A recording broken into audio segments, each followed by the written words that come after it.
Yo, yo,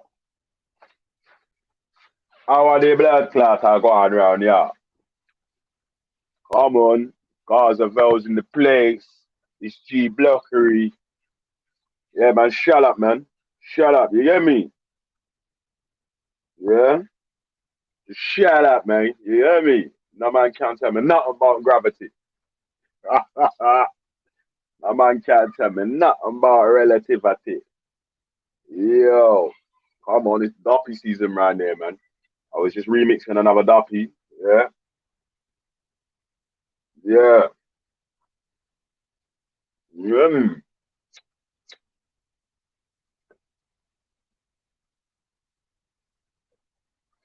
You hear me? Come on.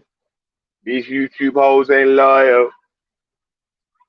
And shut your bats, bud. You hear me? These YouTube hoes ain't loyal. All their blood clot, y'all go and live, bud. You just have to hold it now, you hear me? All go on though, man.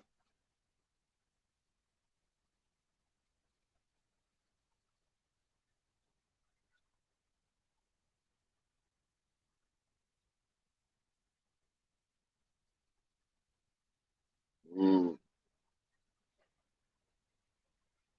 yeah, bro. So, obviously, you can read the question of the day, yeah? It's dumping mode, isn't it, man? It's already dumping mode. I don't know. I don't even know why these brothers even try and. I know why they man are boycotting and why they don't chat to man. Because,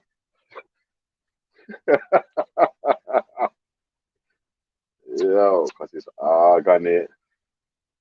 Yeah, them on the organic. Yo, trust me.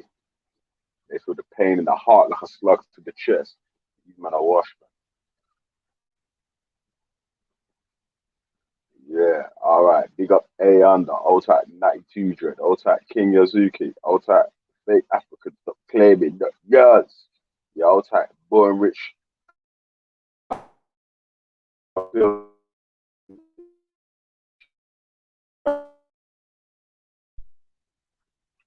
know what I mean?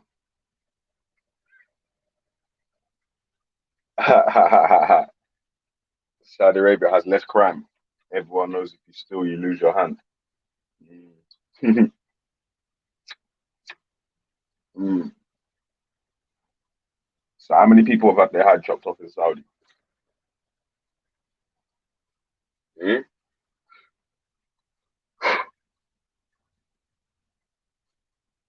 Yeah, man. It's a mad thing, anyway.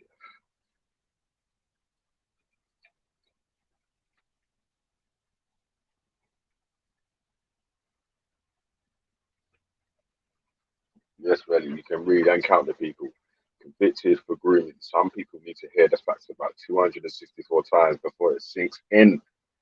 Yo, yeah, mate. That's how it goes, mate. You know? Yeah, man. Hmm. I'm just making another duppy, bud. Another duppy. You hear me? Yeah, bud. Don't, you hear me? Don't cross the leader. Don't cross the leader. Yo, hey, don't cross the leader. Yeah, man.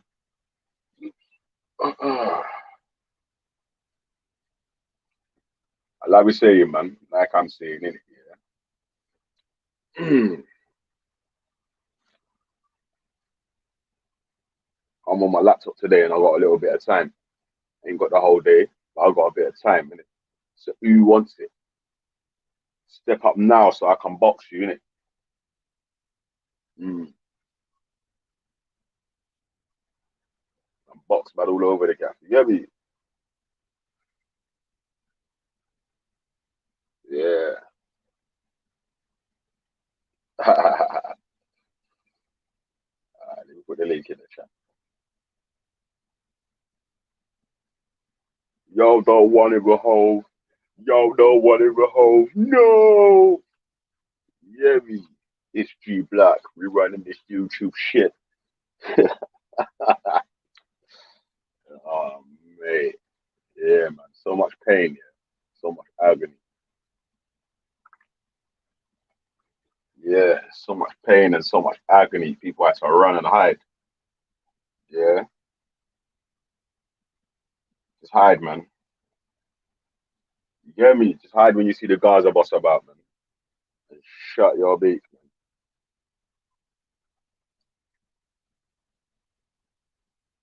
man. uh, come on, man. You want to test the leader, man. You want to cross the leader. You want to cross the leader. Mm, yeah.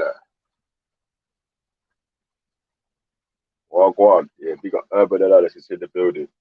He said the belly's brave this morning. Mrs. must have let off last night. Coward. Jeez. Yeah. So we're here, man. Let me read out the question of the day. Yeah? Let me read out the question of the day because I know why you man are shook to jump on. Do religious societies have least crime and the most moral citizens? Nope. Nope.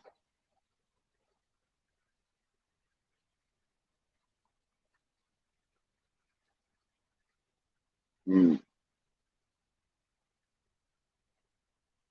yeah, man. Hey, you know most people in jail go church and mosque in it. You know that. Some for social, some for repenting reasons, innit?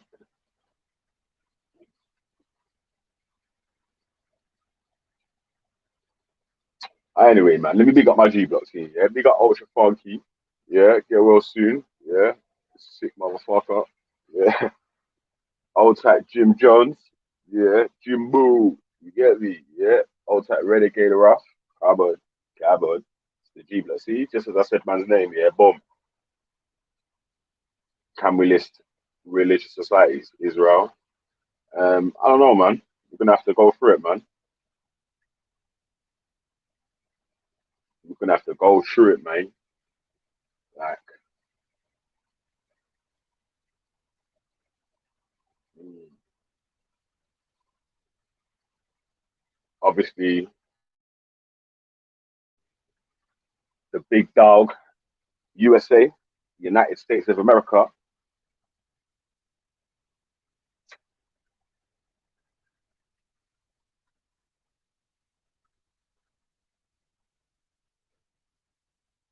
Like,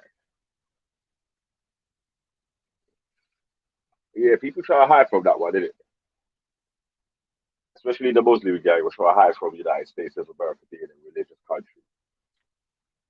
Because obviously, they always move to their country.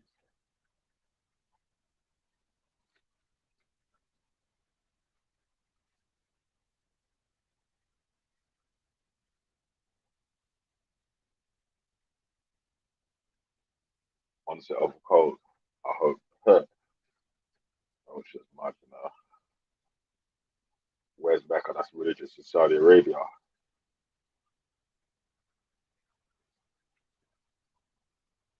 Yeah, that was religion has killed more people than AIDS. Mad thing.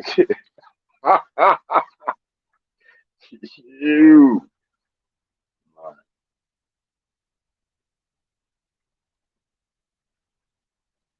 mad thing. So, would you go jail for kissing in public, Dubai? Boy, that's a mad thing still. That's a mad thing still. You saying you're gonna go jail for kissing in public in Dubai? Yeah. All right. Oh shit. Face. You might have the Rones, fam. One girl in my work had the Rona, yeah. She said she had no taste and no smell. So You better get that test, my G. Yeah, pick up love is love. Pick up yourself, cuz. Yeah, me. Obviously, it's another duppy. Yeah, another duppy.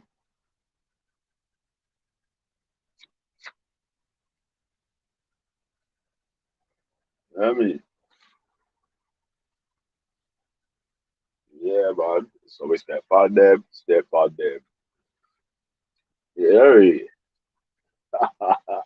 because I was vibrating that bone now. Shit.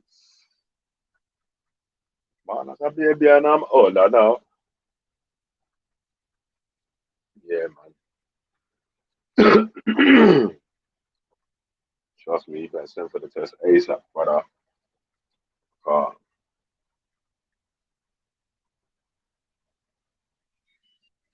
you know what I mean?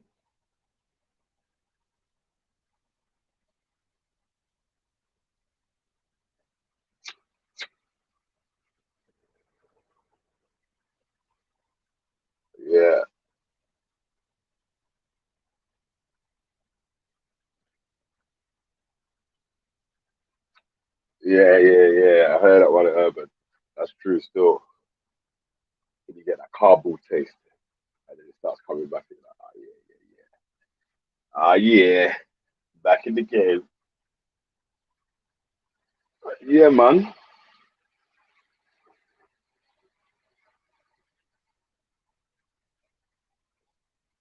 So, yeah, so wrap that, yeah? Yeah, there is no religious society with morals and crimeless. Yeah. You better done that here, man. Done, done. Listen, I'll tell you what, yeah. You know, it's easy, yeah. Even if you, bro, like, it's easy, yeah, to debate or to catch bodies, yeah, when you're standing with the truth and facts. If you're standing with factual things, yeah, that can be proven, yeah. And it's just duppies, isn't it? Yeah, the duppy.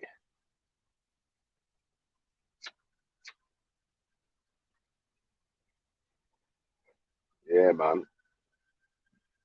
Duppy. No puppy show, just pure duppies, you get me?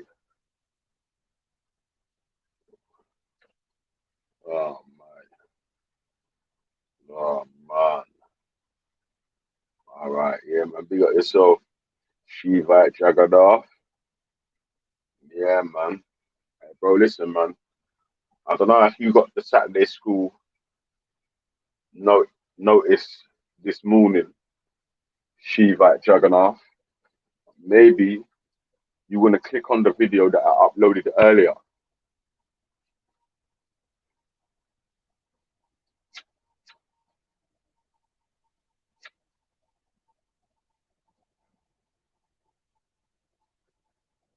And religion is the baddest value to govern people with.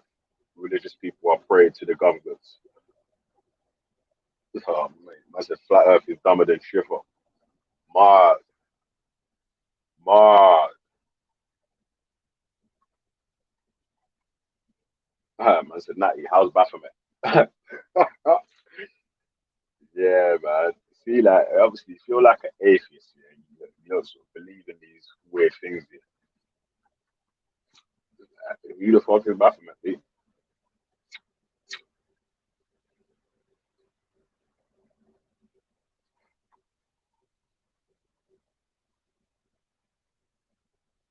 Mad.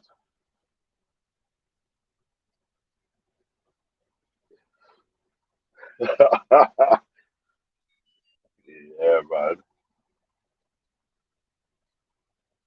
Schiffer, a little snake. Why you say the Schiffer's a snake?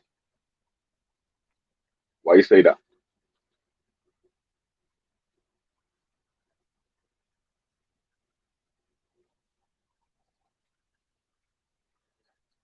I know he loves chat off his back like Jal, but why is he a snake?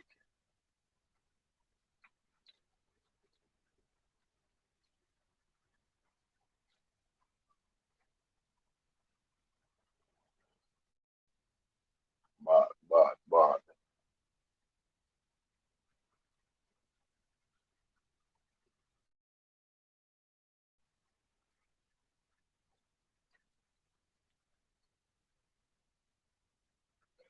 All right.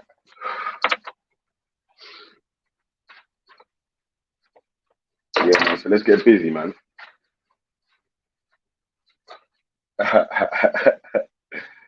Yeah.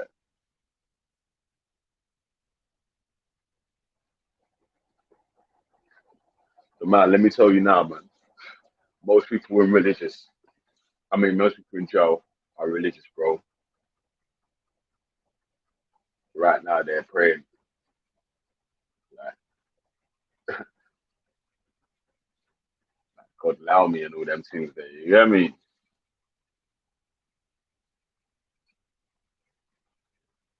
It's just for one of them people impressors. He changes depending on his company. That's it. That's it. Yeah, you just gotta sort of be your one way, man. Because, you hear me? Especially if it's on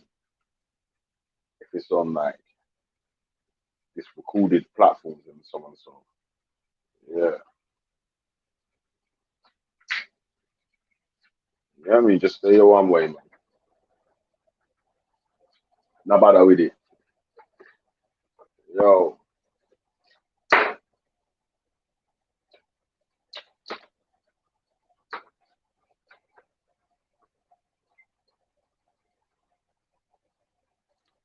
Mm.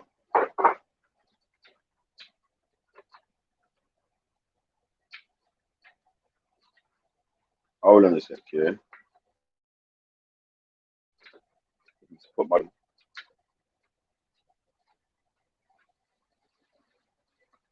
get this work. You hear me?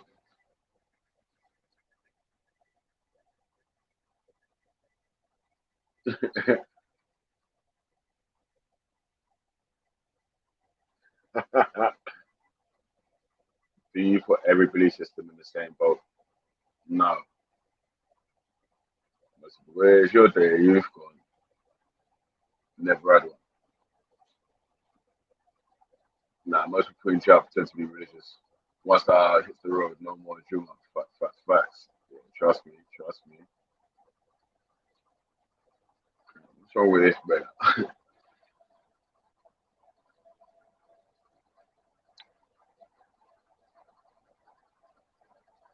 Yeah. Hey, Ultra, you might have to have 2 weeks off, cuz. You get me? Yo, you got the disease.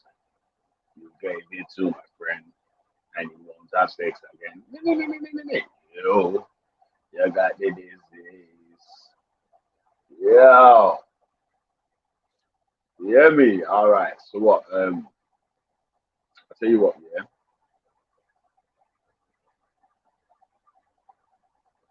Let me try and do this thing real quick, yeah. But guys, you can't talk to them the real way.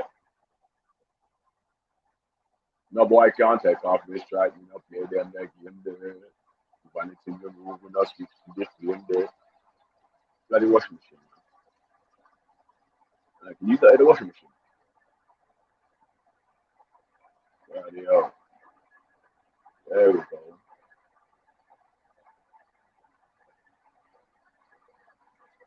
There we go.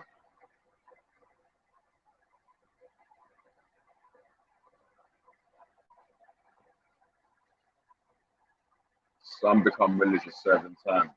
Some might have been an atheist on the way in.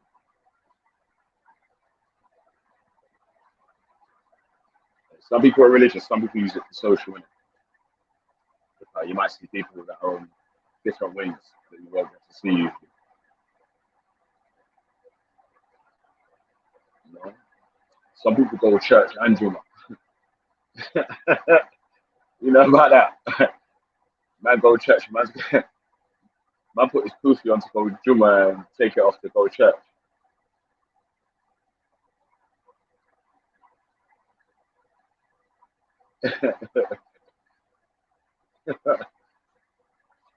Hey, Ultra, but you got a little baby though, innit? So if you have got Rona, your thing's like super risky, innit? Yeah, you better get that test with the ASAP. Hey, Scissor. Yeah, me.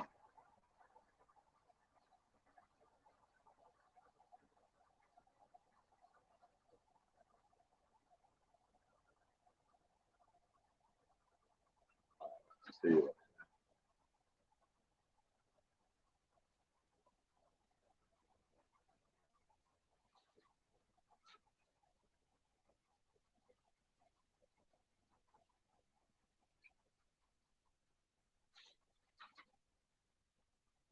Yeah, yeah, yeah.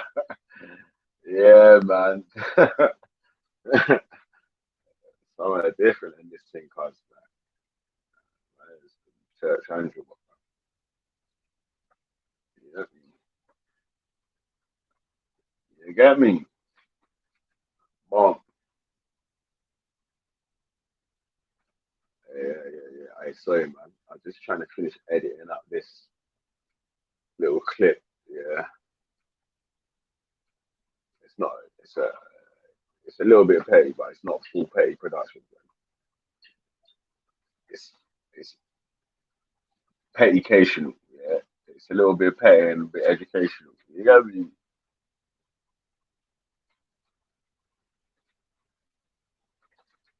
Yeah. Mad thing.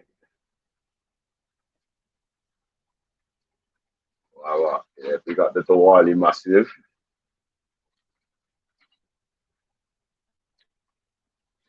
That it's pop outside though, cause right now.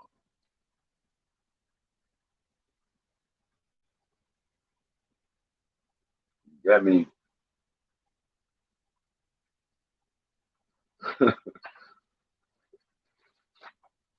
Yeah.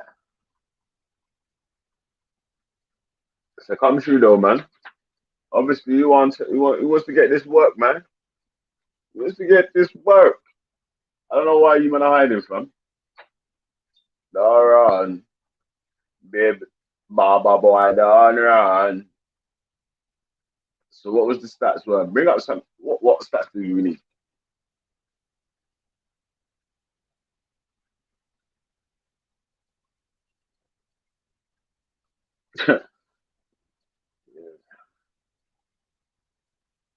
United Arab Emirates allowing alcohol. Zabida on her way there, man. Yeah, man. Let the people them live, man. Just know this though, innit? Yeah, yeah. The trend is easy to follow, but it's harder to set. Yeah.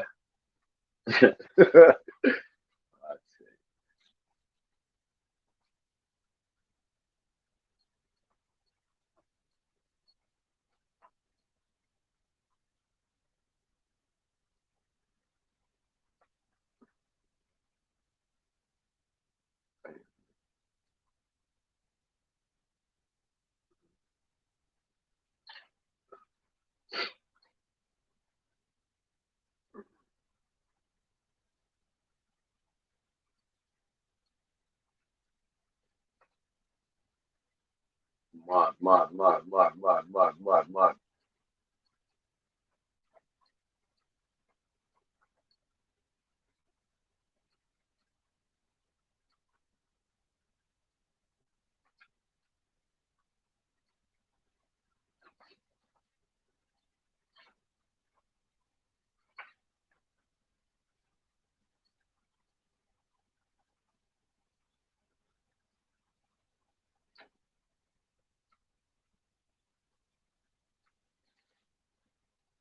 Yo, I'm sorry, my bad. Just trying to sort out this.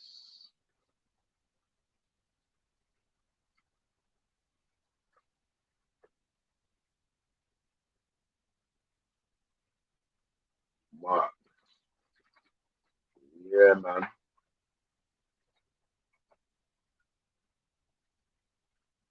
Religion and crimes. Is there a correlation? Yeah, we got Dark Magician, man. What's going on, bro? Yo, check. One tree. What's up? What's going on, brother? Are you good, yeah? Yeah, I'm good, brother. How are you? Yeah, I'm good, man. I'm all good, man. So, you seen the question of the day? Let me have a look. Oh, wait. Hey, Natty, is that true, yeah? Natty using Zabidi's chat saying big up and Bun Valley, yeah?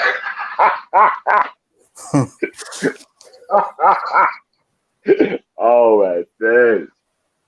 Yo.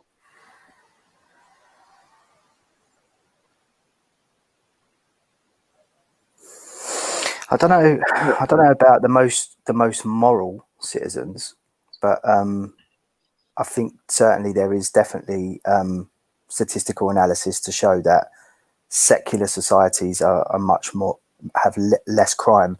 So even in America, atheists make up only, I think it's like 0.1% of the prison population in America, and America's highly religious. So yeah. Oh, man. Nah, sorry, man. I wasn't laughing at that. Yeah, I was just reading the I chat. know, cool. Yeah, man. It's urbanized. What's been going on? What have I missed? No, man. You know, obviously the boycott continues. I'll stop here. They'll be back over here soon. Don't worry about that. It's all. It's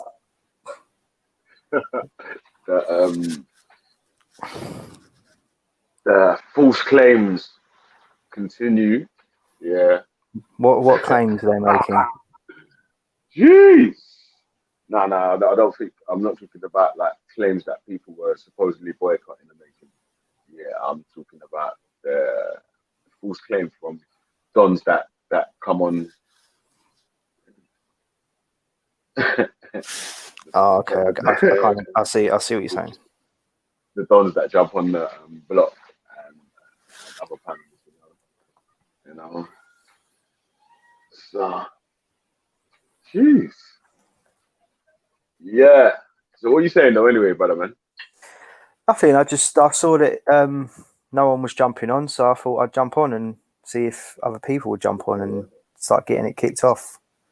I'm supposed to be working right now, but I just thought I'd come in and help out. Oh, yeah. Say nothing, man. We're just waiting for a couple of people that feel like this religious society, or explain to us why religious people are so unmoral.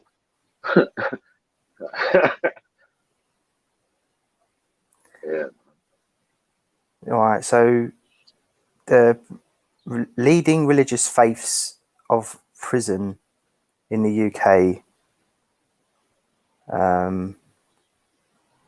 It's 25%, I think, is non-religious. 13% is Muslim, and 39% is Christian, and then the rest of the faiths and other make up the rest. Wait, check it though, yeah. I haven't, yeah. What are you lying for? I ain't been on there. What's going on, Doc? Goodness. Oh, now this guy make joke today, you know. America is a secular country by its constitution. Its constitution is godless, and so it is a secular nation.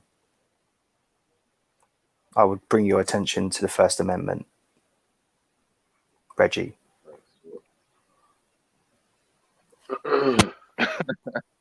Sorry, I'm being all serious and shit. What's going on, Natty? Something urban analysis said, yeah, which just made me just skin teeth this morning. Hey, this guy, boy. Yeah, being religious for the fault.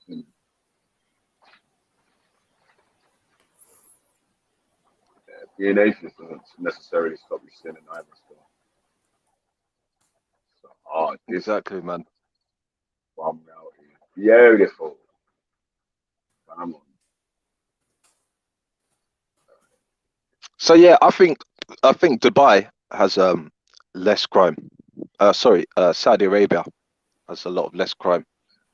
Like people leave their shops open with gold jewelry shops when it comes to prayer and all that type of stuff. Yeah, less crime for like thieving, because there's only one way that it's going to end up, and that's you losing your hand. So I think that gives you something to think about a bit, innit? Same as this law could apply for, if we had the same law for like paedophiles, yeah, then there may be less paedophilia. You know, they know they're going to get their thing chopped off. Because that's not going to ever come back again in your life. Once that thing gets chopped off, it finishes your new man. I can't remember. There's a European country very recently that has voted to castrate, chemically castrate paedophiles. I'll have to find out which country it is. But if you're caught being a paedophile or anything like that, then you'll be chemically castrated. This is what they used to do to gay people before homosexuality was legalized. So famously, I don't know if you've heard of a guy called Alan Turing. Alan Turing. No.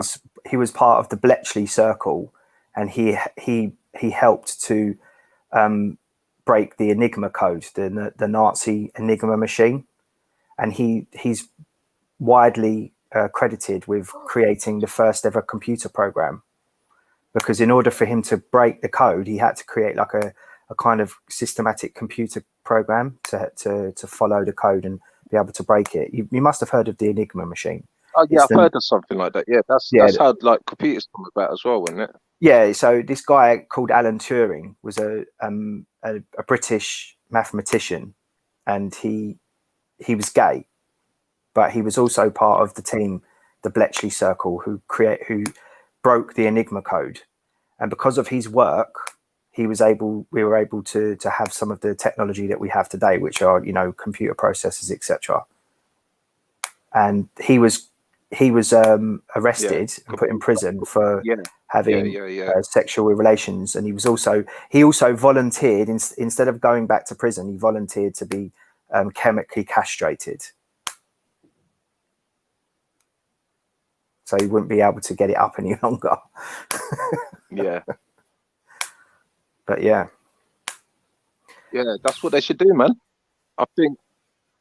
Yeah, I think that way there, like that's an example of like what happens when you have like, because obviously we know I'm not religious. I just see it as just a man just making up laws and stuff like that. But that's something that doesn't like really happen a lot out there, like thieving and stuff like that, because people know the consequences. However, they do have a high rates of like women getting like killed because husbands are a bit drunk or whatever, been going into the cupboard sipping on that whiskey. You know what I mean? So yeah, man, that's an example. Dubai is fairly strict. Like Dubai is overly strict. Yeah, but I believe that they've in that region, they've recently voted to have allow for out of marriage sex and drinking alcohol. Let me get this up because it's very recent.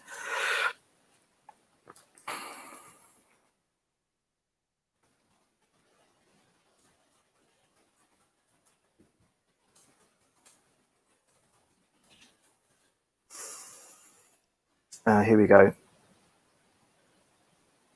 So when was this? This was last year. Saudi Arabia changed its guardianship laws.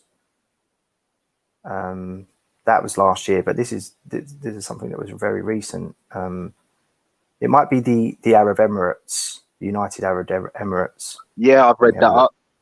Yeah, they've started changing things like honor killings and stuff like that. Yeah. driving, a bit of alcohol, like like sorry, hold on. The biggest one was you're allowed to you could be with a female, but you don't have to be married. She can live underneath the roof, but you don't have to be married. UAE decriminalizes alcohol and lifts ban on unmarried couples living together. That's it. That's the one. Yeah, that's the one. I read that the other day, man. The UAE has ended lenient punishments for so-called honor killings, lifting a ban on married couples living together, and has decriminalized alcohol in reforms to personal laws.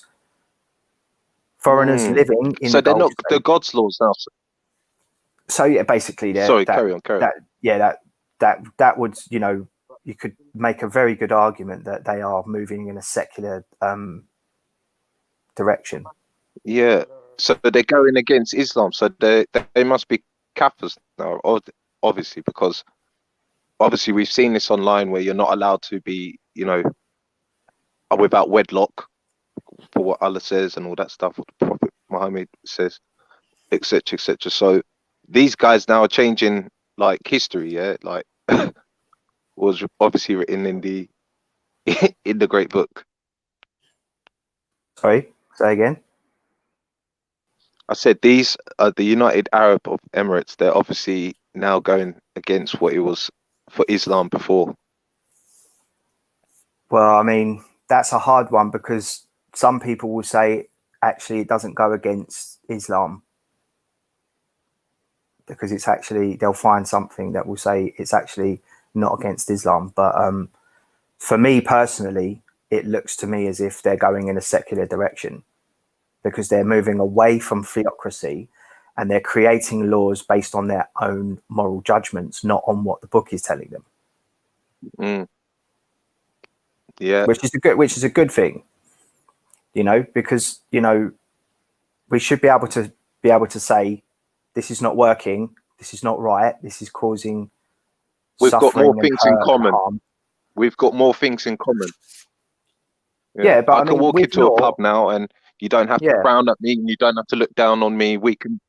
That's something we can have in common. Why have they done that? Why have they done that? Is it because, you know, they want to get more people to come to their countries and not feel afraid that if they come and have a beer, they're not going to get arrested? You know, I don't know. You know, there's lots of lobbying going on both sides, but there'll be people there'll be groups in that country that will be lobbying for that to be changed back again, etc. You know, but I think it's a good thing, because with law, you have to be able to change law. If it's not working, you have to be able to say, this law is not working, we're going to change it. Okay, but can we have a look at can we go into history now and look at law, where all law had to go through the Vatican and through popes and through priests and through God? So all of these laws, and then as we start seeing, it starts getting watered down to like Henry VIII and is it Cromwell, Oliver Cromwell? Like all these type of things. That's different, because they didn't water the law down, they just changed the direction of it. So they reformed the law. So you still, instead of saying the Pope is the head of the church and the Christ's vicar on earth, instead of saying that, then Henry was saying, no, I am the head of the church. And that's how it's been. So that obviously did lead to lots of reform. It led to the Industrial Revolution. And because the Catholic Church was mainly about giving away your riches to the church and not having worldly riches unless you were born with them, because if you were born with them, that was how God wanted you to be. But whereas the Protestant faith was about, you can have a personal wealth and you can have that and still retain your relationship with Jesus, etc. And that led to the Industrial Revolution, because it led to the development of the middle class, where people who were born without land and wealth could accumulate that without feeling that they were sinning against the church. And that was a massive change in public psyche. Also, the fact that we moved away from the feudalism of saying the king is God's representative to rule over us. Because the first time you had a split between the faith. You had Protestants and Catholics, and the Protestants didn't look at their king as their God's representative on earth, and that was like massive. That's a huge thing. Yeah, because it paves the way for secularism. That's what it does, because you don't need to have, you're not basing your life upon God, what God does want and what God doesn't want. And who knows what God wants and what God doesn't want? Seriously, well, come that's on. what I'm saying. Back in the days, they used to say, well, we've got a message from God and this is what he wants us to do. Yeah, that's what I'm trying to say. There was more God stuff to it. Whereas now, when we're doing our votes, no one's voting, oh, I'm voting Jesus, or I'm voting Satan, or I'm voting Jehovah, or I'm voting Allah. They're voting whoever is sitting at number 10 Downing Street. Yeah. Like, we've come so far away from it, and anyone else who claims to follow the law of their books and the law of Allah, or the law of God, in here and many places now, you're not doing what they were doing back like 100 years, then 200 years, then 3. It's just changing ever so slightly, that you're just like starting to have drinks now. Now you cannot be married now. What's happening here? And part of that as well, where you don't have to be it's not now that with this honor killings now, yeah, it's like now the dad and the mum will have to accept it if their son has a girlfriend or their daughter has a girlfriend. They have to accept it. And they need to fear not God, they need to fear the government, because the government have set these rules.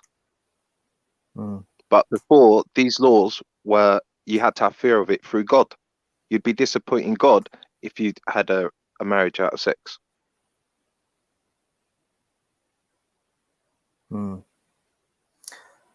Yeah, and there is a verse in the Bible: if you find that your bride is not a virgin on her wedding day, you are able to kill her.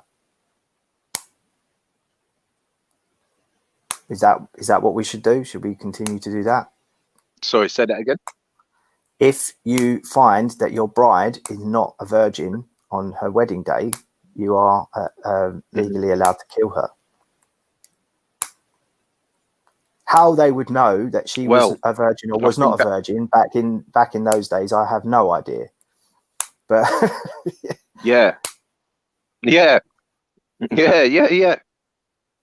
and that's because God says how you many can kill. centimeters is she dilated? Yeah, get the priest to come along with his fat fingers. Fucking hell. Yeah. No, but essentially what we're talking about here is that, yes, there are some things in religious texts that are, good and we should follow. But there are some things that are not. The difference is that if you have a religious society, you are not allowed to change that. If you have a secular society, you can change the law. That's what secularism is. It's the law can be changed. It doesn't matter what your religious beliefs are, what your fundamentalism is. Even if you're a fundamentalist atheist and you have certain fundamental beliefs, doesn't matter. The law should be fluid and should be able to be changed, because if it's not working, you clearly have to be able to change it. We've had centuries and centuries and centuries of missing that point and causing untold damage to society.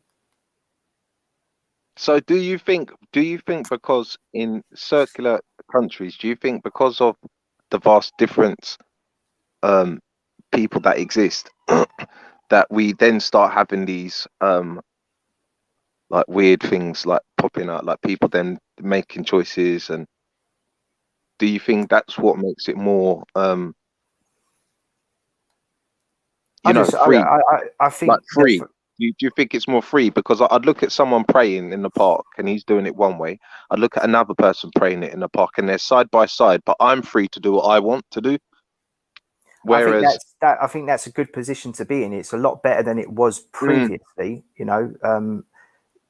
Like I've said this many, many times, the irony for all fundamentalists, whether they be religious or whether they're non-religious, if you're fundamental, so there are some atheists who want to get rid of religion, just as there are some theocrats that want to get rid of secularism. But the irony for both of those camps is that in order for you to have the freedom for you, you have to give freedom to others. Exactly, yeah.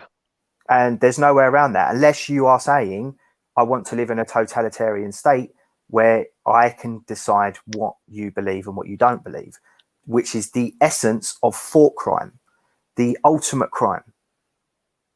When I say the ultimate crime, I mean the ultimate crime against humanity.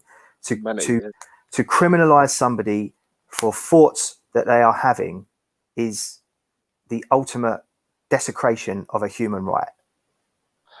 Like, what was the saying? To go against the church is to go against God. Yeah, and so there was lots of thought crime when we lived under the theocracy. One of them was that to imagine the death of the king would be punishable by death. By death. And how? Okay, so you can't read somebody's thoughts, but you can extrapolate from what they're saying. So if somebody was to say something about the king, and it could be, insinuated that you were envisioning the death of the king, you could be killed for that. And when you had religious courts in King Henry's day, and even before that, and even after that, there were kangaroo courts. That's what they were. You weren't allowed to call witnesses. You were challenged by your peers, and if they had already been told by the king, you vote this way, then you voted that way. Otherwise, your land and title would be taken from you, and you would be in the dock. So you voted however the king decided. Yeah, just like what they've done to most of all the gypsies and people like that just wanted to travel. They all thought they were witches and so that type of stuff because they spoke out against. Did you know that gypsies are actually protected under ethnicity, so they're seen as a race now?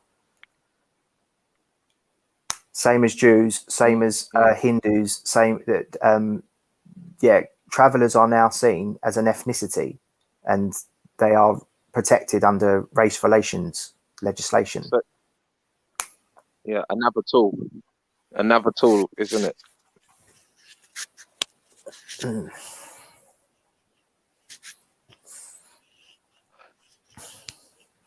Because that's what I mean, man. I personally believe when you start putting up these borders and stuff,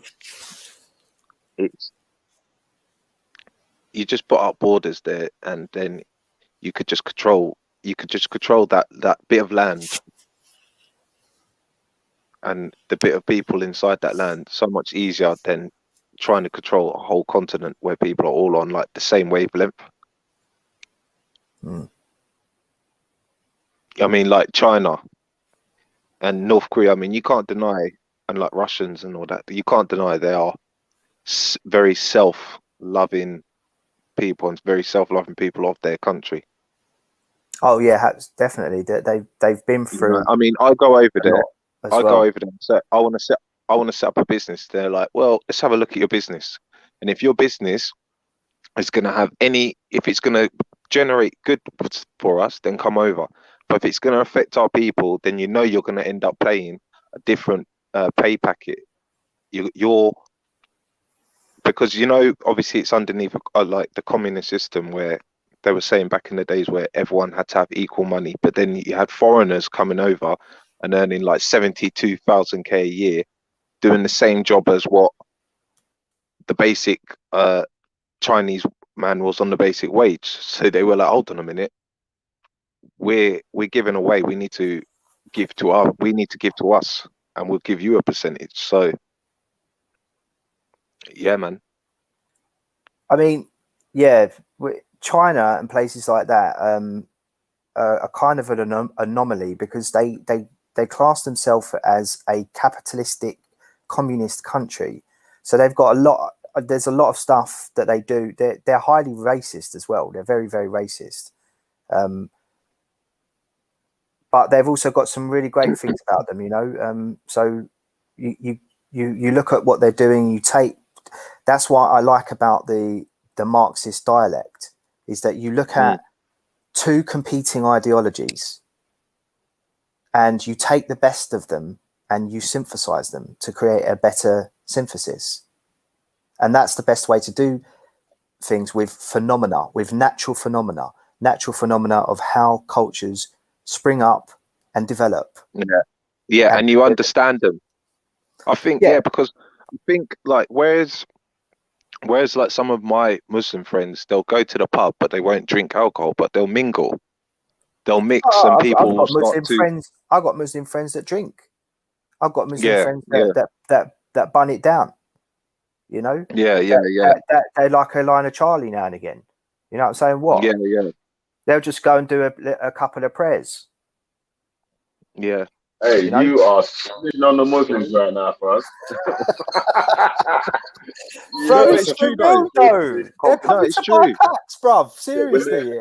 No, really, I've got one bridging, yeah. When the man, I know, but wait. When their man is doing lines in the toilet with their barrister and that's supposed to be confidentiality agreement. I'm not saying they're doing it with me, bruv. I'm saying I've seen Muslims buy packs. And on Eid as well. Yeah. On Eid. Nah. What? Stuff for Yeah, they'll go into the shop, they'll buy alcohol, and then I'll offer them like a Haribo and go, nah, bro, that's haram, it's got pork. I'm like, oh, okay, cool. Yeah, but I mean, it's like everybody's living their life, yeah? And if they're not harming anybody, what the fuck is it your business? Let them get on with what they're doing. It, man. You know what I'm saying? Stay out of someone's business. Religion is like a penis, yeah? It's great that you've got a penis. It's great that you're proud of it. Keep it in your fucking trousers, bruv. No one wants to see that shit, yeah? Keep it to your fucking self. It's your personal thing. Get along with it. No one cares. Keep it to yourself. Stop trying to encroach it on other people's lives. And I'll do the same with my atheism. Yeah? Simple as that.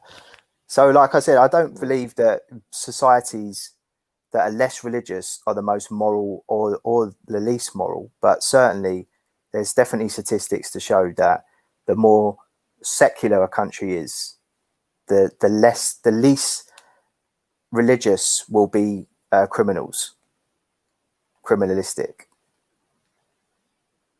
Yeah.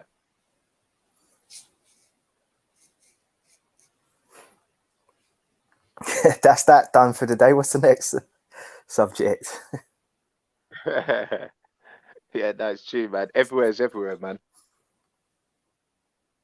Say they don't drink 1 minute in this country, and that's what makes the country better. The next minute they're like, "Oh, we're gonna relax on the drinking now." We've discovered that in other countries it's okay, it works, and loads of people are flocking from our country to over there to drink and have sex without marriage and etc. No one's dying, and God's not hitting with a bolt of lightning. Yeah, there's a great scene in have you seen that film Troy with Brad Pitt? Troy, yeah. When he plays Achilles, and he chops off the head of a statue of Apollo, and nothing happens. Yeah. Very symbolic. They're like the fucking priests come out of the church and they're like, you know what I'm saying? It's like melt the gold down and feed the people. That's what they realized about Caesars as well, though, wasn't it? Because like a Caesar was a god, and that's what they started. That's what they kind of started realizing after a while. Wait a minute, how can a god die? How can a god get poisoned by Brutus or by his own aid and all this? How is that possible? And I think that, like I said, I think that understanding by people of it's taken a long time to get to that position, to be able to, because if you think about it, the generation that we have now has only been here once, and then another generation comes along, and so each generation has to learn the same lessons again and again and again. And if you don't understand history, and if you haven't read history, and you don't follow history, you're not going to know that stuff. You're not going to understand it. And those who do not understand or learn history are doomed to repeat it. And that's really what I think the issue is that, you know, one generation comes and one generation goes, and we develop incrementally. It takes time for us to get to the position that we're in. And, you know, I don't believe that we should try to get rid of religion at all. I don't think so at all. I think that I personally think if you were to try and do that, you're just as bad as the ones that were. Something else will take its place. Well, something else madder will take its place. If you want to stop something, you don't ban it. And I wouldn't want to stop religion either. As religion, that I have a client at the moment, without giving away any personal information, who is seriously mentally ill, and reading their file, they are saying that they've spoken to their psychiatrist, and their psychiatrist is saying that they're Muslim, and the only reason why they haven't killed themselves yet is because they're Muslim, and because it's against their faith, and they won't do it. Who am I to take that away from that person? Yeah, exactly. To try and say to that person, if only you were to get rid of that, you'd feel better. No, it's not that's making him suicidal, it's because he's profoundly deaf. He has mental health issues. He's he's coming from a country where he was tortured by Islamists, and he's found refuge in his country. Yeah, that's why he's got the issues that he has, because he was beaten in both of his ears until he went profoundly deaf, and now he's seriously got PTSD. Do you see what I'm saying? And in his file, he's saying, I feel like killing myself, but I won't do it because of my faith. And who am I to take that away from him? Yeah, live in misery. Yeah. It's something that is good for him. You know, it works for him. And that should be, no one has the right to take that away from him. No. That's not having a life. That's not having a choice in your life. But equally, what is true, that no one has the right to come along and say to you, you should be believing in this stuff. Otherwise, there's going to be punishment for you, whether it be in this life or the next.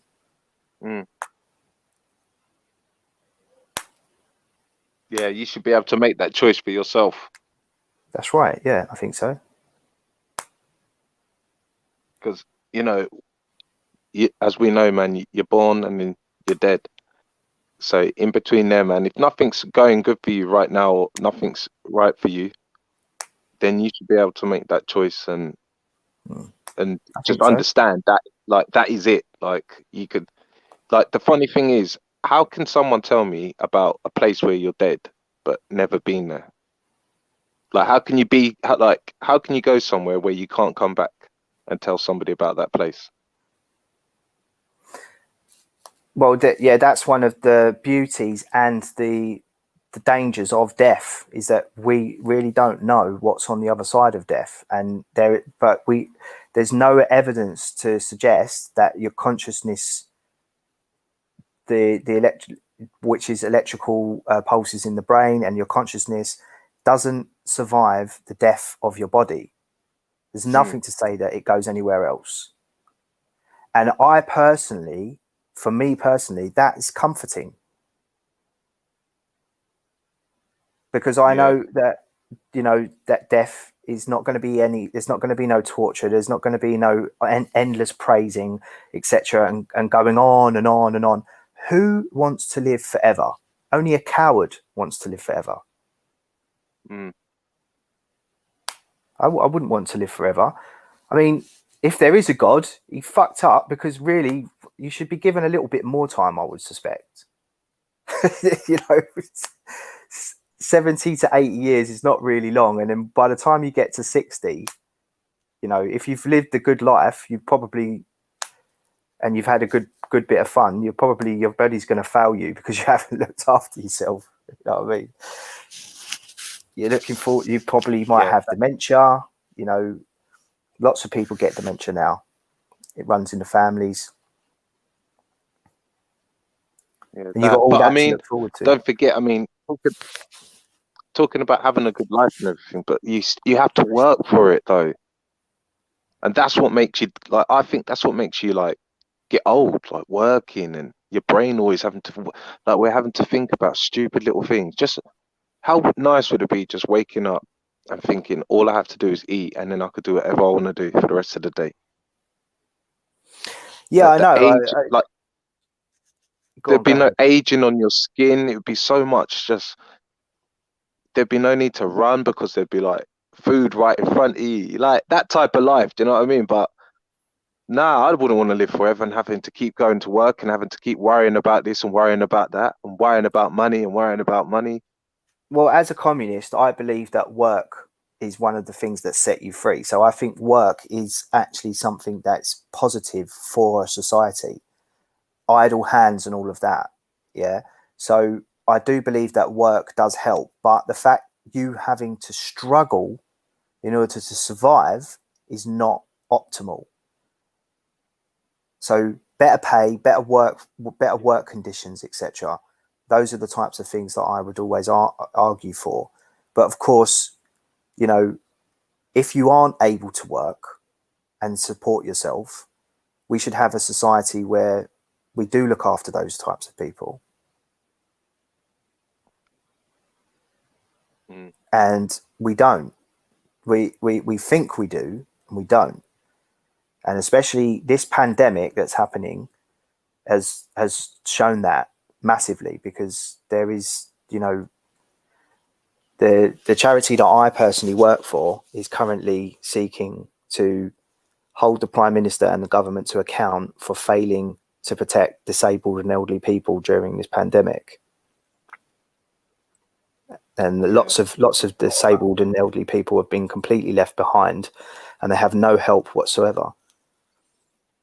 Yeah, and not only that, not even being able to see their families or leave the homes. Just totally forgotten about, discarded. Thank you very much. Thank you for putting money into the system. However, you are a burden. No, yeah, exactly. There was recently a lady called Joy Worrell. She's 82 years of age, and the DWP stopped her pension for 6 months, and it was an error on their part. But she was so embarrassed to go to her family and her friends. She thought that she'd done something wrong. It was her fault. She wasn't deserving of a pension. That she spent her life savings trying to keep herself alive. She had £5 left in her bank account. She walked down to the local quarry and jumped in because she didn't want to be a burden on herself or society. Yeah. No, I agree with you. I mean, I agree with you that, I mean, the religions itself, like from when it was probably first debunked to people, there wasn't a problem because everyone's like together. But as soon as people start moving away and they don't have leaders and they don't have role models, they're just lost because they're always looking for that leader, and there's no voice. There's no voice. There's no voice leading them. It's just words in a book, and it's like, there you go, sort out your life. And you're trying to sort out your life, and you're trying to understand, well, I'm not allowed to drink, but that guy's drinking and he's laughing, and that guy's smoking, and this guy, and I'm not allowed to do these things. And I feel angry, and I feel scared, and I feel lost because there's this being, or there's this hierarchy above me that's meant to be sorting these things out. Or how come these people? And it just messes up. I feel, I don't know, man. For some people, man, it's like children. You can feel sorry for them when they've been told lies. Yeah, like I think that's the other side of it as well. I think that there are many people out there who are religious or in religious culture and religious families, and they're not probably predisposed to be that way themselves. They're much more free, but through the peer pressure of their culture and their family, they have to keep up that pretense, and it can cause psychosis because, you know, they don't necessarily want to live their life that way, and they want to be able to go and do certain things, but they can't because they don't want to cause dishonor to their family. They don't want to break up their culture, etc. And they also don't want to displease their God. And that can lead to psychosis in adults because it leads them to have a tension between what they're desiring and what their supposed God is telling them they can and can't do. Yeah. And that's confusing, man. Yeah. So, but that really isn't really something to do with crime and law. That's more of a, you know, a philosophical sort of point, and it's more to do with science, I think, and the science of psychology. So do you think? Yeah. So do you think that everyone's an atheist then, but we've just got beliefs? Well, everyone's an atheist, of course, because unless you believe in every single god that's ever been proposed, then you are an atheist to certain gods. And there are at least over 3,000 gods that have been seriously worshipped throughout history. So at some point, those gods were gods. And if you didn't believe in those gods, you were either killed or shunned from society. And so they were serious gods. You know, they were serious gods in culture and in history and in societies. And those gods have faded away. So being an atheist, you are essentially the same as religious people, except for you don't believe in one more God than they do, monotheists. They believe in one God, you believe in one less God. Morning, everybody. Actually, there's one God prominent throughout history. That's the God of Abraham. So that's not true, actually. There are other prominent gods. That is actually true. That's very recent. If you go back into ancient history, there are other ancient gods. If we're going to go back 7,000 years ago, obviously, but because of time and Judaism, Christianity, and of course, people, the Islamic that took on the laws of Abraham's God, we know that the God of Abraham is the most popular God in the universe. So the Abrahamic monotheisms come out of Judaism, correct? Well, Christianity and Judaism. Before that, the original Abrahamic monotheism. You had the Romans. Right. And when did the Romans believe in that God? Did the Romans believe in that God? The Romans even know about that God. Yes, they did, because they ruled over Jerusalem and they ruled over the Jewish communities. So when the Romans were ruling over the Jewish communities, what gods were the Romans? And they thought the Jews I'm were just asking you a question. Before it gets into you getting angry again, I just want to answer you a question.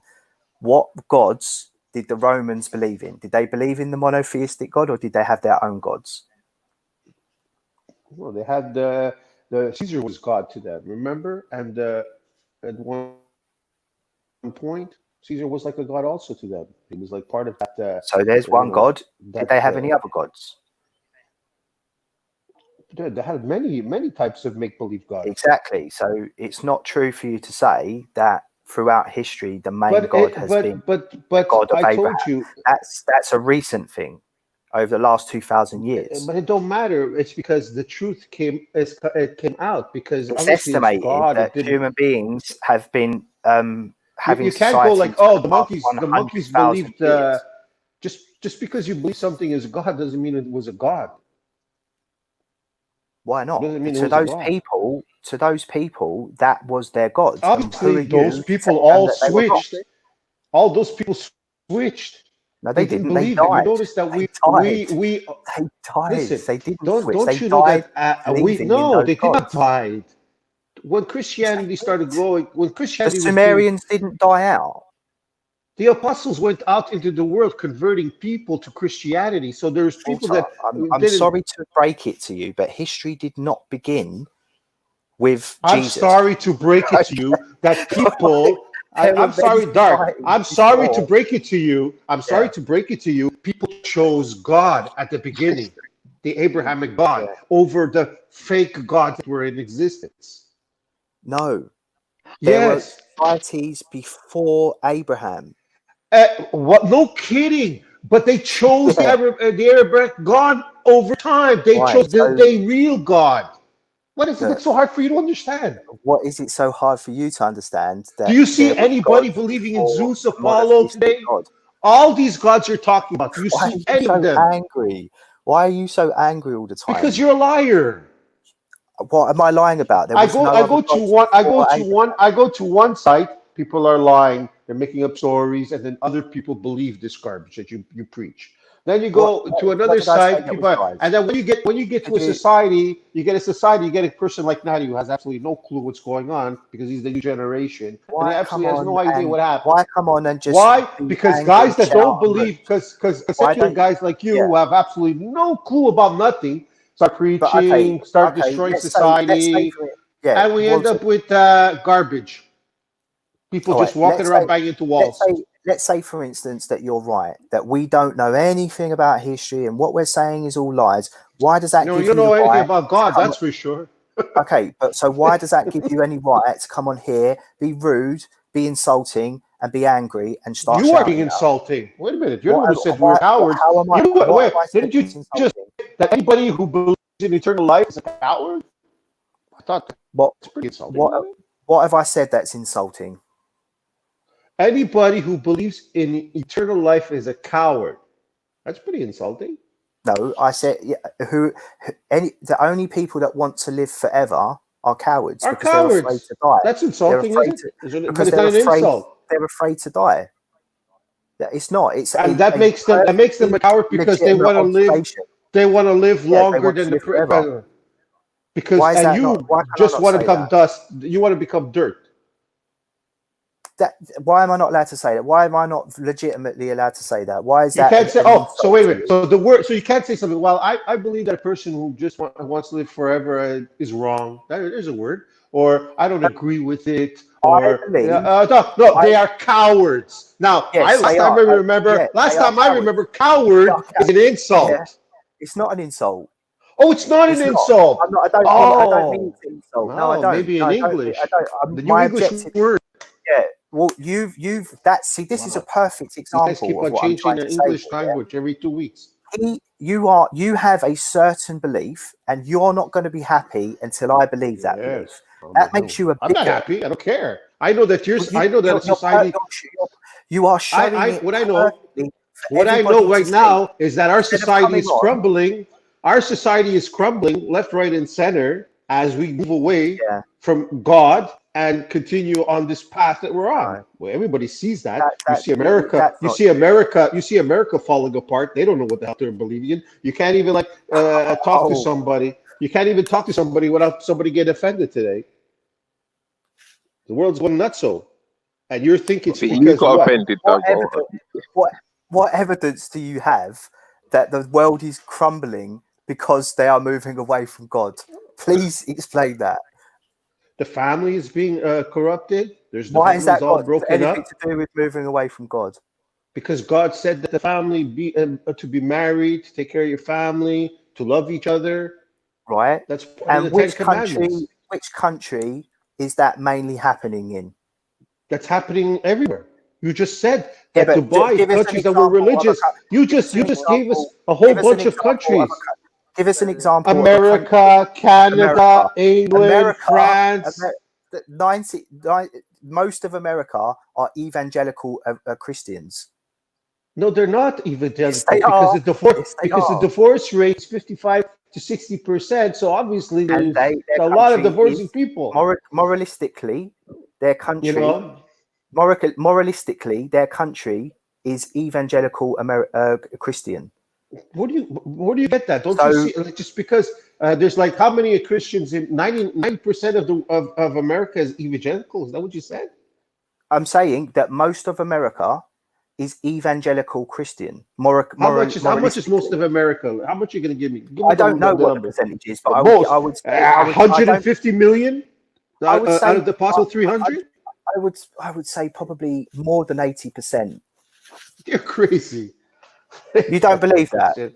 They're Christian, but not all evangelical, and they're by name, not by deeds. They are highly Christian. You would say that, correct? Yeah. I don't have the statistics. I don't know. I don't see a highly Christian society. I don't see a highly Christian society when I look at it at America. It is very Christian. Left, right, and it's very Christian. You would agree with that, right? 70 million. Agree with that. Dropped off, man. I don't think he knows where the Bible Belt is. I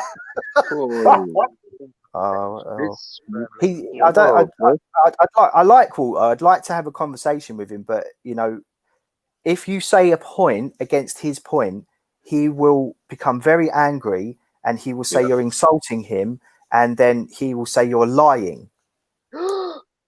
And you know, I don't. You know, he can go and fact check me if he wants to. But I'm not lying about what I'm saying. I'm being quite. No, you're not, man. Being quite liberal with what I'm saying, to be honest with you, because I'm not actually going to pull up any statistics, but it's just tiresome having to have these same conversations over and over again when it's everybody knows that that's the truth. Like America is highly a Christian. So if there is a divorce rate and a breakdown of the marriage, then that's because of a breakdown in Christianity, not because of a breakdown in the secular values. Yeah.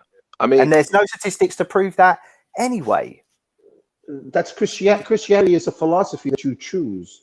If you do, in the 1930s and 40s, we could say that the Christianity was probably in America was probably at its let's say best clip, because people were actually respecting the family, and they weren't having abortions like it was out of style, and they were respecting each other, and there was not as much drinking and drugs and all that stuff going on. Okay, but today, you call today's America the same as the America of the 40s and the 50s, where people actually like cared about. So America was better. Cared a little bit.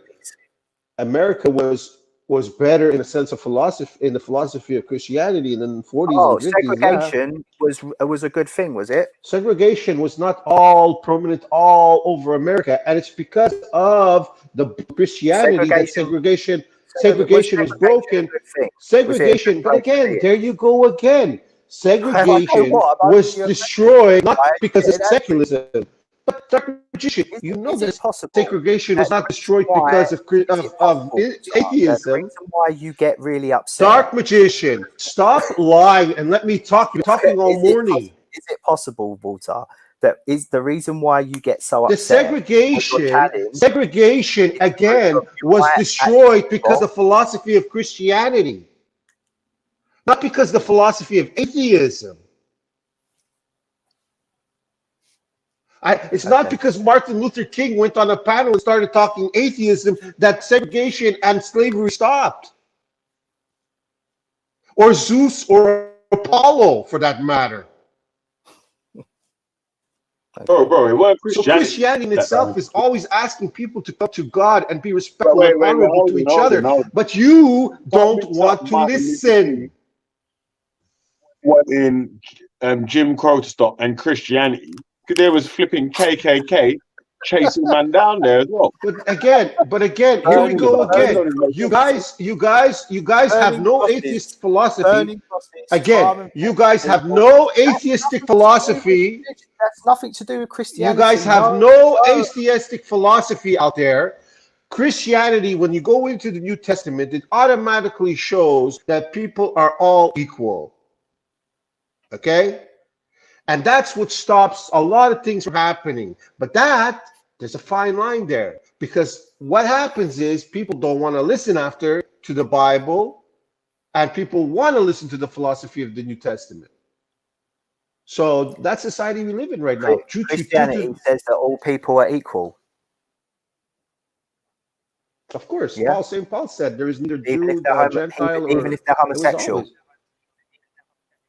What's wrong with homosexuality? It's a sin. That's all, just like adultery. It's a sin. So they're not equal then, are you? If you are a sinner and you live in sin, then you're not equal, are you? Oh dear. What do you know what you're saying? You are equal. You are equal to God. It's just you're a sinner. What's so hard to understand? Right.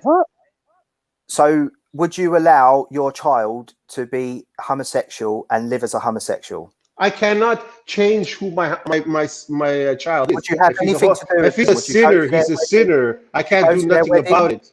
Would you go to their wedding and bless their wedding? No, I wouldn't go to a homosexual. Then they're not equal, are they? Then they're not equal, Why? are they?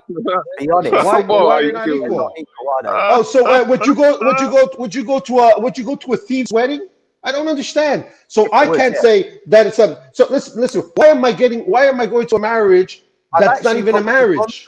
Wedding, because I'm quite sure the people's weddings that I've been to. How can you call a religious function? How can you call a religious function a marriage?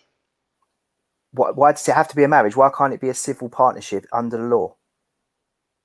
So then, if there's a civil partnership in the church, I'll go to what? So wait a minute. My son. Wait a minute. So my son knows that I find that homosexuality is a sin, and I'm going to be there as a hypocrite. No, because the hypocrisy is you saying that people are all equal under Christianity when quite clearly they are not. But that's you don't even know what it is to be equal under Christianity. Yes, we're all sinners. We're all sinners accepted by God through Christ under Christianity. You just said it, Walter. You just said it. That's the thing. And now you're going back on your word. So you're telling me now we're going to bring murders into this, rape? All this they're all equal. This is how your mind is playing this game. So you got to do with crime. You're calling it a crime. You're saying it's a crime. You're calling it a crime.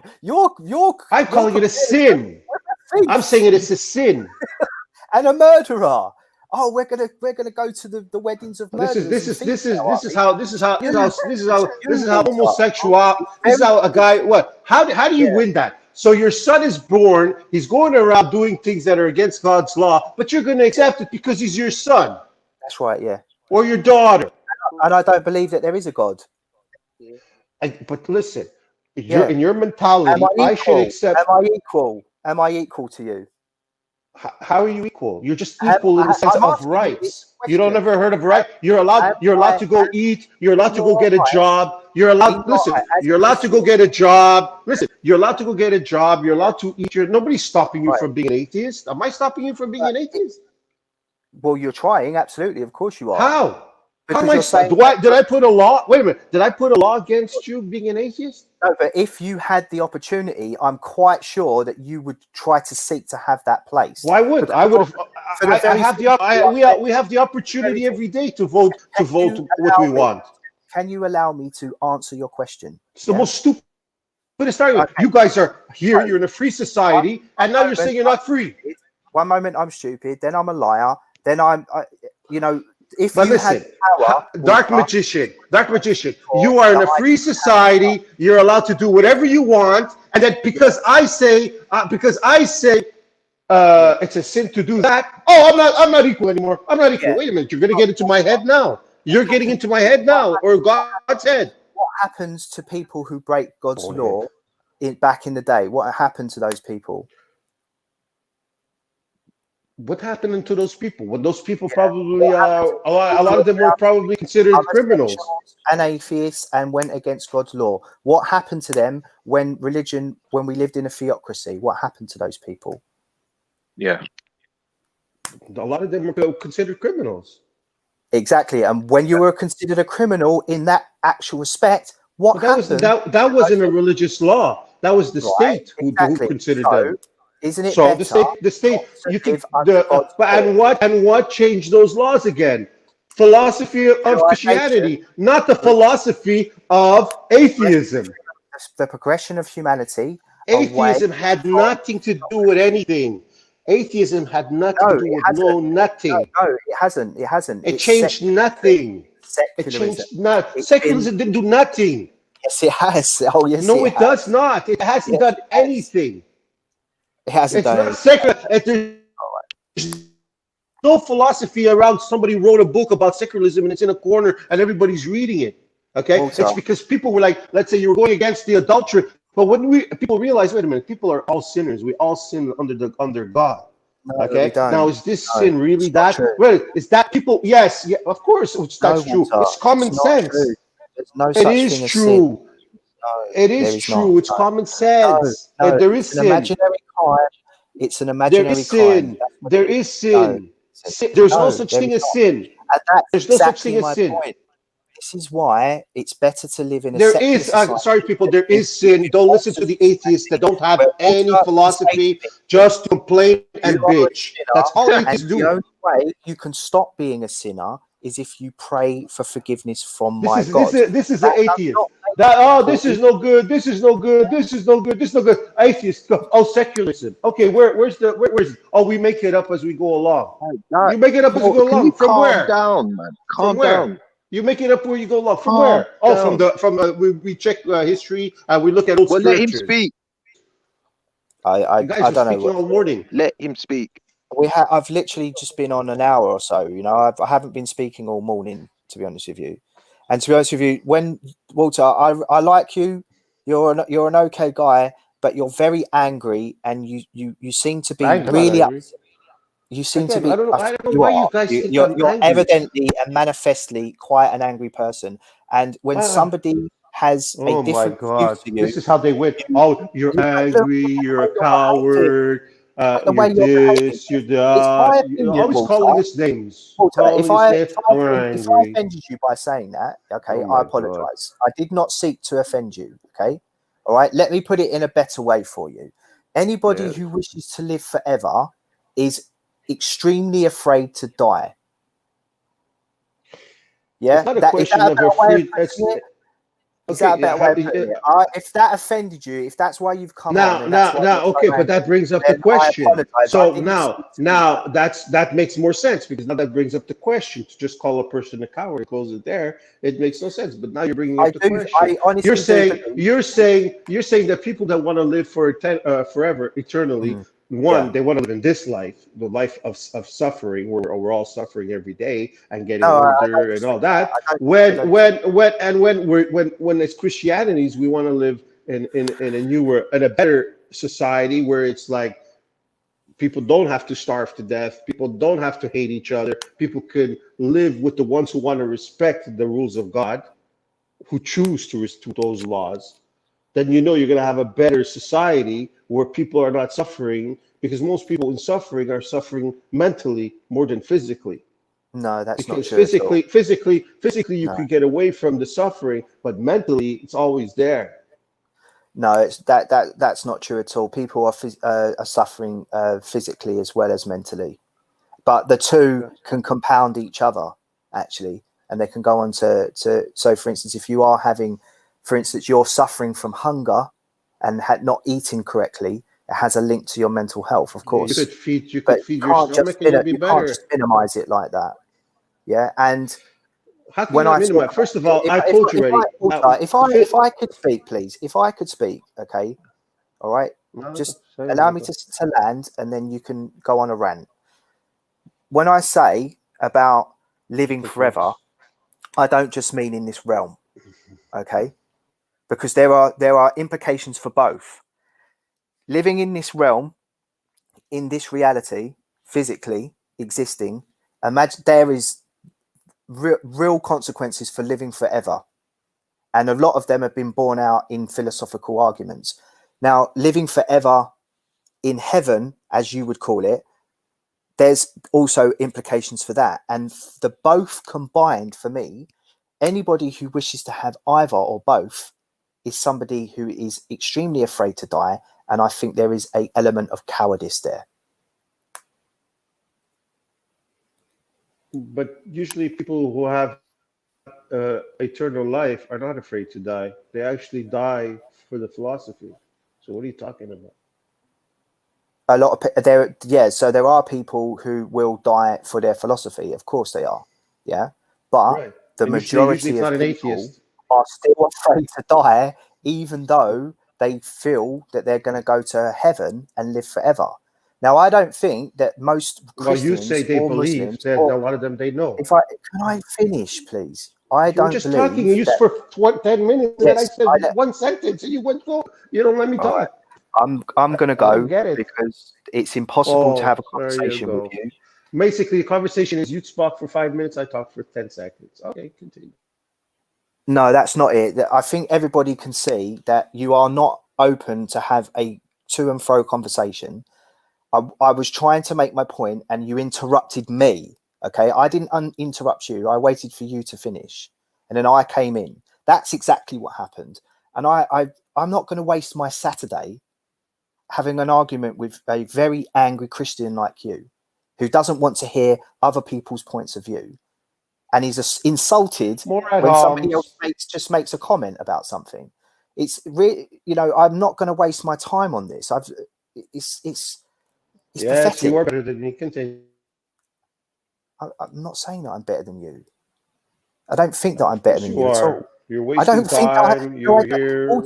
When you and Natty were talking, the way it was beautiful. The minute a Christian came on, the minute I came on, it's like, oh, I'm not going to waste my time with a dumb Christian. Blah blah blah blah blah blah. I'm not going to waste my time with you because the way you are behaving. When you came in, did I not say to you, "Hey, Walter, how you doing?" Setting up for us to have a conversation, hoping that this time would be the one time in which you would be open to having a good conversation. The conversation is always. You are angry. I'm always wrong and you're always right. That's a conversation. No, I don't believe that I'm always right, Walter. And I'm open and willing. That's why I want to have the conversation with you, so that you could possibly teach me something. Because I truly believe everybody that you meet, no matter what color or creed they are, they know something that you do not, and they have something to teach you. So please don't put your cast your aspersions on me. I'm waiting for that day.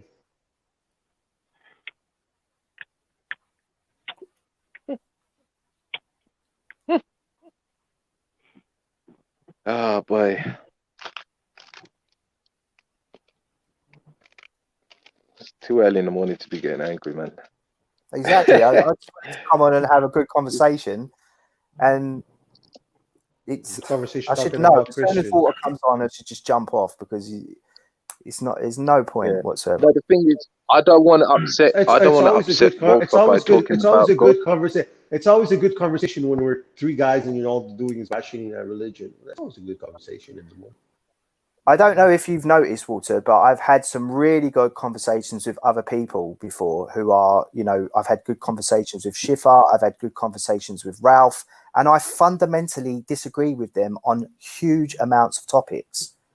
But you are one person in particular who I've given the benefit of the doubt time and time again, and every single time you come on and you get angry and you just start shouting and you won't let other people speak.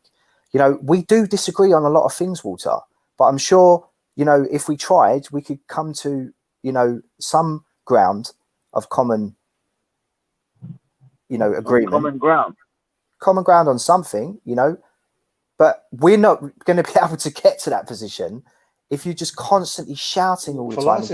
Philosophy, it's a debate. It's not the common ground. I mean, we're here on a panel.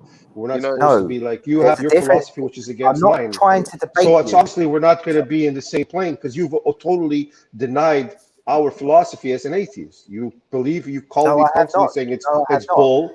It doesn't exist. You said it doesn't exist. No, I have not totally. I've literally. I was just speaking with Natty, and I said there are certain things in religious texts that are good, and we should listen to them. Yeah, I did say that, but you're only fixated on one thing that I've said because it's obviously that one thing that you personally feel that I'm calling you a coward. And you've been triggered by that. No. So you had to come on and start shouting. You said that you didn't insult people, and I gave you an example where you did. That's all I was showing. Let's not go there. You were not Mr. Perfect. I know I'm not Mr. Perfect. Of course I'm not. What I'm saying to you is you feel triggered because you think that I have called you personally a coward. And if that's what you think, then I apologize.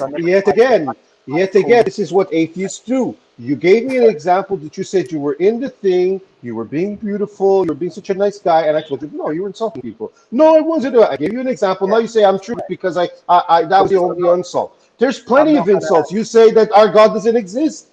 I could name them off as the insults you give Christians. That's my opinion. I'm not trying to insult. And that opinion is an insult. Look, is it insulting if I intentionally try to insult you, or if I don't intentionally try to insult you? I'm just saying what I believe. You're saying what you believe, and that belief could be an insult to other people. Yeah, it happens. Yes, it can. Exactly, it's right, Walter. So if you go into a church, and you go into the pew and you say, I think you guys, because I'm an atheist, I think that God is a fake, and he's this, and he's that, and he's this, and all the people say, that's your opinion. Oh, but you didn't insult any of them. I don't believe that God exists, Walter. How is that insulting? There you go. So that's an insult. How is that insulting to you? Because God does exist. Prove it to me and I will accept it. I give you the proof to all this. The millions of people, thousands a year, the New Testament, we're going to go through all over it. The Bible, countless generation believing it. You don't want to accept it. That's the proof. Yeah, because that is not proof. Okay, to you, that's not proof. To millions it was, to billions it was. Stop. There are. So if you're saying to me that the Bible is proof, okay, which specific part of the Bible? Well, obviously you don't believe in testimonies of people, so it's automatically going to come to you. Why is that insulting to you? I am saying it's also going to come to you. Listen, how is it up? Say it again. Stop.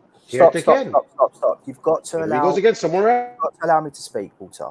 You've got to allow me to speak. You can't just go off on a rant all the time, okay? It always cuts me off. You are saying to me that because I have an opinion based on facts and evidence, that is insulting to you. There he goes again with the facts and evidence. What facts and evidence do you have to prove that there's no God? The fact that the Adam and Eve story is not true. The fact that there was no world flood. The fact that there was no Exodus. The fact that there is evidence to show that Jesus didn't exist, and there's no evidence to show that Jesus was an actual historical figure in history. That's my personal opinion based on evidence and research. Why is that insulting to you?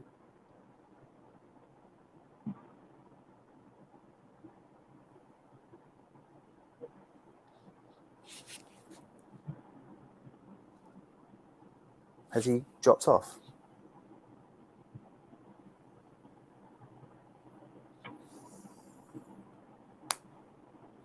Okay, everyone dropped off. Let me on. Who's there? Who's still there? I'm in backstage. Lenny, let me on, you cunt. Is that Banksy? Am I on? Yeah, you're on, bruv. Are you serious? You're in backstage. It says on my screen, I'm in the backstage. Oh, no, you've been on for a while. You've been on for a while. Are you serious? Son of a bitch. I want to talk to Walter. What are you doing? Are you driving? I'm driving. Yeah, I'm driving. Oh, I haven't got the energy for this guy today, man. Take over, please. Man. I was hearing you and him go at it, and I was like, let me on. Let me fucking on. I'm in a damn car and I wanted to get on this thing.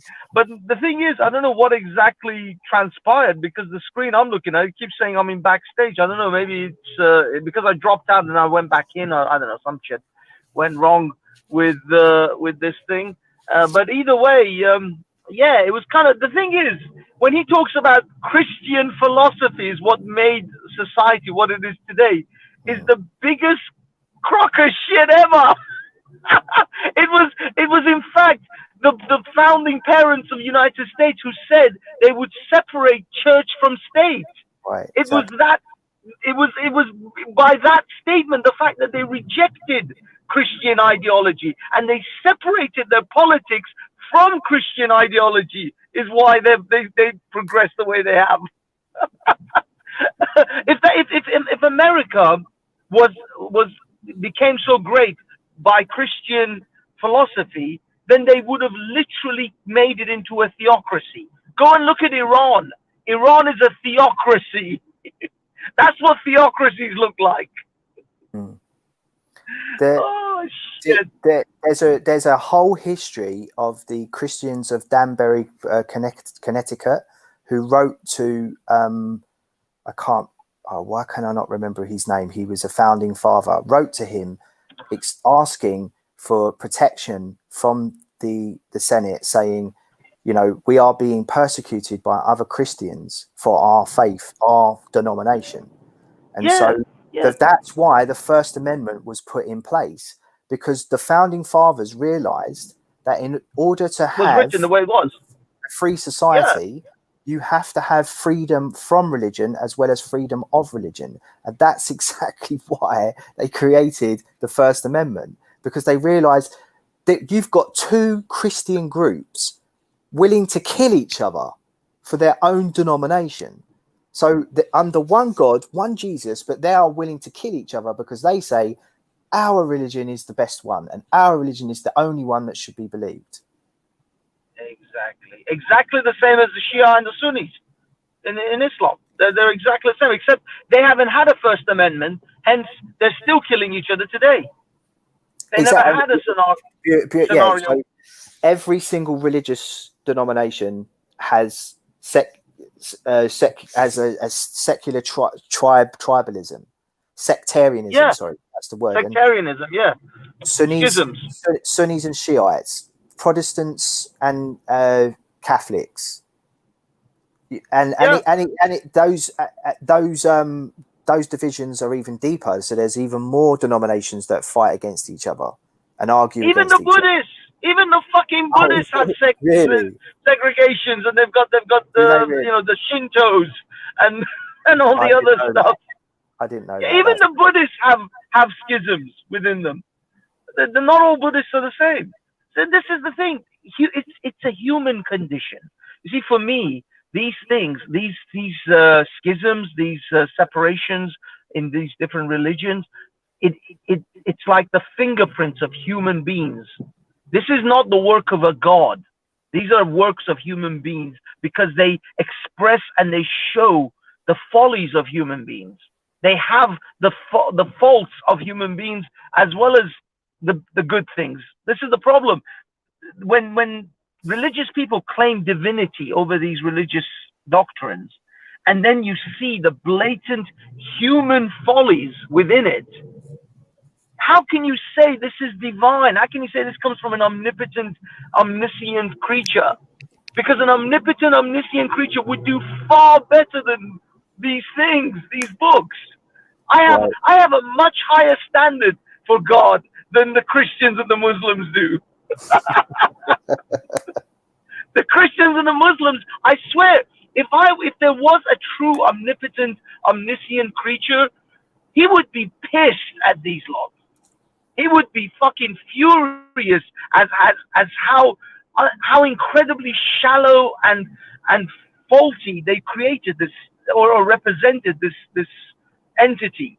Because I mean, you just got to think, in a single human lifetime, in just a mere 80 or 90 or 100 years, you learn so much about so many things that you look back at your youth and you think, I was a fucking idiot.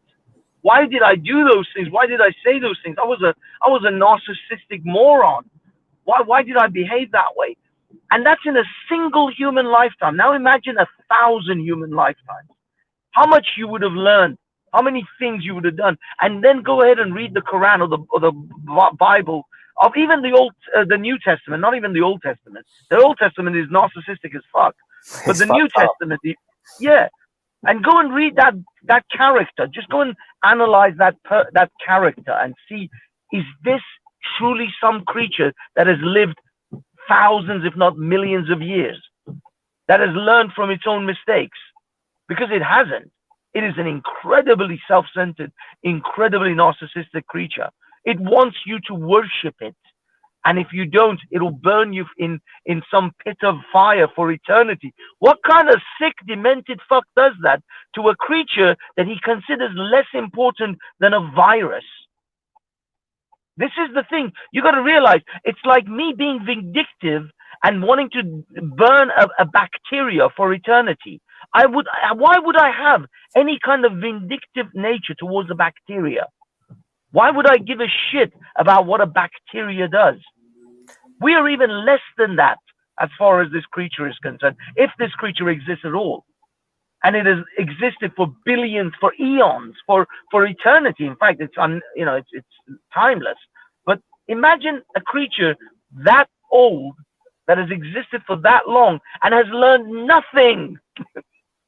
He's got to be the dumbest son of a bitch ever alive.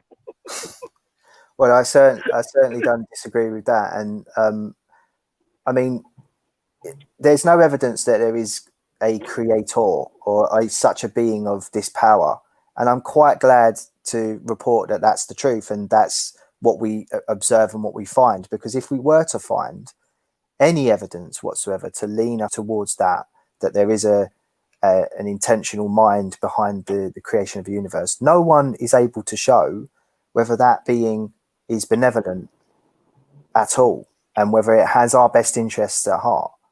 Exactly. I mean, well, the benevolent side is assumed. It's not even like they don't even examine that if how about if this creature is actually benevolent? It actually wants to fuck with us. It likes us suffering. They don't even contemplate this notion that maybe the creator of the universe wants you to suffer. Maybe all of this is set up because it's got some sick fucking. Maybe Jimmy Savile is the creator of the universe. Have you ever even contemplated that? They can't even fathom such a thing. A young girl was burnt the other day, and she's got first-degree burns all down her body, and she's going to have to be put into a tank of chemicals to help her skin grow back. Can you imagine the pain that little girl is going to go through daily for the rest of her life? Yeah. But God helped you find your car keys. Well, yeah, exactly. God help me. No, not that. The unbelievable scenarios. A tornado destroys a whole town, destroys 90% of the houses. One house survives, and they're like, "Oh, thank God! God bless this house." Are you kidding me? If God wanted to bless this fucking town, he would have left all of those houses fucking standing. Wasn't there like a house in Syria that was bombed or something, and everything was destroyed except for the Quran? And it's like,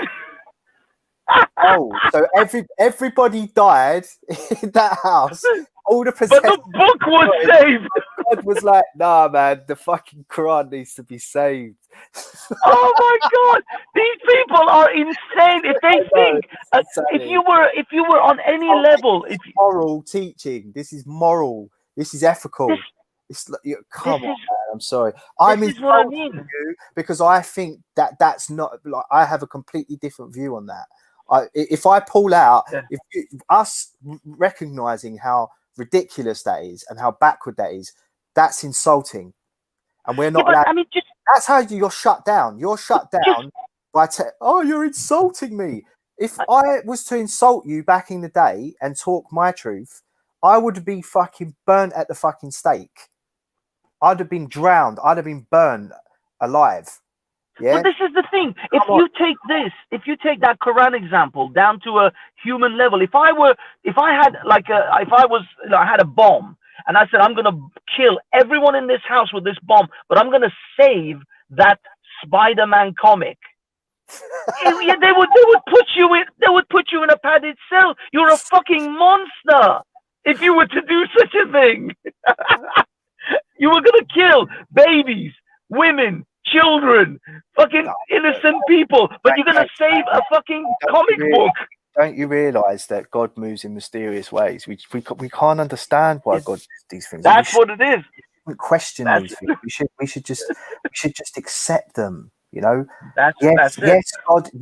has seen every single child raped in history, stood and watched.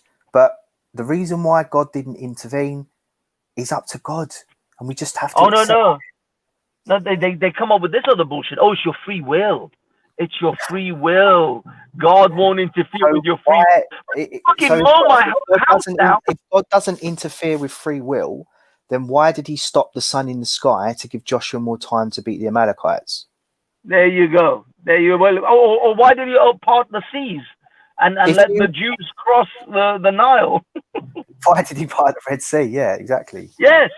Why did he drop manna from heaven so that the Jews could eat in the desert? You know, there you go. So why did Jesus feed all those people with the loaves and the fishes? He should have let them starve.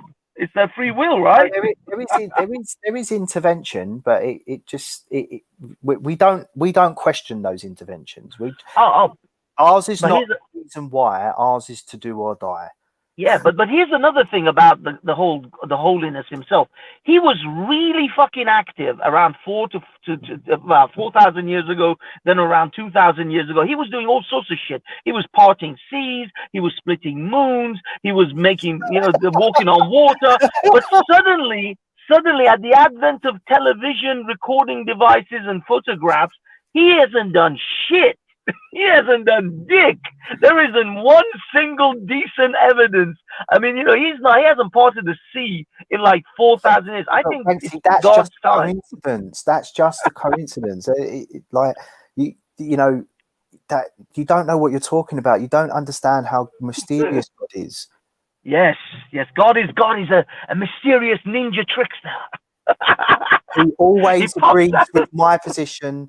And he's always on my side, and Oh, fuck me! Somebody once said, "You know that you're crazy when your God hates all of the things that you hate." Yes, exactly, exactly. Likes everything that you like and hates everything that you hate. You hate. Isn't that funny? He seems to he seems to line up with your hates and likes so conveniently. It's because God is so convenient. Oh, that's I gotta go because I've reached where I was going. So I'll take care. Have a good. Take care, brother.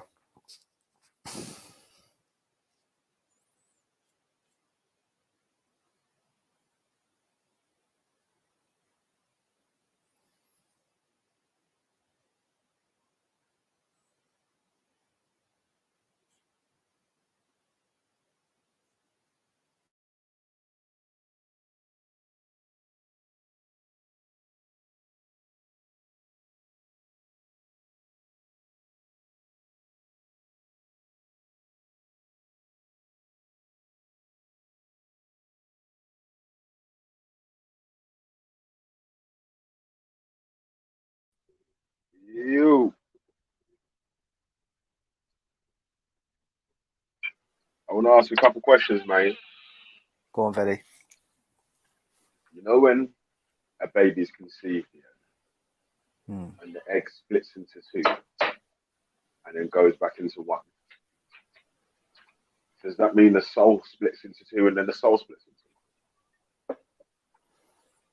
Well, I don't believe that there is such a thing as a soul, so I don't believe that's true. But I guess that'd be better asking somebody who believes in a soul.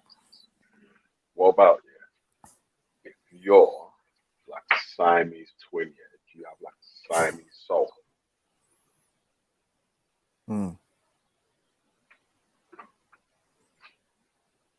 That's a good question.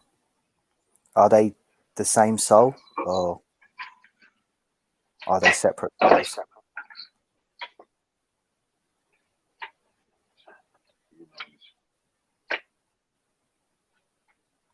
The religious people don't know, bro.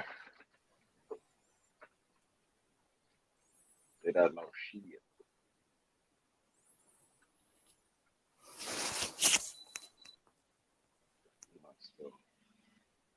So, yeah, man, big up yourself, Dark Magician. Big up man like Natty. Yeah, big up everyone that's jumped on so far. I'm true, man. You got to get this work, man. I might jump off. Got to get on with some work. Say nothing, brother. You know what I mean? Like,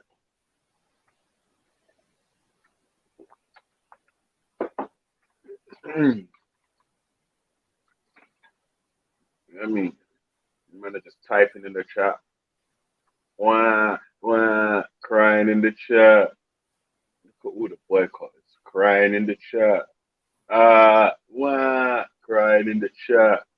Yeah. Yeah, man. You're just smiling in the chat. Come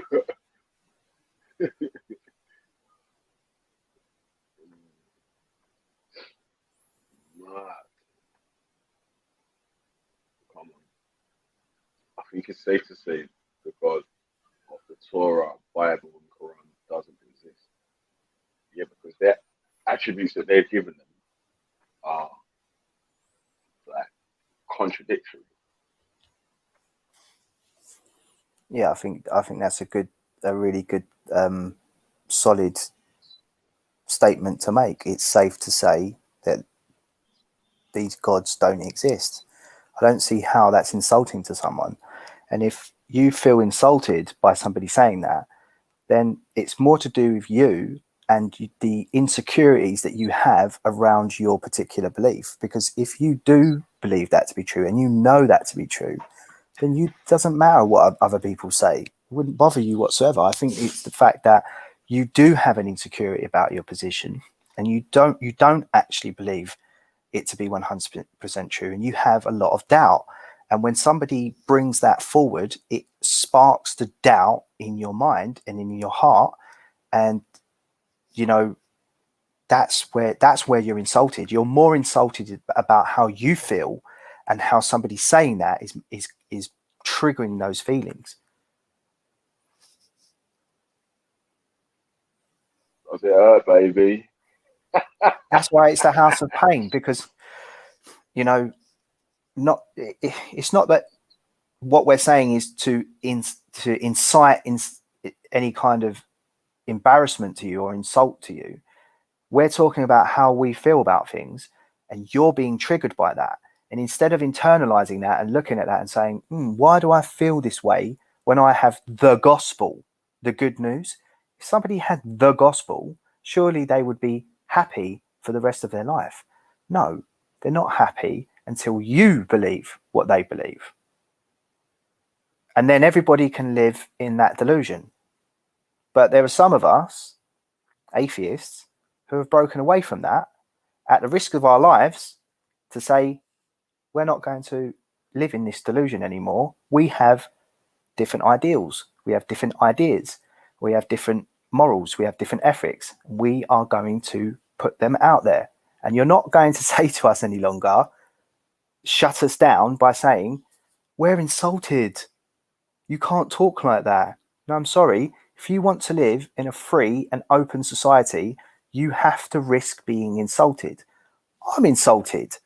I'm insulted by some of the things in the Bible. I'm insulted by some of the things that Christians and Muslims do, and Jews. I'm insulted by that. Who gets the right to decide who has the hierarchy of insult?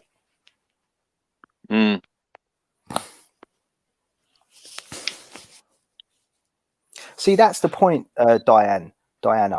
I do know what I'm talking about because I was a Christian and I did read the Bible, and I was in that same position. When somebody criticized the Bible and criticized God, I got triggered.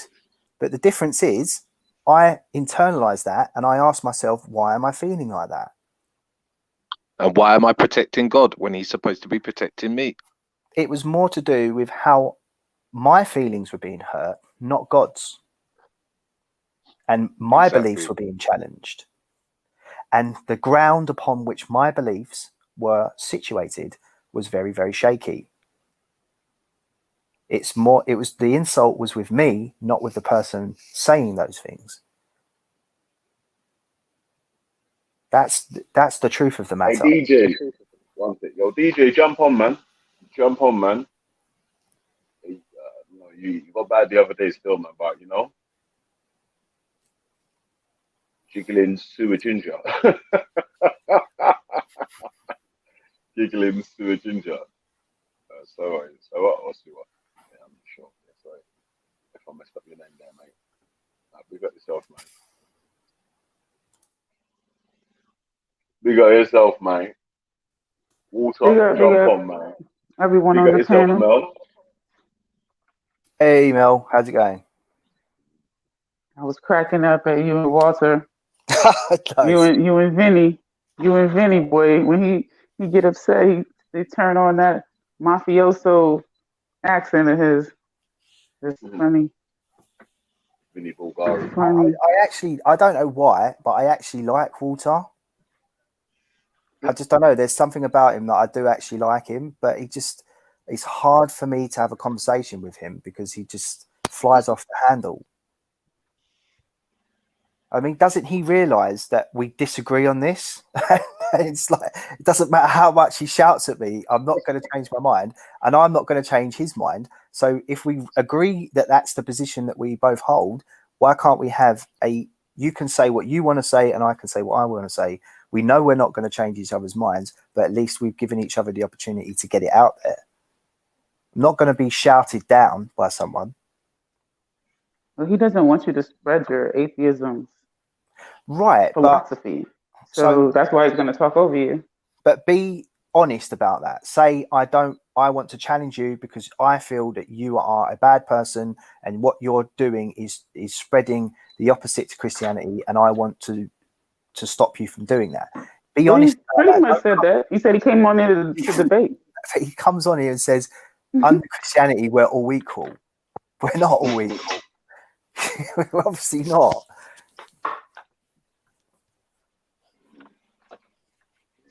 Anyway, Walter's not here to, defend himself. So I'm not going to say anything more on the matter.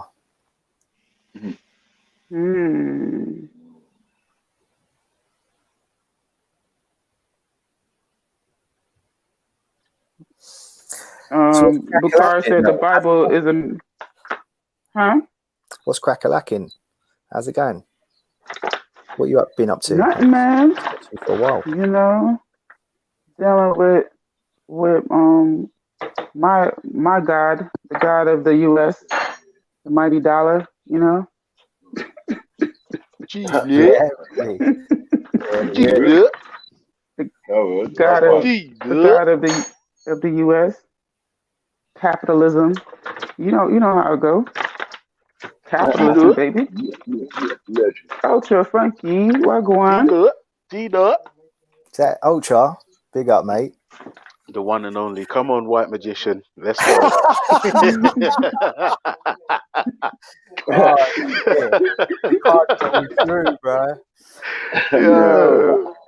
Yo, big up Mel. Big up Dark Magician. Big up Natty. Big up Vinny. What's going on? Talk to me. What have I missed? Sounds good. You missed a little rant going on. That was entertaining, but we're changing the subject. But wait, who's ranting? Oh, you guys can talk about it, but I don't want Walter to think that he's a victim, because he's. Oh no! Wait, who upset Walter? You're getting a red card for that.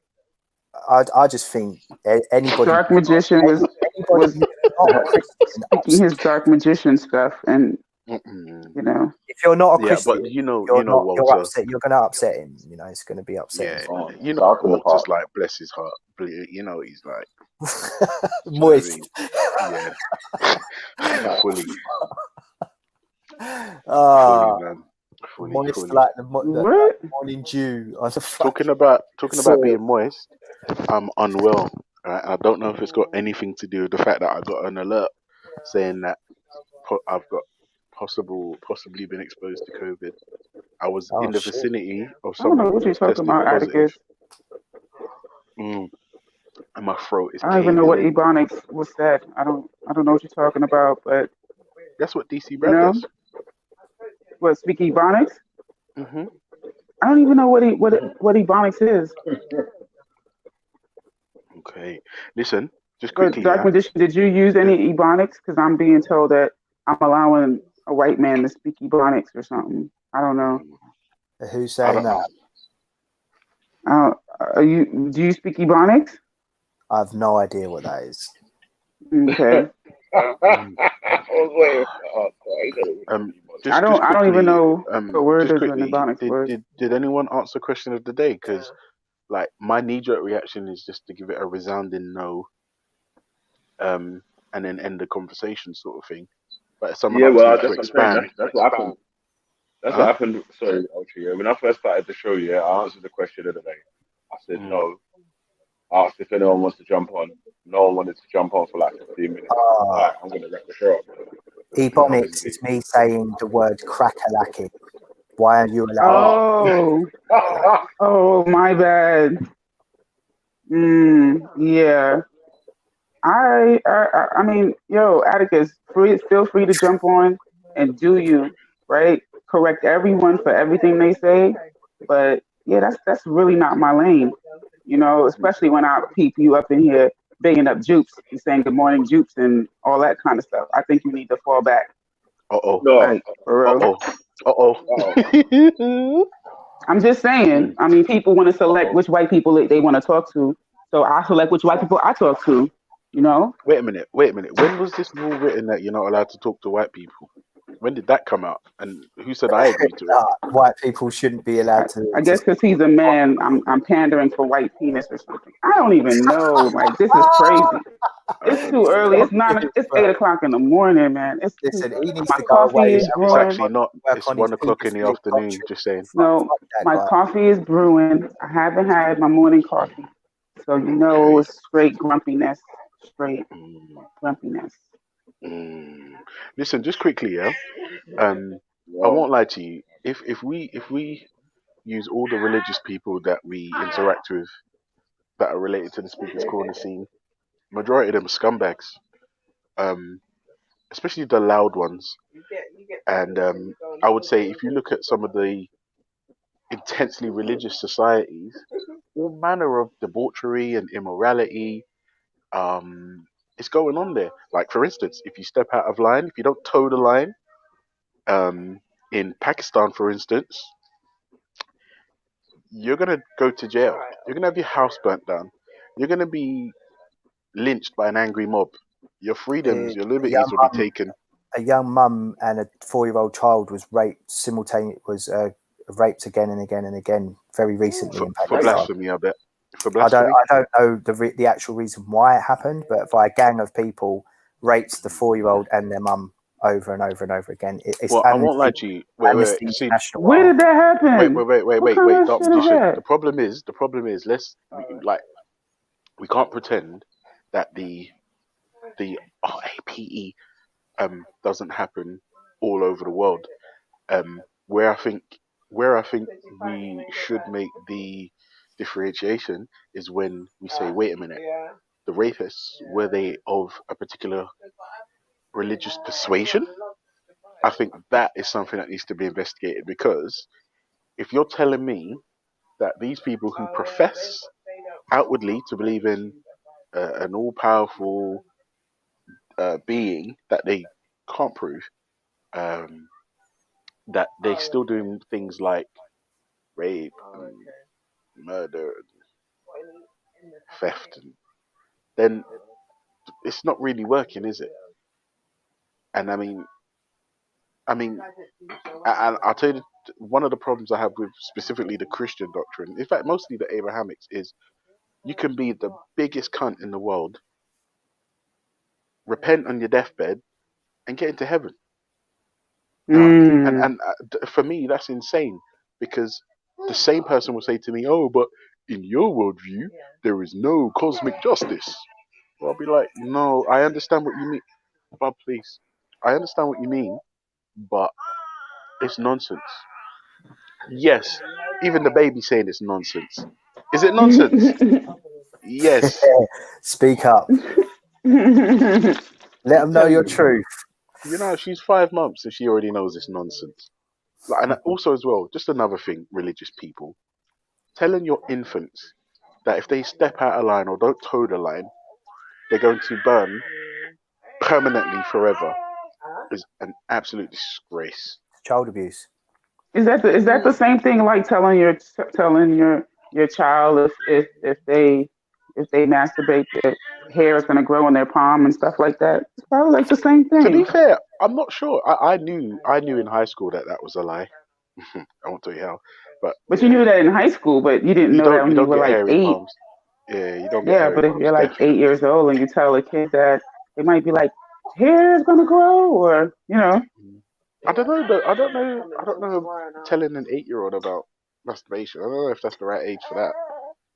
I don't know. Maybe bit late. Like okay, late. Yeah, maybe maybe like like 11, 12. Like when they're like, you know what I mean? When the puberty's kicking in and rah rah rah. But I think well 8. nowadays with They're more everybody worried eating all about this like. damn junk food, puberty Yeah, that's hits true. a lot earlier too. Yeah, Because you're saying not to tell the boy that, but if the girl is getting her period at 9, what's happening to the boys? Something happening to their bodies too. You know what's funny? I was saying to my wife the other day that if I was magically turned into a woman for 24 hours, I would masturbate to death, like just break my You won't fingers. be able to stop touching your nipples, man. Yeah. You stupid. Oh, I love that stuff, man. Yeah. So you would have a man's mind and a woman's body. Yeah. Break my fingers off in there, mate. Break them. Yeah. But yeah. Just also as well, like Northern Nigeria, Pakistan. What's that place begins with a B? It's a Muslim. It's a Muslim. Wait. Hold on, Vels. It's a Muslim spot. Is it Brunei? Brunel? No, not Brunel's the uni. What's that place where they're doing the murdering gays? Is it Brunei? Brunel? Where is it? Benin? I can't remember. Someone tell me where it is. There's a spot somewhere where they're gonna just murder gays. Kingston. No, it begins with a B. Hey, Melody, do you know what's funny? Do you know the first time I ever saw a tranny was in Jamaica? Imagine Whoa. that. The first time I ever saw a tranny was in Jamaica. Bro, listen, we was in a nightclub called Asylum. Well, go on for Jamaica, and boy. Then I saw this dude, and he had a wig on and a dress, a contour dress with black and white stripes. I remember it vividly because I thought, what the fuck is happening here? Like, I thought I was in Jamaica. I thought it was Death for Batman and all this stuff, and the guy was just walking around like, and no one was saying nothing. And I thought, well, you hypocrite sons of bitches. Muslim countries beginning with Muslim countries beginning with B is Bahrain, Bangladesh. That's it. Bahrain. Is it Bahrain? Well, no, wait, Bhutan is not Islamic country. No, it's not Bahrain. It's not Bahrain. Brunei. What it's called. Brunei. That's it. Brunei. That's it. Now, listen to what I'm saying. Yeah. If you don't like gays, right? And if I'm honest with you, I don't like the thought of what gay guys do to one another. So guess what I do? I don't think about it. Yeah, I don't think about it, right? But guess what I don't want to do? I don't want to murder them. I just want them to keep their shit away from me. Now, I don't feel the same way about lesbians. Do what you're doing, because I like women. You're such a hypocrite. Hypocrite. Such a hypocrite.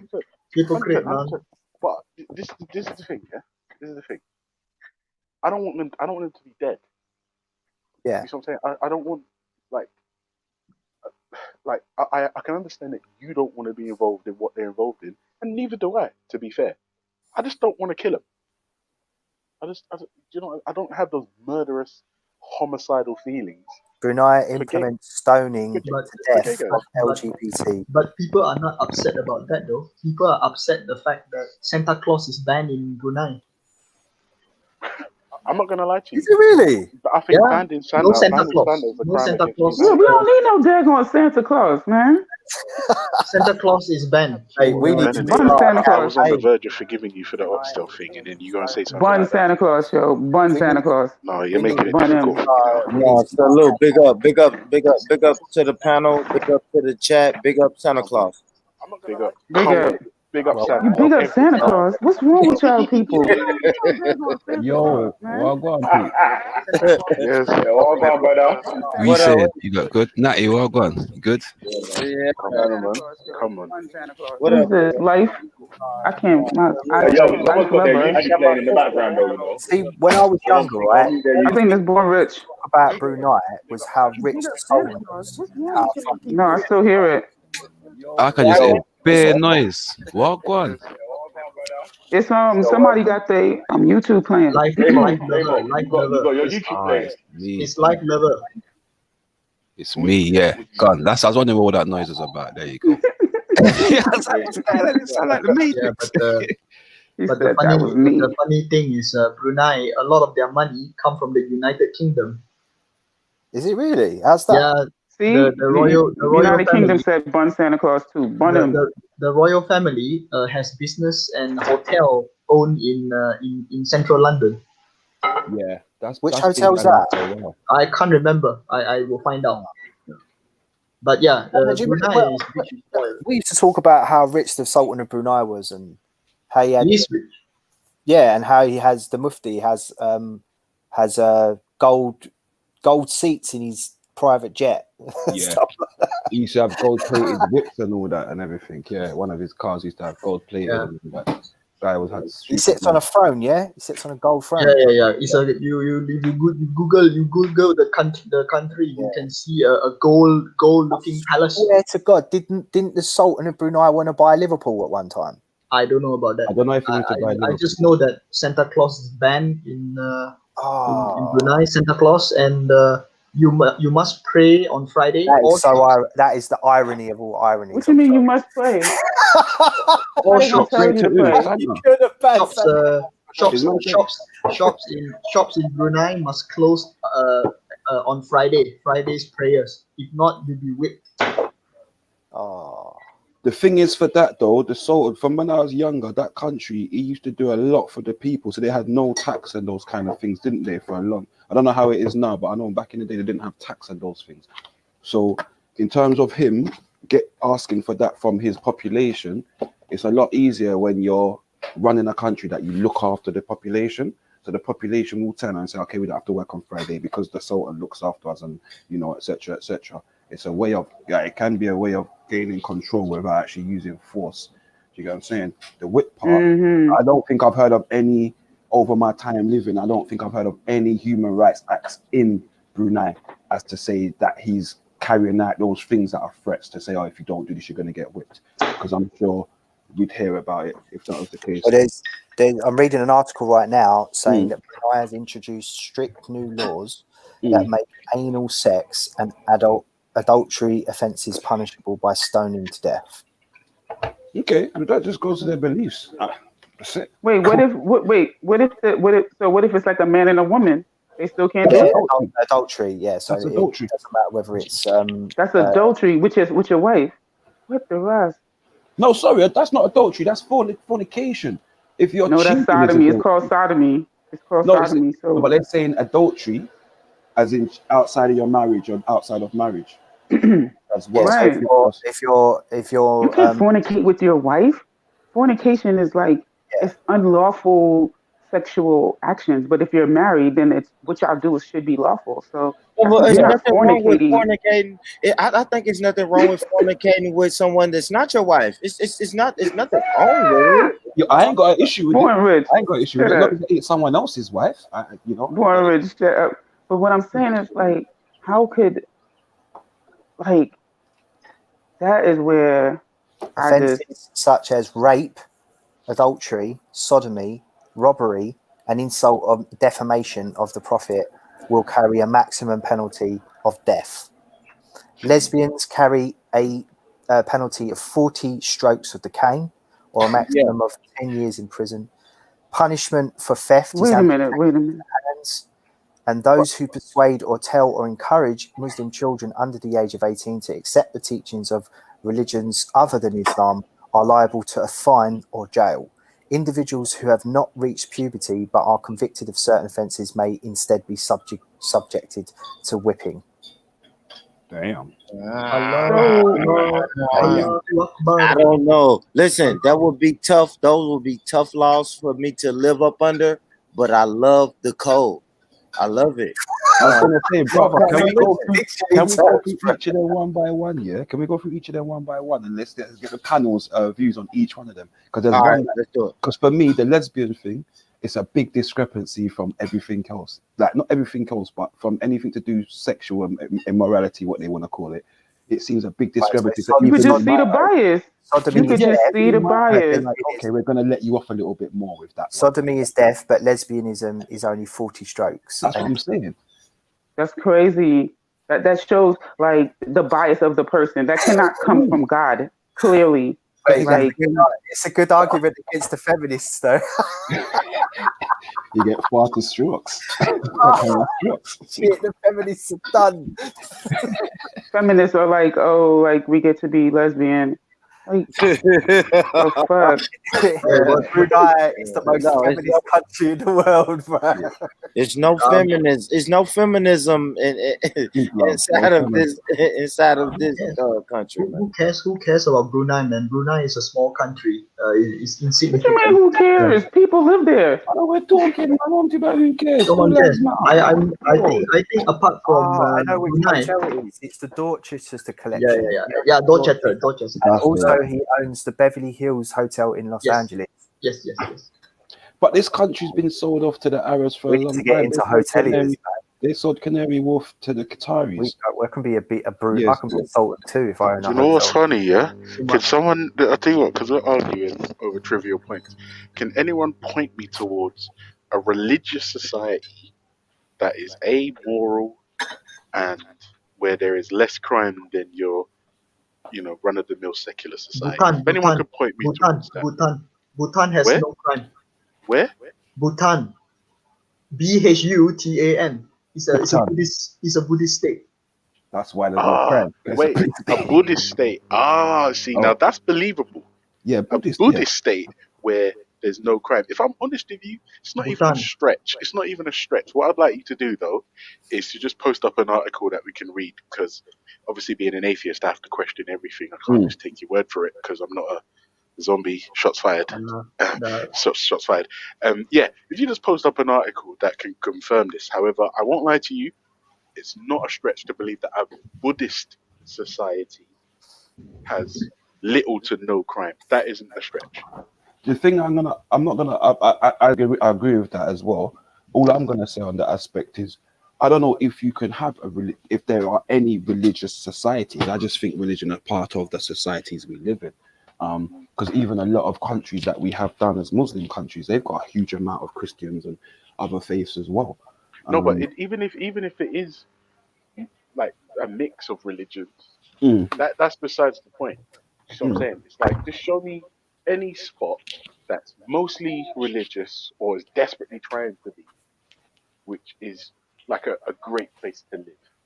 Are you talking about the quintessential religion, or are you talking about different faiths?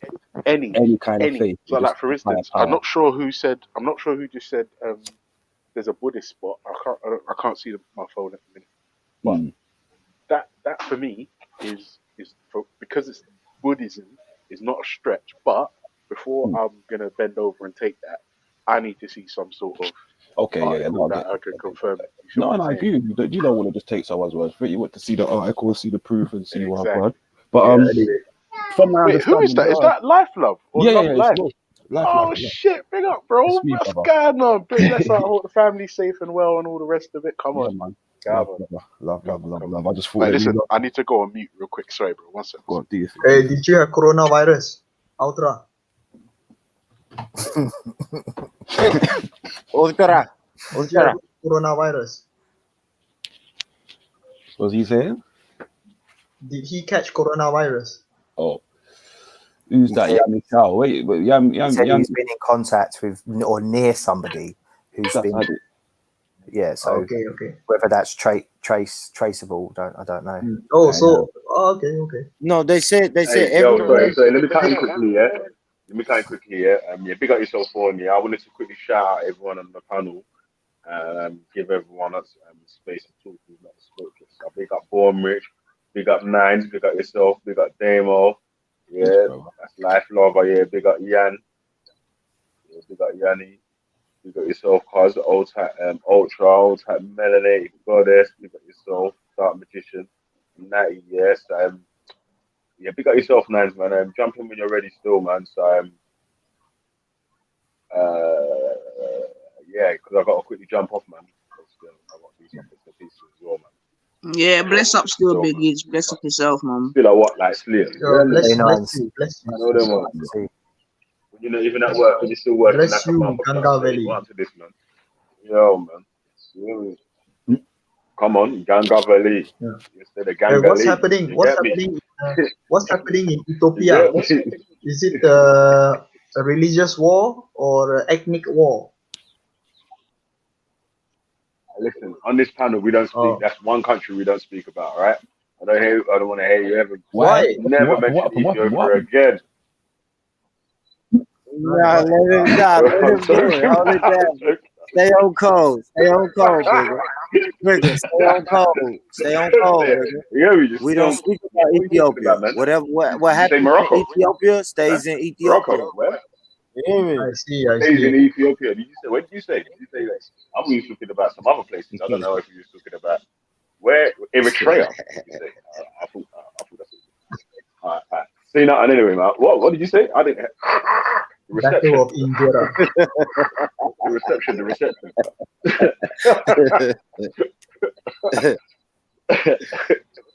Yeah, man. Yeah, so what issues you have? Yeah, man. Anyway, man. So what issues they have with Brunei? Is it just an example of an Islamic state? Let me read that James Jesse's comment. Highlight it, man. Highlight it. Alright. I still gotta read it out. Alright. Mr. Antics. Oh no, that's not it. That went in the right one. Number what? Hold on. What did you say, Bigger?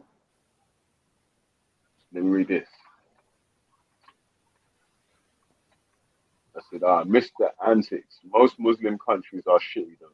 Shouldn't Muslim countries be more blessed than non-Muslim countries, since the people in those countries keep Islamic law more than non-Muslim people? That's a good question, man. Is that a misconception about humans though, and what non-Muslims do in their life? Because I know plenty of people that are non-Muslims. They might not keep Islamic law and call it Islamic law, but they keep they keep a lot of the, like, you know, say for prayer example, there's a lot of people that are not Muslim or Christian that pray a lot. Do you know what I'm saying? But the point that he's making is that all the countries, basically, the countries that are the most religious, if their religions are true, should actually be a better country to live in than the countries that are least religious, isn't it? Because obviously most of the people in that country should be getting the blessings of their Holy Father and all them sort of stuff there. Religions are just whores, basically. They pimp themselves out to the people. It's about control also. Religion, full stop. But each country that says they're run by a church or run by whichever, it's all about control. It's all about control. In my eyes, do you know what I mean? Like, I believe in a creator, but I don't believe in sitting down in a religion whatsoever. And that doesn't stop me from doing what's right and being what's blessed. Does being a good person make you blessed, or does following something that's, because again, a lot of Islam in my eyes, you can correct me if I'm wrong, is also following the traditions of men. In today's society, a lot of religion is following the traditions of men. It seems like, to me, that's why it seems like, bro, if it's just like following the traditions of fallible men that's got millions of mistakes in it, yeah, why don't you just like try to live your best life to what is actually true, what we know about the world at the moment. Bigger, what was the question? So what was the question again, Bigger? One more time. We got the question. What you talking about? Yeah, the first question was what if religious countries, why are religious countries so rubbish? Yeah, because obviously they should be getting blessed, yeah, by God, Allah, Yahweh, whatever, yeah. Yeah, or Jesus, Jesus, whoever it is, yeah, because most of the people there are actually following the same religion, but it doesn't seem like that. All right, well, let me say this. Let me make the case for America, right? So I don't know what you mean when you say rubbish, right? Because we know that America, the great state, the great land and great country of America, is never going to be rubbish, right? And we follow our good Christian values. No, listen. Us over here in America, us real and melanated can vouch for this. Us red-blooded Americans, we can vouch. We are steeped in our Christian values, bigger. Like we live and die by our Christian values, and it's nothing rubbish about this country. I think that we are one of the most. I don't know. We're heavily influenced by the Bible, and we live by those morals. Right, but you recognize that your constitution is godless, though. Our constitution is godless, but we know, all right, but we know over here in America, right? They always say that it's a separation between church and state, right? But we know that this great land was founded on great Christian values. You know what I mean? Like our first president, our second president, third president, fourth president, fifth president. This land was founded on Christian values. So we can say that, yes, it's separate. Church and state is separate, but we're still living by Christian morals. Even with, let's use something like, you can say adultery. All of your morals are Christian. Say it again? Not all of your morals and your system is entirely Christian. It's not. That's true. That is very true. It's not entirely Christian because it's also come, like for example, in the Supreme Court, there's a bust of an Islamic leader. A lot of America's the things that they go by are not just Christian. They're based on other things also. It's not just it's not just Christian, but it comes from a Christian background. You understand what I'm saying? Like, as well as Islam, because again, Supreme Court rules have also been made based on a lot of Islam. Judaism as well. And whenever we feel like we want to deviate from our Christian values, we're going to deviate, right? You know what I mean? If it's a special situation or a certain situation where we feel like we have to maybe veer off from our normal Christian values, we'll do that. That's what America would do. And I'm saying we, just, you know, I'm playing the American card right now. Are you a Christian, brother? I'm not.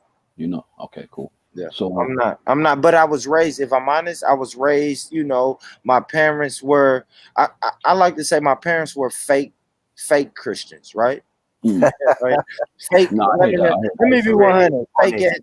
I think my parents, and I love my parents to death, and God bless their souls, but I think they were fake ass Christians. They were fake ass Christians. We never went over Bible verses or anything, but we had white Jesus. You know what I mean? All of that type of shit. Yeah. No, I hear you.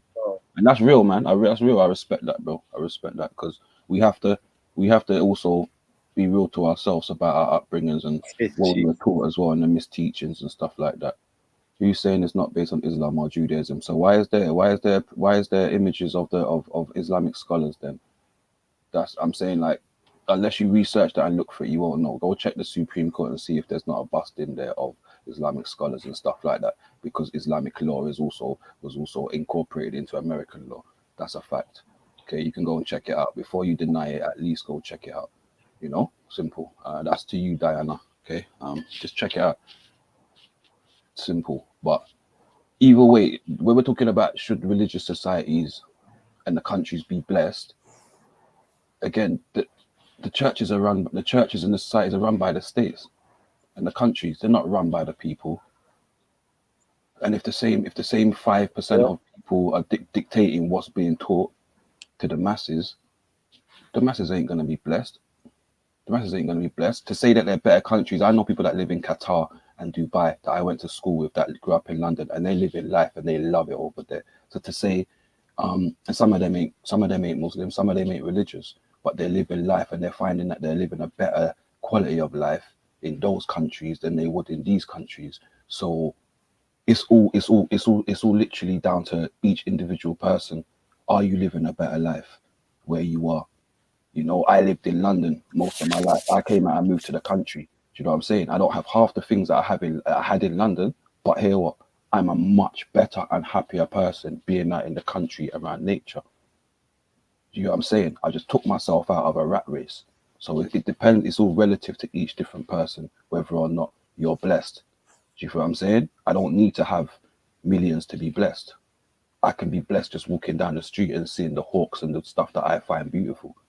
Is that the real blessing? Are we really looking at what blessings are as monetary and wealth and owning land and so on and so forth? Is that what we're classing as wealth, or are we classing actually freedom of your spirit?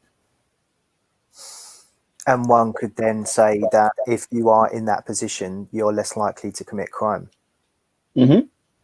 Brother, I don't know if he was on there about a week ago. I told the brothers my story. You know what I'm saying? I was on the roads.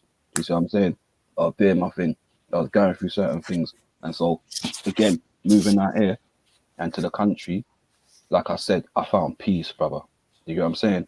I found the peace to a point where one of my good friends was going through something. And I said to him, bro, you know what? I'm going to come pick you up. You're going to come and stay out here. Now he lives out here and he's found peace. Do you understand me? Where are you? Where are you? Wiltshire. Oh, so okay. Like I'm out in Stone. I get up, I drive to Stonehenge, Cheddar Gorge, and the point is, wow. I'm seeing things in this country, in England, that I didn't know we had. Do you feel what I'm saying? And so for me, a beautiful country. You understand me? And that's enriched my spirit. Yeah. So to say, do I need religion or do I need these things and that to be blessed? No. I just need to have my spirit and my soul enriched so that, like, you know, when I wake up, if I'm having a down day, I get in my car, I drive 20 minutes, I'm at Cheddar Gorge. I drive an hour, I'm at Stonehenge. You know, there's other places in the country bigger than Stonehenge that are less famous and less popular. And it's a matter of just driving 20 minutes. Do you know what I'm saying? So yeah. We have to look at how we're measuring blessings and whether or not blessings are around monetary values or the things that are put in front of us to say, oh, makes you blessed. Because, you know, we see it now with celebrities. Oh, I'm blessed by God because he gave me this and I'm wealthy and I got this and that and I'm blessed. Are you really? Or did you just work hard? Or did you get lucky? Because there's all different kinds of reasons why people are in them positions. Yeah, definitely. Correlation is not causation. And so, you know, we can't just say there is a lot of evidence to show that statistically that the least religious a society, the more peaceful it is and the more happy it is. But that doesn't necessarily mean to say it's because they are not religious. It could be other aspects. It could be the fact that they have, you know, a better standard of living, for instance. Yeah, I mean, there are some secular countries that are not religious and they have high rates of suicide. And so, you know, that has to be taken into account as well. Yeah. So, yeah, I'm never, ever going to be able to get on board with anyone who argues that we should only have religious societies or we should have no religious societies, because that is tantamount to saying we're going to basically tell you what your happiness is and where to find it. Yeah, but if we don't do that to a certain degree, you're going to have people running around cutting off people's heads because their feelings are hurt. No, of course, exactly. So there has to be a balance between positive and negative liberty. A positive. Yeah. So as a citizen, when you are born into this society and you continue to live in this society, you agree to the social contract. And the social contract is that if you want to continue to be part of this society, you are going to adhere to the laws of that land.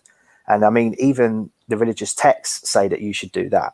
So, but isn't religious freedom being allowed to cut off someone's head if your doctrine has that? If that's part of the doctrine, isn't part of religious freedom being allowed to lob off someone's head? Because that's not freedom, that's superiority. That's completely different. Oh, supremacy.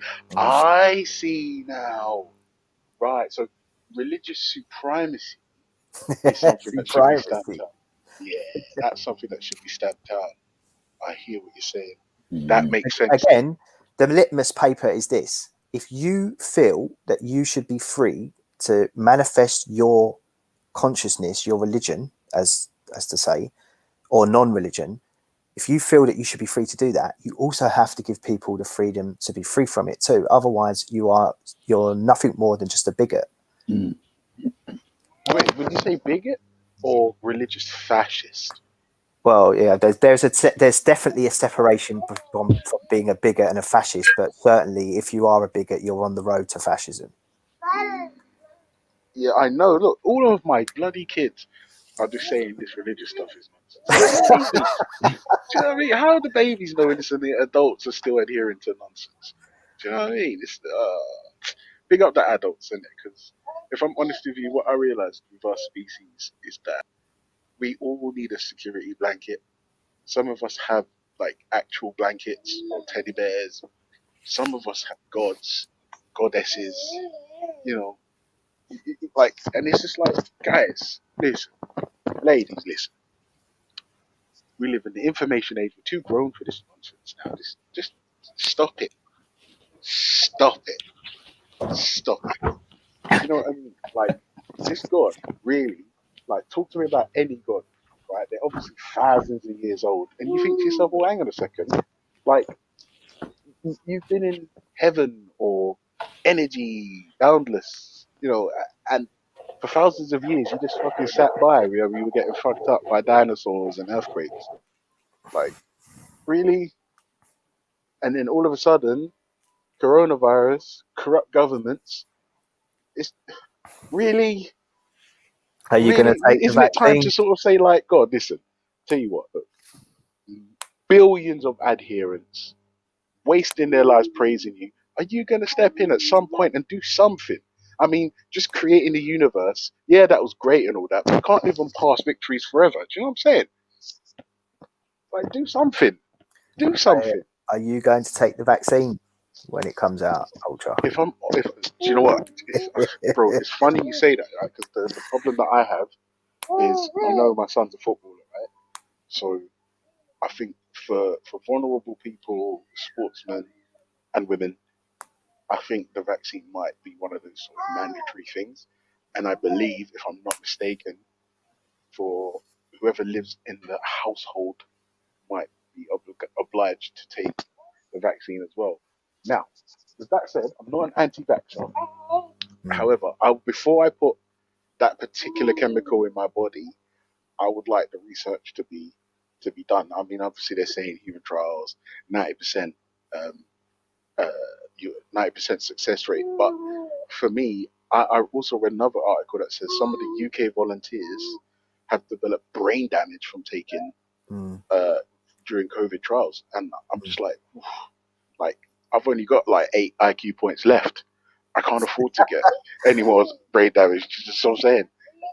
So, but if I'm honest with you, the way my setup is, I might be obliged to take it because I don't want to jeopardize my son's career because he's getting me out of the ghetto. Do you know what I mean? I mean, I live in a nice bit of Battersea, but I'm still not making hundreds of thousands. So I'm saying, so I'm in the ghetto. So yeah, once the science has been done, I'll probably end up taking it if that's the truth. I'll probably end up taking it, and then you know they might start saying to you, if you want to come into the football stadium, you need a negative COVID test or vaccine, or you would have had to have taken the vaccine. And what about you, Dog Magician? Are you going to get the vaccine? Yeah, Probably will. I don't think I'll allow my son to take it. Right now, I mean, I'm not a scientist, but I think there is the scientific community is being really good on this because they're actually pointing out that Pfizer, who've actually brought forward this vaccine, have, instead of peer reviewing their 3rd phase trials, they've put it out to the media in a press conference, and that's not the way you should do things like that. But I understand, it is a pandemic, and they want to be able to put out information to try and, make people feel at ease that we are making strides in creating a vaccine. But I understand that coronavirus has been around a while and they haven't been able to develop a vaccine before. So I'm not too sure whether this is a commercial stunt and whether it actually is going to be, something that's real and that's going to work. Well, this is the thing. A lot of people are saying it's commercial. It's got economic fucking origins. That's why, apparently. Right. So Bill the fact that it's happening so money off a vaccine. Yeah. Fucking Xbox. Do you know what I mean? So there is a vaccine group who is like vaccine poverty, and they've actually put together some money to make sure that there is vaccines put aside for the most poorest countries. So, you know, that's an issue too. But the fact is that there is such a thing as vaccine damage, and we're almost not allowed to talk about it.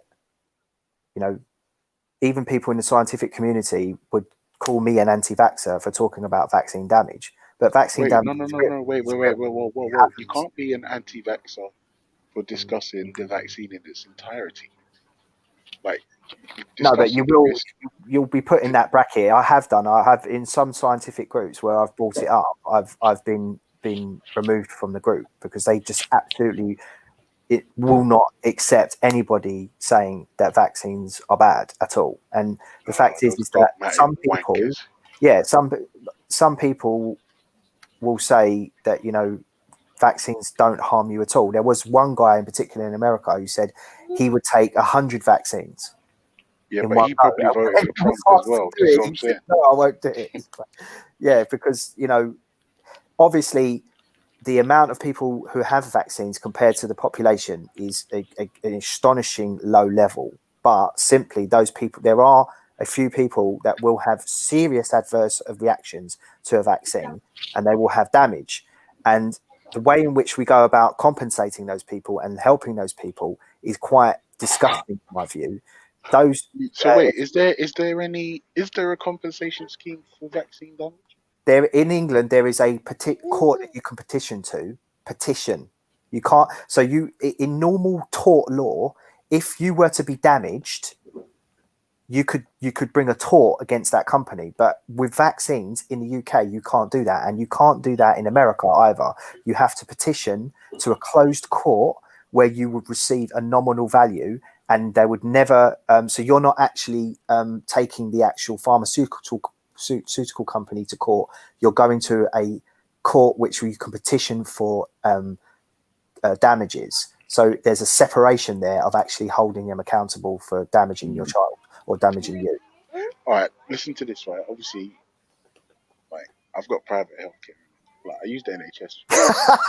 You got your pooper. Yeah. I've got private healthcare. I got private healthcare. Your work, innit, you fucking... Yeah. I get it through work, innit? So, like, if I get fucked up from the vaccine, and then but this is the thing. Like I said, for me, the worrying thing is the article I read about the brain damage is nuts, because if you're taking a vaccine that's like anti-COVID, I'm trying to, because I'm not a microbiologist or a scientist in any shape, I'm trying to think, how do you fuck up someone's brain giving them a fucking flu jab? I know coronavirus isn't a flu, but it's just... There's a video online. It's nuts. I was just about to ask Life Lover, what are your thoughts about the vaccine? So basically, would you get it? I wouldn't get a vaccine. I wouldn't touch a vaccine. I've never had any type of vaccine bar what I would have had as a kid. When I was growing up, most of the things that we had, like vaccine wise, you'd get at like the BCG, you'd get at 12, 13. I never actually had one, and my immune system is strong as hell. Now, I was also a vegan for a long time. I also eat the foods to heal my body. I also eat the foods to build my immune system. And so I watched the video. There's a video going around of a scientist, a guy that's heavily involved in dealing with vaccines and creating vaccines. And he's actually in court doing a testimony, and he's asking questions. And obviously being in court means that this guy's going to have to answer the questions truthfully, within a reason. And there were some questions he tried to skirt around, but some of the things that the things that popped up in my mind that are more important than anything is the fact that there's embryos that they use in vaccine. There's, from fetuses, there's animals, pig cells, monkey cells, all kinds of different animal cells that they use in these vaccines. Now, you want, again, somebody else, how do people end up having brain damage and things like that? For me, I'm not a biologist, I'm not a scientist, but there's got to be a correlation by putting all these different DNAs and different strands of things into your body, and having these things, because our body is going to react. That's natural. If it doesn't, if they put something in my body that belongs to someone else that doesn't have the same tight bladders me and so on and so forth, what's going to happen? What's going to happen? My body's going to reject it. And if it can't get rid of it, what's it going to do? It's going to cause something. So is that the same situation going on with these vaccines? So for me, no, I wouldn't take it. I don't agree with the stuff that's in there. And I wouldn't put stuff, that kind of stuff in there, so in my body. So no, I wouldn't be taking a vaccine. And if it means that we live in a different part of society where we're like, you know, it's weird because if you think about how extreme it can get, you're looking at like a scene from a blasted movie. Do you know what I mean? It sounds far-fetched, but it actually isn't. Where the people that are taking vaccines can go on and live life, and those that ain't, are gonna be, you know what I mean, in some different positions. And we have to think about everyone before you think about whether you're gonna take the vaccine. Are you prepared to go through what might come? Me, I am, because that's just me. But yeah, vaccine for me is a no. So what do you think is going to happen if you don't? That you're going to be isolated and? Well, they're talking about people having travel passports and vaccine passports to say, oh, you've had a vaccine, you can travel, you can do this, you can do that. And so, yeah, if that's, you know, that's the case, that they're talking about it now, that it's all over the news. Not all over, but there's. So you're prepared to like not travel anymore? There'll be other ways, man. There'll be other ways. There's men are coming to England on dinghies. Like, you get what I'm saying? There's other ways. There'll be other ways. Like, that's it. Is we have to think about it. Like, would you sell yourself? There's certain things you gotta think morally. Would you do to get this? What would you do to get $1 million? What would you do to be set for life? What would you do? How far would you go? But I hear what you're saying. I don't necessarily agree that it's like selling yourself. No, I'm not saying it's selling yourself, but it could be. Some people will do it because they want to be able to go and do the things that they want to go and do and live the life that they want to go and live. Do you know what I'm saying? Like I don't want to live in America. Like it's not about like, so like if I feel like this is not the country for me, this is not where I want to continue to like build up, and I want to, you know, like grow old hair and all that kinds of stuff. And like, I actually think like if that's the only way that I could make it to the continent, or yeah, I think I would do it. That's the only way. But that's different. To me, it would be torture. To me, it would be. I don't want to build here.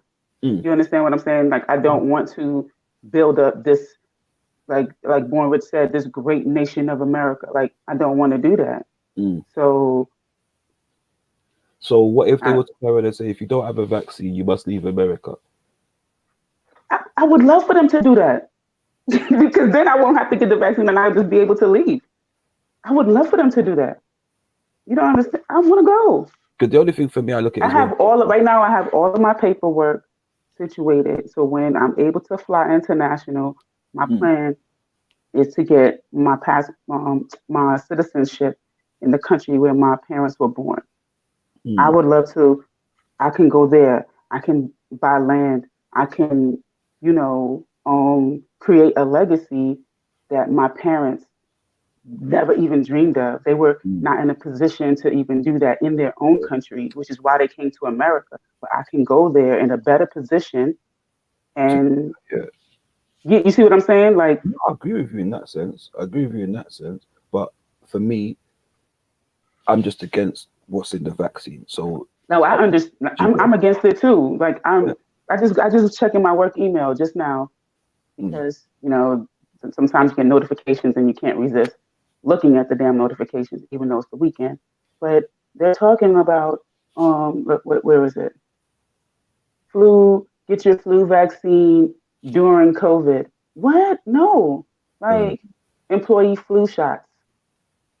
With the approaching blah blah blah, you guys can come here and get your free. No, thank you. I've never gotten the flu. And when me working with very little children, I remember 2 years consecutively during the winter time, I got body aches, fever, chills, runny nose, sore throat, I mean, felt horrible. I go to the urgent care or whatever. They come in there, they do the little nasal testing thing. And I think they even tested me to see if I had strep throat because my throat was hurting me too. Negative for strep throat, negative for flu virus. I said, so I don't have the flu. And they're like, no, you don't have the flu. They said, so what is this? Oh, it's just a regular virus and it's going to pass just through your system. There's nothing that we can really do. All you can do is treat the symptoms. Like if you want to take cold, cough medicine, cough syrup, or, drink plenty of water. You just got to wait it out. So, so that means that I can get the flu shot and still get all of the symptoms from the flu, but it not be the flu. So what the fuck am I getting the flu shot for? So what do you think that thing was that you had? Like a really bad, like a cold. Like a bad cold. Like a really bad cold. Like, sometimes your body is. Yeah. You're going to it. You're going to where I'm going to say you. It's just about touching. Sometimes your body is fighting stuff. Like it's like we don't live in a society where everything is just clean and pure and the atmosphere is great. And, sometimes you can inhale certain things, cleaning products, and it irritates your system, like but Melanie, your body could. You say have you been masked up though? Like, because what I won't lie to you. When I leave the house, I mean, when I go into a public place. So if I'm leave my house and I go and walk my dog, no, I'm not walking my dog with a freaking mask. No, I don't wear a mask but to walk my dog. What I was going to say is though, is because we've been masked up in this country specifically, sanitation has been up like 50%, right? I would say there's a lot less cold and flus that have been going around. No, but you want to know why?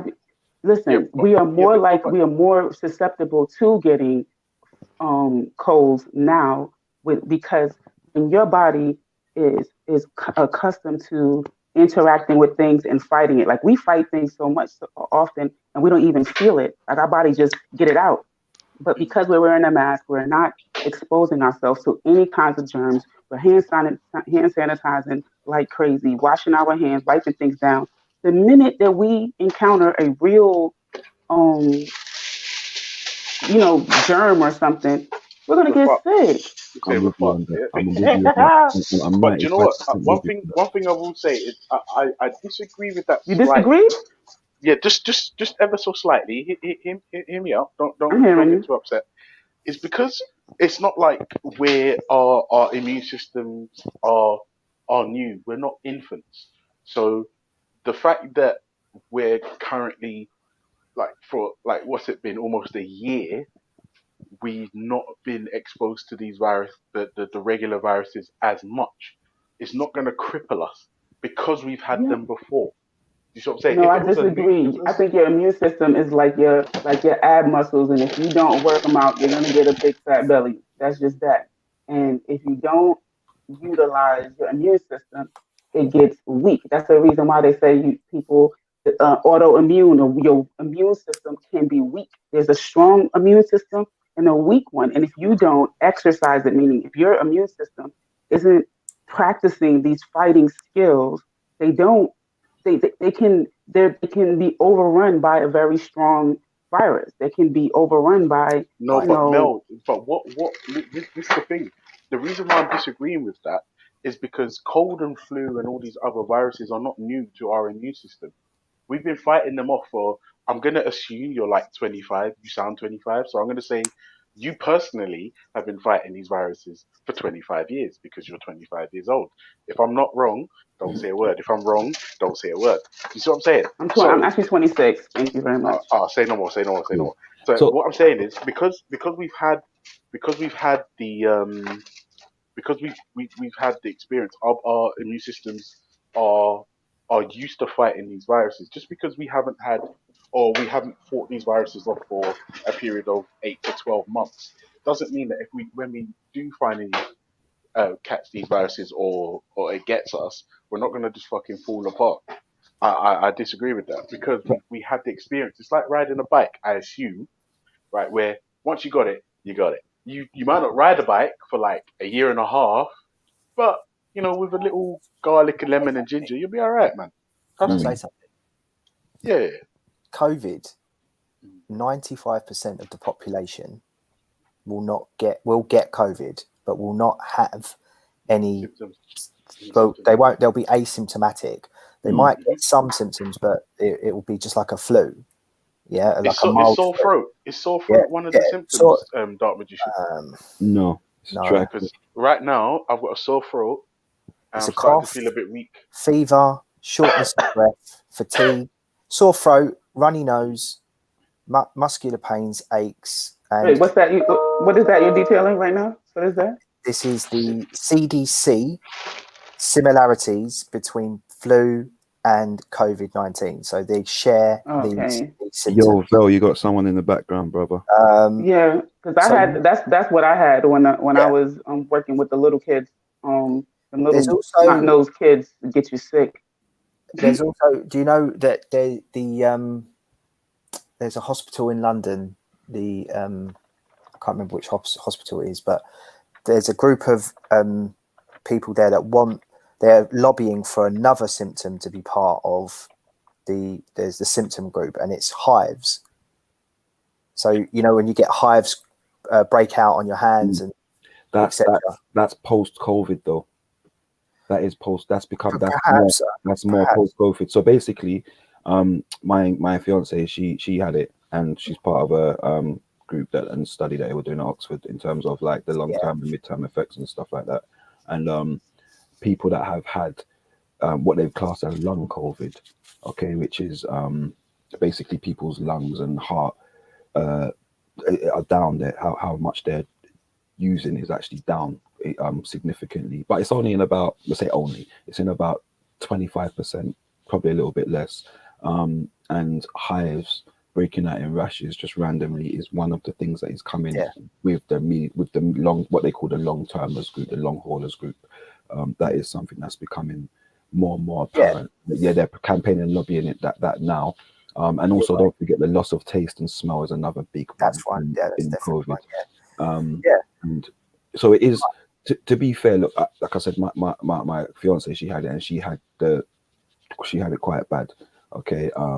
And I lost her uncle. Okay. So I'm gonna look at it like this. I've always said, look, there's something there. All right. I'm not gonna say You lost them to COVID? I lost a uncle to COVID, just one. Oh, snap. Just one. But this is the thing about it. And this is what my fiance's friend lost her father. And there's one aspect that stuck out with me that I found with a lot of other people that told the same, had the same experiences, was that people were on ventilators for a while and they were fighting. And each person then came off the ventilators and seemed to be stable and seemed like the worst was over. So everybody literally just relaxed. Okay, cool. You know, uncle's getting better now. He's off the ventilators, everything. And then just suddenly they pass. Oh gosh. And it seems like the fight is what's taking people as opposed to the actual COVID. They're probably getting over the worst after 2 weeks on ventilators, starting to recover. But there's this heart and lung issue going on. Was it a peaceful passing though? Yeah, it was just like in his sleep. Yeah. Okay, that's it's the easiest way they could do it, because obviously, you know. But at the same time, do I have to take things into context? My uncle was very overweight. Okay, I'm a personal trainer. Okay, and I deal with a lot of things, and so I do know when I'm looking, I'm saying, okay, you're a very high risk of coronary heart disease and etc. So would those things be a massive have a massive impact on his ability to cope? And personally, in my experience, in terms of what I've seen, in terms of if something's going to affect your heart and lungs, would I then say to my uncle, let's go for a run? No, I wouldn't. I would never have said to him, let's go for a run. I would have started him off gently and said, let's go for a walk, because you don't have the capacity to handle that running. And so I have to put it in that context as well. But would you also wear a mask, knowing that wearing a mask would dramatically reduce the spreading of the pathogen towards him? I'll tell you why I wear a mask. I wear a mask not for me. Yeah, but exactly. I wear a mask because there's people For that other are people. locked up. Well, as people that are locked up and have probably locked themselves up out of fear and out of feeling like they have to protect themselves. I'm not going to judge anyone that's locked themselves up because everyone each to their own. So, but I wore it so that those people that felt like they had to be locked up don't have to be locked up, because I've been locked up. Yeah, proper locked up. Do you understand me? Yeah, and I know what it's doing to people. I've sat here going into the second lockdown like, wow.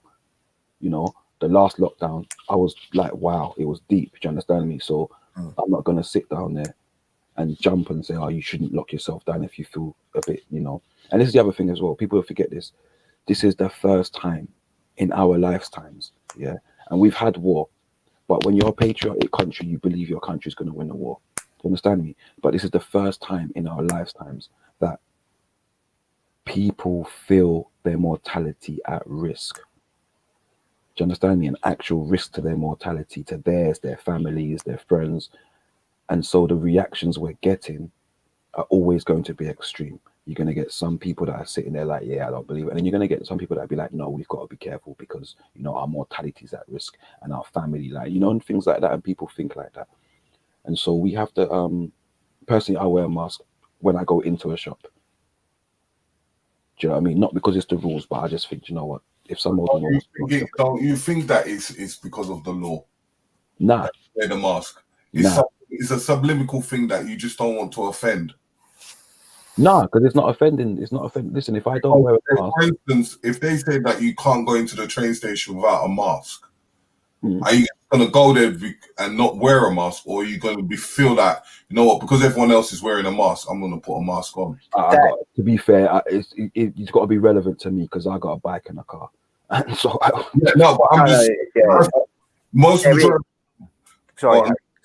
Sorry, Harry, go ahead. No, go on, and Dark Magician is Terry. No, that point is really good because there is actually this is a philosophical question that legal theorists have been asking for a long time, and they agree that most people, and it obviously doesn't apply to you, Life Lover, but most people, the general public, will just go along with a law. They will accept it. They will accept that it's valid. If it's there, they will accept it and they will go along with it. But British people of all colours and creeds have a shared sort of culture where they go against, where their freedoms are being taken away from them. They will fight back against that. And that's what we're seeing in society, is that we're being told we should wear masks because it helps other people, but then people start to feel like, well, the way that this government has handled this is so shambolic that they start to, think that actually this is not the correct way to do things, and my freedoms are being taken away from me for some kind of nefarious reasons. Yeah, and it doesn't deal with the situation itself. No, because we could have had a lockdown much quicker, much shorter, and dealt with this like other countries have done. But because of the way that the government has handled it, it's been so shoddy and so disabled and elderly people have been left to fend for themselves. Yeah, but shoddy in whose eyes? Shoddy in our eyes because we want to save people. Understand this. At the beginning of the pandemic, there was talk of herd immunity. Okay. That has always been that's always been Boris's mindset. Doesn't matter. He will listen to the scientists, he will do what people say to do, but his mindset is herd immunity. Do you understand me? And so it's going to be a lot harder to negotiate with Boris or anybody that has that herd immunity mindset to say, oh yeah, let's go into a lockdown, because in his eyes, herd immunity is what beats the virus. That's what's in his eyes. But eventually he had no choice but to do it. And he had no choice because it was late and it was shoddy, and the public information, oh, you have to do this, but my head of strategic political analysis doesn't have to do this, and I'm going to give him the opportunity to unprecedentedly give a national speech at the back of Number 10 in the Rose Garden to speak to the whole nation. This guy is a advisor who doesn't even have a proper civil servancy contract, and he's been given public speak a chance to speak to the public in a public address to tell them why he went here and done what he did. That to the British public is saying, "Well, you do what we say, and we'll do what we want." And then the public address from Boris himself saying, "Go to work, don't go to work, stay at home, don't stay at home." It's all to do with that fear tactic. Because if people saw people dropping on the floor, people will react very quickly. And because they're not seeing anything and they can't see what's going on, people are going to be rebelling to it. Mm-hmm. That's another aspect. People, it's like with things like murder and rape and things like that. People walk around thinking it won't happen to them. Mm-hmm. They don't see it and they don't know anyone it's happened to in that sense. But that's the difficulty with COVID. It's because COVID will only affect a small percentage of the population, and so, and the even smaller percent of that population who are affected will have to go on into intensive care or into ventilators, etc. But the more that you don't have public measures, and the later that you do it, and the shoddier that they are, the higher the excess rate goes, and that's exactly what we've seen. Would you think that this COVID would react to people? Let's say a good 50 years ago. That's a good question, actually. I think that people would have listened to exactly what the government said. There wouldn't have been any real sort of. There would have been a few, I think, but not like there is now. But would COVID in like let's say the 60s and the 70s, would it have been a pandemic? In the fact that we were more in the fact of when it comes to colds, we took a lot of self-sufficient stuff to eat and exercise at that time. What, tell it back in the, if it was like the 1950s, something like that. You know, they just come out of a Second World War. The country's been smashed to smithereens. We're still living on rations. After the plague. We're still living on rations, etc. You know, but what the psyche of the nation would have been if the king or the queen had come on television and said, "You have to do this." This is what they would have done. They're extremely, extremely patriotic, and they would have done what they were asked to do. I agree with that. I think more so back then they would have probably even been even more so like everybody would be in masks back then. I think to be but it's because I'm looking at that today that now we've become a reliable people on a form of not being self-sufficient. Oh yeah, definitely. Because what I realized today is like a car, innit? Everyone knows that, okay, I've got to service my car every 3 to 6 months. But how many times do you service your actual body? I service mine monthly, but that's we've seen this during the pandemic, haven't we? With the supermarkets, how reliant we are on the supermarkets and toilet roll. We rely on the doctor so much. The doctor gives you 1,000 tablets. That's true, yeah. Dark Magician, I feel we're more propelled to this now because we having different views and different sides of the argument about this vaccination. Then when you do the root of this COVID, it says the symptoms are colds, runny nose, coughs. It's a flu, it's more the symptoms of a flu. And the problem of what we becoming as a people, we are caring less for our immune system. And I learned that European people don't really give a fuck about their immune system to a degree because all in your diets is where you could boost it up. Some people who's awakening to this spirituality and to this new age thinking and everything, you start to gravitate to this alkaline diet and a few other diets what helps with the immune system. So these are the ones who's protesting. These are the ones who say, nah, this government is really trying to put like a biometric chip in us, because this vaccination is going away by a chip. Simple reason why you didn't have to lock down the country or put us under lockdown for a pandemic, meaning we needed a vaccination, because in this lockdown, a lot of changes on the roads has been happening.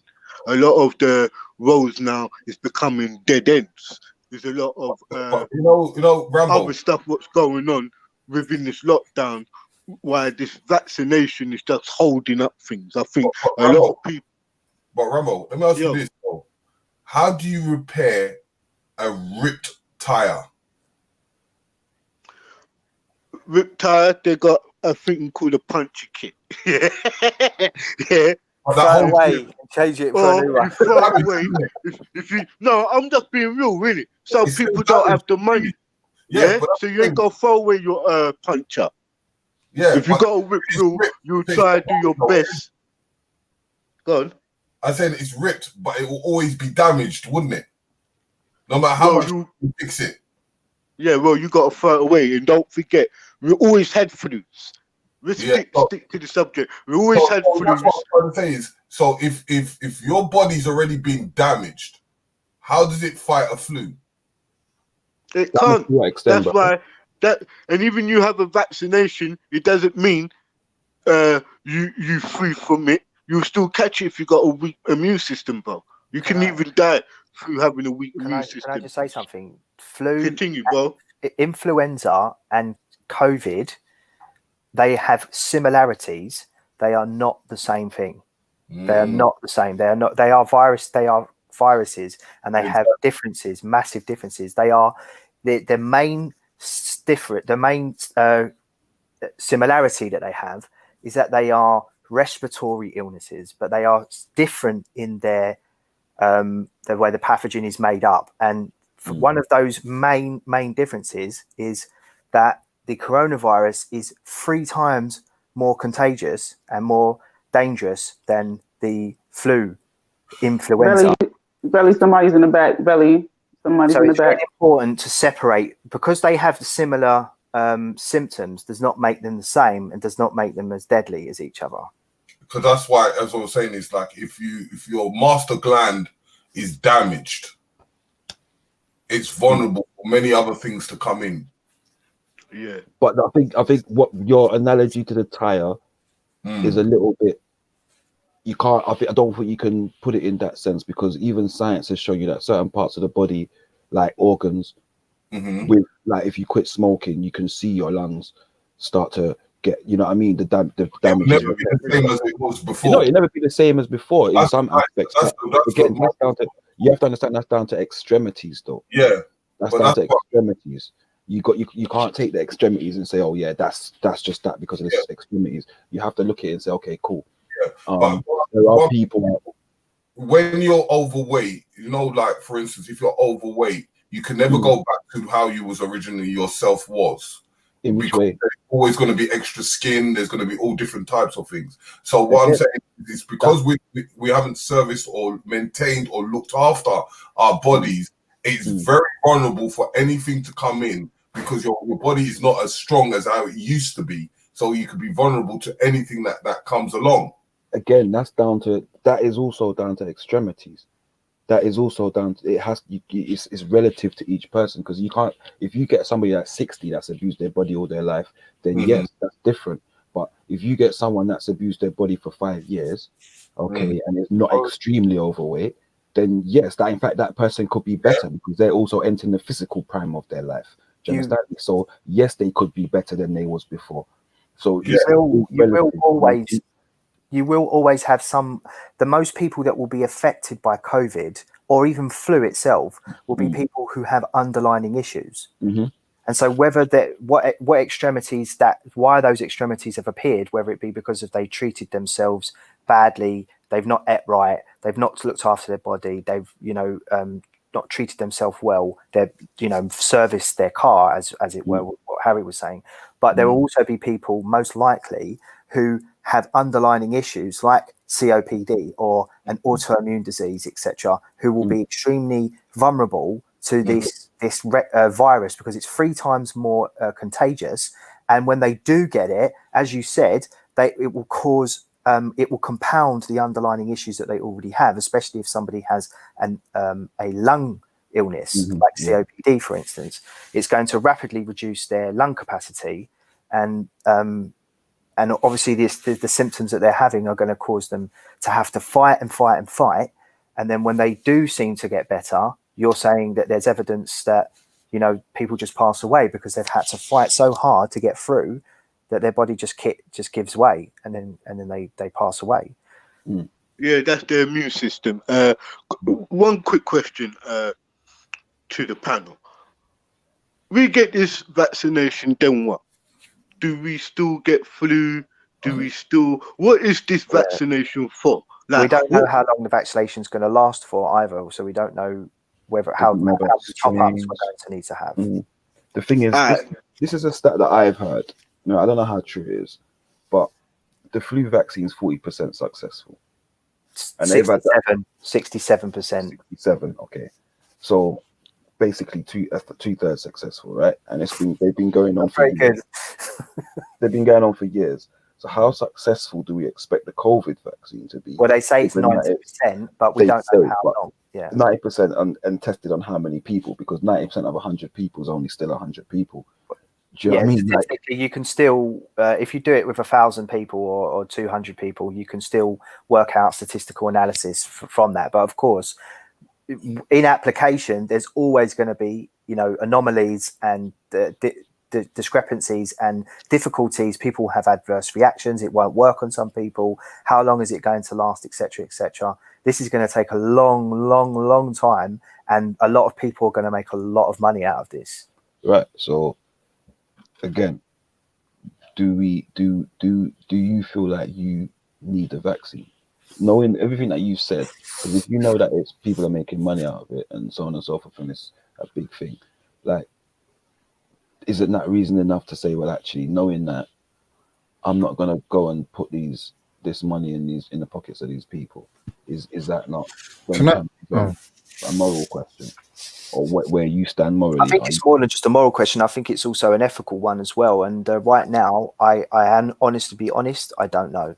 I'm completely not one way or the other at the moment, but I believe in vaccines. I think vaccines work. I think they are good for society. But again, I do like to have that conversation about vaccine damage, because vaccine damage is real. And you know, Russian roulette. You go in, you have a vaccine, you're okay. Your kid gets the vaccine, and your kid has an adverse reaction to that, and they are damaged. How do you live with that? Can I ask a question here?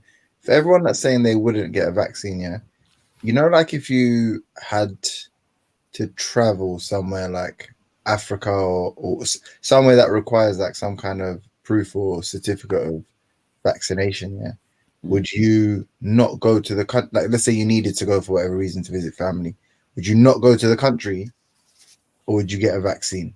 I'd get a vaccine. And then, that anyone feel free to answer. No, and you know what? And that's where it's going. Sorry, that's what it's going to become like, because you got artists who can't leave Jamaica or anything because they need the vaccination. The vaccination hasn't even come out yet. You got a lot of rappers who might not even be able to come to London because of they haven't got the vaccine. And we might that's why I'm asking you the question. But that's what I'm saying. So forget COVID, yeah. Forget that for a moment. Just generally. So I was one of those people. To answer your question, I actually feel like that's probably the only reason that I would get the vaccine. So I wouldn't get a vaccine because I just want to be safe in America against COVID.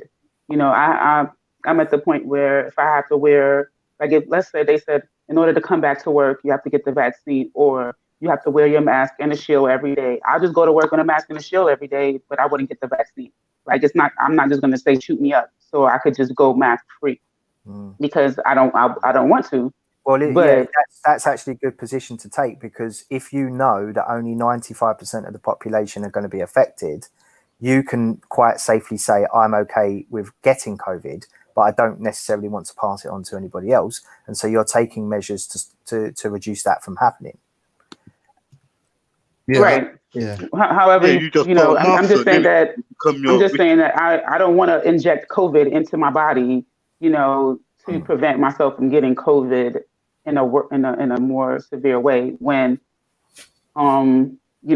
it's possible that I wouldn't get COVID, right? Because there's only like 2% of Americans are like getting COVID, so I don't necessarily need to. Sorry, but the reason I asked the question is I get like there's a lot of like fervor surrounding COVID and vaccinations and demonizing tech CEOs or whatever, yeah. But Pharma, not tech. Say again? Pharma, not tech. Bill Gates is a tech CEO. No, I'm saying Pfizer, who's developing this vaccine, is a Yeah, but people are blaming Bill Gates for fucking everything. Stop it. Are you been living under a rock? I think he's the money.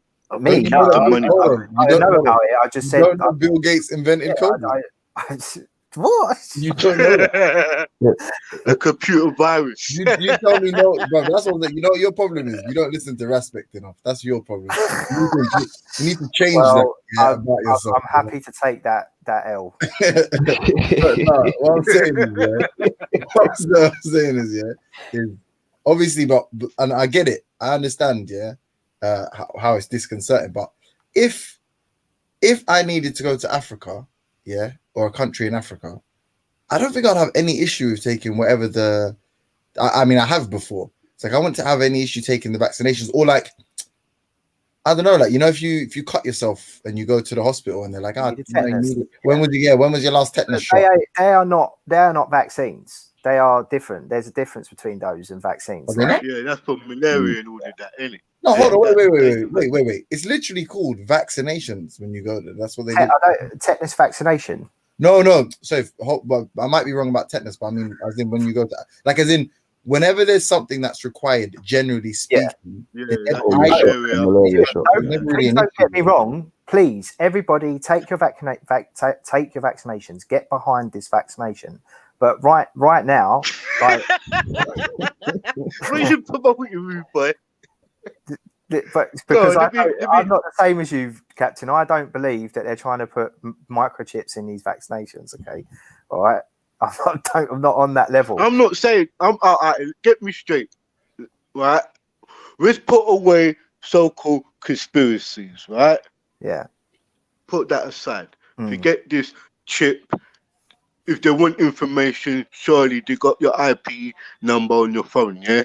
They're tracking you anyway, right? So we don't need to talk about no chip, skin, right? But this vaccination, right?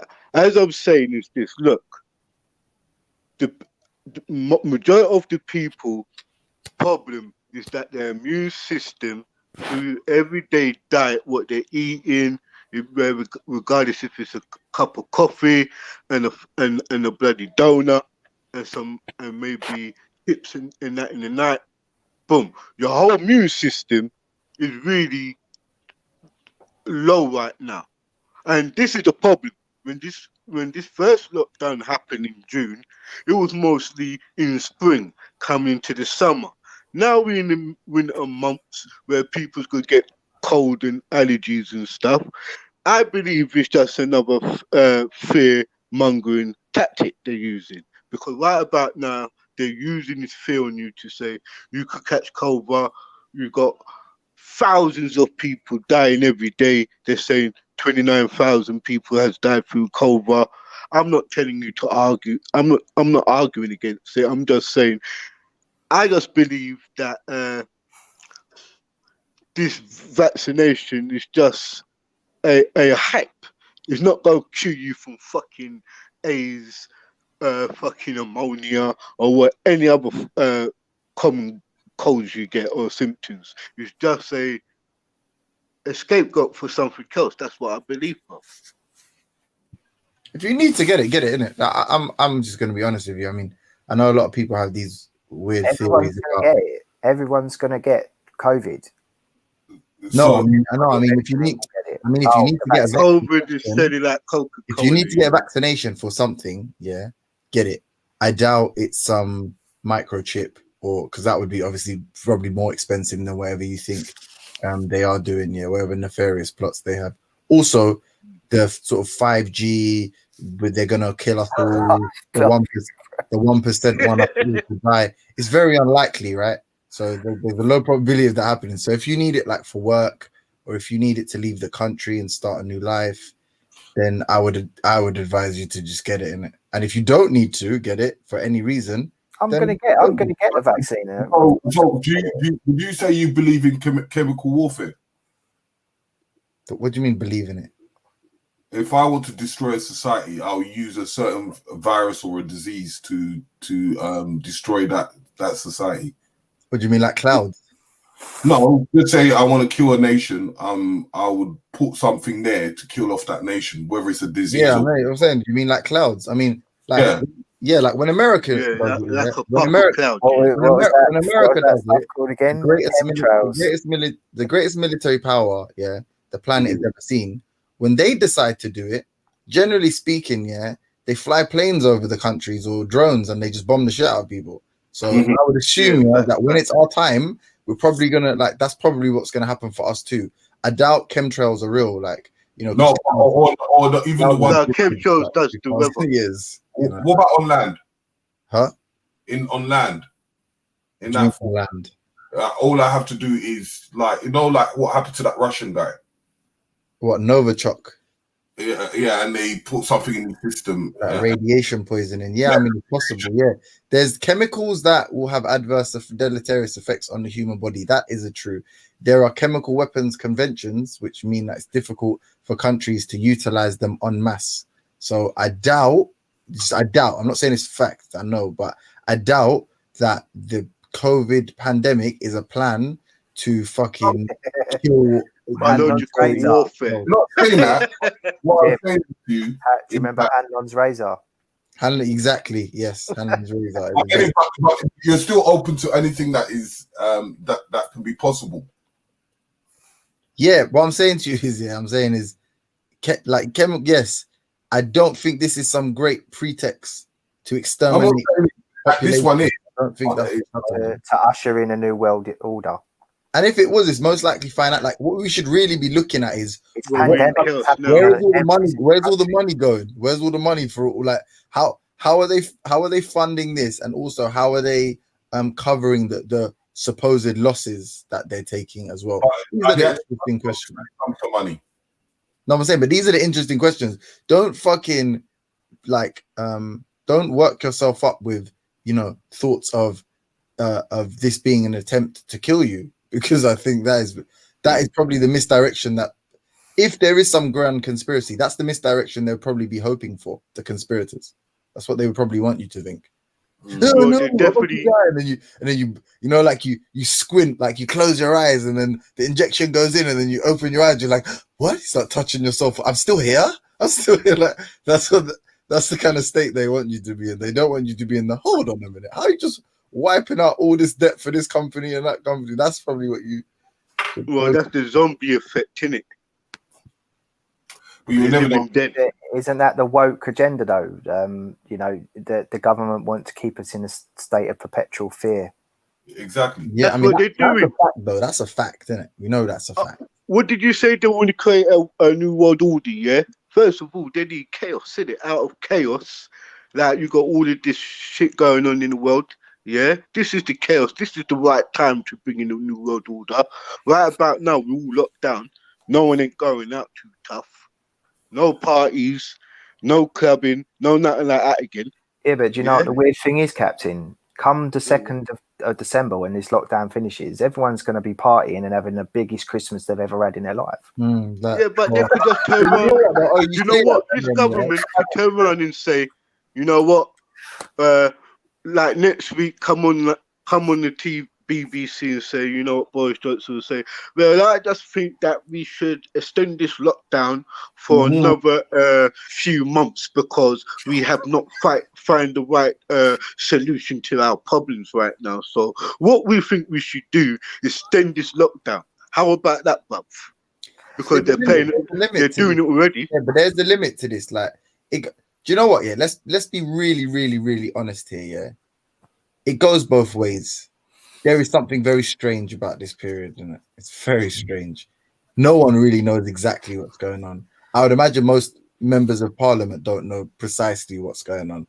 Well, they're not listening to what they're being told by their actual sage and their actual who's the sage? Technical advisors. They're not listening because they don't know. But they go by a script, man. There's Come on, virologists. man. Not one There's of these. virologists, yeah. There's virologists, and what are them guys? Epidemiologists. No, huh? Epidemiologists. Yeah, those are the pandemic ones, right? The ones that the ones that study pandemics and stuff, right? Yeah, those are the types of people that will be on the SAGE panels, etc. Well, I'm saying that a virologist is obviously they study the viruses, but I'm saying, is that the name of the people that study pandemics? Yes. Okay, cool. Yeah, right. So those two fields were operating, at least in the early stages, completely independent of one another. Like saying, I can't confirm the effect that COVID is having sort of on like in collectively, right? But we can only describe what the sort of individual biological chemical process within a body, right? That's what the virologists are saying. And then the I'm going to attempt to pronounce it again because I can't remember what you said. But the epidemiologists, yeah, those guys. And then they were saying that, yeah, I mean, based on X prediction, it would like based on if the virus was this aggressive, this is what would likely happen, or this is the model, this is the simulation, right? So from the beginning, it seems like even conferring with, like, aside from the herd immunity or lockdown, these are the two measures we have, right? Aside from those gaffes and that, it's like what no one really knew what to do, or no one knows what to do. Do we take it seriously? That's not Are true. the reports coming? It's true though. But it's not. COVID's been around for a long time, and they have known what to do. And the one thing that they will all agree on is that yes, they don't know a lot about the virus and how to contain it, etc., i.e. vaccines. But what they do know is the best way to reduce the spread is for people to avoid contagion. Now, how do you go about? But what I'm trying to say to you is that clearly that hasn't worked. Look at China. China was meant to be the best case example. They were diagnosing people with CT scans. Like it's never been. There's never been. New Zealand only had like 2 or 3 deaths. Say again. New Zealand. If you look at New Zealand, yes, it is a small country and they're not exactly densely packed, but they have been able to. They've only had like 3 deaths. But hold on. You just concluded it before the fucking premise. You just literally just said that it's a diffuse population. So I'll put them on pause for a minute. China was meant to be the leading example in the world, yeah, for how to deal with COVID. And then you find out that their method of their diagnostic methods were completely inaccurate. So then it asks the question, so what is really going, like, if we know that now, yeah, from independent media, and these people must have had, if they're citing China as a sort of gleaming example, yeah, they must have known that before we knew that, or like the herd immunity or whatever. It's like they or even the what was it, the trials, not trials, what do you call it, they ran some simulations a few years ago or something, some pandemic, in the event of a pandemic. And the government was forewarned or whatever. And so all of this evidence accumulates, and you're like, well, it seems like you either don't know what's going on and you never will based on your level of response, or it's never going to become clear to us what precisely is going on. Because I'm not completely sold that the response is proportionate to the actual threat. I don't know if that's the case.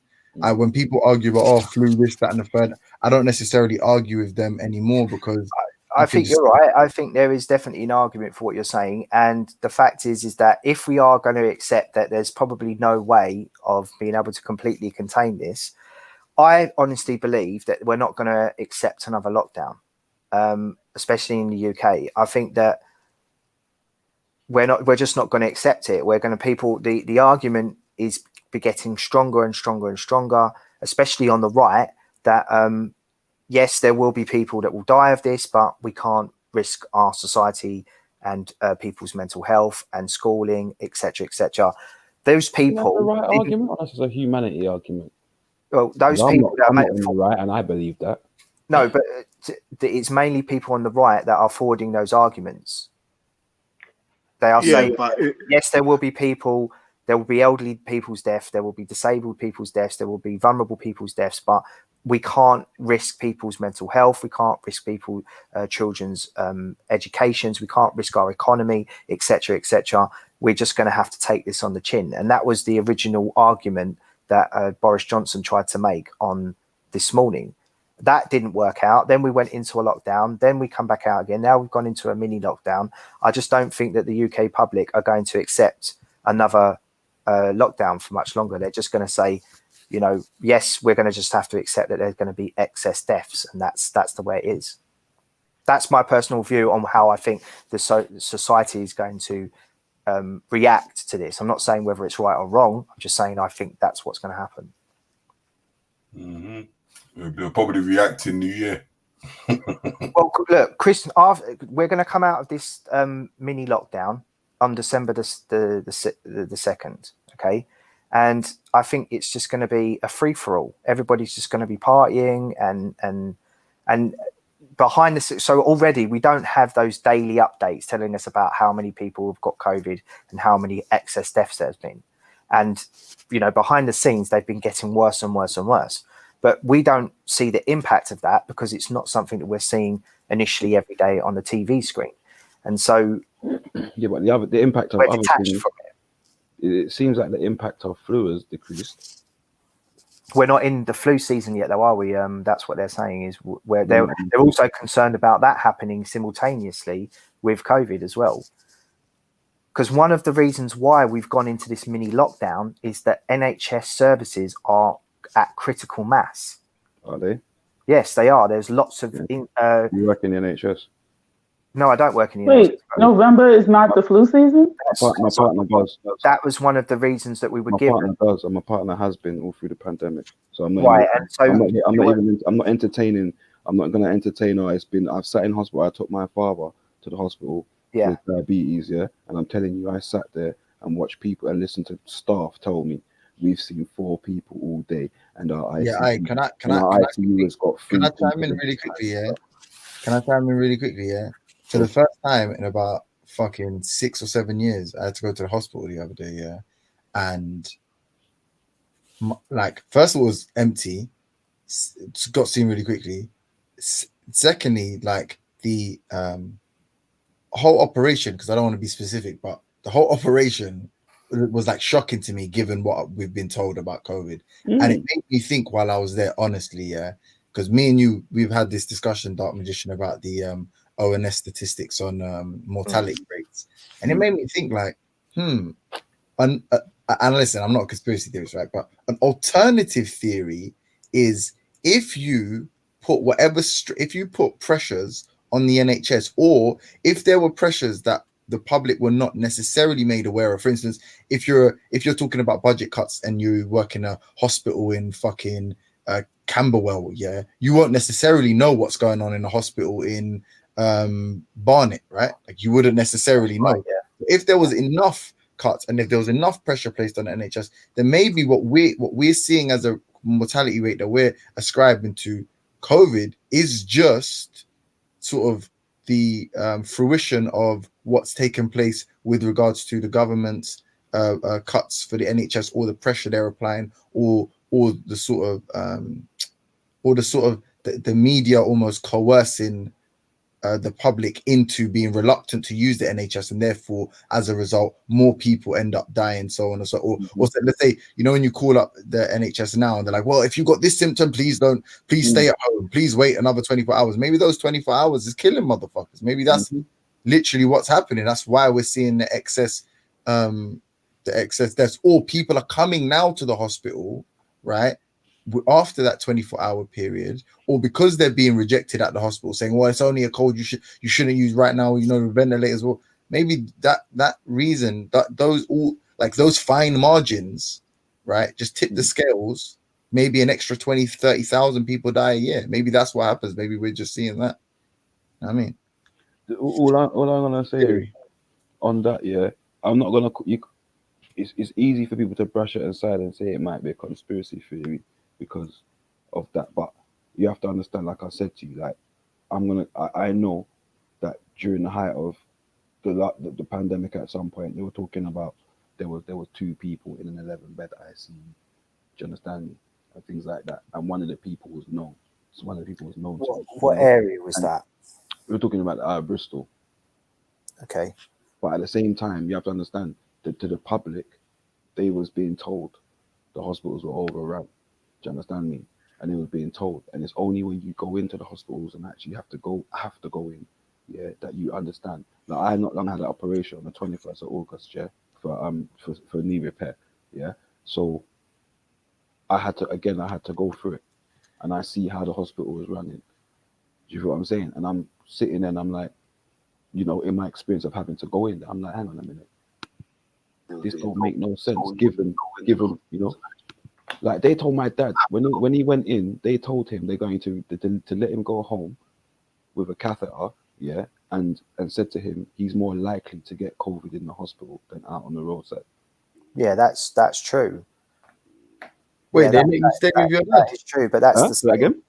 They let you stay with your dad? No, they didn't let me stay. So basically, I took him in, and I went into the you know, you got each section.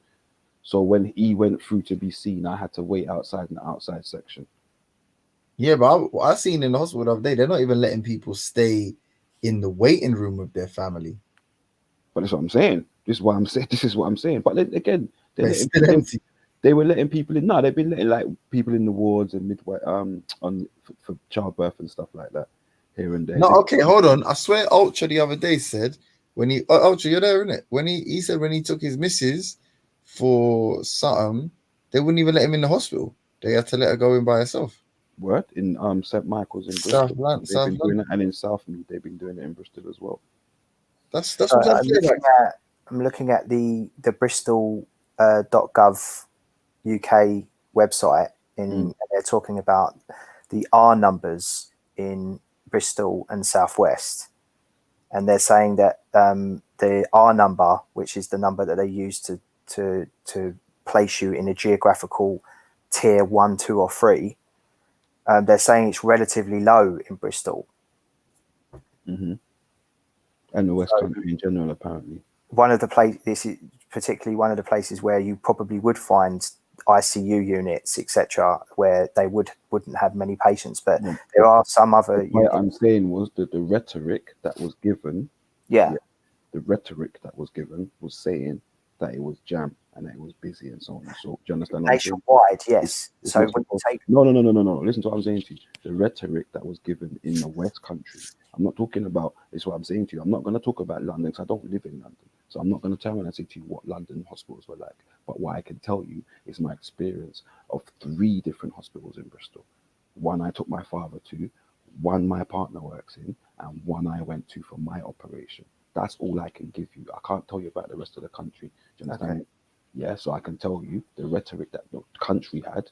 I can tell you the rhetoric that Bristol had, and I can tell you the facts about what Bristol had. Do you understand me? Like I said, just the other day, it's all rising. Again, my partner had 1 person on a COVID ward.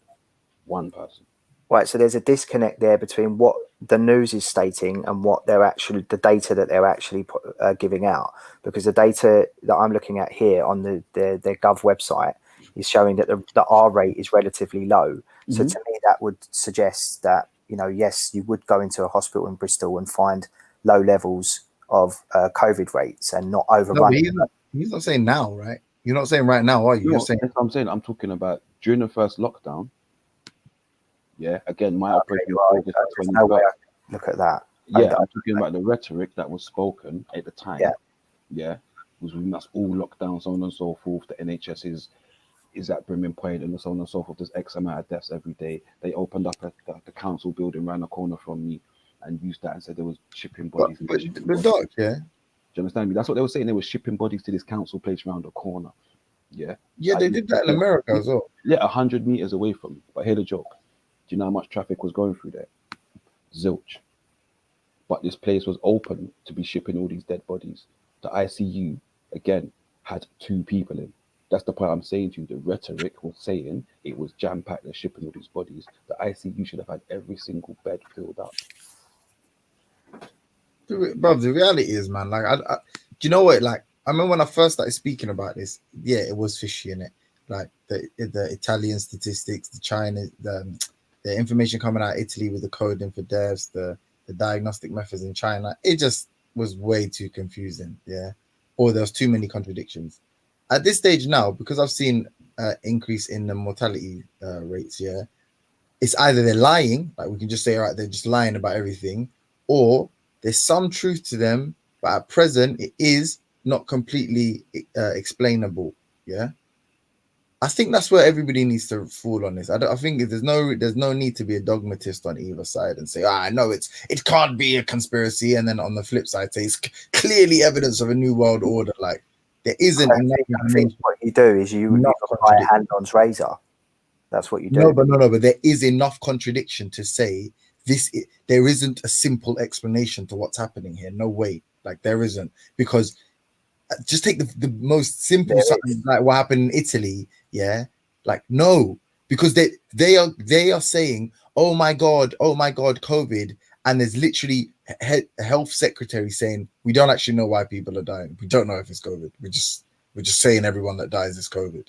That's like enough for anybody to say, well, this isn't then straightforward, because if it was straightforward, we could just take exactly what they said. What they're saying, we take that as the gospel. Or in China, what that diagnostic method thing proves, yeah, is that thing isn't going to find COVID. So there's people that are saying that do have COVID, and they're saying there's people that don't have COVID, that they don't actually know if they do or don't have COVID, and they're literally saying that this method is guaranteed to work. So both of it makes you think they're either complicit in some kind of conspiracy, or they just don't know what the fuck is going on. I those two things, isn't it? I don't think it's right to say that the evidence is showing that they are overwhelmed in certain areas, in certain ICUs, is some conspiracy. I don't think that's true at all. That's not. You didn't listen to a word I just said. I'm saying, if somebody, right, if an authority on this nigga will argue about the sun being in the sky. They don't know what they're talking about. 1 second, yeah. If an authority doesn't know what they're talking about, and they say, this method is definitely going to prove if they've got COVID, and we've proved X amount of people have COVID, right? And you completely undermine that method and say that this is all this CT scan would show. It wouldn't show you if this is what COVID looks like. It wouldn't show you if you had COVID or not, right? That person is either completely inept, they don't know what they're talking about in the first instance, or, right, they're complicit in some kind of subterfuge. These are only 2 options I would imagine, right? And I'm not I'm agnostic. I don't know what exactly was going on. But I know that if you don't know what's going on, but you're saying that we should be in fear for our lives, I have an issue with that, right? And the reasons for the reasoning behind why you feel it necessary to do that, I'm also suspicious of. And if you clearly know that this is not the case, that people are dying from this thing, but you're telling us it is, then I imagine there's some pretext for something else. So I'm agnostic on these 2. I don't know which it is, but we cannot deny that there has been, throughout this whole process, been fraught with contradiction, even to the simple flu arguments that people make. The only thing that undermines that argument, which is what I used to make, is the mortality rate. I'm even agnostic at this point. Let's be honest, man. The government, all these Western governments have done far worse than doctor some statistics. I'm even not 100% sure if that, because especially stuff like the domestic violence some of the excuses they made for why there was such a steep incline, given that clearly, like, there can be independent audits done, right? So they have to cover their tracks to a degree. All of that just contributes to a feeling of, I can't put my finger on it, but I know for a fact exactly what I'm being told is not exactly what's happening. I know that for a fact. Or exactly what I know is what they know. I know that's not a fact. The data, as I understand it, is not readily available, but from the few doctors that are able to come out and actually speak on record, they're saying that they are struggling to deal with COVID, and that was one of what sparked off this vein of conversation. Is that is one of the reasons that was given to justify going into this second lockdown, because if you take into account the fact that they are taking into account how the amount of people are getting infected with COVID and the amount of that's going to then have a knock-on effect on excess deaths, they are going into a second lockdown, but not closing down schools. And we know from statistical analysis that schools make up nearly 40% of infections. Exactly. So if we know that they know that the schools are the highest infector, the highest factor of infectors, but they're not going to close the school downs, but they are going to, then yes, there is some kind of malice involved there.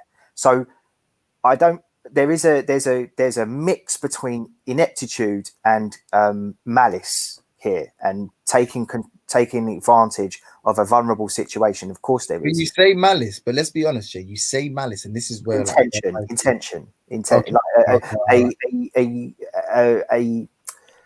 A less than justifiable intention to take advantage of the situation. Right. Yeah. I'd accept the word malice there. Yeah, no, because the reason I was going to object, because I was going to say, if what we know about COVID isn't even true, then in actuality, it's the complete opposite of malice. Actually, they'd be doing a good deed by allowing these kids to have a proper school year like they did last year. If anything, that would be the just thing to do, right? Like, on the opposite side, send out a direction to NHS staff and consultants and managers that get elderly people out of beds and into the care homes, because we're going to need beds for people. Yeah, but no one. Let's be clear. Like no one in government. That's not malice. That's definitely malice. No, that's right. No, that's right. But let's be clear. No one in government gives an absolute shit about old people.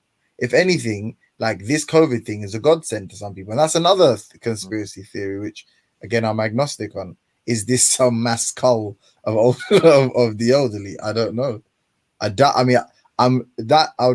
most likely killing off a big percentage of their voter base.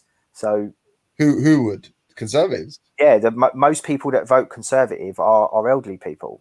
Yeah, but I mean they won the election by a landslide. I don't think that's the issue. They won the election because they won the Red Wall, which is Labour supporters. But didn't they change like a there wasn't like a record amount of hung Parliament, but because of the Brexit, the Red Wall, which is like mining communities in Wales and up and down the country that were traditionally legal, yeah, they were called the Red Wall.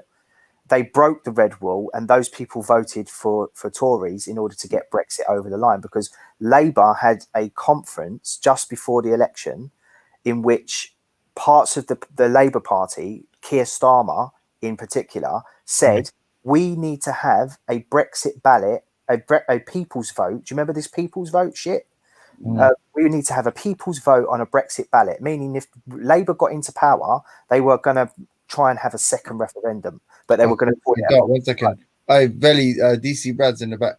And some obviously there were people in Labour heartlands who were absolutely, incensed about that, and they were so incensed that they voted against Labour. Brexit won the election for the country. Yes, that's exactly what I'm saying. That is the truth of the matter. That is exactly what I've just said. Yeah. So I think even Labour voters, I think sometimes like people confuse Labour voters for like liberals. Yeah, it's like no, like Labour voters are not necessarily always liberals, right? Oftentimes they're just poor in it. But when it comes to like people's like inherent racism, I don't think you can ever deny like that level of sort of emotive reasoning to vote. Yeah, it's like no, it's like if you were truly voting on immigration, and because of Labour's sort of reluctance to take a firm stance on immigration, like Conservatives were, there's many people that voted. Yeah, like Brexit is tied into that, but that's why they voted that, because those traditional mining towns, if you put them, are also some of the places that are really antithetical towards migrant populations, isn't it? So it's like with Brexit, I don't think that immigration is the only factor. There's other factors. I don't think it's the no. I find it funny when people say that as if there's like as in these, like, I don't know how to put it, like these families on benefits had some like great, like real economic fucking insight as to why Brexit was important. No, it's very simple. It's a very simple fact. Nationalism. Nationalism. That's what it is. It's this little Englander nationalism that we have a boogeyman. That is the racism part. Why is nationalism important to someone who can't even define what if you look at traditional Labour supporters, it's about them seeing the European Union as this boogeyman that's trying to keep us down and stop us from becoming this great empire. That most people don't even know where New World Order, bro. New World Order, bro. Most people don't even know where Brussels is. Yeah, I swear to God. Exactly. So they are easily persuaded by these ideologies. Yeah, but same thing here. Ain't that the place where they make sprouts? Exactly. No, but exactly. Yeah. Yo, whoever said that, just jump off the panel. Okay, that was too cheeky. That was too cheeky.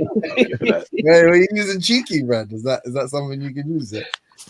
James. Is that an American lexicon? I don't know that.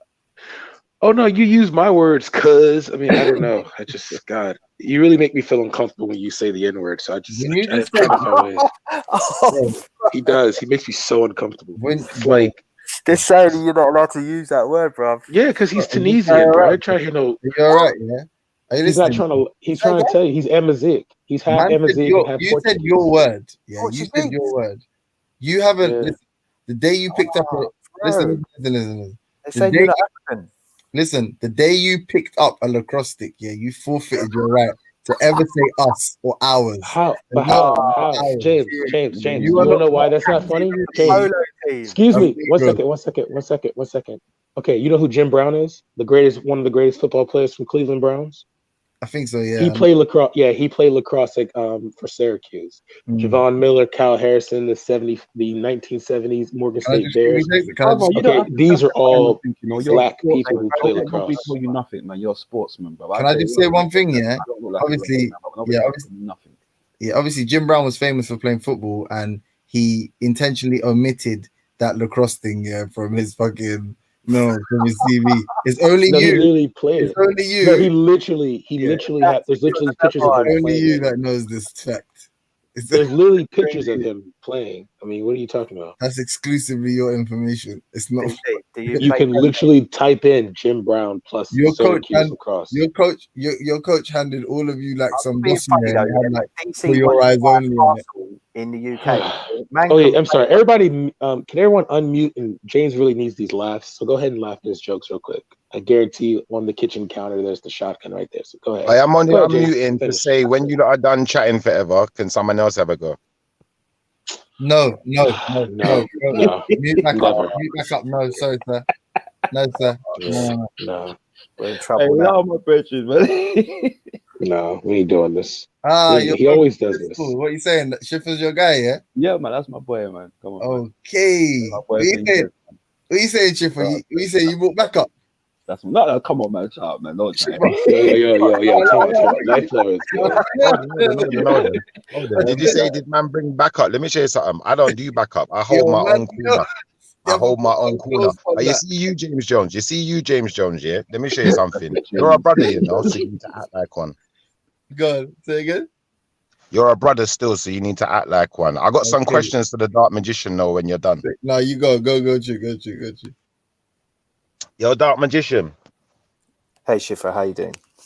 I would usually ask James Jones these questions, but since finding out that he's one of the brothers, and I'm trying to keep it brotherhood right now. I gotta ask you these questions because you're a man who knows about science. James is literally a Berber. What are you talking about?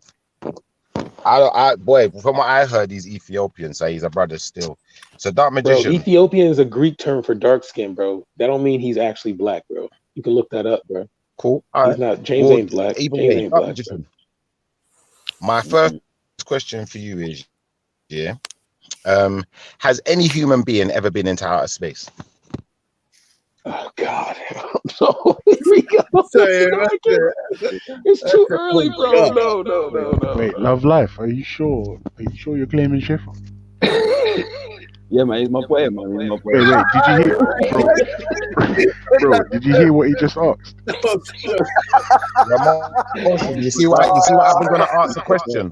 I ask a question, man will do what about man will do diversion. I know Dark Magician's an honest guy though, so he'll answer the question. Yeah, echo. You got. All I'm gonna say to the man, them Schiffer's my dark since we were youth, man. Innit? So listen, but we still have different opinions on different things, and we have our own minds. So hey, do you mind if I ask a question though, real to you, man? Yeah, how come you man are both from London, but you're living out in Bristol? How you end up there? Gone country, innit? Nah, don't do that. No, I can answer you real, bro, because I'm real like that, bro. I basically, when I split with my ex-wife in 2016, I kind of struggled not having my youth around me and so on and so forth. And so I just came out here for a little bit of a chill and chill for a bit. And then, it just turned out that, boy, you know what? I found that I was like much happier about life, you get me? So, but hey, yo, life lover. Do you believe, life lover? Hold on. We both got family here, innit? So do you believe, life lover, do you believe that the sun comes out of the, do you believe the sun comes out of Antarctica? I don't know. I see the sun. Do you believe the earth is flat? Hold on, wait. Motion. You see, because what a man's gonna do is every time I try to talk and start asking questions, a man start another conversation. And then man thinks go ahead. Yeah. Answer the question, man. You white scientist. Behave yourself. People have gone into space. I don't understand this behavior, though, guys. Come on, man. Right now, and you can have a look at the International Space Station live. So you're telling me the International Space Station is in space? That's what you're telling me, yeah? Yeah. I'm sure. Isn't that in Right. low Earth It's called low Earth orbit. Wait a second. Wait a second, guys, because I know everyone wants to jump in. I'm going to give you a little bit of information. Let's see. Let's see if everyone wants to call me dumb today, or if everyone's going to listen to what I'm actually saying. So, like I was saying, rockets being propelled into space. All right, but you've answered the question, haven't you? So can I now do my? I've taken the answer. I want to move forward. Because there's much more though. There's much more evidence. But those are the two main pieces of evidence. No, but he asked you if it was true. Yeah, so you just give whatever evidence you want to give, innit? You don't have to give him another evidence. You don't have to give me no evidence. I only asked you if it's true that has anyone ever been into space? Has any human being ever been into space? You said yes. Yes. All right, cool. So what I'm going to do now, is I'm going to point out some issues that you're going to find with you saying that men have been into space. First and foremost, they say that the atmosphere, some scientists like NASA, they say the atmosphere is 80 kilometers above sea level. So anything outside of that would be outer space. Can we agree on that? No, the moon. You know the moon's actually in the Earth's atmosphere. Wait a second. No, James Jones.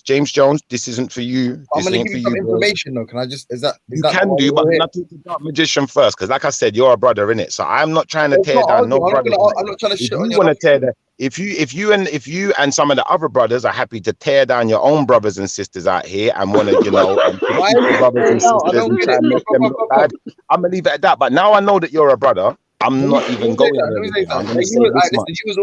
You was always my brother, Schiffer. That's what I'm trying to say. But listen, hear what I'm saying. I know, but I want to talk. Hear what I'm saying. No, this is what I'm saying. We're all trying to learn, innit? Not everyone here knows everything, innit? So I learned the other day when I was speaking to Beefy that what they previously believed to be the atmosphere is not the atmosphere. And that the atmosphere is actually thousands, I think hundreds of thousands of kilometers above sea level, to the point that the moon is actually still within the Earth's atmosphere. What you're probably talking about is the Van Allen belt. Right? That's what you're saying. No. I'm not talking about the Van Allen belt. And this is why sometimes it's important that the atmosphere is actually further than they previously thought. Do you know why I let you jump in, James Jones? Because what I wanted to show you is that you see, sometimes you think you can predict what a person is going to say. And Veli said this to me, he said it to everyone on this channel. Let a person finish their train of thought, because you're going to assume they're going somewhere that they're not. Yeah. So now that we've already established, that the atmosphere is not 80 kilometers above sea level, because that's where I was going to. Troposphere, stratosphere, mesosphere, thermosphere, and then the largest of them all, the exosphere. So when we get to the exosphere, now we're going to start to realize what James Jones was talking about when we say the Earth and the moon are in the same atmosphere. So for all the people that said I was dumb, that said the earth is inside of the moon is inside of the earth's atmosphere, who's dumb now? First and foremost. Now, I did say this. I said there's people who believe the moon goes into a hole in the earth and the moon is inside of the earth's atmosphere. I don't know if it goes into the hole in the earth, but I tell you one thing I do know. The scientists themselves are saying the moon is inside of the earth's atmosphere. Now, what I want to ask is this question. I want to ask, for all the scientists, because obviously, you know, we're all well versed in science and, you know, Veli Vision, and, you know, there's a lot of atheists and scientific what's the thing, ideologies flying around. What I'd like to ask is, can Dark Magician more precisely, can you explain to me how Einstein's theory of relativity links to the Big Bang theory and how we can prove that this has happened? No, I can't. I'm not a scientist. Sorry. I'm not a scientist. Okay. Do you believe in the Big Bang theory? Hold on. Wait. Hey, Shifa, you want to answer your question? Yeah, you asked me this last time. It was in the back. I'll be honest. I gave the last time I asked you, yeah. The last time I asked you, but let me finish with Dark Magician, then we'll come. Wait. Before you finish, Dark Magician. Hold on. One second, James Jones, because I'm talking Dark Magician. I don't want to confuse my conversations. It's not fair when you do that. Please hold the horses, not desperation. Yeah. So, Dark Magician, you don't know enough about science to answer that question. Is that what you're saying? That's exactly what I'm saying. Yeah. All right, so you're not in a position to argue with anything I'm saying, no more than you're in a position to agree with anything that I'm saying. All right, fair enough. Well, I don't know what your level of expertise is. So if you believe in the Big Bang theory, though, I don't know. I don't know. You don't. I'm not really interested, to be honest with you. Can I please? Is there any, bruv, in the interest of now we can move on to James Jones. So James Jones, would you like to attempt to answer the question?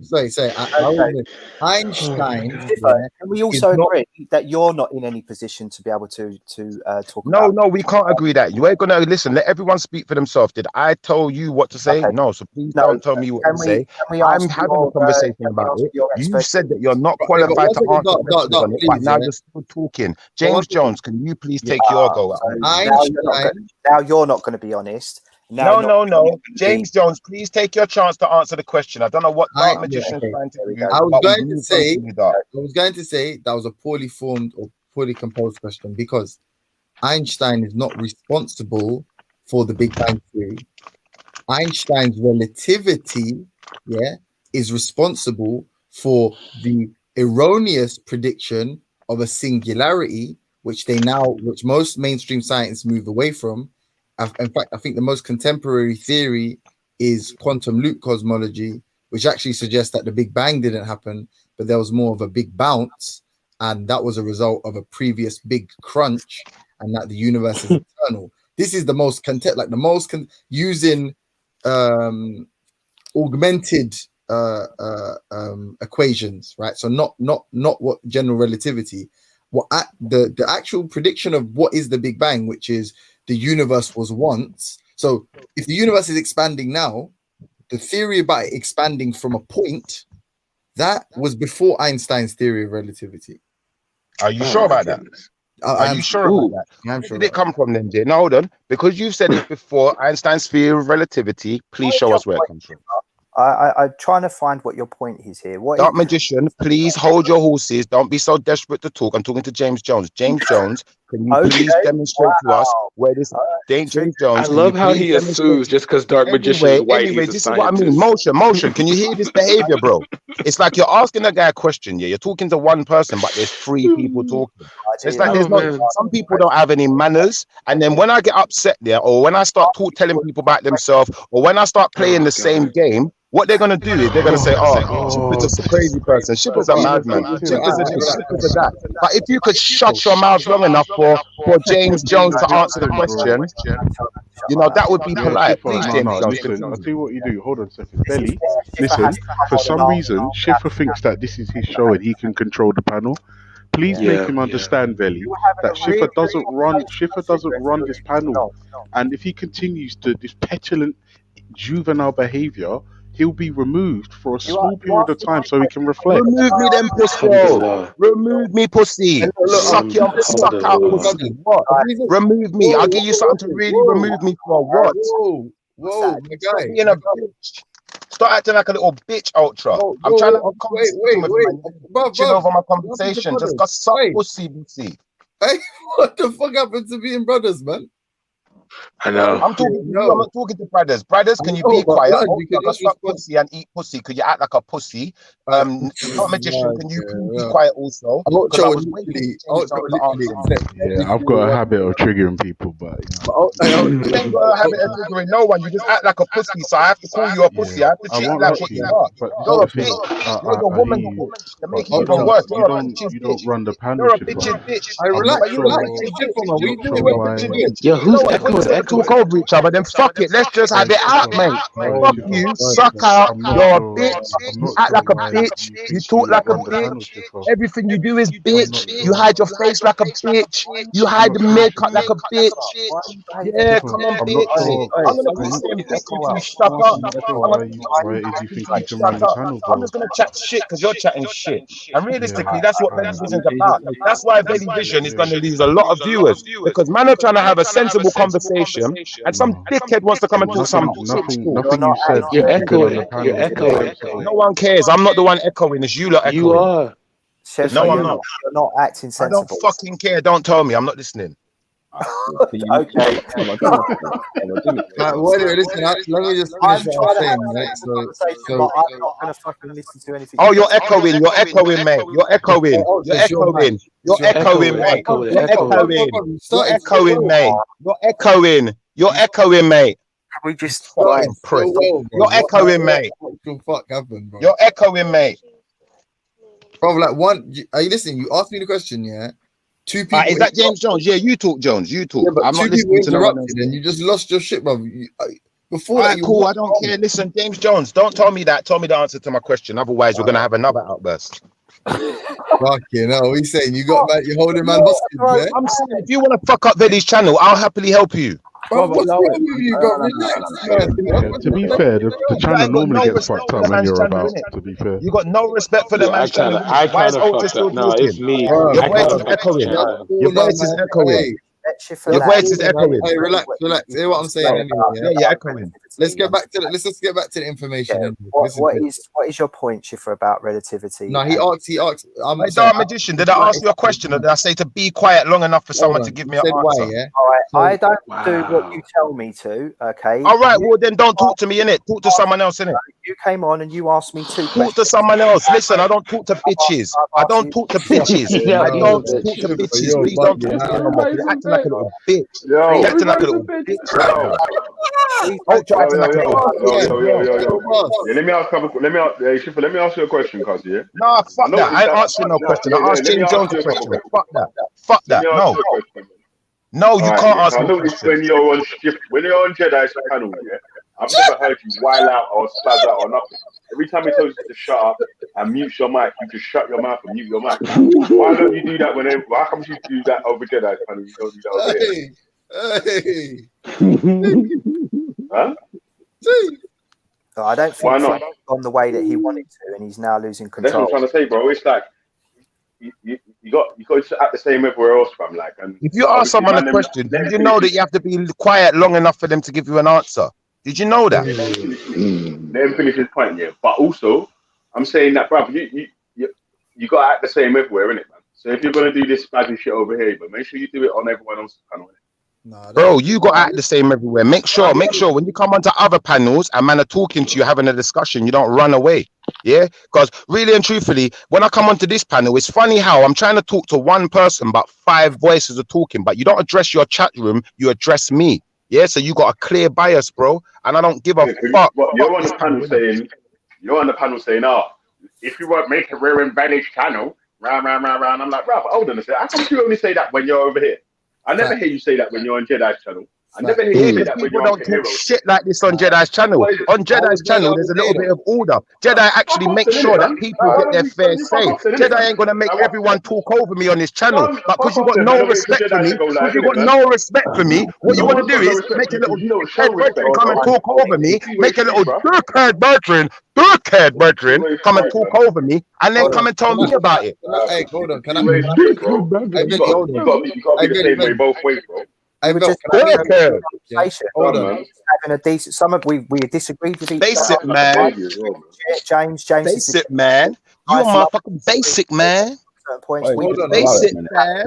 You're motherfucking basic man. Hey, do me a favor. Everyone, just 1 second. Schiffer, do me a favor. Just allow it. No, allow it. Because you know how I get. Yeah? I'm not allowing it no more because they got no respect. You have to allow it. Listen. Respect goes two ways. Man.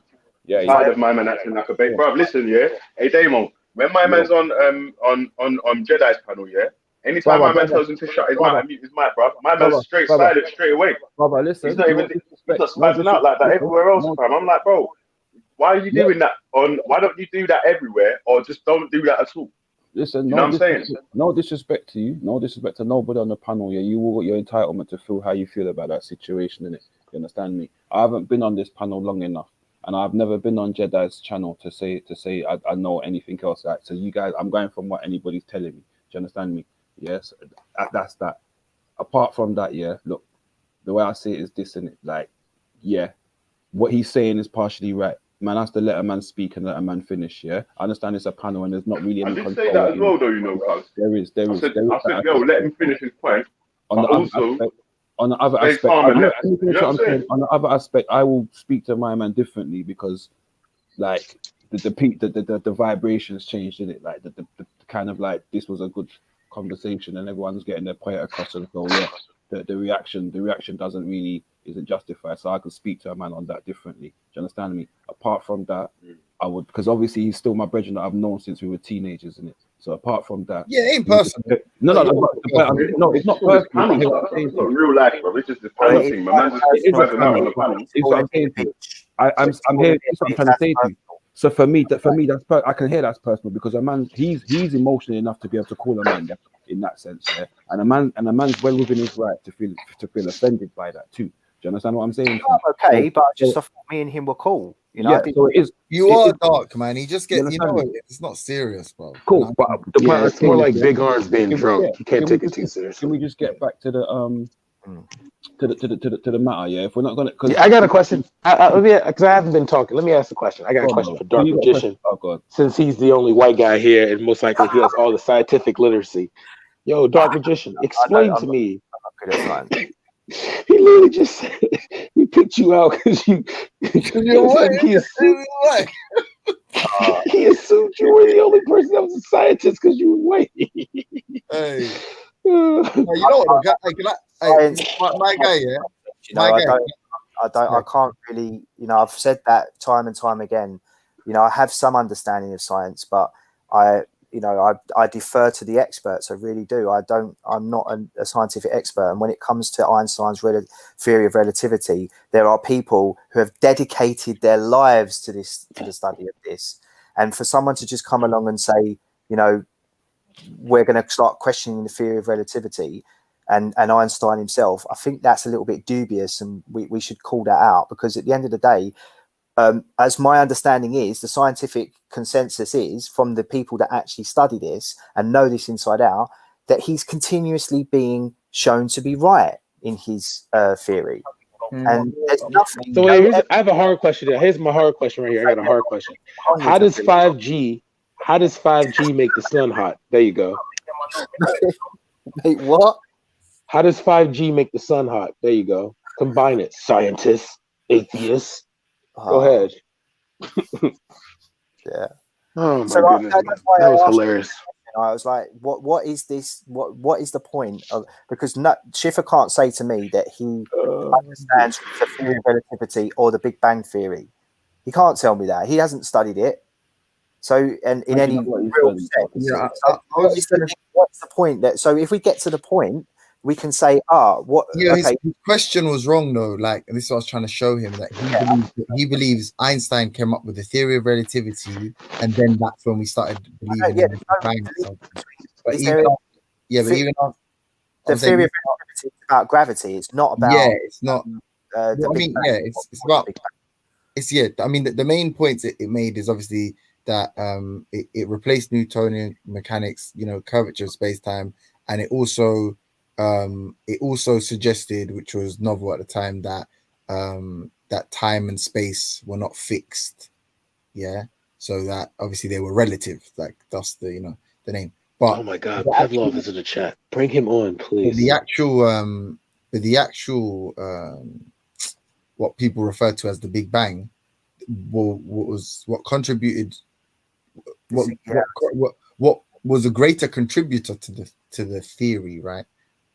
Was Edwin Hubble, the Hubble telescope, the redshifting of planets, the realization that the universe was expanding, and therefore for it to expand, right, it must have expanded from a point, right? And then obviously about the Stephen Hawking, Sir Roger Penrose, their work on black holes, and they used relativity, I think the way they refer to it is the breakdown of relativity, the equations of relativity, that is that all the variables go to infinite, was what they used to suggest a singularity. But I think since then, Sir Roger Penrose has moved away from that, from the singularity, and they refer to it as a very very dense and hot state that the universe was in. And then before the Big Bang. No, that is what they refer to as. So yeah, so actually you're right. Sorry, this milliseconds after the Big Bang would be referred to a hot and dense state, right? But there's obviously more. Like there's like, so you said very limited field, isn't it? Like, yeah, but they also what they can possibly prove. Yeah, so, they can't prove it. They can prove that hot dense state, right? But they can't prove go any further than that, which is right. Which is integral to the argument, because you're not trying to place your own faith upon it. You're just only going with what you can and cannot prove, and that's the most important thing to do. Yeah, because then you can go absolutely anywhere with that, and they probably understand very well that everybody's looking to them for that integrity, for that ethical standards. But the main point is what you said is true, and I say, like, if there's something I understand a little bit better than you, I'll explain it. But the assumption is, we believe in scientists. Like, if we don't understand something, we just remain agnostic on it. Like, I can entertain a thought without accepting it. Yeah, like I don't. As in, people say, "Oh, you believe this." I'm like, anything I say that I think is true is because I understand it to a degree, right? Like, I understand the basic tenets or principles of the thing.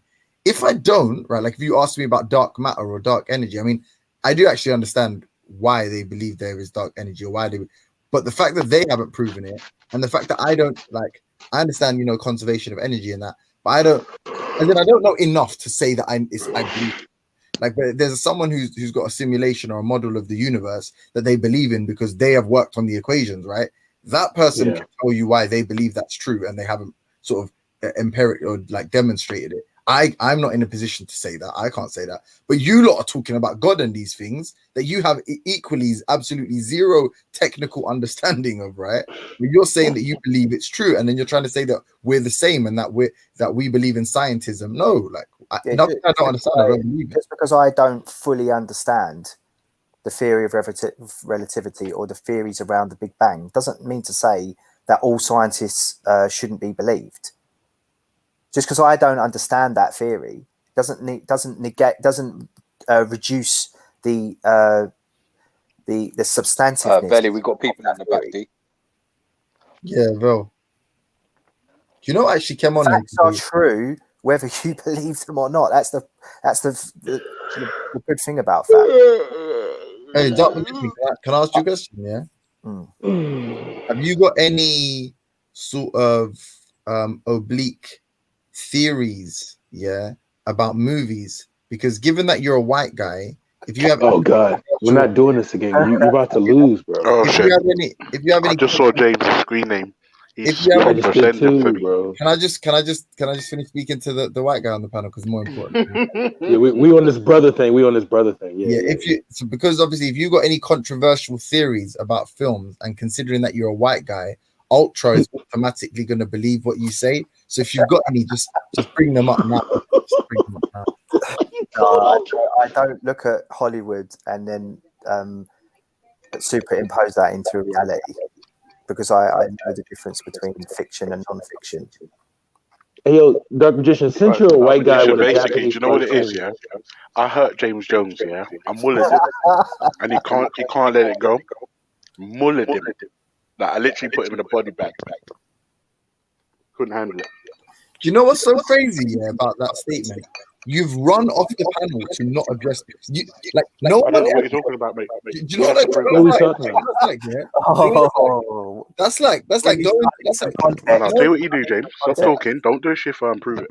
Can I please? Yeah. Can I with that magician? Yeah. Oh, wait, do the question first. Let's do the question. Let's begin this thing. We all don't want to do this. Please. That's like going. You know, when you got to fight someone at the end of school. That's like actually going to the fight, sprinting away, just running, like just taking off, booking it. Yeah. Coming back to school the next day and saying you won the fight. That's like that level of insanity. That Ultra. Let me, Dark Magician. Let me just address you quickly because you're the white guy on the panel. Yeah. Right. So basically, what happened was I presented with information that exploded Mr. Jones's brains, and the pridefulness of his flawless ego. victories was dented. Now he's made it his life's mission to try and claw back some remnants of a win. Hence the reason why, in order to get at me, he's changed his screen name, his picture, he's sending shots. I would say that's an L. Like, but obviously we're not having a debate in it. Like, hold on, let me check that. I didn't change my screen name. Yeah. You know. Hey, Brad, sorry, Brad, like you can do your thing with Ultra, yeah. You know, the other day, I come back and I was like, we were just talking about it. We was having a meta discussion, and I was like, but what evidence did you bring? He told me some emotions. He said something about the Oracle, and I tried to address that point. Yeah, I had the sickest point, Brad. Imagine he said, the Oracle never said Neo was the one, yeah.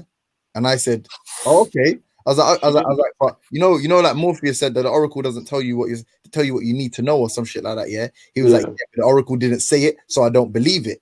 I said, oh, okay. I said, did the Oracle say Smith was the one? Diss him, disappears. He goes away, hides. Yeah, like jumps. No. My phone glitches. Back on the panel. Hey, Blood, why are you talking? Hey, go do your disappearance. Sorry, Schiffer. YG, you know, man. Sorry. Okay. Sorry, so, Brad, can I step in here though? Please, I'm trying to tell you something. Please, oh my God, you need to hear how he lost. You need to hear. It was so beautiful. So his statement was, if the Oracle didn't say it, I don't believe it. You heard that, right? Yeah. Who said that? What did Oracle tell Trinity? Who did Oracle tell Trinity was the one? She'd be in love with him. You get what I'm trying to say? I'm a different nigga. I'm different. Yeah, but understand this. This is where my point comes in. This is where my side of this argument has to come in. This is a three-pronged argument. This is a three-pronged argument. Okay, James thinks Neo's the one. I'm a different nigga. Okay, James, that's literally making my ancestors crawl. Stop doing that. Sorry. Okay. I'm sorry. I'm different though. Okay. Ultra. You know why? James. I'm a big man in this thing. James, I hear you. Okay. But as soon as you pipe down, I promise I'm gonna retort. So yeah, let me just get this out real quick. Okay. So Ultra believes Smith is the one, and here I am realizing because I watched Ultra's. Ultra gave me some videos to watch. I watched all of them, and then I found another one known as Matrix Explained. Okay, and they made a very good point. I've read that. All right. Yes, and they make a very good point that first of all right, both Neo and Smith were needed by the Oracle to to like permanently and dominantly, because what we learn is Matrix Online is not canon. Because don't forget, Matrix Online, you know, we learned that's not You mean canon. the Animatrix? You mean Animatrix, yeah? No. There was a video game that came out after the third one, excuse me, and it was supposed to be the continual story of after the third one. Because they literally made a fourth film when Neo's in it and it isn't cast. You know, like they're making a fourth film now. They're making a fourth film now. Some little weird internet intel nerd has a weird fucking quacked out theory, yeah, that you lot can say is canon or gospel, right? But the two fucking creators, yeah, the writers, the auteurs, those people you're not gonna take from them. You lot are literally like. Hold on a second. Have directors? Hold on a second, Bradley. Would you say that in some point in history, directors, producers, screenwriters, authors have deliberately sought to mislead their readers? Yes. Brad. All right, cool. All right, cool. So James Jones, obviously that was the zip. I just put my finger on the zip of your body bag just then, yeah. Are you crazy? All right, Brad. Please, bro, please. My fingers are on the zip of your body bag, James, and I don't want to do this. Look. And again, James, do you remember you did this the other night as well, where you were on the ropes? You were on the ropes. You did this last time. You remember? Over talking me, shouting me, not wanting me to speak. But don't worry, I've got my fingers on the zip of your body bag. Now you go ahead. Hold on. Hey, Brad. So not only did I give you the point earlier, yeah, like which was just stupid. He just made a point now, right? So he's arguing from ignorance. He's saying, "Isn't Brad? Isn't there a chance that maybe I'm right because sometimes, yeah, people are not explicit. The creators of movies aren't explicit, and maybe the story is open to interpretation." No. The other day, what did this man say? He said that when they developed Switch, what did they want Switch to be? They said they wanted a Switch to be a man in real life and a woman in the Matrix. But then he goes on to say that no, the Matrix is just another layer. There isn't the real what? No. That was based off a theory. That was just a film theory. Wait. No. See, the thing is, no. James, I agree that is a good point, James. Wait, listen, James. If you let me speak for like 15 seconds, yeah. James, let him finish. Yeah. I swear. Say Brad's name. Say Brad's name first, and you can speak. Say Brad's name. Don't address me or anything. Address Brad. We're talking so basically, James Jones. Brad, no, for like a second. No. This is how it's gonna go. No, I actually agree with your point. Address Brad. I agree with your point, and I understand why you would think that that's a checkmate. But unfortunately, I'm really not liking this black on Berber violence, man. I'm not liking this. So blood. Black on Berber, you know. I don't like this black on Berber violence, man. Stop it, bro. Yeah, no.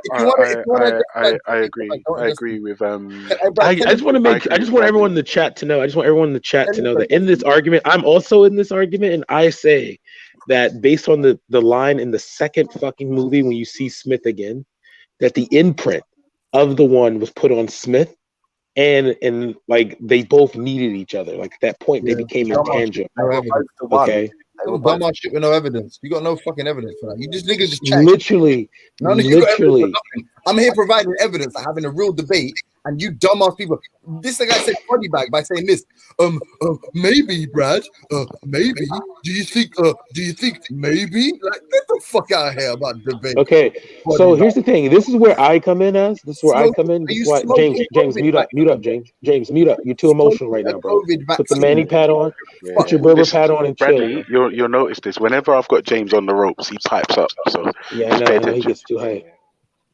I pipe up because I'm bad on the roads, innit? Yeah, I can just outside the rave, innit? I can just go outside the rave and tell people to fuck themselves. And no one can do anything about it. Yeah. I hear you. Okay. So basically, Bradley, my whole point, I just want everyone to know that I'm also in this argument. I've like sat down and I watched. So I want to first, I want to debunk one thing that Ultra believes that the real world is a second layer of the Matrix. That's not true. Not the second, another. Okay, it's not another layer of the Matrix because whenever Neo had any impact on the world, it was only based on any impact on the world, the real world, the outside of the Matrix world. If he had any impact on that, It was only in regards to the machines or anything the machines built. He was able to see their code. That was it. Okay. No, He was only that's not able true. to Remember, impact that. you could see the pipe in his hand that he hit Yes, it Smith was with. also made by the machines. It was made by. Don't forget, in the Wait, it's a Matrix, he piece can of see. metal. It was made by the machines. The whole world at this time was No, but literally that was built his by ship, the bro. machines. He was on the Nebuchadnezzar. That wasn't made by the machines. What are you Bro, talking about? every bit of technology from Zion, okay, the architect says they literally know where Zion is.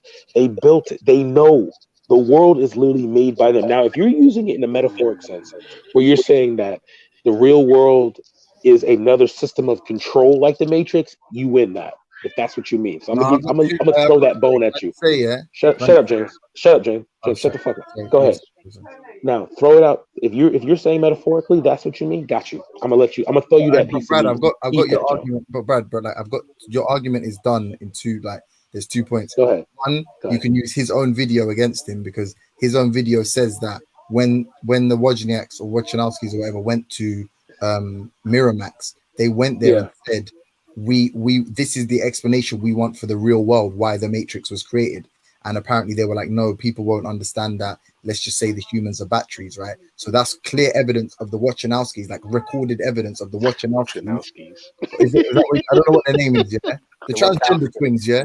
Wachowski, yeah, there we go. Sorry, I don't know. Listen, it's American. Yeah, it's Wachowski. Yeah, Wachowski. The Wachowski sisters. Yeah, those that Brad. We're sisters. It's bro sisters. Yeah, so that's evidence. That's evidence citing his own source. His own source cites that. Yeah, we don't have to put that forward. But then, not only we can use his own source again, and we can use the example of Switch, right? So based on that, because it's like you said about evidence, right? That is evidence that it is the real world. Like everything else is essentially conjecture, isn't it? Or it's just subjective. It's like what we feel. But that's actually proof that it was created to be the real world. Now, if Ultra doesn't view it as the real world, I'm not speaking to him, speaking about him.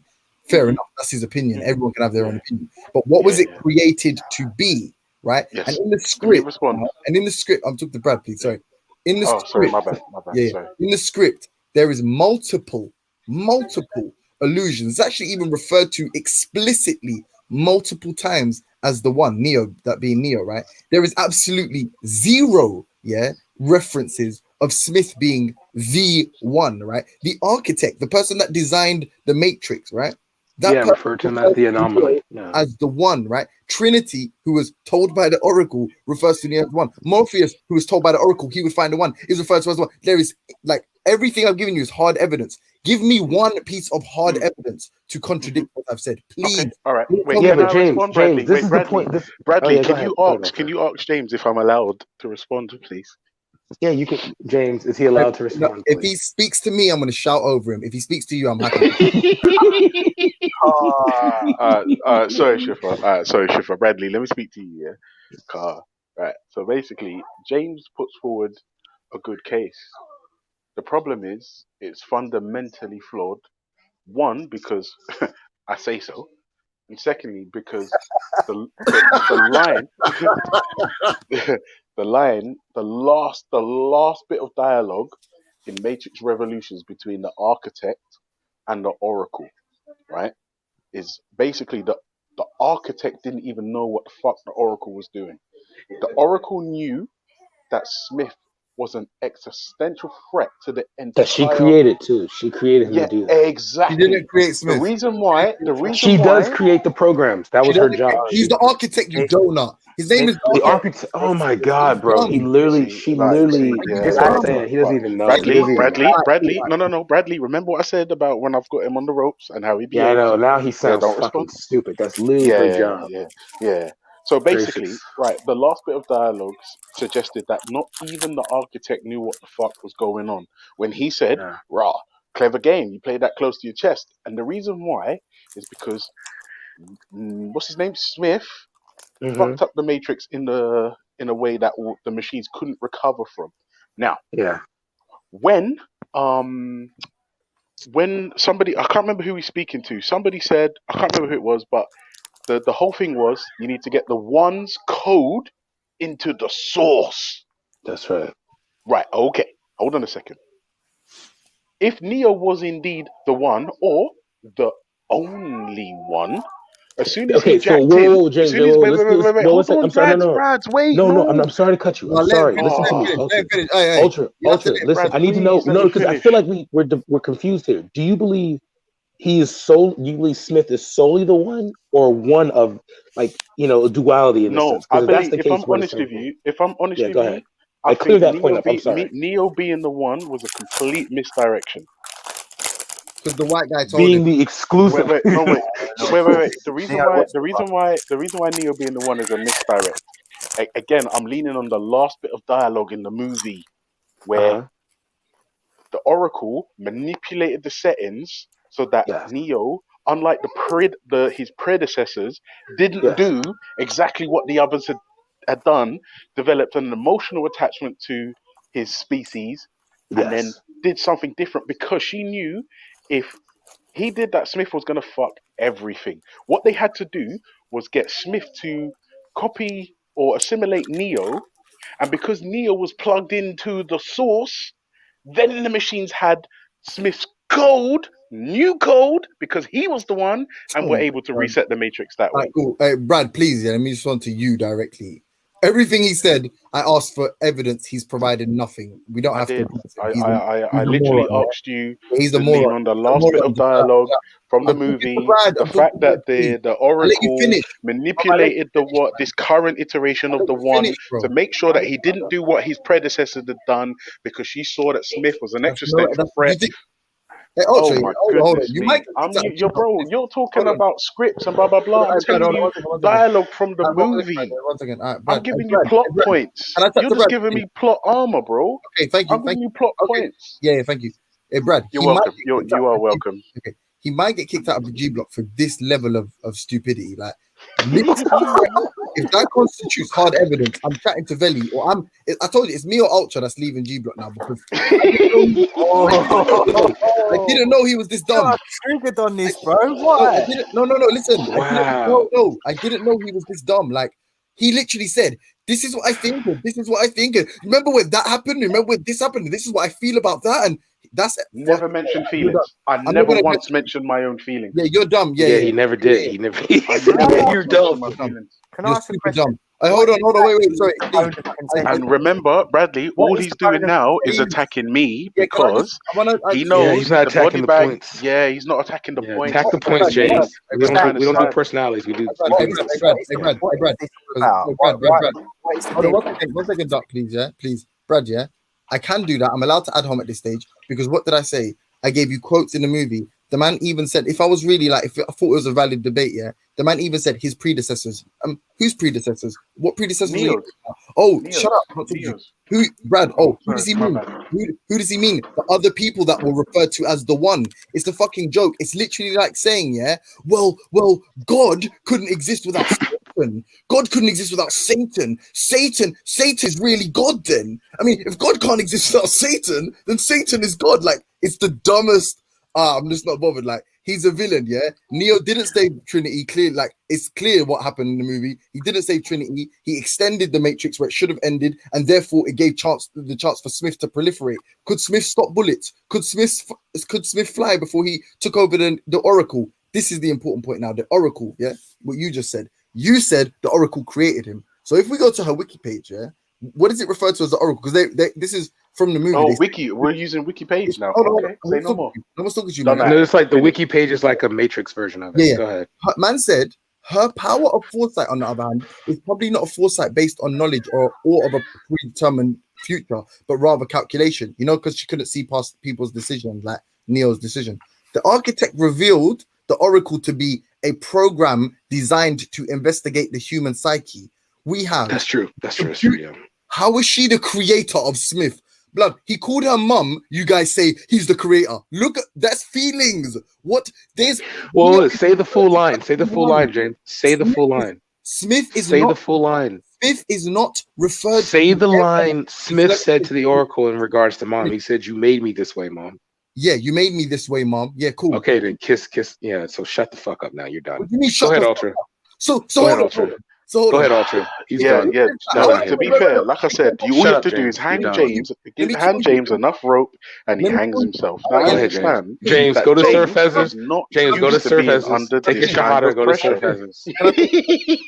Go to Surf Listen, Fezes. Take your Shahada. Go to Joe, Zabetas. this is what I'm saying, my broski. I Let me hear what use you're logic. saying. Yeah, Let I me use get it. logic. I Let me get use it. logic. You want Let to me be use, right, I'm not yeah, talking to you though, my guy. but you Let have me to use logic, bro. understand, Let right? me use logic. Let me When use logic. if Neo was Ultra, really I the beg you, bro. one, Stop talking to me, please. when he I beg jacked you. in Machine City, I his beg you, code stop was talking. uploaded to the source. I'm not talking to you. What happened? Yeah. It doesn't Hey, matter. Brad. I'm talking to Bradley now. Brad. No, Bradley, but I ain't finished though. That's when rude. I ain't Neo got finished. I to ain't the finished. Machine City and he No, I ain't jacked finished. in, Don't disrespect he me, was bro. Hey, don't connected to the disrespect me and talk source. to me. Hey, The don't talk over problem me. is Hey, my guy, don't talk nothing over me. Don't happened. talk over me. Nothing happened Hey, except they Don't talk to loaded me. him up don't talk into over the me. I was Matrix. speaking. I was Right? speaking. That's all that Don't happened. talk. Hey, Brad. But once All right, Brad. fucking Cool. Smith had assimilated Neo, Cool. Cool. then the Disrespect, yeah. one's Go ahead. code, the Hey, code left, they right, needed to center, I'm gonna reset the violate. Matrix Other debates, I'm was gonna then violate. uploaded into the Other debates, source, I'm gonna and violate. then the Yo, Matrix reset. Done. yo, yo, Finished. yo, All yo, right, yo, go ahead. yo, Go yo, ahead, yo, James. yo, Your yo, turn. yo. Listen. Let me quickly say something. Wait. Let me quickly say something. Wait. Let me quickly say something though. Yeah. Obviously, like we got Schiffer back on the panel and all that now. Yeah. But like Oh when the man them, no. when the man them are going back and forth, yeah, that you gotta let him finish his point as well, though. Innit? Let him get to the end of his point. Like, I did say that first time, but he didn't hear it.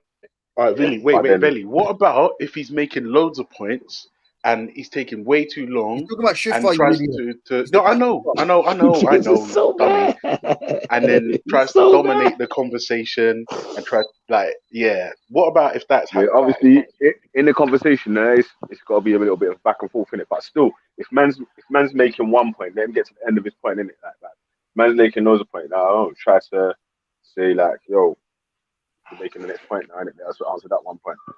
Yeah, that's fair enough. As long as Okay, can I Schiffer's learned finish his my, lesson, no, innit? no, wait. Can I finish my point now, please? Because you cut me off when I was talking, Ultra. That's rude. Yeah, do you know what? To be fair, it was rude, and I apologize, and I hope in time you can forgive me. I do forgive you right now, and I apologize for all the rudeness that I've said. No, you never need to apologize to me. Thank Yeah, you. James. Come on now. Can I ask a question, guys, before we move on? Yeah, go ahead. Wait, Brad. Dart, please. I swear I'm done in 2 seconds, Brad. If that's the level. Wow, bro, that's racist, bro. Dark This Magician is can't fair. talk. Yeah, I mean, no, but he is white. Wow. Though. But Yeah, listen, bro, you should let him talk, bro. He you, knows about the Brad, COVID. He knows about Brad, science. Brad, you're gonna make it longer. You're gonna make it longer. Yeah, go ahead. So what I'm gonna say to you is, if that's the case, yeah, and this is anyone that's impartial. These two are not impartial.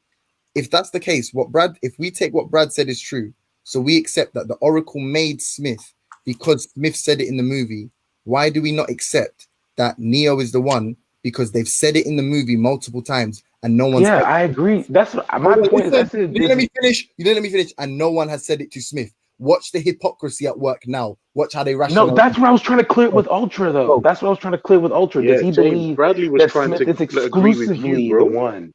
That's what God. This boy. I'm telling you, his Berber pride is amazing. You're not because he understanding. won't listen. Brad, you're not understanding what I'm saying. No one's ever said Smith is the one. So, for instance, you believe that the Oracle I was trying to clear that up with Ultra. I'm trying to say, does he believe that Jim Smith Jones, you need to settle exclusively down. the Put one? it back into no one first gear, said that. bro. You know what you said about the dualism, that one Yeah. the one. No one's even said that. So why do you believe it? You believe that one thing is true because Smith said it. That's why it's true. Okay, fine. But then bare people have said that Neo is the one, right? The Oracle has said by proxy Neo is the one. All of this Oh stuff. my God, this fucker doesn't even hear what I said. The one, all of it, right? But you don't. You believe somehow Smith is the one also when there's absolutely no proof.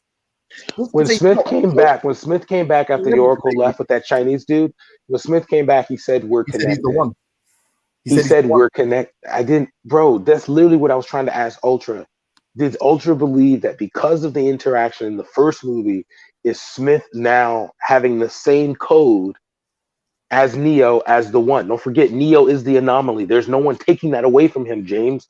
We're trying to understand because Smith had a major impact on the Matrix. So the question is, was he able to achieve that? 1 second, when he's able to achieve that, because don't forget, the Merovingian did say you cannot take the sight from the Oracle unless it's given to you. You understand? So she willingly gave it to Smith. So what? First, you're trying to shut up. Because don't forget, the Indian dude was it. Shut up. The Indian dude was in the restaurant. Shut up. The Indian dude that was at the train station with his daughter. okay, was literally the one that gave the code to the Merovingian to kill her. I know. That's why I told you that. Okay, but literally, she was able to get back her body. I'm saying, why She's did part of the source. Yeah, so she willingly. One as well. Literally, I'm speaking, and he's literally fucking talking. I don't understand how this works. But just get to the. I know I'm an American and we don't have sensibilities over here, but we know how to fucking Can you get to the point? You're trying to say I know shit about Matrix. Cool story. Tell us why. Okay, so this is why I'm trying. This is why I was literally trying to figure out with Ultra. Does he believe in the duality argument, or does he believe that Smith is solely make the one? argument. Make the duality argument. You haven't made it. You've just said because the implant of the code, that Neo put on him, that freed him from the Matrix. Okay, that made him, because not only did, if we can believe, the one has the ability to manipulate. He has the ability to. Okay, fuck it. You got it. James is right. Fuck, I can't do this. What implant code? Fuck this. I can't do this. What's the implant code? What's the implant code? Go on, prove that. Where'd you get that from? Go on, prove it. What's that? Because he literally is quoted as saying, they are quoted as saying that when programs become obsolete, they have an option to stay in the Matrix or get deleted. So where's all this implant code? And Smith didn't become obsolete. He literally was destroyed. Where's that? When was he destroyed? Prove that shit that you just said. When he got disconnected, and he came back in the second fucking. All right, we're done. No, the five other versions of the one were destroyed. Because the whole program was to see whether the cycle happened or not. The only way that the Matrix could be completed is if Zion was destroyed. Yeah. So until the architect can achieve 100% acceptance of the Matrix and eliminate the need for the one, the cycle must play out as described, or the system will become unstable and crash. And what is Smith? The instability. Smith was the instability because Neo saved the duality of the one. So Smith happened every single time. What didn't happen every single time was the love Neo saved for Trinity.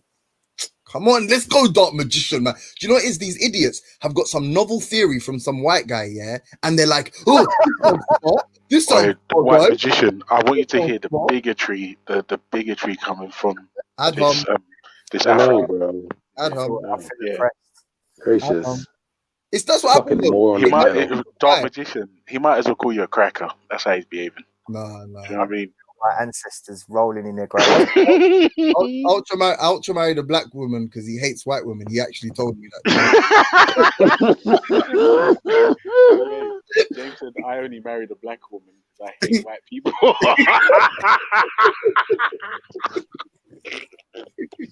Oh my God! You know what?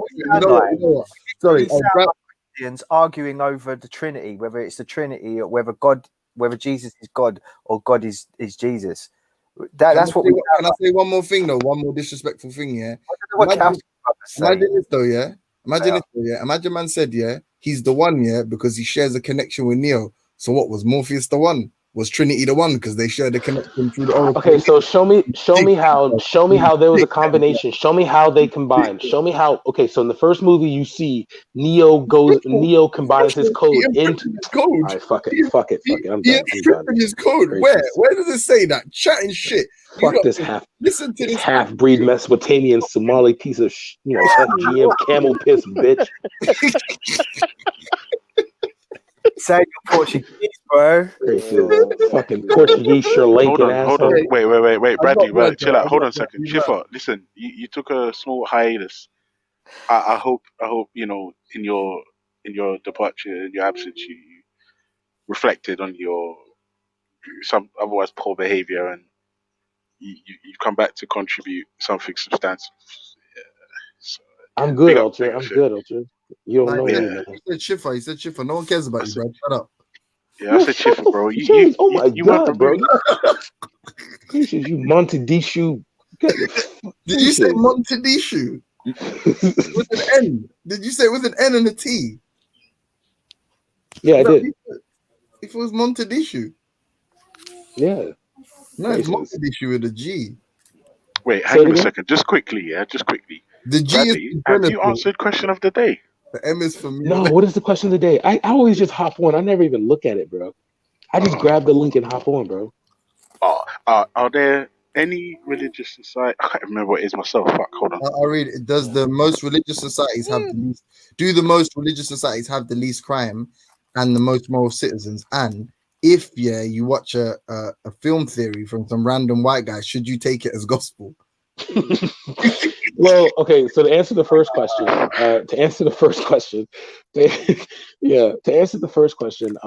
no, because literally the Italian mob comes straight out of Italy, and Italy is the home of the Catholic Church. There's like crime in every Christian country. There's literally like mass global terrorism coming out of Muslim countries. Yeah. So no, there's like literally crime is a crime, and moral citizens is like it's impossible to have a country where you have people, unless you have low population to the point where everyone knows everyone, like in small town settings. But even in small town settings, you still have crime. So yeah, that's impossible. No. And to the second one, yeah, Ultra, that you kind of, that was like, I knew, because I heard all the theories you were saying about this Matrix. I was like, yo, I've heard all this before. And then as soon as I clicked on that link and I heard, what if I told you the outside world was a second layer of the Matrix? You know, one of my greatest theories ever. Now, this is the thing, Brad. This is the thing. All I'm asking for is you treat these theories with a small semblance of what some of us would describe as curiosity, because it's very difficult to prove these things wrong. And obviously, I've literally been doing it for days. Jim Jones is obviously doesn't realize he's in a rubber bag at the moment. I'm not gonna lie. Oh, Bradley, James. I just posted a link to a religious state that has practically no crime. It's a wiki page, yes, but somewhere in the Himalayas where it's difficult to get there and they limit tourists and they're Buddhists, yeah, there's practically no crime. Okay, but there's also a drug trade. Yeah, but everyone's gonna get high. Everyone's gonna get high. No, okay, so this is the thing. I want to make sure. But remember, the drug trade is only illegal here, right? If the government said, right, no drugs are illegal from tomorrow, but in order to acquire drugs, heroin, class A, class B, class C, whatever the fuck, you have to go to this specific government building to collect. You would rub out the war on crime like overnight. Overnight, in my opinion. Do you see what I'm saying? Yeah, but James, but this is the thing. The question is this, right? Is the question that the crime rate is extremely low? If that's the case, then yeah, what's it called, Bhutan? But yeah, that's all right, cool. But if we're talking, was the question zero crime, James, or low crime? Because if it is, then be it. No. James, it's do the most religious societies have the least crime and the most moral citizens. Least crime. Then yeah, but then again, what's the population of this country though? Because I would always say population will have to take a factor into the crime rate. Because in smaller towns, you would see a smaller crime rate than you would in bigger cities. So but go ahead. Well, you point in the body bag. Go ahead. I'm trying to figure. We're trying to figure out. We're trying to determine whether or not if religious societies have lower crime rates than say secular ones, and do they have the most moral? Do they have the most moral citizens? Because I'm not going to lie to you. I quickly Googled it, and all of the countries. Well, sorry, no, that's a lie. The majority of the countries that popped up with the least crime, secular. Yeah, that's the thing is, when I look at religious societies, what's successful? Name one really successful religious society that does not have any secularism in it? Like, I'm trying to think of that. Like, is that okay? Yeah, if it's 1 second. Yeah, go ahead. Yeah, I just wanted to say out to Melanated. I'm sorry, sis. I did try, man. I did try. But yeah, big up to the chat room. Everyone that enjoy the chat. Continue, sorry. Okay. Technically, he could have typed that in the fucking chat. Yeah, do you know what I mean? Oh, God. Grown ass men. All right. But no, that's what I'm trying to say. Is like I look at secular countries and I'm just trying to figure out like, don't be deep though, man. He's just like, come on, the teacher just told him to sit outside the class. He's come back in the class. He's been told the teacher told him to sit outside the class. Jesus, like, oh God, complete. Like, if there was like, I literally feel like if there's a God, he literally looked at Ultra and said, he literally looked at James and said, I'm just going to just throw all assholism in this guy. Okay. All right. So when I look at religious countries, the reason why I would say secular, I mean, like, the scary part about religious countries with regards to crime is that they can almost, some crimes in secular countries could almost be seen like, oh, it's okay. You know, like, I don't want to cause another jihad, hint on the G block, but you know, certain marital age of people that would be considered kindergarten, preschool ages, you know, is okay in some parts, but then not okay in secular countries. You know what I mean? The way children are abused or mistreated in some countries of a certain religious persuasion than some secular countries. You know what I mean? Like, there's always a debate between, like, you know, the sexualization. Like, I saw that movie Cuties on Netflix, and here I'm thinking they're glorifying the sexualization of young girls when they're actually demonizing it. The young woman was literally trying to say that, like, the West really makes our young girls think that it's acceptable at, like, to, like, I mean, God, like, you know what I mean? Like, so yeah, I would have to say that when we talk about crime in a secular society, I have to be real. Like, yeah, maybe secularism is better, I guess, in a sense, you know? No, listen, we probably, to be fair, I think we all know that. But what we're trying to get to the bottom of is, are there any religious societies that have low crime rates? Like, that's what I'm trying to say. There's none. Yeah, let's though. point them like, out. None. Like, but I'm saying, like, what country would it be? There are some states in America that are believing in God who are more peaceful than others. Where? Oh, you mean like the Midwest, like Montana and them? I think Utah, Mississippi. No. Utah is fucked because if you go to Salt Lake City literally has a Native American gang, African American. Like, I mean, I'm not. But you know, statistically, are they compared to others? Because I remember you're comparing with others. Statistically, are they more peaceful than others? So the metric by which you're saying where you're only comparing them by other states in America. So which ones are the most safest or the most peaceful based on the crime statistics? And you compare them to other states, so they would be lower down than the other states. So I think it's they say that which states. So let's have a look at this. Because see, for me, I look at because so what you're Alabama. Yeah, but that's what I'm saying. Like, those are very like high murder rates, but very high religiosity as compared to Vermont and Oregon, which has that's what I'm saying. But like, you're comparing more less religious there, but they have like lower crime rates. But they also have what you look. One thing I always say when it comes to these kind of population takes one way, but then also age. The New England is very old. It's old white people. You understand? Like, very, very old. And the Bible Belt, yes. You know what I mean? Some of the, it is a very religious state. It's a very religious part of the country, from Mississippi to the Carolinas. It's a very religious, to Georgia. It's a very religious aspect of America. It's just the population of those areas are greater than that of Vermont, Maine. Because, like, you can a veteran can move to Vermont, say, hey, I'm a veteran, I'm homeless, and literally get a house in a day. Whereas you're not going to get that in Alabama, because you understand, like, the populations are different. So it'll almost be like comparing Rhode Island to California. You know, you're talking like less than 5 million people to 40 million people. You know what I mean?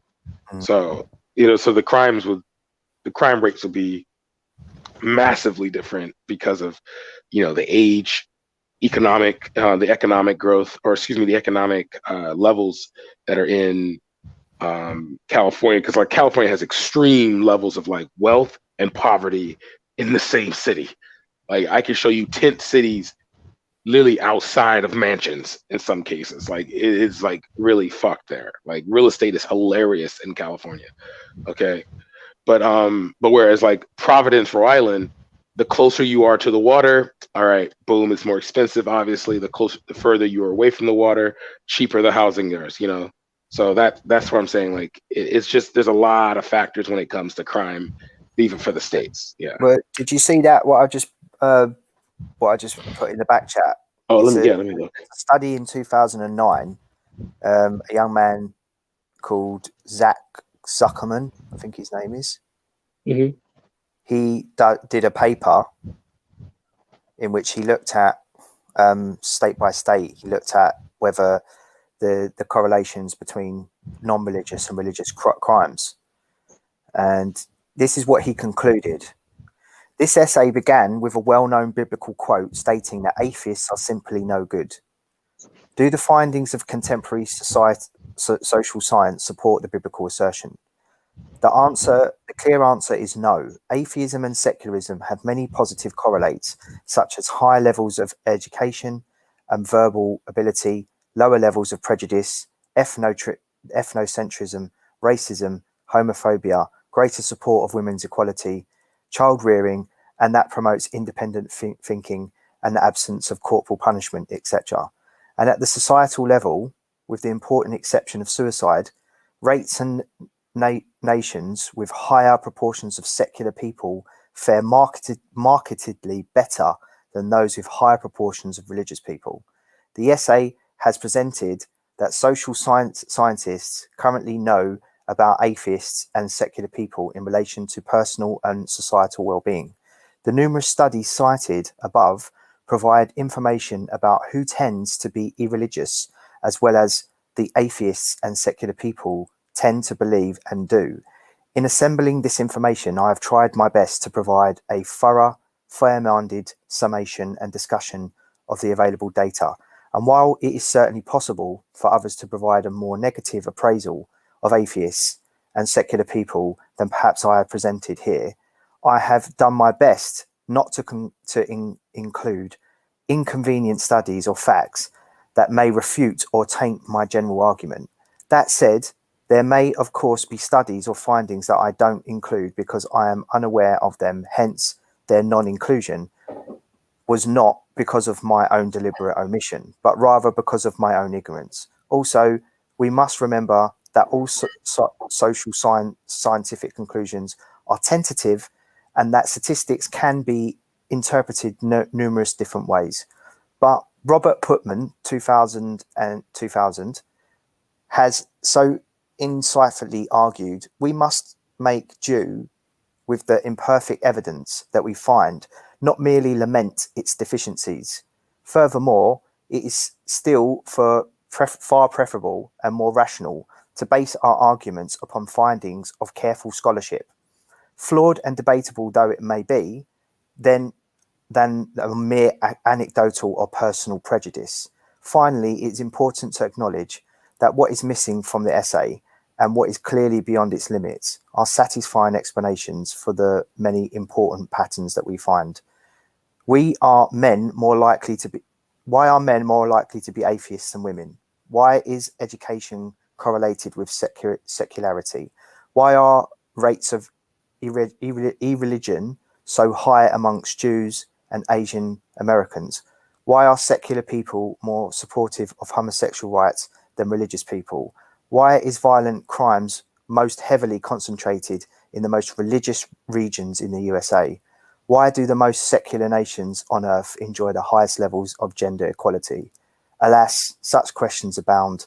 We can only hope that the continued social scientific research in the nature of atheism and secularism can begin to provide some satisfying answers. Okay.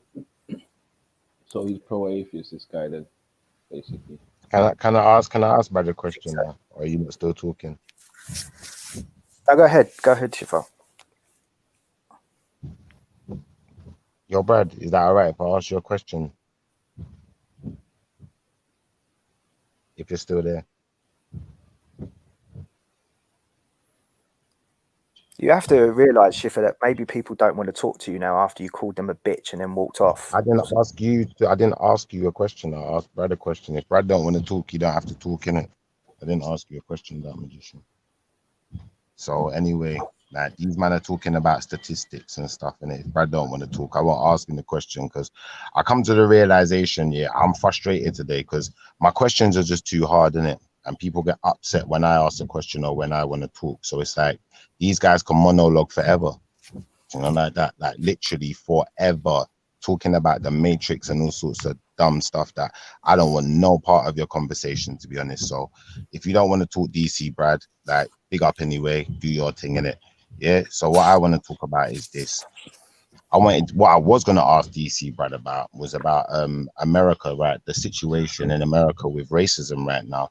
Like, is it a big thing? Because I pulled out some article from the Guardian newspaper the other day. Anyway, long story short, I was talking to Melanated Goddess at the time, and we had discovered that the amount of terrorist attacks in America by white supremacists far exceeded any Islamic attacks or any other type of terrorist attack going on that continent at the time.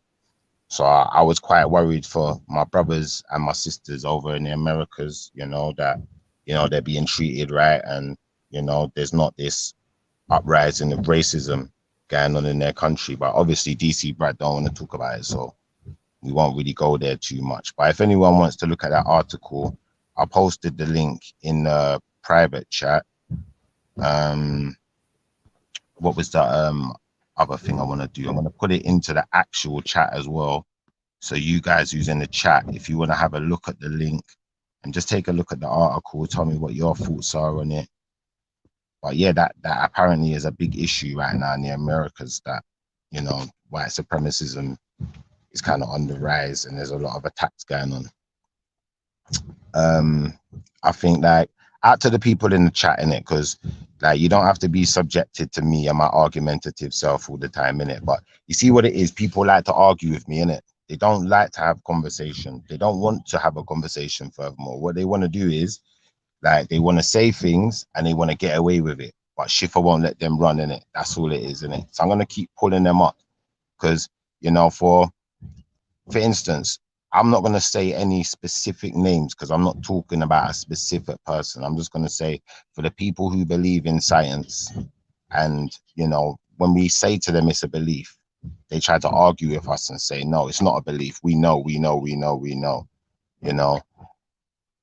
all I'm going to say is, you know, if it's not a belief, why would you be so defensive over it that you can't even let Shifa have a conversation without talking over me like 4 people at a time, X, Y, Z, you know? And that's all I'm going to say on the matter. I ain't going to say no more. So out to Vedi Vision, out to the panel, like, do you lot do your thing, I'll do my thing. Out to the chat room, big up yourselves.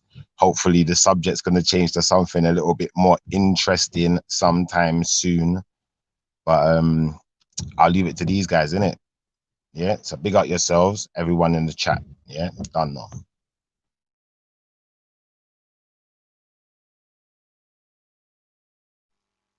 Yeah, anyway, so Dark Magician, did you manage to find any religious countries that are that have low crime rates? No? I did find a link earlier, but yeah, no, I was listening. Yeah, I was listening. That was interesting. Haven't got it now. No, But it's fine. Because you know what the funny thing is? I think what this conversation has made abundantly clear is that we can't all be grown-ups. And as a species, there are those of us who find it difficult to reflect and to critique themselves. Because if you're in a particular team and your team's doctrine or motto is we're right no matter what, you're always going to get yourself into a problem when you come up with opposition that says, actually, no, you're not. Because religious societies, I can't think of any that don't have crime. Like, and especially when it's religious men at the helm. Like, it's nuts. Rape statistics, sexual harassment, molestation, robberies, petty crimes, corruption. Can anyone? I can't hear you. You know, bro. I don't know if you're... Oh, sorry, Fake. Can you hear me now? Yeah. Yeah, I was just saying, like, it's just insane. Like, that the problem is, I know, like, obviously, certain religious people get upset when you say, you know, your religion, whilst you love it and it's great for you, it actually doesn't work. Like, holistically, it doesn't. And I mean, the argument, I suppose, could be made, implement it across the planet, and then there you go. But I don't want to be a drone. Do you know what I mean? I don't want to be. Why is the question being asked? The question is being asked because is it possible to have a fully functioning, fair and open society with less crime, whether it has religion or not? And I think that the answer in statistical analysis is that yes, absolutely, you can have societies tend to do better when they are more secular. That doesn't necessarily mean that they're without religion. It just means that their laws are based upon secular values, meaning that they take into account everybody's needs and wants. I'm sure about that because on the lowest on the chart that I'm looking at right now, because I just went on to check it, the crime rates around from countries to countries, and 3 of the most strictest countries in terms of their laws are lowest crime rates, which are Japan, Saudi Arabia, South Korea. Sorry, above them you got Romania, Uzbekistan, and China. So, yeah, I think what you're saying is about fairness to people. You're looking at fairness to people. Crime rates. But what I'm saying to you, you're talking about crime rates, and are they going to have low crime and also be fair to every single demographic out there? Look, you have to understand like this, and this is what you have to forget. Yeah, you cannot judge the Eastern world or any other country based on the Western ideologies. I'm sorry. So if they have a low crime rate, so third bottom on that list, or the third lowest is Saudi Arabia. That's a very, very religious country. Right. So, but then crime is subjective. Wait, hold on, wait, please. What are you saying? Just to be clear, I think Saudi Arabia, what? Saudi Arabia is third lowest. Lowest crime rate. So hold on, wait. Taiwan, You mean hold on. Do you mean a country that just recently dismembered a foreign dissident and then tried to cover it up? You mean that country? Brother, so listen. There's a difference between crime. No, but what level of you're talking about crime statistic report? Let me finish what I'm saying first. Yeah, because I didn't finish what I was saying. I said you have to look at crime, okay, and look at it in. You can't look at crime and just say, oh, in its entirety, crime, because you have to see what constitutes crimes in each country also. Yes. Do you understand Precisely. me? So, and this when the question I'm asking is, are we judging a country that's religious and say, oh, we're judging them, and if they got low crime, but are they this way towards this demographic and this demographic? Are they fair to that demographic? We're now judging them based on the Western ideology. That's where you've gone wrong. That's fundamentally gone wrong, because we have not asked any judgment at all. We're simply asking the question: do you find are there least crime in religious societies than there are in irreligious societies, which would be more likely to be secular? And punitive measures. There's no judgment whether those societies are better. Okay, we're simply asking the objective question: is there more crime in religious societies? Yeah, the statistics. Hold on, wait. I think. Can I chime in on that? Can I dovetail? Hold on 1 second. I'm very happy to make that claim that some countries are better than others. I have no issue there, yeah. Sure. But also you have to, but just for the sake of this discussion, you also have to factor in punitive measures. Like if some countries, right, are have the death penalty as the sentence for fucking jaywalking, right? Then obviously there's going to be less. It's less likely that there's going to be jaywalking, right? But that's why it is important to take in to consideration the sort of human human rights laws that they subscribe to. That is important. Like, and you can easily justify it because you're saying what level of freedom is an individual offered, and the inhibitions or the what's the word, like the level of constriction, yeah, is evidence in most cases of it being less free, innit? So we're saying if a country is more free and still, right, has a lower crime rate than you, then that's evidence that if we were to sort of control for all of these other factors, I'm even speaking to someone in the chat who's speaking about controlling for wealth and all these. If we were to control it, the one that offers you more freedom is far more likely then to sort of be less inherently criminal, because there's another one that maybe the only reason that they're not as criminal is because they don't want to die. Or in China, yeah, there is fucking football stadiums filled with people to watch executions by firing squads. Now, if you say to me, yeah, oh yeah, there's not a lot of crime in China, I mean, it goes without saying, right? It logically follows. But is that because the people are less criminal inherently, or because they're fucking scared of being murdered and have witnessed people being murdered in a football stadium, bro? Like, you have to take all of these things into account. But I'm only going by the stats, bro. I'm only like, the question was asked, okay, and this is what I said. Are we taking into account? Are we judging people by standards? It's questions I'm asking. I'm not making statements. Yeah, I'm not judging anybody. It's questions I'm asking. Yeah, based on the stats. Okay. Now someone's read something out. Okay, and the argument that I can, from what he's reading, is that from the stats he's got out, is that, you know, it's less likely to be criminal activity in an atheist society. But again, crime is subjective. Not all crime, you know what I mean? What we see as crime might be crime somewhere else. So crime is, number one, crime is subjective. And also you have to also understand that poverty is a huge factor. Forget religion, forget secular. Poverty is a huge factor to do with crime. But and the country with the highest amount of poverty these tend to have the highest amount of crime. These statistics that what I'm looking at are generally over crimes that are generally seen as crimes, like murder, burglary, theft, etc., rape. Yeah, so these are the types of crimes, not crimes like you're a homosexual, therefore we're going to stone you to death, because that's legal in some countries, but we would say that's immoral. Some would say that's immoral. Okay, so your life blogger, can I ask you a question now? Because it's like everyone's just going to talk over me forever. Yeah, so basically my question to you was, yeah, you see, as far as when they're saying, let's make sure we read the question right before I even say the question. So the question in of the day is, do the most religious societies have the least crime and the most moral citizens? Now, when we're going to put the question in perspective, I'm trying to just like get a proper grasp of what you're actually saying rather than just saying things. So I want to understand where you're coming from. Are you saying that in these religious countries, the law is going to be slightly different? So obviously there might be more crimes you could commit to that effect.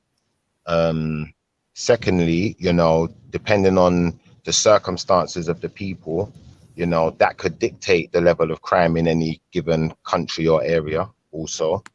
So it wouldn't really be fair to give an answer then to that effect, to just say, you know, which one place is more criminal than another without knowing the entire circumstance. Again, so for me, like, I'm going to look at it like this. Yeah. Again, crime's relative. I see many people, many people, and heard about many people that have lived a certain life that weren't in religion and found religion and changed their lives. Do you understand me? So and vice versa. You know, there's all different kinds of things that happen that are exceptions to those rules.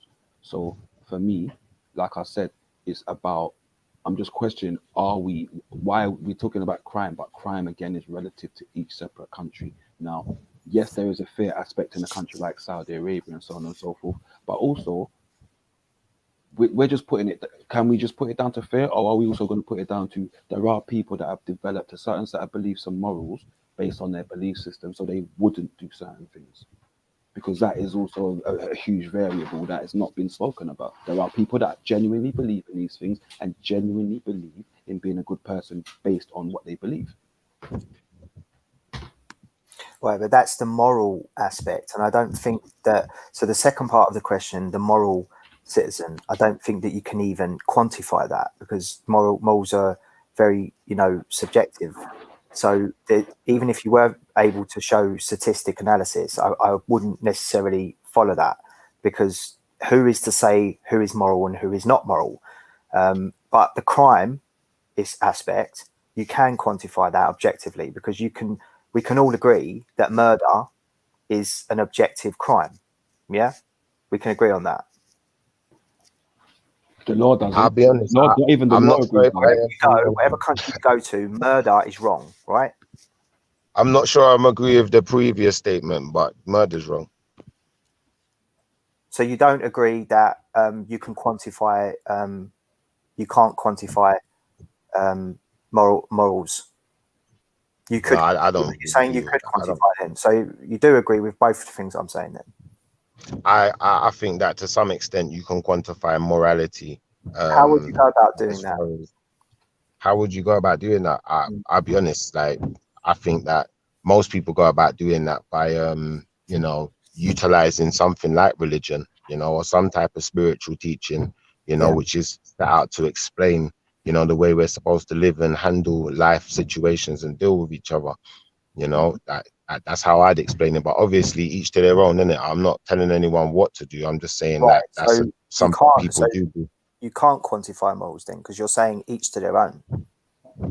Well, when I say each to their own, I mean in the sense of some people may think they have morals but don't have any. Like, right. But So obviously, what might be moral to you might not be moral to somebody else, correct? Mm-hmm. That's the same. I'll be honest with you. I'm doubtful of that. But obviously it's a possibility. I'm not going to say anything's impossible, because I know everything's possible.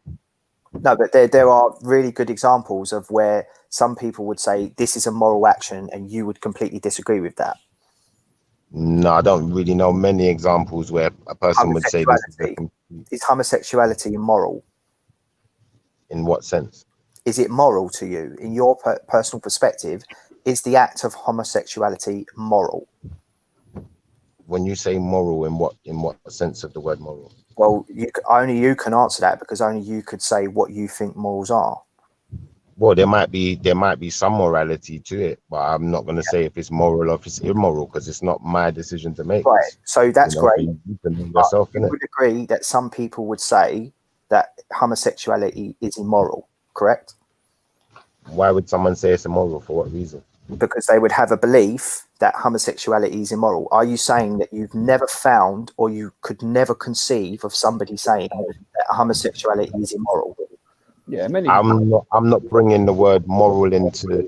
I'm not bringing the word moral into a rhetorical question. I'm not asking you to answer it. I'm asking, are you aware that there are people in this world that would consider homosexuality immoral? I'll be honest, I try to focus on myself, and from my perspective, I would say that homosexuality is not a natural course of sexuality. So you would go as far as to say not natural, but you do understand and you do agree, you do recognize that there would be other people who would go even further than that and would say, I believe that homosexuality is an immoral action. I don't know, man. You have to ask them. Okay. So what's your point, though? What's your point? Because you're asking the question. What's your point? I think the point is quite evident. The point is that you can't quantify morality objectively. Not all the way, because moral. Some people. So what's moral to some is not moral to others, and that's why we don't base our laws solely on morality. But you can't. For me, you've used an example in terms of homosexuality that not everybody looks at it from a moral view. There's many people that just don't agree with it. It's just not for them because it's their choice. And can I be really childish? That would be a moral perspective. Why is it? Can I ask Why one is it thing? not down to preference? Because you don't agree with that on a personal subjective. That's not morals. I don't eat certain things. I don't eat certain things because morally I think it's right or wrong. I don't eat certain things because I don't like it. You're able to find two specific people, you and Shifa, who wouldn't call it moral. But Did you hear what I said? I said it's not always down to morals. Did you hear what I said? Did you hear what I said? It's not always down to morals. Sure, it's not. Don't put me into no bandwagon, and don't try and typecast me and do no stupidness with me. I'm not getting upset. I'm making a point to you, and I'm making it clear so you understand me. You understand me, yeah? So what I said to you is, yeah, it's not. I didn't say to you it was moral or immoral. I said it's that there's also people that don't have a morality view on it, and it's just not for them. Like I said, and the reason I said that was certain foods I don't eat because I don't like, not because I think it's moral or immoral. That's why I said. So let me try and get my point across to you. There will be some people, who will take a different view to you, and they would be happy to say homosexuality or even perhaps other aspects of human behavior. They find it not to be moral when other people do find it to be moral. So there will always be when it comes to morals and ethics, there will always be some people that will find something moral or ethical, and some people who don't find something moral or ethical. Can I ask a question? Can you at least agree on that? Listen to what I'm saying to you, but this was the point I'm saying to you. This is why I asked you what your point was, because you fished for this. Like, it seems as though you fished for this answer to say, but some people see it moral and some people see it as immoral. Yes, there are people that see it as morality, but there are also people that just see it as I don't agree with it. That's the absolutely fine. Yeah, so you've asked the same question. We are talking about morals. I just speak one at a time. But can I just ask a question? Can I ask an interesting question really quickly? Yeah. So I'm really interested because you did ask the gentleman a question. Yeah. So if I could flip it back on you really briefly, but Dark, yeah, can we go through this at lightning speed just to get to the conclusion? So go ahead. You don't believe homosexuality is immoral, correct? I don't know. Right. You do believe incest is immoral, correct? Yes. You know how when theists always pose these really fucking this unique combination of scenarios in which there's like two males that are or a male and a female that can't reproduce. They're in a cabin somewhere. All that that. They're not harm in society. Yeah. They're not how. Yeah. Right. What's your view on that? Whether it's moral or immoral? What, two women? So yeah, wherever you want, wherever combination you want. Yeah. So two women would still be immoral because that is a breakdown of societal values. That is an indication to society that on some level incest is acceptable, and that's not something we can allow to be normalized. So I infer from that you're using some kind of consequentialist moral model for your morality. Yeah? Can you not understand then, from your perspective, right, that not even people that are utilizing the exact same sort of moral framework you're using can come to the conclusion. I'm not saying it is. It's not my opinion. I'm just trying to lay it out for you that they can come to the conclusion similarly to the way you have done that actually homosexuality always poses a net negative to society. It always produces. Yeah, can I ask a favor, please? Can I ask a favor, please? Wait. Hey, Shiva, you said don't interrupt. I asked him a question. I need him to respond. Can I answer that? Yes, I can understand why people would come to that, but that isn't an argument from ignorance, because there is more than enough evidence to show that homosexuality is not a detriment to society or harmful to society. It's been quite allowing people to live in society in modernity, to be openly homosexual has had a net benefit to society in many different aspects of society. So there's been periods in history where the stigma that's attached to incest wasn't attached and it was absolutely fine. In actuality, there's some Why does it have to go to homosexuality though? But hold on, just wait. Okay, let's say atheists then. He asked the question. Wait, don't do that. Dark. Why when he's asked the question while we're speaking, and if you're going to address him, he's going to start speaking again, isn't it? Like, okay. I forget. I don't care anyway. Don't worry. Yeah, fine. Fair enough. Let's talk about which periods in history can you show where statistically that incest was a boon to society? I'd like to hear that. I'm not familiar with the phrase boon. Can we do something other than incest and homosexuality? Good. No, so look, I'll finish off what. Can you tell me what that word means? I want to know what that word. What does that mean? Boon means something that is positive, a positive, something that's good. I don't know the exact. So yeah, I mean throughout all of history, until there was any scientific research done, I guess there was most origin stories, right? Like or what's the word? Yeah, like origin stories. They seem to have no issue with conceded or not conceded. It's not a concession. They have no issue explaining the origin story to have involved some level of incest. There's cultures presently, contemporary cultures. That's not true. That's not true. So there's lots of ancient stories about incest and warning against the difficulties of it and how it breaks down. There's also evidence of people marrying their cousins. There's one particular group of people, the ancient Aboriginal people of Australia. If you go and have a look at how they created their societies around a totem, and you can read this in Totem and Taboo by Sigmund Freud. He actually shows and explains that they had no gods, they just had a totem, so more of a spirituality. But their one and sacred law was that women had to go, once the women reached the age of certain level, puberty, they would go to another totem and become part of that totem. In that way, it stopped incest, and it's the only crime that they have been seen to. The punishment has been death, so they would take people out of the tribe into the wilderness and battered them to death, killing them. Yeah, I get the point you're making, but yeah.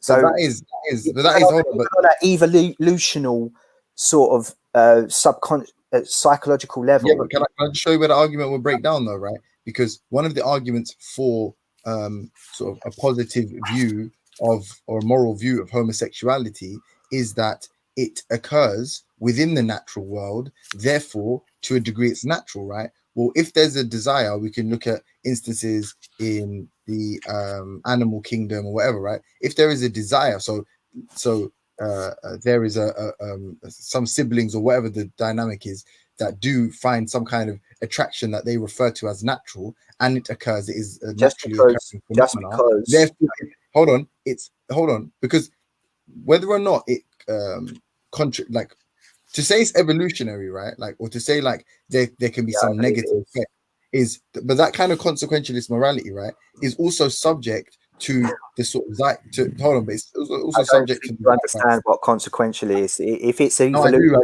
It's not consequential. It's not consequential. It's not very complicated, bruv. Please don't just do that because you're just muddying the waters. We both understand what consequentialism is. Yeah, and you've got it wrong. You're making a case to say the reason I think incest is wrong. I'm not trying to take away your fun. The reason it's wrong is because it's going to have a net negative effect on your family, on society at large. Right, and people will do the exact same thing with homosexuality. They'll make the exact same argument. The difference is the Overton window on homosexuality has shifted to a point where people like you are enabled to say what you. I'm not saying like I'm against you. I'm just saying in general though, where you're allowed to say what you say without fear of any reprisal or being arrested for it, right? But there was a period when you would have been arrested for it, and in that period, could you make exactly the same case? No, you couldn't, because there'd be a heartbroken mother, there'd be a really upset, I don't know, sister or brother or whatever it was. Like it would.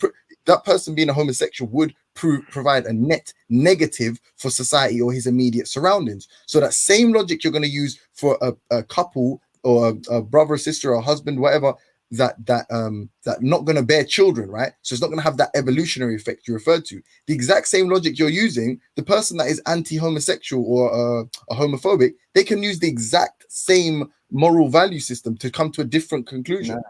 Hey, after all, just to jump in, I just heard that Sorry, I was doing something else. First of all, that's just all that's just not true. There is an objective moral system, and it can be measured, and you can give everybody a score, including individuals, groups, and it's completely backed by science.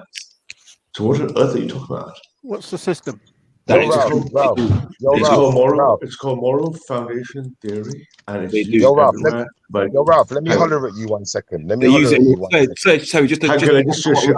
Can I just say what I'm saying? Sorry, just a minute. When you say there's no such thing as morality that's objective, it can't be measured. It can be measured, given a score. It is scientifically tractable, and it's used, and it's the most groundbreaking piece of work.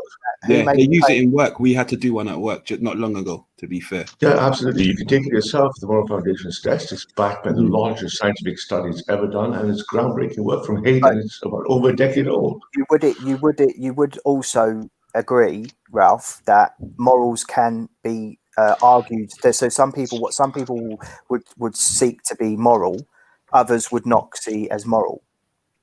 No, there's no moral question that you can't pose and phrase that will not be answered by the Moral Foundation theory. You could try 1,000 questions, 2,000 questions. And what you're talking, hang on a second, what you're talking about is hang on a second, what you're talking about is I'm waiting to ask a question as well, so please, like, hold on. I just asked you, moral subjective, yes or no? Of course they are. Doesn't matter what. If you want to answer one word questions, you should try only giving one word answers, James. So what I'm saying is, Doc, I'm answering Doc's question, bro. Why are you getting excited? So I'm saying, Doc, so yes, when you say someone is less, Doc, when you say someone is less or more moral, you get a different quantifiable number. We asked, though. Yeah, but James, why are you getting so excited, bro? Just take I'm not excited. Why? But I can't even speak, and you're just like machine gunning. No, I'm saying, why don't you ask? Have you been machine gunning non-stop? I'm trying to answer a question. I'm talking to Doc here, bro. So you're gonna address what I'm saying, or you want me to talk? What I'm trying to say is, we can keep doing this until you chill out. Yeah, sorry, okay, well, I may or may not. What I'm trying to say here is, do you know what the Moral Foundation theory dimensions are, or do you not? If you don't, then you're not relevant. Did you hear what he asked? I don't care, but James, why are you asking questions to me? James, why are you triggered? Why are you asking questions? Let me speak to Dark Magician. Why are you getting so fucking excited? I'm not triggered. Why would you say then chill out, take a breather, learn to take a breather, James. Why though? Why? So Dark. Well, you can keep doing this, but then I'll keep speaking the same speed as you. Look, I need your words the same speed as you. I can speak to him the same speed as James, doing nothing. Not really. Okay, Doc. So, Doc, there's Moral Foundation theory, and let me answer your questions this way. Everyone gets a score on 5 dimensions. If someone is more or less relativistically moral to each other, they get a positive and negative score relative on that dimension. So if someone cares more, if you say, can someone be less moral or immoral, what you're actually saying is, what is my quantifiable score on that dimension? There's no score that is not on the dimension. So there won't be anyone with a score that is 0, because it means nothing. So the model doesn't have values that are, that regress infinitely to 0, right? Yeah, and I'm reading that there is a lot of so the scientists in the psychological world are they don't particularly find this what you call moral to be quite useful. So what I would ask you is, could you give us an example? I'm trying to talk to someone, but they keep talking over me though. I don't understand this behavior, man. All right, I'll wait till I get a chance to speak. Go on, then, mate. Just go on, get it out, mate. I just don't understand the behavior, and it's frustrating as well, because it's like, it's not like I'm being rude like to no one. I'm just trying to you were earlier. Oh, you talking to me now? You talking to me now? Yeah, you were rude earlier. So I didn't realize I was unmuted. Sorry, bro. Now go on, speak anyway. Ask your question. Yo, Ralph. Hey, Shiva, what's up, guys? I was gonna say to you, don't you think that it gets a bit silly when we start going down this realm of do you know what morality is? Morality is subjective, because then things just begin. For me, I just think you're just going to end up confusing people. And then I start looking at the comments in the chat room, and what someone said. So homosexual incest is okay according to Dark Magician. Morality is not just about consequences. Do you know what I'm trying to say? Where are they going with this? I don't even understand the line of questioning. I can explain that one very quickly. So by Moral Foundation theory, one of the dimensions is sanctity and degradation. So someone who's open to homosexuality or very homophilic or homophobic will score low or high on the sanctity degradation dimension. Yeah, but Ralph, for me and you to have a conversation and you to say to, I don't want to talk about all this homosexual stuff, but even if you're going to go there, yeah, I don't have to go to the realm of morality to explain it. What's morality got to do with it? Is it natural? If I plant a seed in the ground, does it grow? Is that natural? If I put a seed into a laboratory and grow it in a laboratory, is that natural? It is, it is unnatural in that you can look at it as unnatural, Shiva, but the other way to look at it is we have a moral foundation theory where I can look at unnatural acts and I can map them against the moral foundation theory. Bro, I'm just happy someone else sees through the hypocrisy here. Can somebody give me some example or any evidence of why it is that homosexuality is unnatural? Can I just because it violates the sanctity degradation foundation. Say one thing? Can I say one thing? Natural, or is it a man-made construct? It's a statistically derived concept that is actually mapped onto your behavior. Okay, did the man really say how is homosexuality unnatural? Did you really say that? You hear me, Shiva? No, hold on. Pause.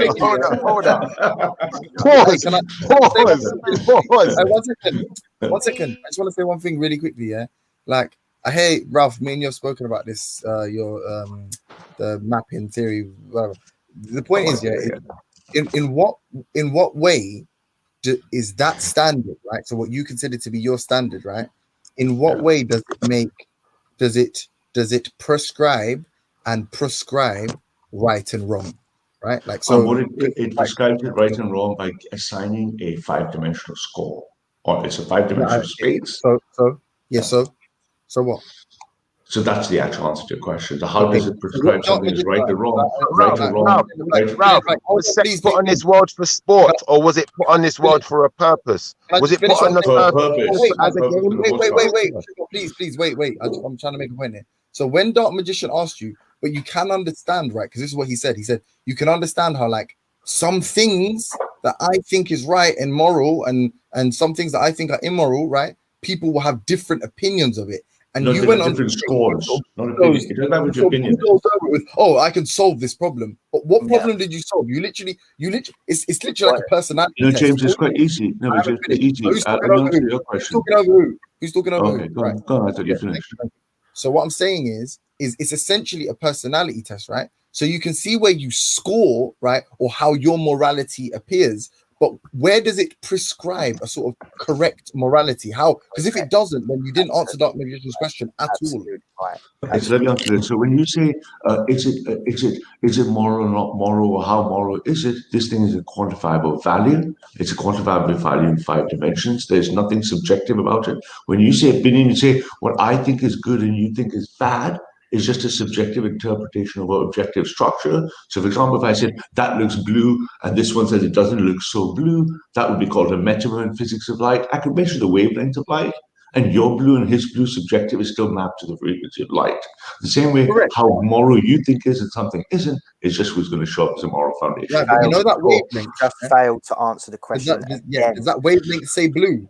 This is the point. The interpretation of you thinking you have a subjective view. Hang on, James.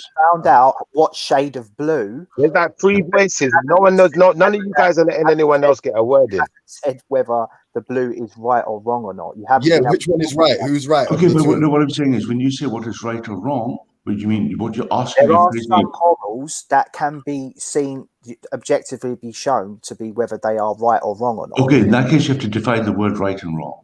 Yes, exactly. So we have a standard that we apply. Exactly. No. But what do you mean? No, but you haven't. No, you have not exactly. You haven't defined the words right and wrong. No, listen. Are you, bro? Hold on. Wait. His point is, but you can't go again, James Jones. Other people want to speak, man. Come on, bro, man. Come on, man. This ain't fair, bro. This ain't fair. This is what I mean. It's like you, man, just want to dominate the whole panel. Other people have got to say, slow your roll a bit, innit? Just calm down. Don't be so desperate, man. Like, bro, like, seriously, all I wanted to say is one sentence, yeah? Like, my sentence is this, yeah? Like, when you're talking about homosexuality and how can we say it's just down to natural and unnatural, what I'm going to say to you is this. When you can show me that homosexual is a natural reproductive process, then you can come and tell me that it's natural. Outside of that box, I got no more to say. Thank you. Yes, that was very insightful. But back to what we're saying. Can I just jump in, because I've not said anything just yet? But can I just say, Ned, can I go on? Thank you. Jonathan Heights. Jonathan, come on. Come on, let Ned have a go, bro. Don't be so desperate. Hang on a minute, Okay. Ned. Your lawyer is here. Your lawyer is here. So Thank you very much. Oh, excellent. Well, good night. Okay, look, can I just jump in? Jonathan Haidt's the thing about moral foundation theory. He doesn't actually set exact standards for what's right or wrong, but what he does is he just sort of says, if you look at people, they exhibit from different parts of society. They exhibit different concerns of what's right and what's wrong. So if you ask some people, they'll say it's authority. Other people might say that they enjoy being rebellious. Some people actually sort of say sanctity, purity. Other people just want to break things down, right?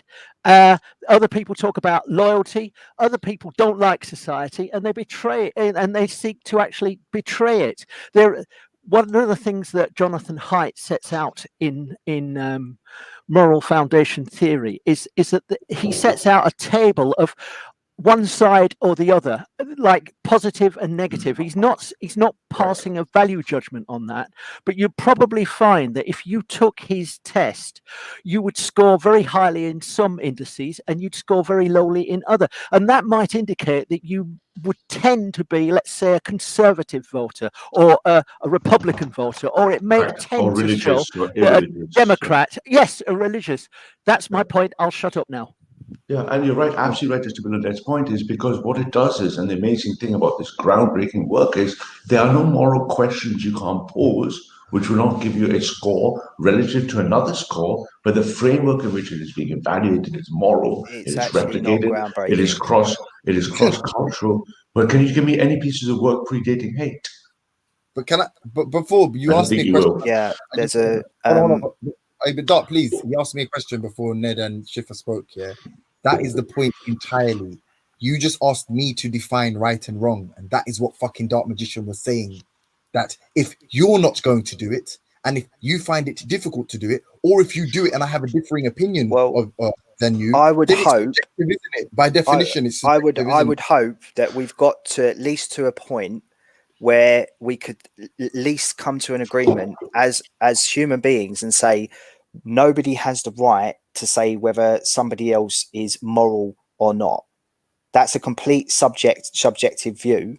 Well, yeah, unless you're both religious, and if you both subscribe to the same religion, right? So you can come along and say that, but it doesn't mean to say that you have that everybody has to agree with that. Well, what about somebody that goes around murdering everybody? If you trouble kids, it's immoral. Yeah, if you're a killer, it's immoral. It's immoral, right? You can't tell nobody has the right to say that. Yeah. What I'm trying to say is that you and I would agree with you. And I would agree with you. But there are aspects. I hope everyone's getting why I'm jumping on this argument the way I am now, because it's like people are making like you can get morals confused with, like I said, when we're talking about the subject of homosexuality, it's a subject of natural versus unnatural. There's no right or wrong here. I can't say what's right for one person or what's wrong for another person, but I can tell you what's natural, just like I can tell you what is morally wrong in the world, you know. So like Life Lover elegantly pointed out, you can't tell a man that he can't say that pedophilia is wrong. You can't tell a man he can't say that, because he can say that, and we all know it's wrong. You can't tell a man that murder's not wrong, because we all know it's wrong. And there are certain. We don't all know it's wrong. That's the whole point. We don't all know it's wrong. That's literally the whole point. We know what you lot are about, innit? You lot. Look, Schiffer, if you're going to come on here and just insult everybody because we don't agree with you, then just take yourself away. This is for adults to talk. Yeah, there's no point in coming on and insulting other people. Doc, you're insulting other people's religion. How am I? I'm having a conversation. I'm not saying that. Have I said to anybody, I know what you're all about? Have I said to anybody, I know what you're all about? How is me saying that you are about to show what you're all about, insulting you, bro? I said you're going to show what you're all about. And look at the chat room. What's wrong with you? Not say that. Wake up, bro. I'm trying to change what you just said. Earlier on, you came in, I'm going to rewind it back. And you called us all bitches, and then you left. Now you've come back in, and you said, we know what you're all about. What is the point of you coming in here and getting upset like that? change subject. I'm going to rewind you back and we'll see who's go lying. away. Forget Go it, away. man. Let's move on. So that we can have an adult conversation. Forget that. Let's move on. All right, Brother, hold sorry, on. one second. Go on. Go. All right, listen, I'm gonna say this, yeah, brother. Listen, I hear what you're saying, but this is one thing I'm gonna say to you. You just pulled out something from earlier on, yeah, to say, oh, you done this, such and such, and no. Listen, let it go. Yeah, it's gone. Number one, yeah. Number two, all right. I'm saying this categorically, yeah. You, in the same way you're saying nobody has the right to tell people what's moral and immoral, you don't have the right to. Nobody has the right to tell people what they can and cannot say in the same breath. Agree. Right. So you need to retract that statement. Nobody has the right to say what's moral or immoral. People have the right to say what the hell they please. But how are the two? Those two can complement each other? Maybe yes, they can. You don't have the right to say to somebody what they have to decide what is moral or what is immoral. What Ralph is proposing here is a theory which you can actually say whether somebody is moral or is immoral. No, that's what it's not. It's measure your moral. The decrees of the dimensions of morality. No, whether they're moral or not. My point is this. I hope that we've got to a position where we can actually reject those types of theories and we can say, no, you're misunderstanding. We're not going. You're misunderstanding it. No, you're misunderstanding it. You're misunderstanding it. What it does is it just gives you an idea of where you stand in the universe, where your moral That's why I'm not. It looks like correct. But that's why. Can I just say, yeah? That's why people need to listen to me a little bit more, right? Because that's why. That's what I'm trying to say to you. Oh God! I'm not trying to disagree. Me. I am the one. Yeah. What I'm saying to you is, need a theory to tell you where you are. Because you weren't. Hold on, Doc. 1 second. Because you weren't directly responding to what Doc was saying. Sorry, because you weren't directly responding, but you were actually responding. It appeared that what you were saying was, this is what is right and this is what is wrong. And that's why I had to be clear with you. I tried to stop you and say that this isn't what I know, but so maybe to answer the question, try to answer your question that way is, if someone has one, let's say one dimension to make it easy. Let's say, for example, they believed in hierarchy. Then if someone had a low score on hierarchy authority, they would see someone with a high score as being immoral. And if someone had a high score in morality, they look at someone with a low score as being immoral. So you take, for example, Lister. Lister has a very low score because he's in sanctity, degradation, in group preference authority, because he's very left-wing. So a left-wing person will look at Lister and go, hey, they're really good, man. And a right-wing person will look at them and go like, hey, by the same objective yardstick, you're very immoral. This, to me, is just exactly the same as when you pull up your graphs and you have that graph of where you are politically. Okay, it has some value, but very little value. Because in what way? What do you mean by value? You cannot pinpoint somebody's actual political standing. Oh, you can take a test. But it gives you an idea. It just gives you an idea. Take a test. Let's take St. Dark Magician. Hey, let's not give any real credence to this. And no, Doctor, you don't have to give it, but everyone else can go do the work themselves. Take the test and look at literature. But Dark Magician, your analogy is like saying, hey, I can give you a test on algebra, and you may or may not do well, but let's not give any credence to the algebra test and how you did, because there's something else. Ralph. The point in this conversation continuing when a man clearly said morality. Yeah, I'm going to stream. I'm going to be streaming. Whatever he wants. All right, don't just whatever he wants it to be. But Chipper, you and I see eye to eye. But morality is defined as subjective, so I'm not saying anything. But Doc, can I just say one thing to you, Doc, can I just say one thing to you? Yeah, and I think that's the beautiful thing about morals is that it is largely subjective. Yeah, but Doc, come on. That's what the left-wing person would say. I'm trying to speak to your point, like to you're saying. He's saying, yeah. 1 second. He's saying, that it's axiomatic, innit? So if you accept an axiom, then this test is very helpful. For instance, if you accept, let's say he used a political example, like let's say that you believe, like you are a party member, right? And therefore this test represents sort of you being more committed to the cause. therefore you are good. Then therefore, however you sort of score on this test can imply good or bad, right? But you have to accept the earlier premise. You have to accept the earlier axiom. Right. So in the Let's same say way, with you're IQ, right. James. It's Absolutely. subjective. Same with Yeah. IQ, James. Yeah. Yeah. If you don't You're accept the subjective. premise of IQ, then it doesn't matter. You look at the IQ score and think, I don't care about it.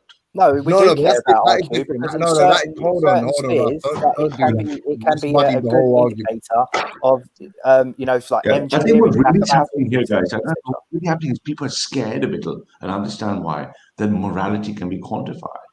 Yeah, because and I'm not going to. I'm not. No, no, no, listen, Ralph. I'm more than happy to say. I'm more than happy to say that I agree with that. Yeah, because human beings are. Wait, let me finish. Yeah, let me finish. I'm agreeing with your point there. That is a frightening thing to initially have to try and get my head around because. What you're essentially saying there is I know a test that can tell you whether you are moral or not, or give you at least give you an idea of whether you are moral attributes. That is not something that we should be looking to seek. Yeah, but you know what? You're absolutely right, Doc. And the same thing applied when we see the success of the Big Five personality test. There's no human trait that doesn't correlate onto the Big Five personality model. And people were very, very nervous when Big Five was statistically proven to be true. And they got very nervous. Do you know who created the IQ test? How dare you put my entire personality into 5 dimensions? I'm special and precious, but there's no human trait.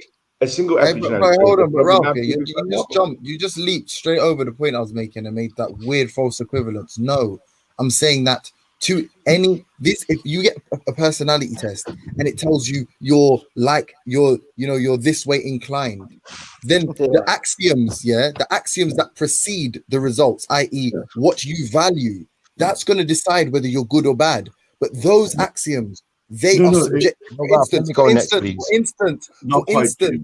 For instance, imposition of free will. I've heard this argument made for objective morality. That in itself is an axiom, right? You have to agree that implies a good. You have to already agree that. Or if you're if you're a utilitarian, you're repeating a moot point. If you're a utilitarian, right? Let him finish because I want to say my point. If you're a utilitarian, yes, these are axioms you must accept first. Yeah, but so James, any but result, you haven't let me finish one second. You don't let anyone else go for very long with interrupting you, but you must go very long yourself. This whole block of speech, you haven't let me say one sentence, and you're the one that bitches over the iteration of multiple blocks. It's ridiculous. So what I'm saying is, is any kind of moral perspective you possess, right? Any kind of moral system you adhere to, ultimate axioms that under. It is a subjective choice to choose that identifies wrong or right. The definition of wrong or right itself is subjective. If you decide which ones you subscribe. Okay, you don't think I get your point. Yeah, but what I'm trying to say is superfluous. Well, okay, you don't. I think you made your point. What I'm trying to say is yes and no. What I'm trying to say is what I'm trying to say is the axioms in this case are correlated. You like this correlated empirical behavior. You can throw hang on, don't interrupt. You can throw out correlated empirical behavior as an axiom. Say, I actually don't listen to your correlated empirical behavior. I don't agree that this correlates to my behavior. But if you accept the axioms that statistically convergent correlated behavior is mapped to the score, the second part, which is why you would know, the second part that yes is it doesn't say whether you're good or not.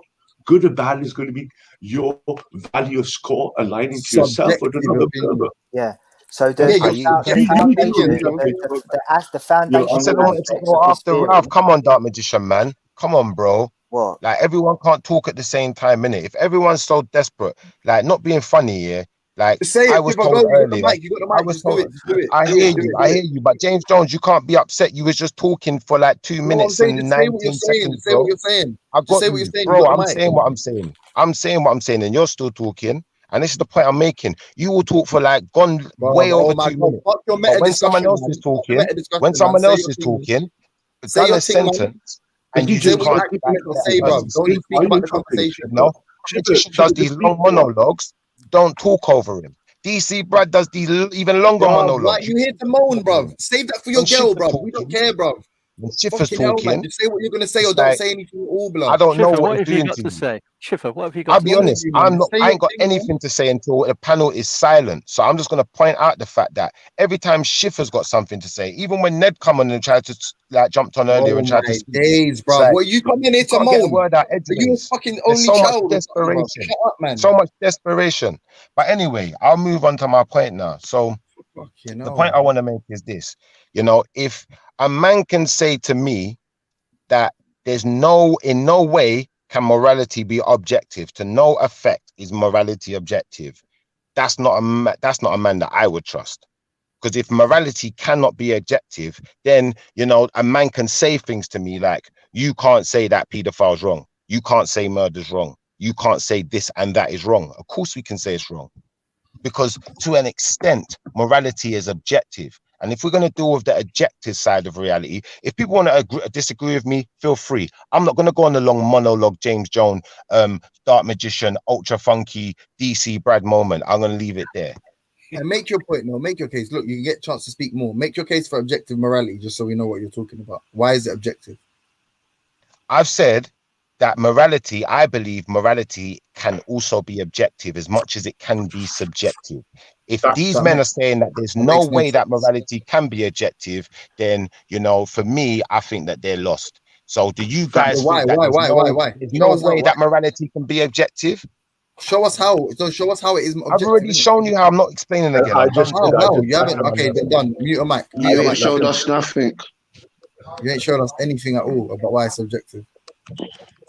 No, I told you, if you can't say to a man that murder's wrong, paedophilia is wrong, and it's morally wrong, certain things are wrong. If you can't say that to a man and show him that morality is objective and him agree with it, then I don't think that's someone I would trust. Right, you don't know. Hey, Ralph, go on, do it for him. Make the case for objective morality. Yeah, absolutely. Because the way the Height study was conducted, and this is how you. I don't want to make a case. I've made my point. Don't listen nonsense again. But the way you right and wrong, Ralph. Why is it right and why is it wrong? What I'm saying is, so the way the study was done is, if you ask people sufficient numbers of questions, so that all questions can be teased out with statistical fact analysis and put into independent dimensions that converge by statistics. You have something that is statistically convergent, and you have a model of something that cannot break observation. The statistical stuff was done and correlated in sample size as high as 23,000, which is formidable in any scientific study, replicated cross politics, cross culture, cross language, cross nations. There's no moral question you can ask that will not be put into the five-dimensional model. Bro, so therefore, you can have an objective framework. In fact, for example, they mapped every chapter of the Bible. They mapped every verse in the Quran. Hey, Ralph, can I ask you a question quickly? Can you ask me? Is that like? Can I dismiss this? But can I dismiss this as an appeal? Like, be honest as well. Don't just be emotional. Can I dismiss this as an appeal to populace? Can I just dismiss it? No, you can. Why can I not? Why can I not? Because it's backed by statistics. No, listen to what I just said. I said so. If there's one person, let's say the wealth of data supports the idea that picking your nose is bad. Right, the wealth of data, everybody's opinion, the consensus opinion is picking your nose is bad. And one kid, no, but this is what he's arguing right now, Ned. And one kid is like, I like picking my nose. Not only that, I like eating it too. Yeah. How do we tell him that's wrong other than appealing to the populace? How do we do it? Because the same way you can say, not a question of morality. What's the point in the question? Let me answer the question. I mean, what he's trying to do is something quite clever, but let me break it down why it's not that clever. The same way, if I took 99.9% of people in the world and they agreed for example, the sun rises and it sets, and one guy says, you know what, the sun didn't rise. So the sun's an abstraction now, yeah. That's the beauty of moral foundation. That's exactly moral foundation theory abstracts out the dimensions of morality. It just the job's already. You're comparing. Hold on, you're comparing the sun. That's what you're just trying to do, yeah. How you showed me the panel. Watch it. If James Jones can come back anytime from now until the end of next year and give me a single moral question that cannot be described simply in the MF theory. That's irrelevant. And if you can't do so, you see that what James is doing is just arguing for argument's I don't understand what you're arguing for. There is no argument You there. will not be able to There is no create a argument for single objective moral morality. question. That them trolley experiment, kill your own child, sacrifice a goat. You won't be able to find a single moral There is question. no, Ralph. You can. Why don't you come back to Have that? you lost your mind? Have you become stupid overnight? never had There in is the first absolutely no argument you have now for why morality is objective. You're literally saying we can find out, what people think is right and wrong. Fine. What makes it objective? Thank you. I don't think that. I don't think that's the point of hate. I don't think that's the point of hate's research. I don't think that's the point of hate's research. What all he was trying to do was just actually show. Can I just jump in for a second? Can I just jump in for a second? Can I please? I've not said very much. Please let me jump in for 1 second. Please let me make my point. And the thing is that if you look at Haidt's research, what all he was trying to say, he wasn't trying to say this is right, this is wrong, and he wasn't trying to be morally subjective. All he was actually saying was that if you ask certain people certain questions, certain groups will sort of answer questions on one side, and other people will answer questions on other sides. If you ask a woman's attitude, moral viewpoint will probably be different to a man's viewpoint. I don't know why that is. I don't know why that is, but there is a difference. What a woman sees Let as him moral. finish, please. Yeah, but don't, James. Please, just let the man go. Listen, guys, please. We need Thank you, Life. Thank you, Life. It's my lawyer. We need more decorum. No, straight up, man. Just because you don't agree with someone, don't mean you must butt in and be like, rare. Have some more decorum. Straight up, man. It's just stupid. I'm trying to hear a man's point, and then these panels become messy. But go on, Ned. all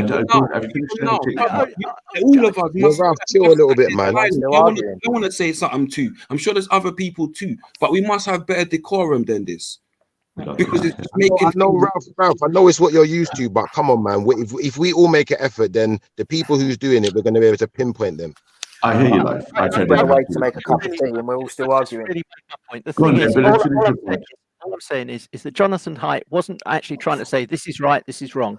He wasn't actually adopting a moral viewpoint. All he was actually saying is he was trying to map people's morals, and he was actually trying to show that and that morals change over time. If you ask a young person a series of questions, they will probably answer differently in middle age, and they will probably answer differently in old age, because your needs and your knowledge and all sorts of different things change.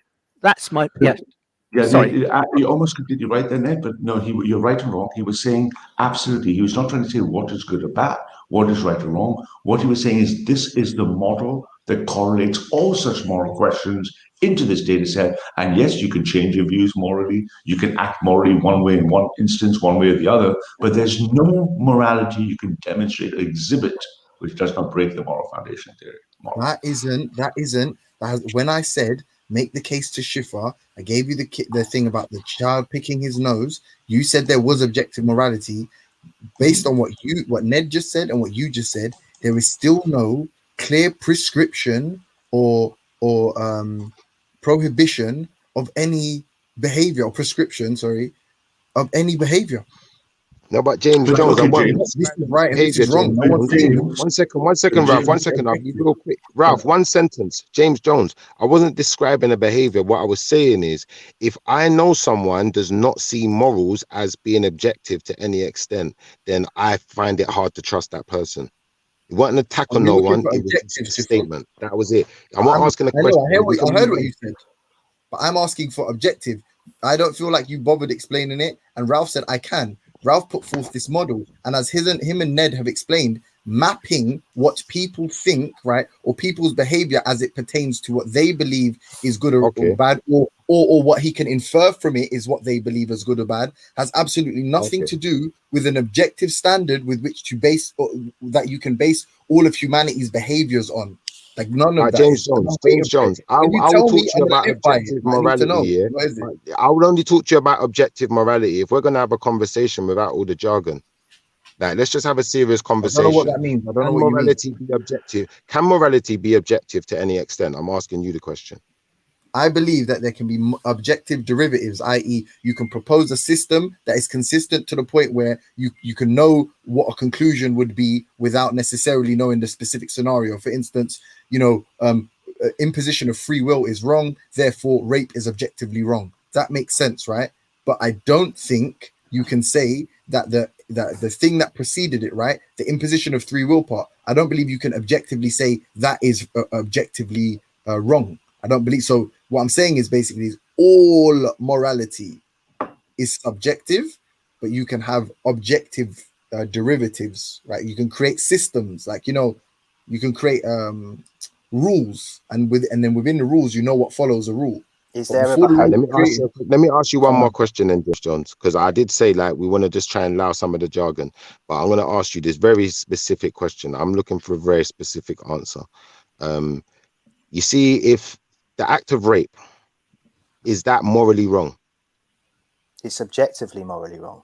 to me, it is wrong I because didn't it's my ask you that, opinion. Jason. I didn't It's ask you. my I was asking opinion. James. Listen, this is what I'm saying. It's my opinion that is wrong.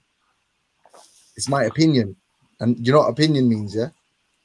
It's your opinion that it's wrong, but is it morally wrong? Do you believe it to be morally wrong, or do you believe it to be Are you not listening subjectively to what I'm morally saying? wrong?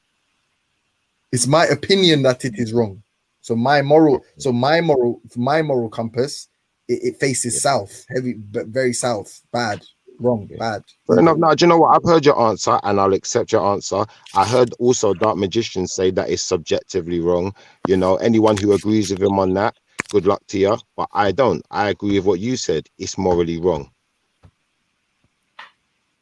Yeah, I agree. It's And let me morally show. Can I show you guys something? A little funny thing, yeah. It's not just we worked morally this wrong, out it's the other criminal. night, yeah. So, sorry if you don't mind, sorry, because I know I've been hogging the mic, but this last statement, me, Banksy, and Jimmy SC, we were talking about this the other night, and this is an example of what I'm talking about. About you can derive objective rulings, right, from subjective propositions. For instance, if the imposition of will, right, if you accept, right, that's wrong, so that constitutes wrongdoing, the imposition of will. Something like rape can never be good, right? It can never, in no system can it be good if you agree on that principle. It can never be good. Can It's I read out a subjective. comment from the chat room for you, James Jones? Yeah, Is that but all right? hold on. The reason being, right? The reason being is because anybody that says they like to be raped, definitionally, they're not being raped, right? Because if they don't have an issue with it, then it's not actually rape. It doesn't constitute rape. That'll be the first point, yeah. But then anybody that's a rapist, right? They're given two options. If they themselves would like to be raped, right, then it's also not rape. So it falls into the same category as the victim. That's not rape. That's not. And if they Right. would, Listen. I'll give you an example. I'll tell you why. Listen to what I'm saying. And if they wouldn't like to be raped, hold on. But if they wouldn't like to be raped, then that would be an imposition of will, right? If they were raped, so then that would hold on. Sorry. That would be you haven't heard the point, right? So that would be an imposition on them, right? So if they say I like to rape, but I don't like to be raped, then that's a concession that I like doing bad things, but I don't like bad things done to me, right?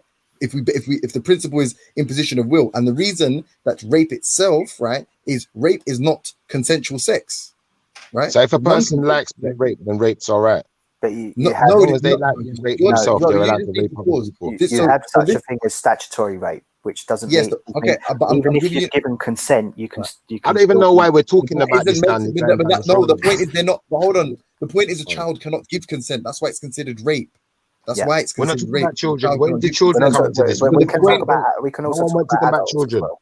Yeah, no, but so No the one point wants to talk about is, children. you know what I'm saying, the point is, Dark Magician, is if you accept the first premise, right, which is imposition of will is wrong, then rape can never, under any circumstances, be good. And that's what, when I think smart people say stuff like you can have objective morality, this is what they're talking about. They're not talking about objective Well, some. can I just say something? There's a difference between objective morality and showing that a certain moral standard is objective. That's two different things completely. Objective morality is the idea that morals are not cannot be changed. They are fixed. All right, can I read out this comment from the chat room now? Because you guys had your say, yeah? They're not up for interpretation, basically. 20 Faces said in the chat room, he said, moral subjectivism says that all moral propositions are true. If a rapist says rape is good, as long as he's honestly reporting his beliefs, this is true. So moral subjectivism says that moral propositions are true. And if a rapist says rape is good, as long as he honestly reports this belief, is that as long as he's honestly reporting his belief, then this is now true. So if we're going to get subjective with morals, yeah, then that means, you know, some people are going to be able to do some messed up things and justify it as their moral code. That's incorrect. Ah, cool. That's the incorrect definition. You think so? Show us the right one. Truth and facts. I'm just saying what someone else said. It's not my definition. I'm just saying that's. Say what he said again. Say what he said again. Say exactly what he said again. Sorry. Say that again. So maybe. Because obviously people are talking in there. I'm just trying to give them. He said moral subjectivism says that all moral propositions are true. If a rapist therefore says rape is good, as long as he's honestly reporting on his beliefs, then this is now true. No way, that's true. That doesn't mean it's no, don't agree to that. No, that's nonsense. That all moral propositions. Of course, it's not. You know how dumb that is. Moral subjectivism. Therefore, my opinion of what is good or bad is different to everybody else's. There could be within moral subjectivism, moral objectivists. The true subjectivist knows that everything you say, like when you say, God told me to do this, I know it's subjective, right? But in your opinion, yeah, you're still saying that the thing is objectively true, right? So you would never admit that somebody else was wrong. You would admit that you were right. And then I would admit that you were wrong for thinking X. And someone else would admit that you're wrong for thinking. It doesn't mean all moral propositions are true. That's moral relativism and not necessarily true, but they're all equal. So, you know, this guy can be a rapist. He's allowed to be a rapist because, you know, that's his morals. That's his moral system. That's a relativist. For any subjectivist, I've got my own values. I think you're wrong about bear shit. I think you're immoral. I think Dark Magician's immoral. I think this one's immoral. If Dark Magician says rape is right and I say rape is wrong, what am I going to say? That Dark Magician is true. That is right what he's saying. That's stupid. This is exactly why law is not predicated upon morals. What is it predicated upon then, Dark Magician? It can be predicated upon other things from moral subjectivism. Where do morals come from? From human logic and understanding. Okay, you sure about that? Just from cool. Look. I'm just saying just from there. I'm just saying that, you know, that's off the top of my head. Look, before we start talking too much and just saying things, I don't want to say things. I want to read out something. Yeah, dictionary, morality. Yeah, it says principles concerning the distinction between right and wrong or good and bad behavior. Principles concerning the distinction between right and wrong or good and bad behavior. The matter boiled down to simple morality. Innocent prisoners ought to be freed. Okay. It says after that, it says similar ethics and rights and wrong. Then it says a particular system of values and principles of conduct. Yeah. A particular system of values, of principles and conduct. Plural noun moralities, a Borgias morality. It says after that, it says the extent to which an action is right or wrong. The issue of morality of the possession of nuclear weapons. Now, when we get into these issues of morality, are you saying that this is just made up? Like, what did you say again? Explain. All right, cool. Hold on. Wait. Man said Google ethical subjectivism, yeah? So I Googled ethical subjectivism because I like to learn. If I'm wrong, I'm wrong. Man said ethical subjectivism is a meta-ethical view which claims that ethical sentences express propositions. Some such propositions are true. Hold on. Some such propositions are true. Hold on, one more time. Some such propositions are true. Does that say all propositions are true? Is that what that said? That anything that somebody says is true? It goes on to say, the truth or falsity of such propositions is ineliminably dependent on the attitudes of people. You know, because it's fucking subjective. Remember that part, you know, the prefix, the important word, yeah? This makes ethical subjectivism a form of cognitivism. Don't try chat bad in the chat. Funny, I like you, but don't try it. There's a difference between truth and fact. Somebody might have a truth and might believe that something is truthful, but they could be mistaken, couldn't they? Absolutely. Can I just give you an example of that? In the 18th century, the laws were made by the rich, and so all the laws punished the poor when they tried to break the law. You could be hung, and I think it's still, they may have changed it, but I think it used to be the law until very recently that you could be hung for doing graffiti on Westminster Bridge, right? They had the bloody code. They had bloody, for stealing a sheep or a handkerchief, you could be hung, right? And that was because the rich people made the law. Right, because over time, what's actually happened is that the laws are no longer made by the rich alone; they're made by the whole of society. So, therefore, as time's gone on, they've reflected the values of the whole of society. That's why you're starting to see, like, civil rights legislation, gay rights legislation. You know, all these. You know, in the past sort of 40 years. Yeah. And that's because more and more people have had a say in the law and their moral judgment. Am I making some kind of sense? No, you absolutely make complete sense to me, Ned. The law as we know it in Western society is what we call positive law. And positive law is that which is outside of theocracy. It is a law that is created by the legislative in order to be effective, and it is valid, effective across all society. And it's given its validity by being as objective as possible as it can. Now, of course, there will always be some law that will be arbitrary, and it will come across to others, and it will affect other people harder than it would affect, you know, certain groups of society. For instance, if you get a speeding PNC, whatever it's called, you will, some sections of society will feel that harder than others, although the fine is the same for everybody. Yeah. So can I where just is point out? the morality in that? Where Veli, you got where man do in the back chat. Veli, positive law man in the back chat. is not based upon or contingent upon morals. Although when you're coming to make a law or create a white paper or a piece of legislation, there will be moral and ethical considerations to be made. The contingency is not based upon morals or entirely ethics. It will be the validity of a law, will be the objectivity of it. How is it affecting the whole of society as a whole? All right, so now you're finished here. Before you lot changed the subject like 19 times, James Jones pulled up a guy in the chat and tried to say he's chatting rubbish. He said that, what did you say, James Jones? I'm going to tell you exactly what you said. What did you read out? What did you read about James Jones just now? Moral subjectivity. Moral subjectivity. Yeah. No. He said he read out a specific. He said ethical. No, wait a second. I remember. He said ethical subjectivism. That's what he read out. He told us about ethical subjectivism, and what he done was, he used a diversion tactic there, because what our brother in the chat, what was his name again? It was 20 Faces, I believe. Yeah, 20 Faces was talking about subjectivism. He wasn't talking about ethical subjectivism. So if you want to try and twist words and add things to what he said, then I'd appreciate that. He's not been redeemed. Can you take? You asked me a question. You're still talking there. So he asked you to Google ethical subjectivism. I guess. No, he didn't ask me to Google it. No, he did. Go, Luke, bruv. Why would I lie to you? I can go find it. He literally, look, ask him in the chat. He asked you to Google it, and I luckily caught the chat. So I said, all right, rather than James Jones. Okay, can I finish speaking?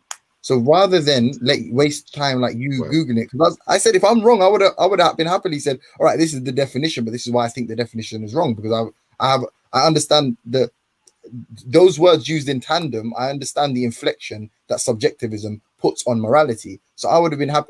How I explained it is how I thought I was right in the first instance. When he said for you to go read it out loud, I thought, well, I might as well read it myself. He didn't ask me to read it out loud. Can I finish? And I found it interesting. Yeah, cool. I found it interesting that it directly contradicted his earlier postulation. So I said, I'll just read it out. And I read what he asked me to read. I didn't Google ethical. I only Googled it on his instruction. I didn't Google it myself.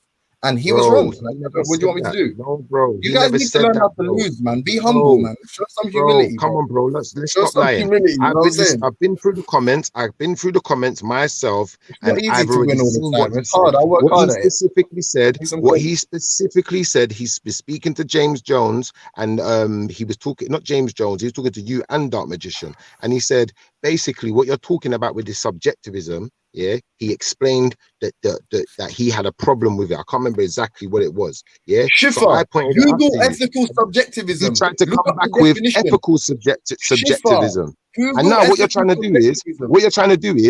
you're trying to talk for as long as possible in the hope that I'm probably going to forget what it was. That's what it is. Schiffer, I realize. Schiffer, are you an honest person? Are you sincere? Are you sincere? Do you know what I it beg is? you I've got to something go else to do. I got a phone call coming in. I got to go on mute. You fucking coward. You fucking Ned, coward. Ned, how are you I doing? can't. I'm not gonna lie. I Good, can't. Like, thank you. some Good, reason, thank you. Schiffer, I won't lie to you. 20 If you do me a Faces, favour, 20 bro, Faces like, actually says all have a look propositions are into true if the speaker is accurately personality reporting his beliefs. Now, if you follow that logic, he could actually believe. Look, my truth could be that What I metric is accurately? can cure COVID by injecting my body with bleach, which is what the president of Ned. the United States said. The problem is that if you all propositions are true if the speaker is accurately believing their beliefs. What if I'm sort of not right in the head and I've got wrong ideas? Oh my god! Am I making? You Well, know no. what he didn't understand? Hold on. But Ned, you know what he didn't understand about the definition Ned. he told us to go and read? Don't worry, Ned. You know what? I'm he said the driving now at the truth moment, of yeah, but I'll be back.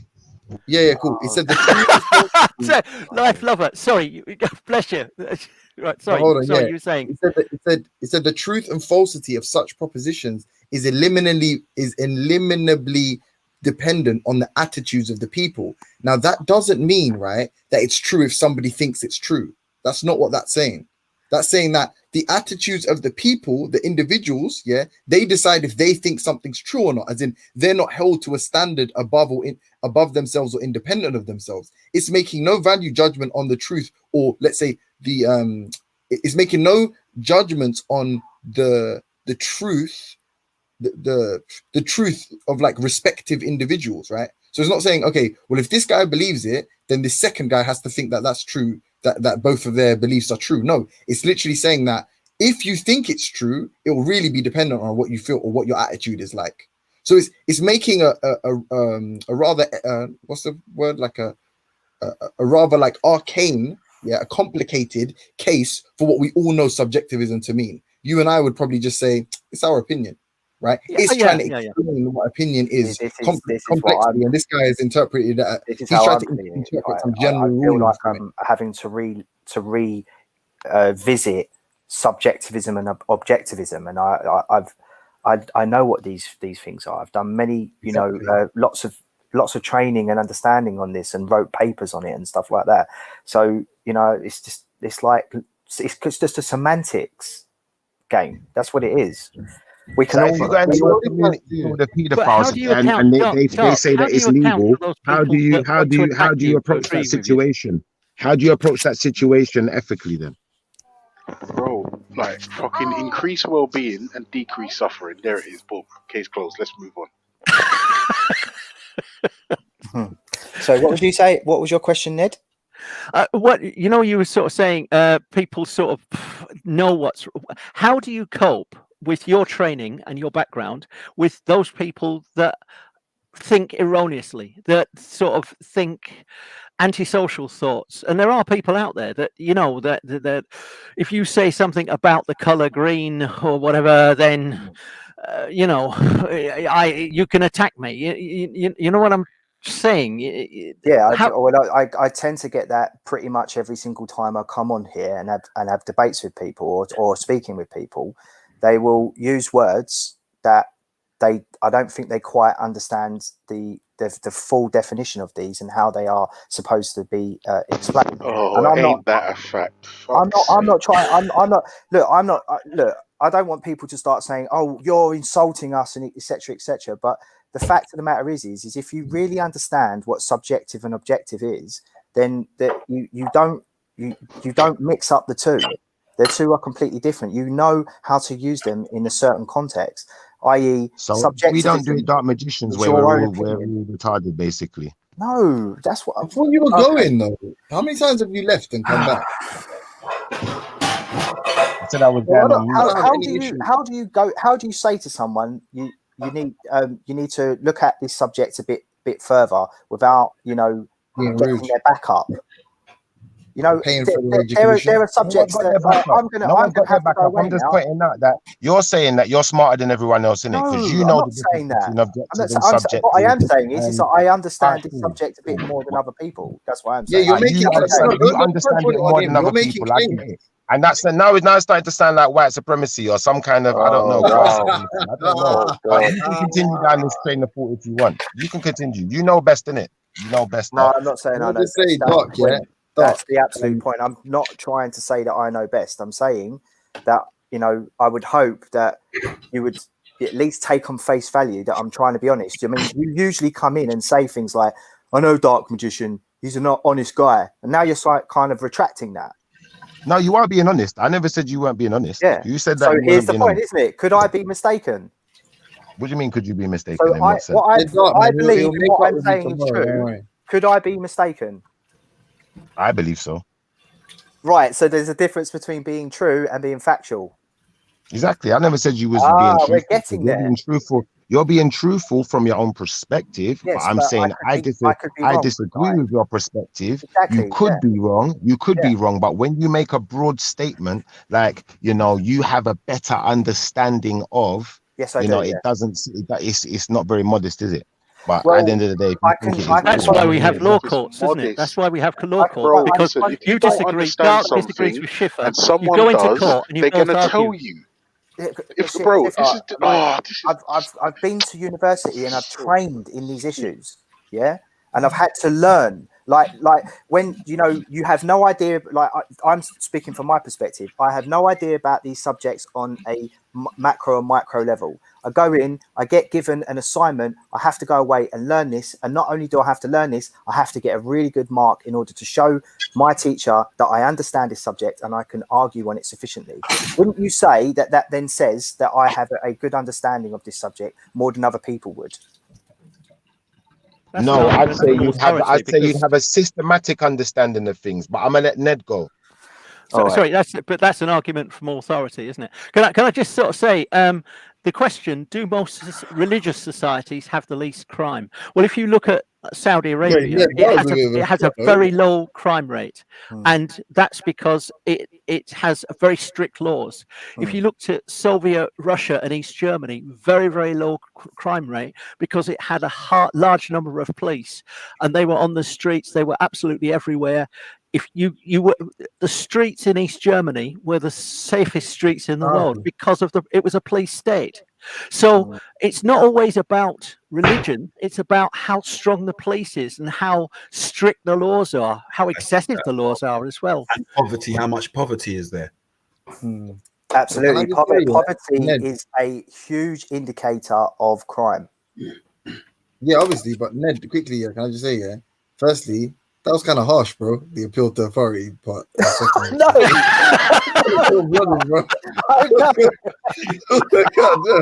But that's what it is. That's exactly what it is, though, because it's a superiority complex. Because you went to university, because you were taught things in a particular way, you believe everyone else has to know it your way, otherwise they're dumb. Now that is superiority complex. Relax, man. Look, you're cutting me off now, yeah? What I was gonna say, I want to put a bow on all of this. My own authority. Hold on, man. Please, guys. Can I say this is like I want to put a bow on this and say that to all the Theos, to all the Schiffers, to all the everybody, yeah. I am open to believing there is an objective standard of morality.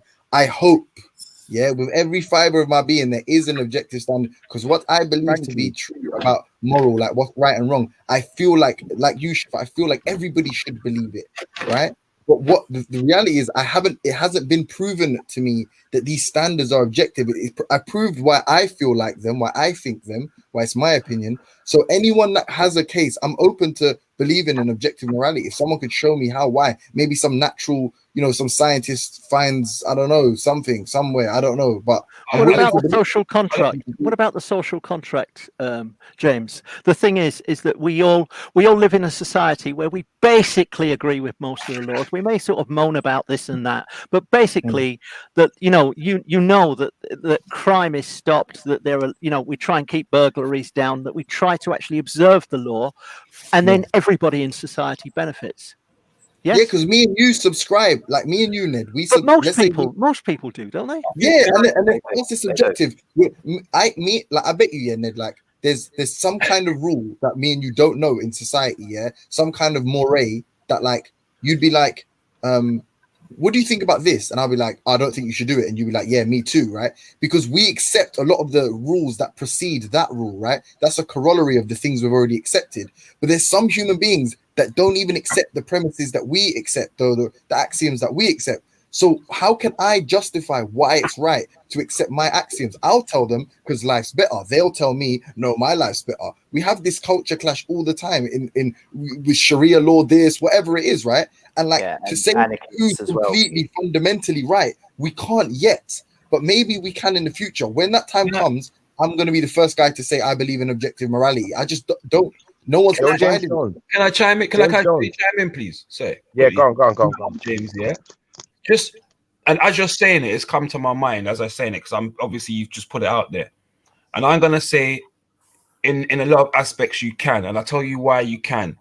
Because the guy that is a rapist, he doesn't believe he's doing right because he hides it. And those people that are doing those wrongs, that are hiding it, they know it's wrong. Otherwise, they wouldn't hide it. Do you understand me? No, but they hide it because they'll be punished. No, listen, we talked about this the other day. Biblical. Cain and Abel. When Cain killed his brother, he hid him. What I'm saying to you is, people are doing it because people are doing things they know that are wrong. There's people that are addicts to certain things and have all kinds of things going on with them, right? And a lot of people, they try and hide it throughout their lives. I try and fight it throughout their lives. And then it overcomes them, and maybe sometimes it doesn't. The point I'm saying to you is they're objective on it. Most of these people, they've gone through a point in their life where they've had strong beliefs on these things. Do you understand me? Yeah, but but my brother, they may believe that rape is wrong, right? And they may believe this is stupid, but just for the sake of argument, they may believe picking your nose is right. Right? Let's say that we believe that picking your nose is wrong, and we also believe rape is wrong. The fact that we agree on two things and we disagree on one thing is still proof of subjective. Not really. You're talking about you can't. You're putting things into categories. You can't. This is what I'm saying to you. You're looking at something like picking your nose. Yeah. If I pick my nose right now, do you bleed?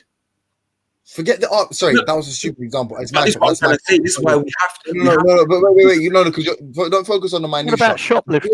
Shoplifting. This is why the broader point is what I'm saying to you, my guy. Because even if you made the case for one rapist or 10 rapists or 50 rapists, right, that they believe that something is wrong, right, like they agree with you on something is wrong. The fact that we have people in the world that disagree on a multitude of sort of moral dilemmas, right, means who is right amongst us all. And if like one of us says it's me, I am right, how do you demonstrate that you're right? I guarantee you're going to have to rely on a rule, and when someone says that, like an axiom, yeah, that axiom is like a rule. You're gonna have to rely on an axiom. Why choose that? Like, let's say we say picking your nose makes you bleed, right? Bleeding is wrong. Well, then someone's gonna ask you, why is bleeding wrong? And then you say, so every female. You're trying to but forget about what I'm trying to say is, if you keep asking questions, you're gonna get to a point where someone's like, because I say so, or circular reasoning, you know, because this happens, and then but like it's going to come to one of three things, right? Circular reasoning, a brute fact, or a regressive argument, you know, because of this, because of this, because of this, because of this.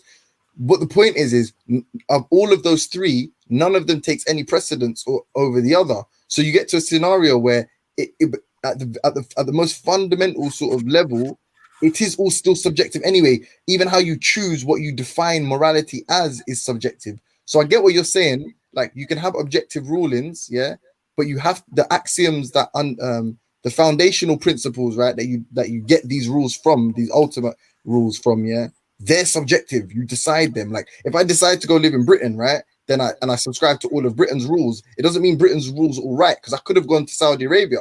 Okay, Like, so can I No, give an we'll example? take that because God is subjective. All right, cool. Can I give an example then? Yeah. So stealing is against the law, okay, and is deemed to be wrong, okay.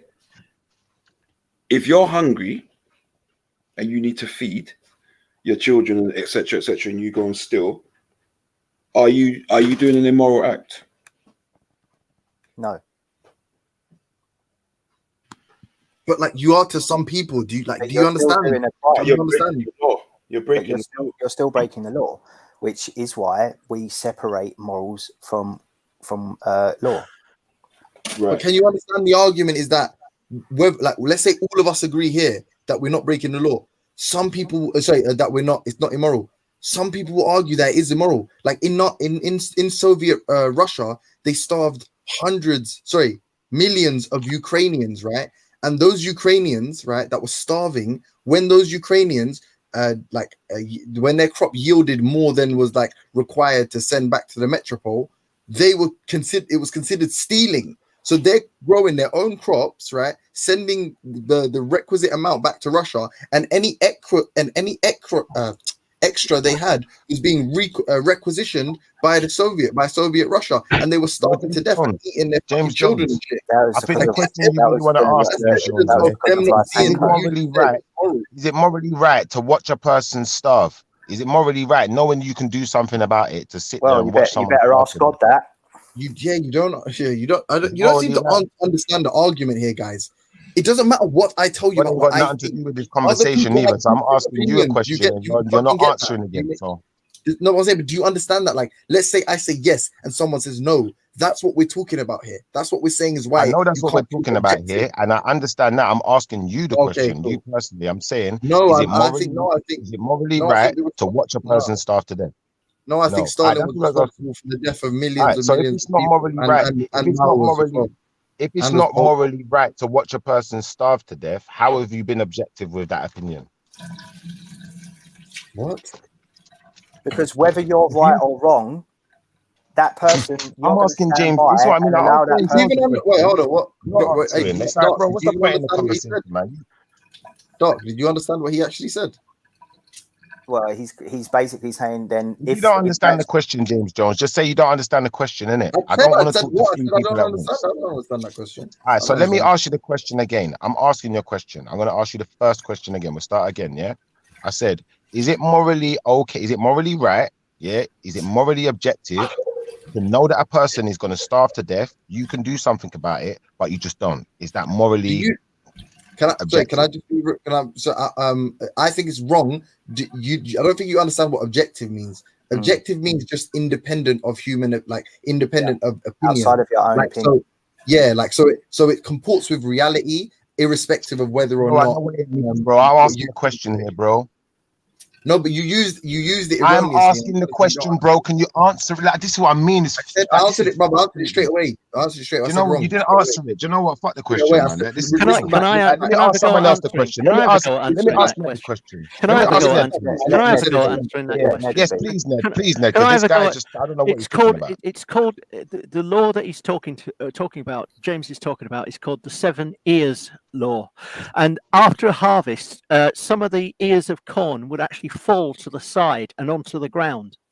And because people were starving, all the harvest would be collected up, and then the villagers who'd grown the crops, they'd run in and they'd grab whatever was still on the ground. Now, if they were found to have more than 7 ears of corn, and remember they are starving, right? And millions did starve. The thing is that they would be executed. Now, the Soviet government justified that by saying, we need that corn to pay the Germans to give us weapons so that we can defend Mother Russia. Ned, I'm not just justifying it, but what I'm actually saying is that the Soviet government. Please let me land. The Soviet government made the Soviet Yeah, but I didn't government. want a history lesson. It's like everyone does this to me. I'm Yeah, trying to no, ask a man, let him direct finish the Trying to thing. make a Wait, point. wait, and I I'm get a just history explaining. why are lesson. you here, Shifter, man? I get Why are like, you trying here? to make a Why are point. you come on, here? man. Why are you here? Trying to Why are make you a here? point. Why am I here? Because I'm Explaining. asking a question. Why are Why you are here? you here? Why are Because you here?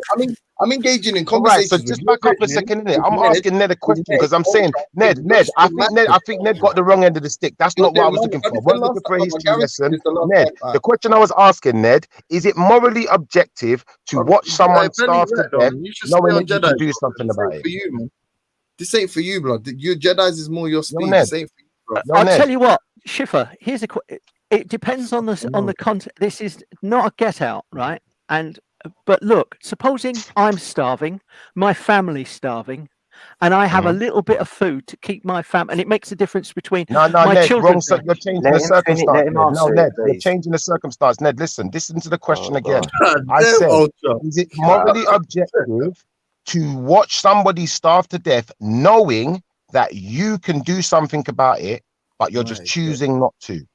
Is it morally objective to do that? That's my question to you, Ned. He doesn't No, understand what it's wrong. objective means. You should actually help somebody that's starving. But if I'm All right. starving and my survival depends upon me keeping my food, I don't know what I'd do. Ned. One more question, Ned. Last one, yeah. So, is it morally objective then, if you know someone is going to starve to death and you can do something about it? Is it morally objective for you to do something about it? He doesn't understand I should do something. I'm morally obliged to do something. It's right that I Is should that do something. morally objective, though? Obligation would be objective, yeah. Yeah, All right, well, done. actually, Thank it's you. the same as Thank if you. I look. What No, are but you guys listen, even Schiffer, doing? Schiffer, it's the same as if I sort of saw, if I saw somebody that had been run over by a car, and I just carried on walking, and I just let that person bleed to death without doing anything. I mean, do you see that it's morally wrong of me to do that? Hey, Thank Ned, you, Ned. Ned is on the same page. But this guy said to me, you cannot be morally objective. What I'm trying to demonstrate is moral objectivity. And that's it. Ned, Yeah, I you don't did want to it. You argue did with it. anyone. You smashed it. Thank No, you. you did it. Yeah, great job. Mute up. Yeah. This is why Ned and Doc. Yeah, obviously, like I know there's not a serious discussion here, but generally speaking, this is why like you shouldn't just like you shouldn't what's the word? Appease people like that and just answer like if the question doesn't make sense, you're not helping the person. If you got respect for the person as well, you should just say, "I don't." No, I understood what he was trying to ask. I understood what he was I think he's trying to he's say that it's a asking if moral it's morally absolute. objective. Under all No, he's saying circumstances, should you help somebody? No, that's what he was saying wasn't even coherent. Like, so when I was studying law, He was saying if you do that, is that morally objective? What does that mean? This was a question that was put to us, but it wasn't whether someone was hungry or not. It's whether you saw someone drowning. Okay, if you were walking along the bank with your dog and you saw someone drowning in the water, and you didn't get in to save that person, is that a criminal act? Is that immoral? Depends if you can see that. You're not listening to me at all, innit? When I like he asked you, is this morally objective? What does that mean? And I asked you, Doc. I said you started answering it straight away. I said, did you even understand what he meant? You started when Ned answered it. Ned said, "I feel morally obliged." Does feeling morally obliged mean it's subjective? I see what you're saying. What's I he wasn't talking answering about? the question that he asked me. I see what you're saying. Obviously, because it's nonsense, bro. He didn't ask a question. He doesn't. I did ask a question. I said, is it morally up. objective if you see someone starving to death and you know that you can do something about it? Is it morally objective to do something about it? And from what I got from Brother Ned, that would be morally objective.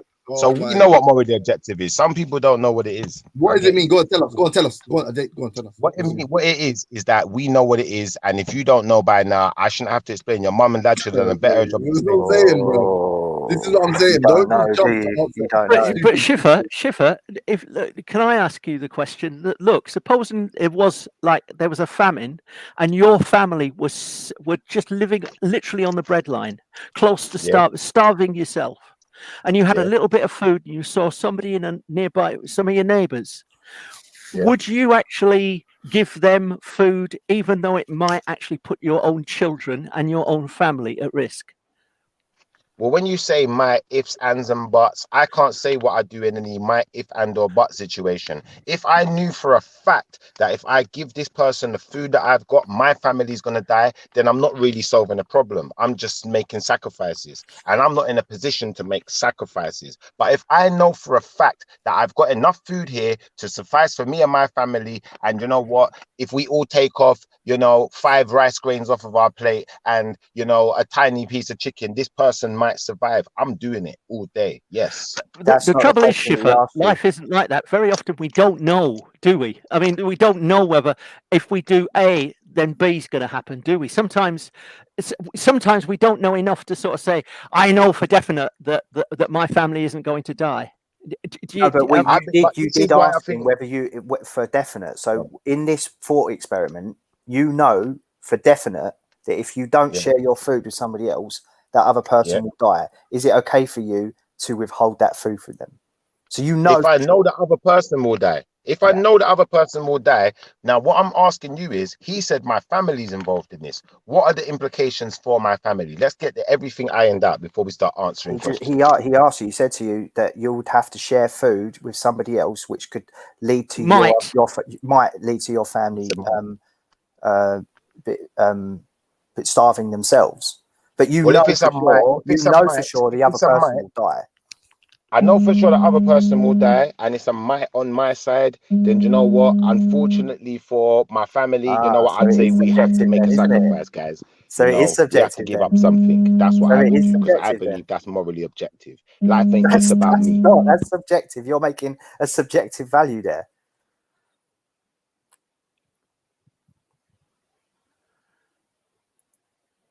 Think about it's all gone quiet. Everyone's gone quiet. Think about Dark Magicians. The funny thing is, this is the problem. This is the problem. When people don't understand the language that's being used, you lead to problems. This is why we're always talking past each other, is because somewhere down the line, something's being lost in translation. I feel like for just going forward, when you're speaking to particular people, when you're using certain words, just ask them if they know what it means, right? If they don't, please say you don't know. And if you do, explain it. That way, you're on the same page and the conversation can be had. If people are saying things that you do not understand and you're still going to make an argument, you're just going to make yourself look like a bonehead. Oh, thanks, mate. I'm getting absolutely murdered today. Just taking Dark Magicians. James is going to come in soon and absolutely just looking at Dark Magician's thought experiment about the drowning person in exactly the same way. There's somebody you're passing a pond. There's somebody struggling in the water. They're obviously drowning. Yeah. Do you go into the water? Because there is a chance that even if you're a strong swimmer, you could die yourself. Yeah. Yeah. Yeah, right. So that's the point, and it's analogous to the food as well. So there's a chance that you and your family could then suffer too, and you could die. And so are you then morally making a moral decision to protect you and yours because you don't know this person and you don't even know whether this person is moral or ethical themselves? Can I chime in on that one a little bit? Yeah, go on, please. So basically, those two situations, again, it's difficult to put them into a context of what we were talking about, because you could be a strong swimmer, know that it's a really poor tide and you might not make it and decide not to do it, but then leave that situation feeling really guilty because you feel that. So morality isn't subjective as much as we say it is. There's still a degree of objectivism about it, because you still may choose not to save that person even though you believe it's right. Mosh, listen, is child marriage, is that objectively wrong? For me, yes, totally. Yes. Right. Yes. Wait. Hold on. What if there was a country that tried to enact or tried to put child marriage into law? Not down with that. What do you mean? What if? What do you want to do? Go to war? Yeah. Would you say that is objectively immoral? Maybe not in that country, but to me it is. Wait a minute. Hold on. So the fact that we can demonstrate that child marriage is harmful to the child, are you suggesting that the geographical location of said child determines whether or not them being married to a grown up is moral or not? No. Did you hear what I said? It's categorically wrong. Wait, have you got a woman in the background? I can hear a woman. No, it's not me. It's not me. It's someone else. When you're done responding, I want to ask Ultra a question. That's what I said to you. We spoke about this the other day. It's categorically wrong. Okay, I don't. For me, it's not subjective. For me, that's objective. It's categorically wrong in any given situation. I don't care. Is it objective because you feel like it, or because we can demonstrate that it's harmful? Ultra. To be fair, I didn't. When I was a youngster growing up, I'll be real with you. I didn't really know much about paedophilia and them things growing up until a certain age group. And then when I hit that certain age group, I still didn't understand the connotations and what happens behind it and the damage it did. But I immediately had a reaction that it was wrong, and I hate people that did that. Do you understand what I'm saying to you? Similar thing.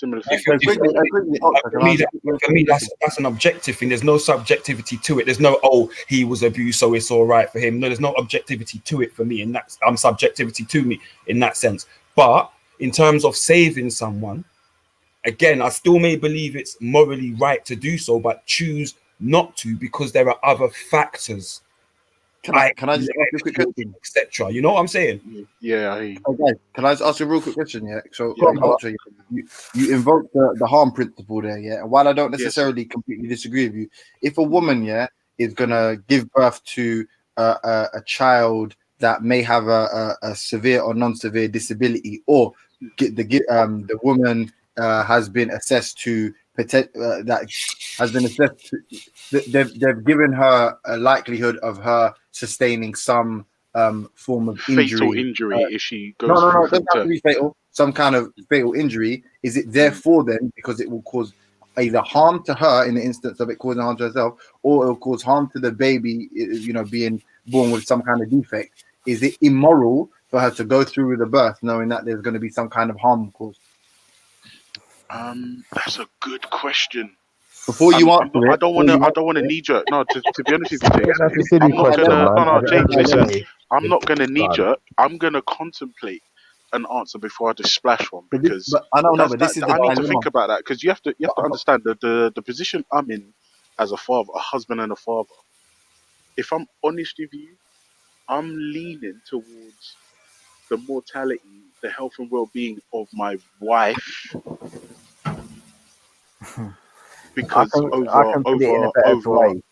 yeah, but I'm trying to say, I'm not saying that's my final answer. What I'm trying to highlight is the harm principle is not an objective standard. It can equally be open to interpretation. So when we keep throwing around this word objective, please, whoever's about to use it next, define what you're saying when you say it, because you're using it, in my opinion, objective means outside of your own personal. There you go. Your personal opinion. Exactly. Right. So how does the harm principle? But James, do you know why? To be honest with you, the reason why I leaned on the harm principle is because I'm trying to take out my personal feelings. It's like, can we demonstrate X? Can we demonstrate Y? And I'm saying this. You're subscribing to the harm principle, which I do too. Like I said, me and you are together in that. No. What I'm saying is, some people that don't, how can we tell them? Like, let's say they've got a different opinion on the wife giving birth thing. What standard do we hold them to? Like, so if harm principle is a standard, what greater standard do we hold them to? And this is wherein lies the dilemma, right? This is the real problem in that's a good point. That's a good point. That doesn't diminish the harm principle. No, that's not what I'm not attacking the harm principle. What I'm saying is that is itself an axiom. That is itself a rule. Yeah, no. James is right. Well, obviously, Dark Magician is right because he's white, of course. But Ned's white because he agrees with you. Ultra. Nah, Ned, are you done, bro? Ned's a Negro for this conversation. Fuck you, man. I'm sick of this fucking racism. I'm out. What do you mean, bro? Don't forfeit your privilege, guy. Come on, bro. He's taken away my card already. I'm white magician now. Who did that? That's sick. Whoever said that is hilarious. That was actually really funny. That white magician. Pale magician. White magician, listen, because obviously I agree with you. James's point doesn't diminish the harm principle. What I think James is making a totally valid point, because essentially, if somebody doesn't subscribe to that or rejects it outright for some sort of insane reason, like how do we get through to that person? Because there are two principles of right. One that is justified and one that is accepted. But also what is correct and what is factual. And so the harm principle is completely outside of your subjective opinion of what is truthful or what is justified. No, but Ned just justified the killing of I can't remember what it was. It was millions of people, right, in the Ukraine. Now we don't agree with that justification. I wouldn't agree with that. I don't agree with it either. But I'm not saying. I didn't say you agree. I mean, you gave the reason that they gave. Yeah, the rationale. Yeah. The point is that in this today's to them, right? The reason why we're having this conversation is because today's question has two elements to it. It has a crime element and it has a moral element, and there is a separation between the two. Yeah.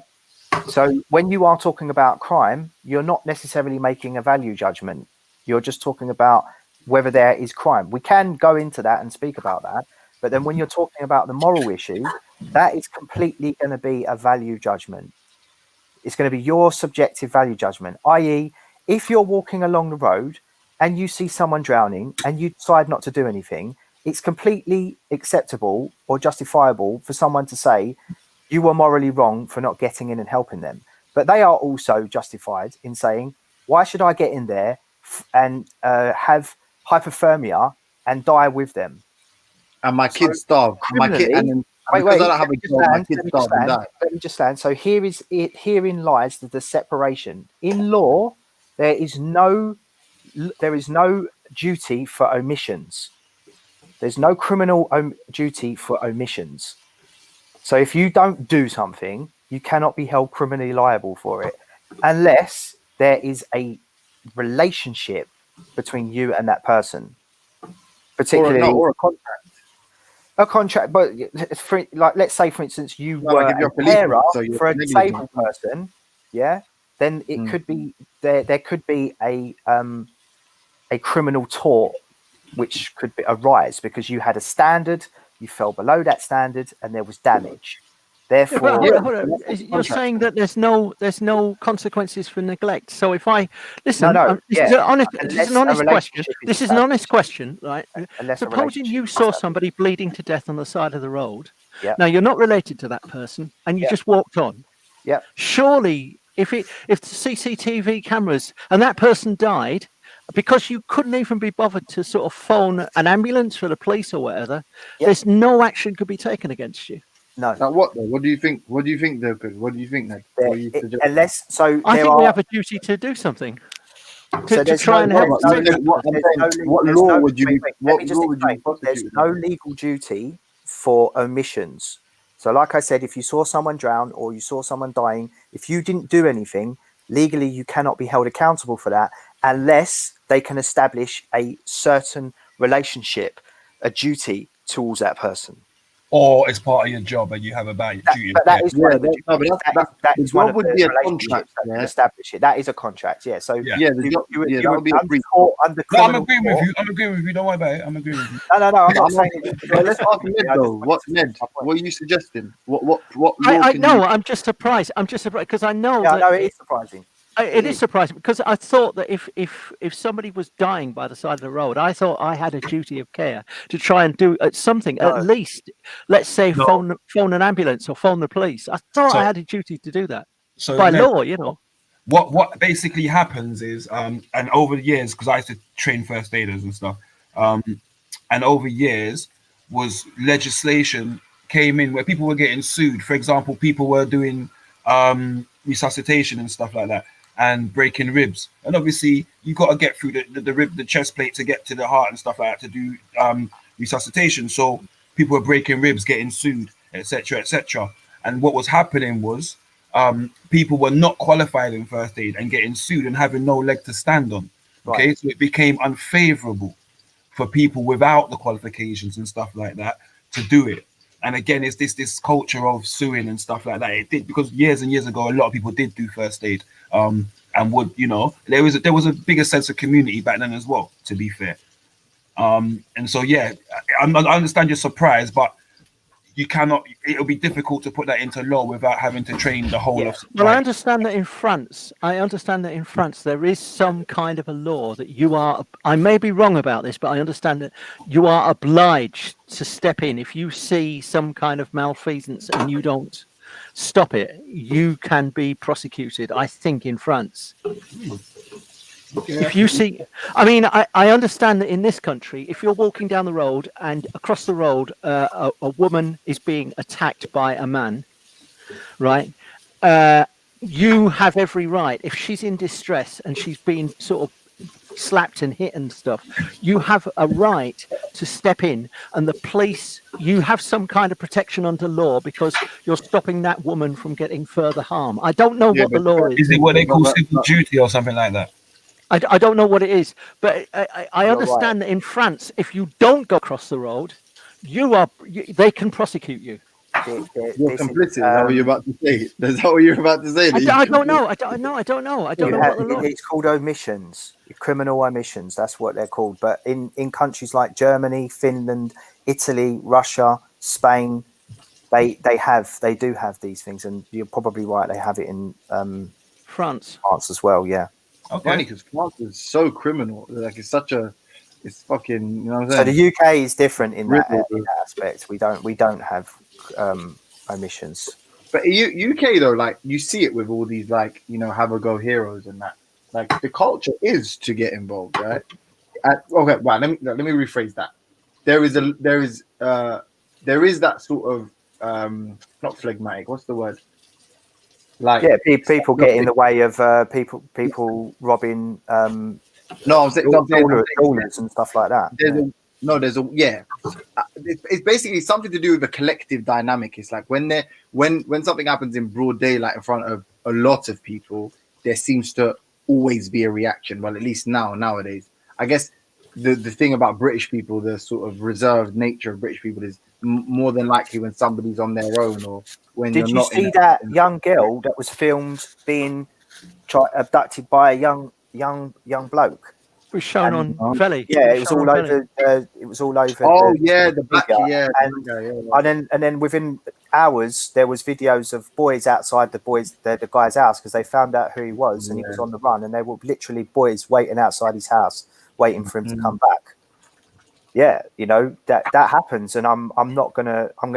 That's a good thing. It's not a bad thing, but you know. Yeah, no. But what I'm saying like I don't want to make that judgment in like for the whole of Britain, because obviously Britain is we are like British people are known, you know, as being reserved, right? Like that's or non-confrontational or what have you. But generally, they will rise up too. Yeah, no, but in a collective sort of environment, I think always there's a reaction. Like you try to rob a shop or you try to do whatever, and like enough people are witness to the crime, then they will get involved. You see that? Like there's almost never been a case of one of those smash and grabs where at some point in the thing, like there's been some kind of heroics from the general public. So, like, I think Have you seen the clip of the old lady and the old lady who stops a bank robbery? Not a bank, jewel robbery. Years ago. Yeah. Do you know what the weird thing about that is as well? When she's whacking this dude over the head with her bag, he's not doing nothing. If that was somebody else, he would have been fighting back. But because it's an old lady, there's a moral sort of an initial moral judgment there. I'm not. Oh my god! Like I'm not going to hit this woman back. When he could quite clearly have just gone clap and knocked her down. He's not. That's what Ralph's point was, which it was so extraneous. Like I guess like he just wanted to sound smart or whatever, but it's like you like can tell like an IQ test. Yeah, an IQ test is a sort of metric of whether somebody's intelligent or not. Yes, in certain aspects, in certain areas, you could say they're going to do well in this area, like mathematics, engineering, etc. Yeah, but they're not going to do very well in art. They're not going to do very well in creative sort of. Can I go next, please? Areas. So I would always call. So the guy that actually created the IQ test, he talked about how he was worrying about how this test was going to be used to separate people by using this test, because it was quite a good test. So you've got to be careful about these tests. But I was going to say, I mean, like I think it's been said many times on these panels, IQ tests offer, I always forget the word, but basically judging inability rather than ability, right? Like it's a better gauge of somebody that shouldn't be operating heavy machinery than it is of like who's necessarily the smartest person in the world, because obviously knowledge is very important in assessing someone's ultimate success in life. But on that point I was trying to make, I'm saying what Ralph was suggesting was we could tell if somebody's the kind of person to not hit an old lady in the middle of a robbery, right? That's the utility of what he was suggesting. How it pertained to subjectivism and objectivism was completely beyond me, and that's why I tried to get in. He thought I was against him. I was trying to tell him at the beginning, like, why waste time explaining this theory to show us that you've read the book by this guy, rather than how about addressing the man's questions? No, because I'll tell you why. Because there was a statement that was made. Okay, I'm going after motion after life level. There was a statement that was made. It said, okay, it cannot be measured. Okay, and so he brought up the test because of the statement that was made of it not being able to be measured, and that is what he directly addressed. Okay, I was categorically listening and I heard all of that. I still stand by what I said. I don't think that theory, that test, actually does completely quantify moral. It just tells you what you're likely to think. It's like those let Schiffer have his goal, and I'll address what you just said quickly. Yeah. But before you go, you know what EQ test is, yeah? Like, go on. And it gives you all them letters and all them thing there, yeah. Yeah. It's a multiple. Yeah. So you know, if like you've got like a J or something, yeah. I'll be like, oh, in this situation, he's gonna make a judgment, and then based on another one of your letters, I'll be like, and he's probably gonna judge that this person's chatting shit, and he's gonna and then another letter makes me think, and then you're gonna walk away, yeah. Does that tell you what's right or wrong, or do I compare your letters to somebody else's letters and say you're more good than he is? No, but that test isn't the test isn't there to tell you what's right or wrong or what's good. But that's what Doc was talking about when he spoke. I promise you, that's what Doc. No, it wasn't, honestly, because I understand the test. That's what I'm saying to you. And the test. No, I think that's what Doc was saying. How do you understand the test? How do you understand the test? It's not there to put you into a good or bad category. How do you know that? You've studied the test. Say that again. You've studied the test. I've done the test. Oh, you've done the moral theory. I said, when I explained to you, is they started using it in a lot of workplaces. I used to work in a gym, and they brought that into the gymnasiums also. Okay, because obviously they start to use it to look for things like potential managers and potential, you know what I mean, like things like that. That's what they use it for. Okay, are you talking about a cognitive test? No. I know what cognitive tests are. I've done cognitive stuff as well. Trust me, I know what that is. It's a complete. He's talking about attribute tests. Yeah. So basically, what he's saying is, it doesn't tell you you're right or wrong. It just puts you on a scale. Okay. Sort of maps it, doesn't it? Do you understand what I'm saying to you? We're not disagreeing. You're my brother. You know, we're not disagreeing with you. I'm saying, you come in that kind of to defend Ralph. But I'm saying, but the point Dark Magician was making was that everybody can have different views on morality, and Ralph inserted himself and said, actually, you can't. This is the only view of morality. Hold on. That's not true. That's not true. That's not what he said. He said about measurable. He said about measurable. Okay. And then he came in about it being measurable and brought up the test. He didn't say about, he may have said whatever he wanted. Doc was saying that no one is more right than someone else. You can't measure who's more right. Let Ralph come back and explain his words. Yo, Ralph, if you're out there, come back and explain your words. Because by the side of things, hold on. He come through. I'm not. You know, disproving the test. What I'm saying is that even though that test could do something or other, it doesn't by any means completely map whether somewhere is moral or ethical or not. All right, cool. Can I have my say now? Is that all right? And my point was always that because you might believe something is moral, but somebody else might disagree with you. And so that in that particular sense, the difference between morals and law has to be made. The distinction has to be made. And then Ralph come through and said, "No, you're wrong. I can show you why you're wrong." And then he literally just went on and just basically described what we've all described now. Yeah, I'm not saying that the test isn't. Man's not gonna get a chance to speak. He's just gonna keep talking forever because I said I'll wait, but it's like it's going on a bit too much now. It's your time. It's your time. Just go, Sheffield. Go. Yeah. So, you know, we're doing all of this talk where people want to go off the subject and, you know, they want to call out other people's names and, you know, try and use things to fiddle their way out of the conversation, which was, you know, I said, can morality be objective? You know, the argument that's put to me is that no, morality is subjective. You know, James Jones was gone as far as saying that he agrees with some of my subjective views, but he still views it as subjective. Yeah. Now I've listened to all these long monologues, so I hope I'm not going to keep getting interrupted when I say this now. Yeah. Let me say this now. It says a proposition is objective if its truth value is independent of the person uttering it. A fact is objective in the same way. For morality to be objective, moral propositions such as killing is bad, stealing is bad, etc., need to be true independently of the person who is stating them. It can't just be true for the person stating it. Yeah. Now it says moral statements are basically statements of value. Some value statements are clearly subjective. Like, for instance, tobacco flavored ice cream tastes good. One person might think it's true for them, another person might think it's false for them. Yeah. The challenge for finding an objective morality independent of God for, you know, the people who don't believe in God is to somehow demonstrate that a moral statement like, helping others is good or raping is bad is truly independently of the observer or subject of the statement. There are ways to do this without resorting to God also. Yeah. One example is Kant, spelled K-A-N-T, with his famous categorical imperatives. His approach to making morality objective rests on the idea of whether a course of action can be applied in any situation whatsoever. If so, it is true in all cases and it is objectively moral. Yeah. Another approach is utilitarianism. Where instead of trying to analyze the act itself, you measure the outcome.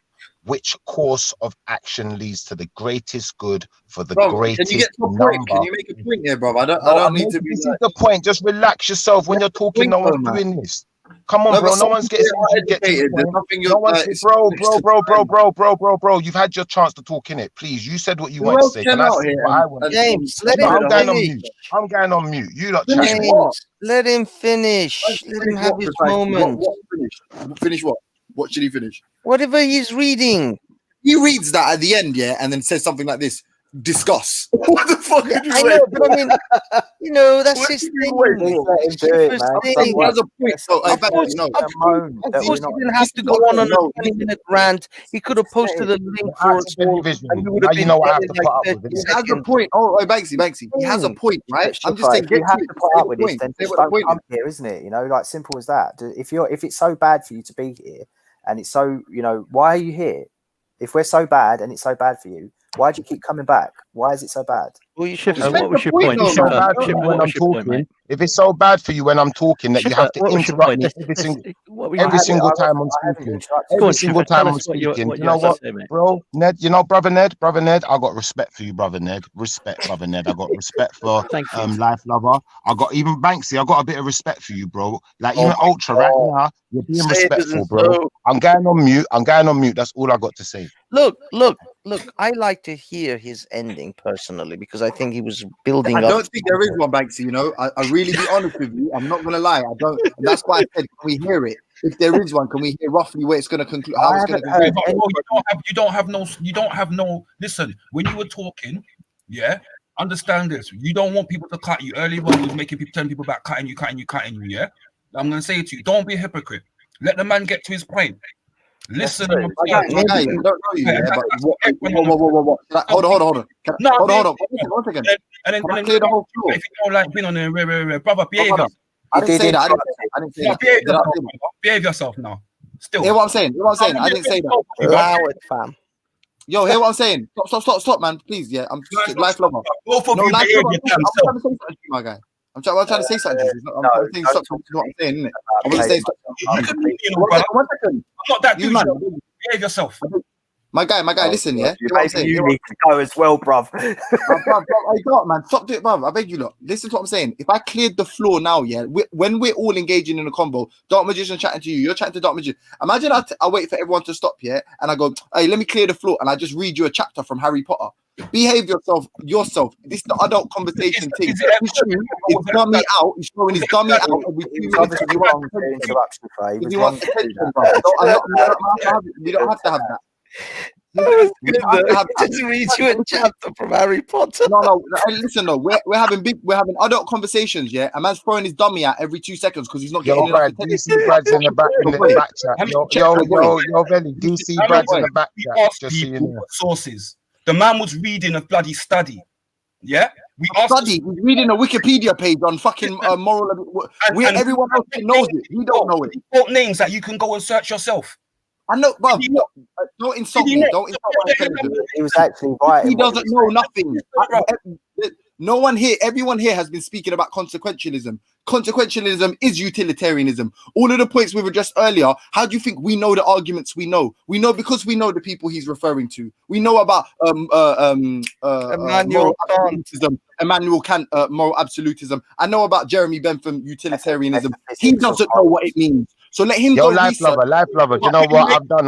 Don't worry. Let him have his say. I posted the link in the back chat. I'm going to post the link in the chat for other people who don't know that might want to read it. Let this guy do what he wants to do in it because he don't have no respect for the channel, no respect for no one but himself. Carry on. Have a nice time. That's okay. To be fair, Schiffer, you did threaten to chuck my baby off a balcony. So let's not go there about let's not do whataboutism. Let's not do whataboutism. Let's not do change the subject. Let's not do divert. Let's just deal with the fact that you've got space to talk about your subject. Stick to your subject. I'm going on mute. No, do add that. more if you like. Go on, do that. One thing I will say. I'm just saying. Wait. Listen. I'm just saying. Let's all adhere to the standards that we're advocating for. Is all I'm saying. You see what I'm saying? It's nothing big. Look, the thing is, Ultra, I think the problem unfortunately arises when people are at different stages of their education. Things that seem incredibly basic to James may not necessarily be as basic to Schiffer or other people. No, what's the relevance? I don't mind. What's the relevance, though? Okay, you're gonna read. We've been discussing it. He's at a different level to where you are, so he may not know about Kant and the other. Bro, you'll never know what I know, and you'll never know the relevance because you never let me get to the end of my train of thought. And what you try to do is you try to dissect my conversation. So every time I try to make a point, I don't get to make it, and then you make this stupid fallacious argument. I'm done with it. I'm sick of it. Veli, control your panel, innit? Right, bye, man. Then nigga, bye, bro. Fuck you know. What I'm saying is, Veli is not here. No, I'm not your nigger, innit? I'm not your nigger, innit? I'd like you to refrain from using that type of language on Veli's channel. That's it. You just want to chat shit. That's it. That's what you're on. Let's behave like this. Anyway, yeah, Banksy, what I'm saying is if you make the point, I got absolutely no issue about. I'll engage every one of his points, bruv, earnestly. Man is starved every 2 minutes. Let me have a go. Like, just join the conversation and make a valid point. And respect everything that they're saying when they're talking. I'm supposed to be keep my mouth shut. Man think they can take me for some dickhead, and this is what I mean. The phone ain't real. So it's like when I'm telling you, like you see, sometimes it's not that I'm even upset with what's going on the channel. Yeah, it's just that you see certain people, their behavior is the behavior of a keyboard warrior. That's what it is. It's the behavior of a keyboard warrior, where the guy would never say none of this to your face. So he's so anxious online. I'm saying you're just an idiot, bro. Like you come on into chat shit. You can't control his impulses. So that's what he does. And then he gets upset when the truth comes out. When you catch him out on something, he gets upset. He goes diverting. Listen to how angry he sounds. He Listen doesn't to how like angry. he doesn't like the You term see it? keyboard warrior. You see it? And he gets so upset, excited. He Like wants to it's real talk over life. for you for half an hour. Then he'll start talking to Dark Magician, 10 other people to make like he's making an actual conversation or talking about something sensible. But really what he's doing, he's diverting away from the fact that he's a rat. That's what he's doing. And really and truthfully, Whenever you're not like, on the panel, conversation. Like, are you that dumb that you don't realize it's I you? didn't realize I was off mute. I wasn't Like, are you realize that, no, on a serious level, are you that dumb that you don't realize it's you yet? Because whenever you're not here, it's cool. But whenever you are here, it's a problem. Are you that stupid? You've had a problem with bare people on the panel. Not just that is actually true. Like, We were having a very good conversation. You're a 40-year-old man, my guy. You're 40 years old. How is this still running like this? How is your thing still set like this? It's crazy. we see right through you. Like you, this is what you come here for, pastor. That's what you We love. see you Like, for what you are. that's why you come here. We see you for what you are. Thank you. I mean, if you're going to make a point, you don't need to always, start it with, you know, I hope they're going to let me speak. I hope they're going to let me talk. And I'm sick to death of you guys monologuing and then proceed to monologue. Our conversations have been, I'll say something, James will say something, Ned will say something, Love will say something, etc. And it will go like that. And if we disagree with each other, we'll come in. You want everybody to shut up so you can monologue and then insult us and then complain about nobody listening to you, etc., etc. That's just no way to have a conversation, Schiffer. I appreciate your feelings being displayed at that point. But like I said, I'm not going to keep interrupting while you're talking.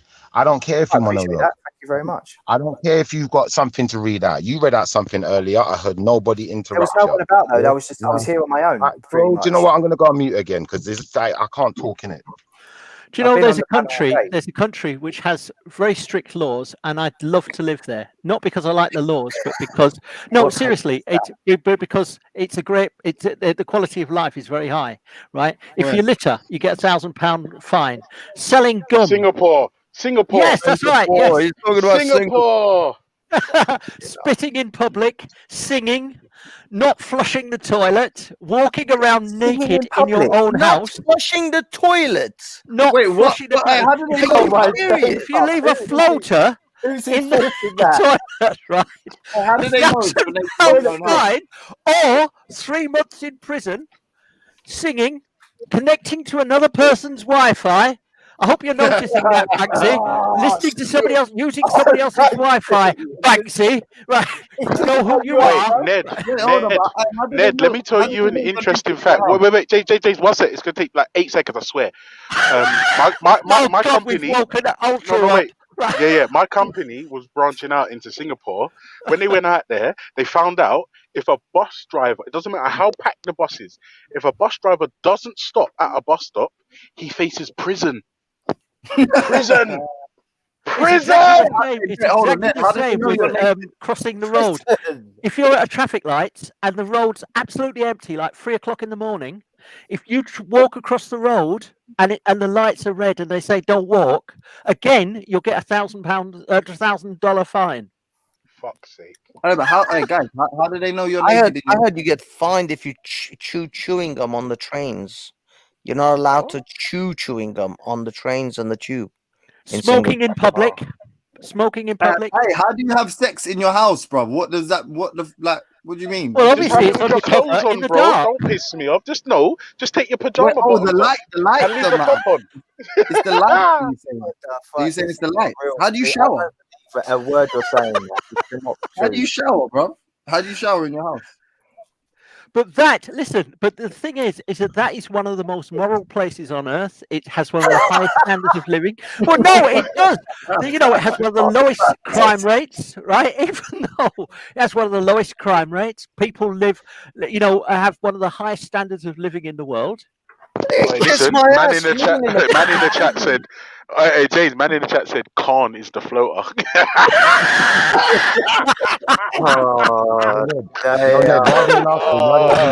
Oh man, that's cold. Whoever said that, you guys are hell, bro. Yeah, that is that's like 1984. Like, you're in bed with your girl. I just want to know, what the fuck did the rumor I steal Wi-Fi came about?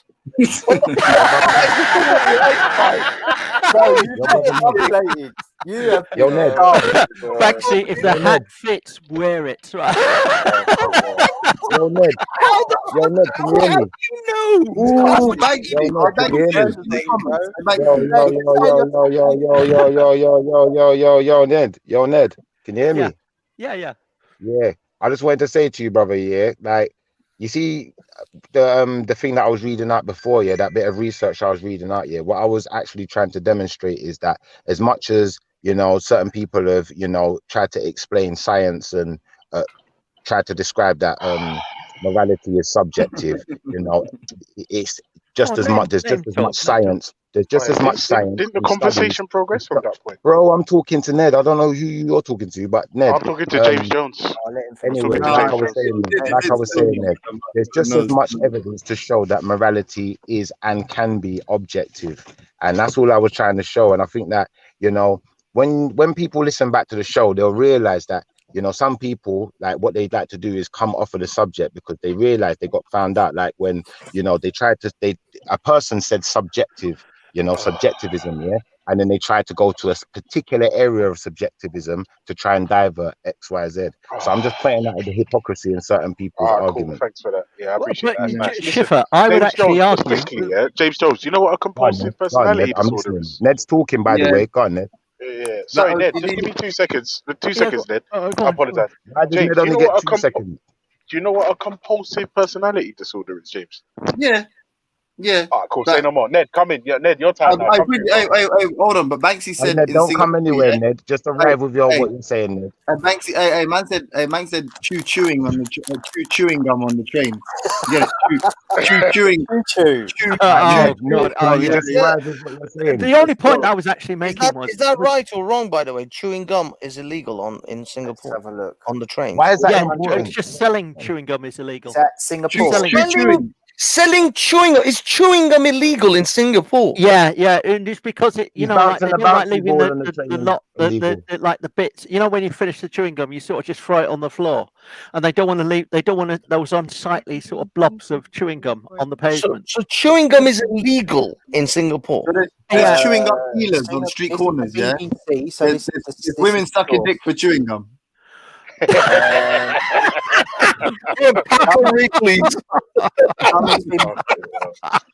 Ban on gum. My point was, we're saying about all these Singapore laws, Schiffer, was that actually, look, according to the people of Singapore, it works for them, right? If they didn't like those laws, they'd change them.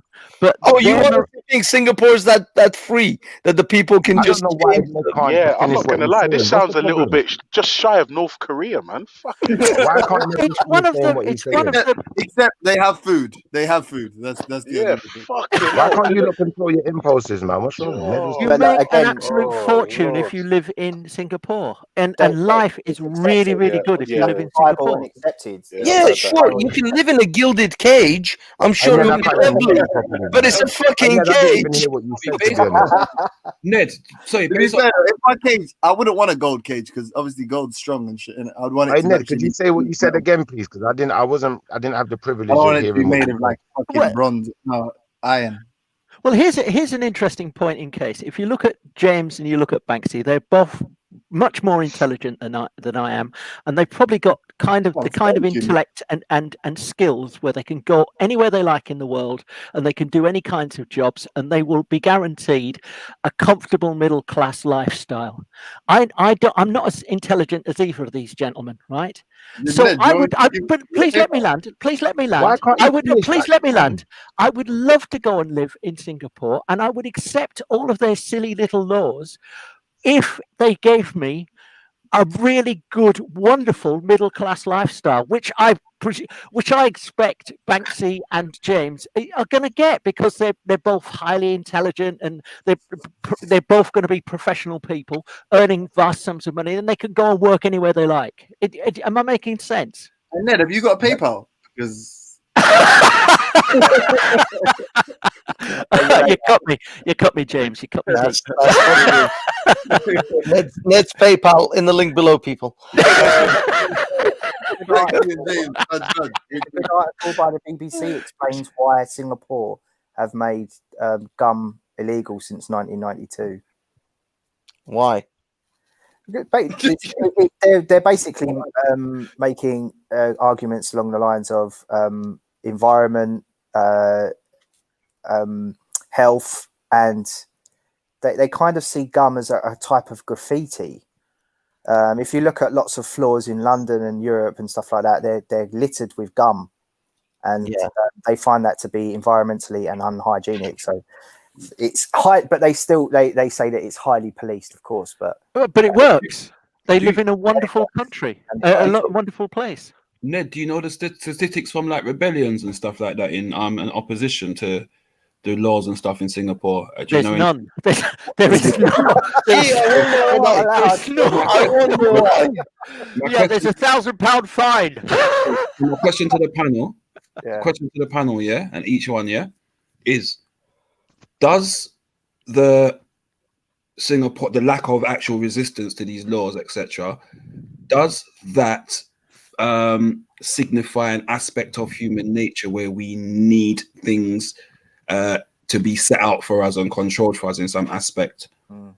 Oh yeah, we are. I think human beings are naturally sheepish. We are herd animals. We work. We are comfortable in being told what to do, and because there is only the thing is. I mean, I wouldn't say more. We're more akin to wolves than we are to sheep.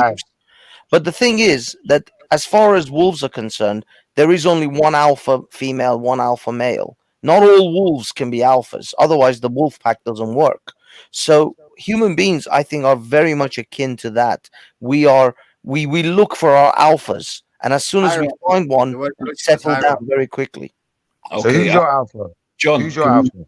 I am the fucking alpha. I don't look for alphas. Betas come and look for me.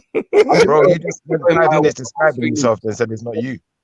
John Jones, can you answer that for me, please? I want you all to answer the question because I would agree with what Banksy's saying. Like human beings are hierarchical creatures. Like we do establish hierarchies whenever we collectivize, innit? We can exist independently as most animals can, but we're not like tigers. We're more like wolves. Okay. Magician.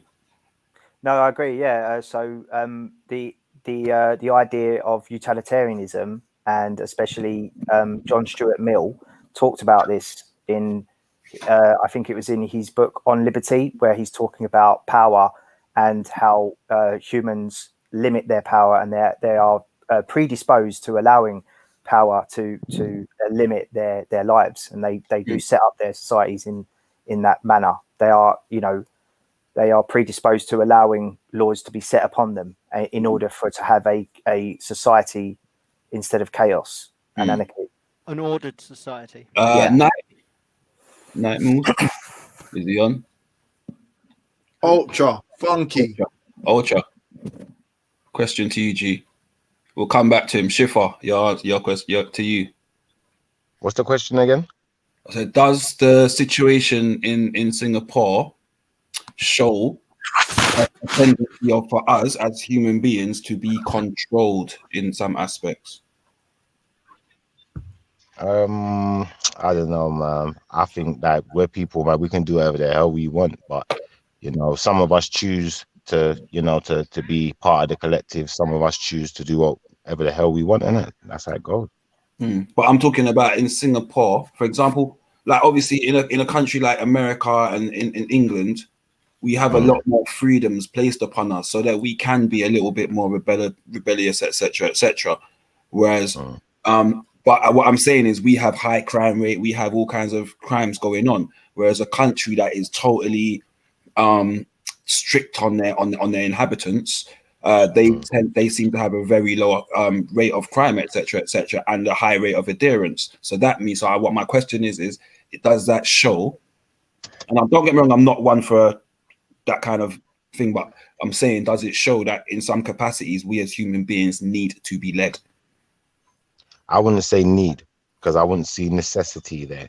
I'd say maybe adhere to. I think those are better terms to use. But when we say need, it implies a necessity. Agreed. And I don't think a necessity there. Okay. Why we do that is not necessarily because it's necessitated. it's because we are predisposed to do that, and and the powers that be know that as well, and so we will accept laws placed upon us in order we will take security in order to, we will give up liberty in order to secure our security. That was this is the thing. I would have exactly what Dogma just said. It's not that we need it; it is that we're predisposed to it. We would much rather allow someone to take. He changed what he said after I said it. Just remember that. Sorry. It's not really what Dark Magician said. It's what Shiva said. He changed what he said after I said it. No. I mean, but I agree with generally the consensus that it is a predisposition. We are much more comfortable to let someone else take the lead because the thing is, this comes down to our ancestral sort of evolution.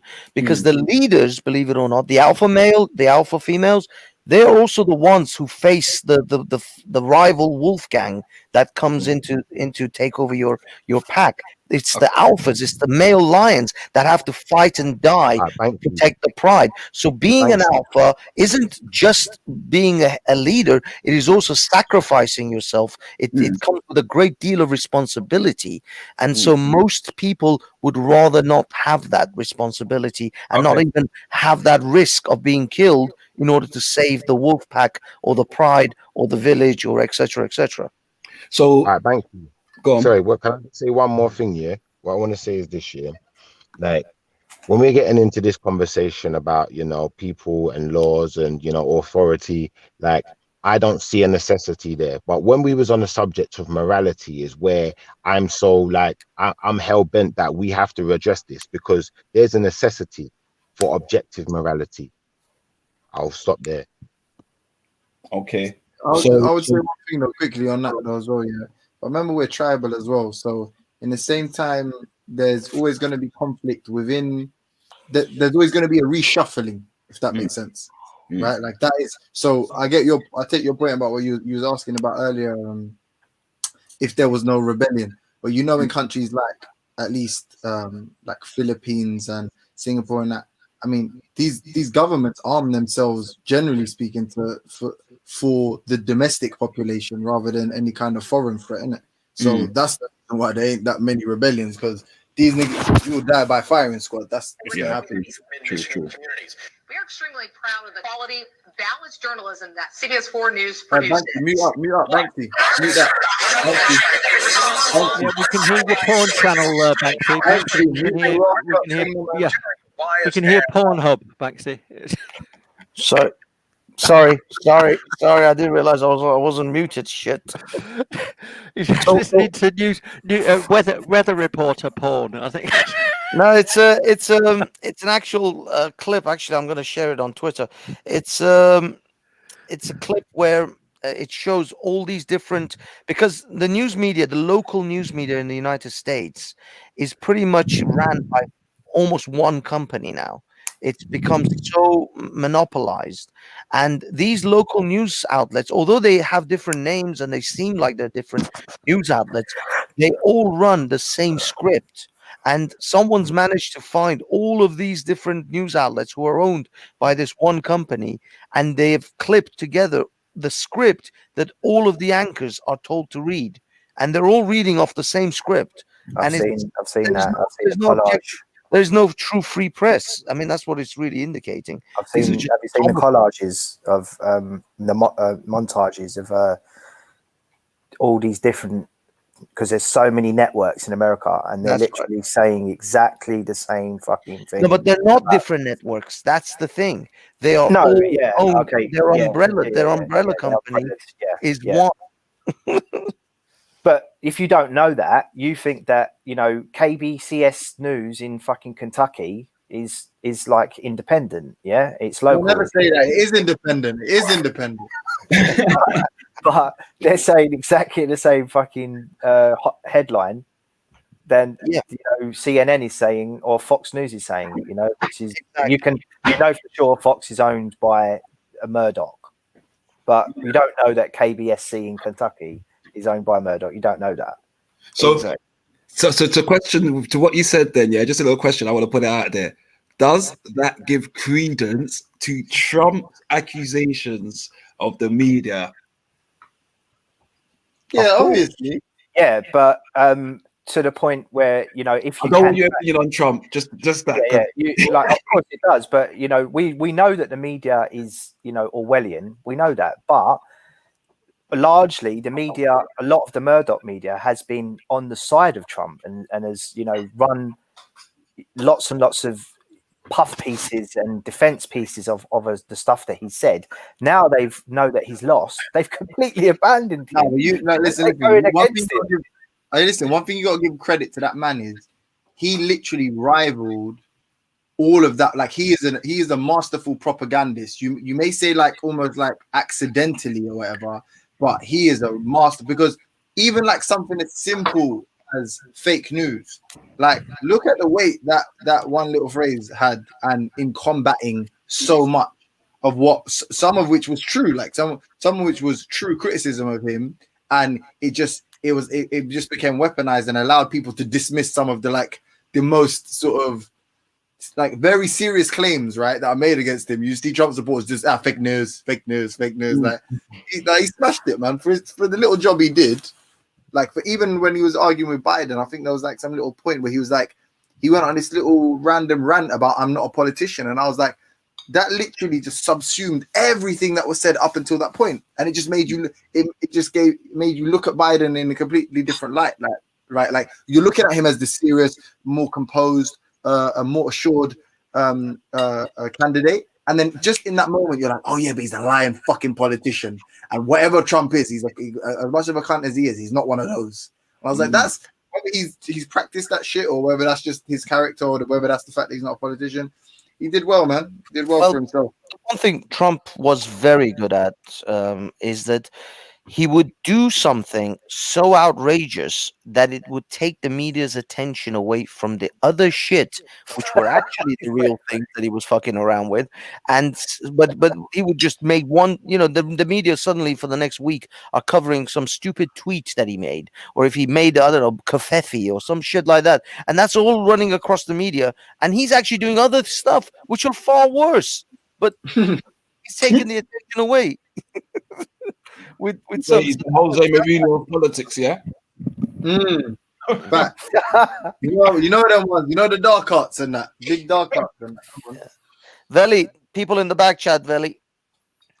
Kurt, well, I know Veli one Vision, thing, America number two. never again complain about another country's election process.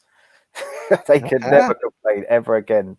So what do you guys think about the fraud accusations? It's all being thrown out of court. So every time they've brought them to a court, at a court of first instance, they keep telling us that it's going to make it to the Supreme Court. But all the courts that they keep bringing them to in states keep throwing them out and saying there's no evidence to be looked at. Actually, you're semi-correct. Some of those accusations are, but there are literally over 200 affidavits that have been signed and written by people who are claiming that there were fraudulent or inconsistencies, or generally abnormalities within the counting process. So these affidavits, by the way, these are not just things to be taken lightly.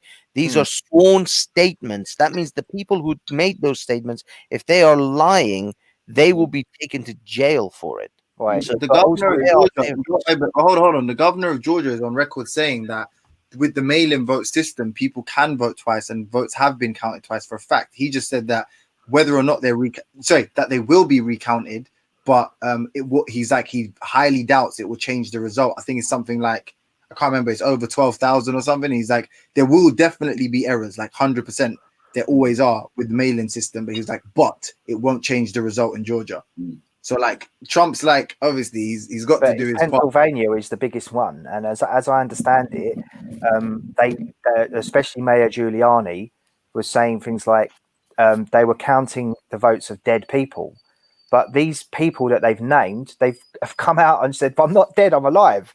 The main problem is the mail-in votes, isn't it? Because unfortunately for the people, if you send it in twice, you could, like, I don't know how it works exactly, but I guess it could be a genuine mistake. But for the it's not just that. They found people that were 110 years old that have voted. Older. Older than 110. The oldest man in the world is a Japanese guy who died. I think who died at 109. Oh, look, there's massive voter fraud in America. It's huge. Like there's literally people, so they can go to certain places and they have like those digital voting. So they'll tap on the screen. There's videos on YouTube of people tapping on the screen and it voting for somebody else. Wait, you can vote digitally? Yeah, so they go into the booth and they literally don't even have to do a ballot. They just tap. So why do they need all the fucking counters then? Why do they take so fucking long? No, because obviously there's various different ways to vote. Yeah, so one of the ways to vote is through sending them in by mail, and that's I'm saying take the mail aside. Yeah, mail voting aside. Yeah. If they allow you to go in and vote electronically. They should, like, if that's allowed, because that's not allowed in Britain. No, imagine how big America is, right? Yeah, and when you go and vote for yourself, you want to see the fucking queues that they have. They were showing us the queues in different places, and the queues were miles and miles long. If you're elderly or disabled, etc., yeah, then the better way for you is to mail in your vote by. I know. What I'm asking you is, you can't do that in this country, can you? You can't vote digitally, innit? No, not digitally. No, we don't do that. Yes, I'm saying that is fucking insane. So if one that's little the case, tip I'd give you for voting, why wouldn't they do it all over everyone? In the UK, they give you pencils when you go into I know. the voting place. Take a pen with you. Listen to what I'm saying to you. Though. I'm saying if they do it in one place, right? So let's say some random that place in Kentucky, KWXY, that place. Yeah. If let's say the whole state of Kentucky has the option to do the voting digitally. Yeah. Now, if that sets the precedent, so technically it should be allowed to happen all over America, isn't it? Number one, that's insane, isn't it? Number one, it should take. And number two, that's gonna get hacked every fucking election, bro. Well, I like listening to you guys, yeah. But you see, sometimes, yeah, when you lot go at this 3,000 miles per hour speech, like, and you don't let anyone else get in the conversation, it starts sounding a bit like Al Jazeera. I'm gonna be honest. Like, like when you're watching the news in a language you don't understand, not even listening no more. Yeah, thanks for that. Anyway, so listen, James Jones. James Jones, you never guess who I just saw. You know, Black Ice TV 7. Tell man, like Tezza, I just see him, bro. I just parked him in the shop. Man said, tell the original Cockney. Tell. Come on. Yeah, what? Tell. Hey. I was like, Tezza, what you saying, blood? And he's like, you know what? You should have seen the way he looked at me because he doesn't know who I am, innit? I was like, he was like, no. And then I was like, oh, Tara, listen, I spoke to you today, bro. And he's like, hey, blood. I was like, listen, I'm going to buy sugar and honey and iron brew, yeah? Before you leave the shop, you need to figure out who I am. I spoke to you today. I'm always on your show. Rare. And he's like, wait a minute. Ultra? I was like, yeah, man. And he said, I thought you'd be slimmer. Oh, you know. Hey, listen, though. Hey, I don't know how bare people say they ain't seen you, yeah? And I'm like, I swear you used to be on camera bare back in the day. Bro, I was on camera all the time. This is what I don't get. I was on camera all the fucking time. All the time. Like, it's not even new. I don't get it. I wonder if you'd shown him your junk, whether he would have recognised you. Probably. I'm not going to lie. You don't talk to M-Stacks and them, man. He said he's not Somali. You're low IQ, innit? You're low IQ, innit? Yeah, bro. Fuck it up. Wait, Doc. Was that M-Stack's impression? I'm not talking to you. No, it should be. You're low IQ, innit? You're low IQ. You know, you dickhead. You're dickhead, man. Yeah, you bastard. You dickhead. No, M-Stacks is hard. I don't business. In fact, I'm not even going to have it. Even though M-Stacks is going through a phase at the moment where he's not sure what he's doing, like, he's hard, bro. Because it don't matter if he's wrong, he'll still fucking argue the point. Like, he's hard. He's hard. But he's him and Ralph were literally here, like saying that it's morally right for someone to cut somebody else's head off because they've insulted. Yes, but you know Ralph is going to say that. Ralph's a fucking idiot. Ralph is just like, Ralph is doing. Bro, remember Ralph? You know when Ralph, that Ralph, guy- the white Indian guy, the guy's white Indian guy got rejected from the far right, and now he's doing his phase 4 thing, where if he says the right words to the Muslims, the ones that are not thinking straight will get swept up in his bullshit. I wonder if that guy that he's talking about, you know, that he's saying was morally right to cut off the teacher's head. I wonder how he would do in that moral theory test. Yeah, for real. Do you know what the funny thing is? This is the thing I don't get. Yeah, like it's just when people don't have their brains engaged, it sometimes it really frustrates me because you think, well, hang on a second, like not 20 minutes ago, this guy was referring to Muslims as stupid and cussing out their prophet. And He said he was all bigging up the guy that killed the New Zealand people and all that. This is what I don't get. But it's not important because Ultras is Islamophobe. Not because I've said target practice. It's mad, bro. It's mad. This is why whatever the ideology, right? Partisanship is stupid, bro. I don't care. Even if because if somebody agrees with some shit that I agree with, yeah, and we're meant to be on the same team, yeah. If we're ever on the same team, it's on the same team because we share intellection. That is, we share a way of discerning what is right and wrong, right? But we don't share the absolute facts that we conclude, right? Like everything is subject to what makes you the same as me is the way you think, not what you think, if that makes sense, right? With those people, it's like when Ralph doesn't agree with them, we hate him, we're gonna kill you, wallahi, you're gonna die. Then it's like whether it's lip service or he genuinely does agree with them, it's like now he's our friend. Okay, we love you. We always love you, Ralph. What you'll find with Ralph is if you get to talk to him on a level, he's quite an amiable guy, and he would agree with you on many things. It's just that he has an agenda, and he's been open about this, and I'll say it to his face. He has an agenda. He wants to win the meta idea, and the ends justify the means. That's what he said. And if he uses a certain method to get his ideas across, whether he agrees with that or not is by the by. It's the ultimate ends that he's seeking, and that's so you can't really, you know.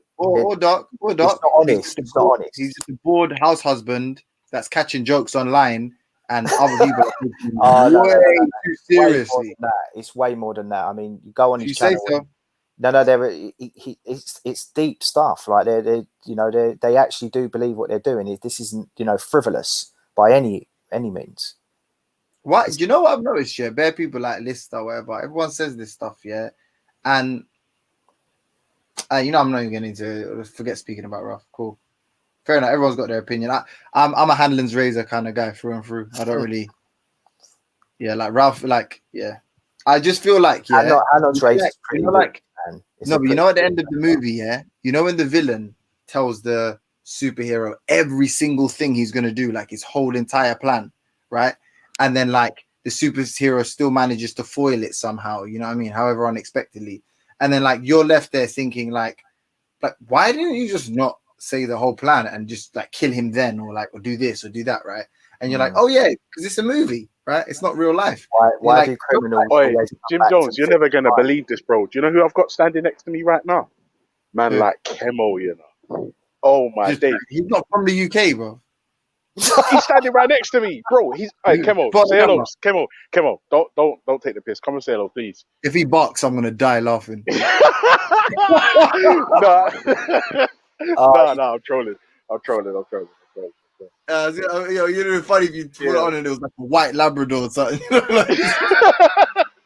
Hey, listen, you're trying to piss Kemo off, man.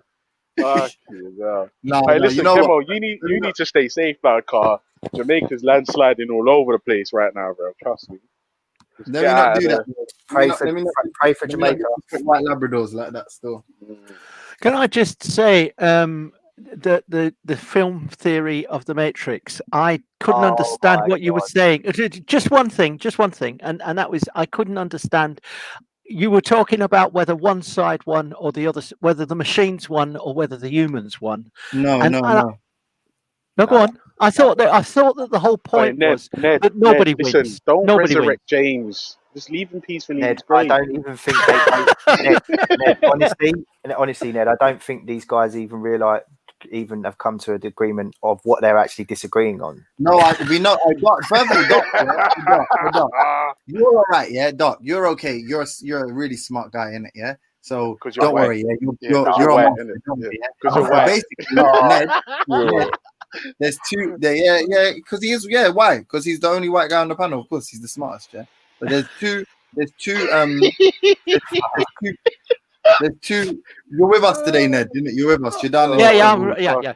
There's two. So there's two arguments. Yeah. One argument. Both of them, by the way, they were suggested by a young face anonymous white YouTuber. He's not anonymous. He's not anonymous. We know he's. So one theory is that Neo is not the one. It's actually Agent Smith, and the other theory is that the real world is not the real world is not the real world. It's just another layer of the Matrix. I disagree with both of those. I flatly reject. That's right.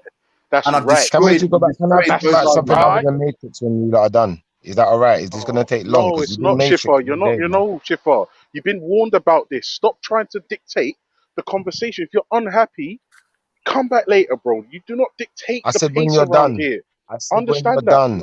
No. I said when you're done. One second, Ultra. That is a Snapple top fact. That is a phrase that you have never fucking said on Jedi's. You have never said that on Jedi's ever. I've never heard you.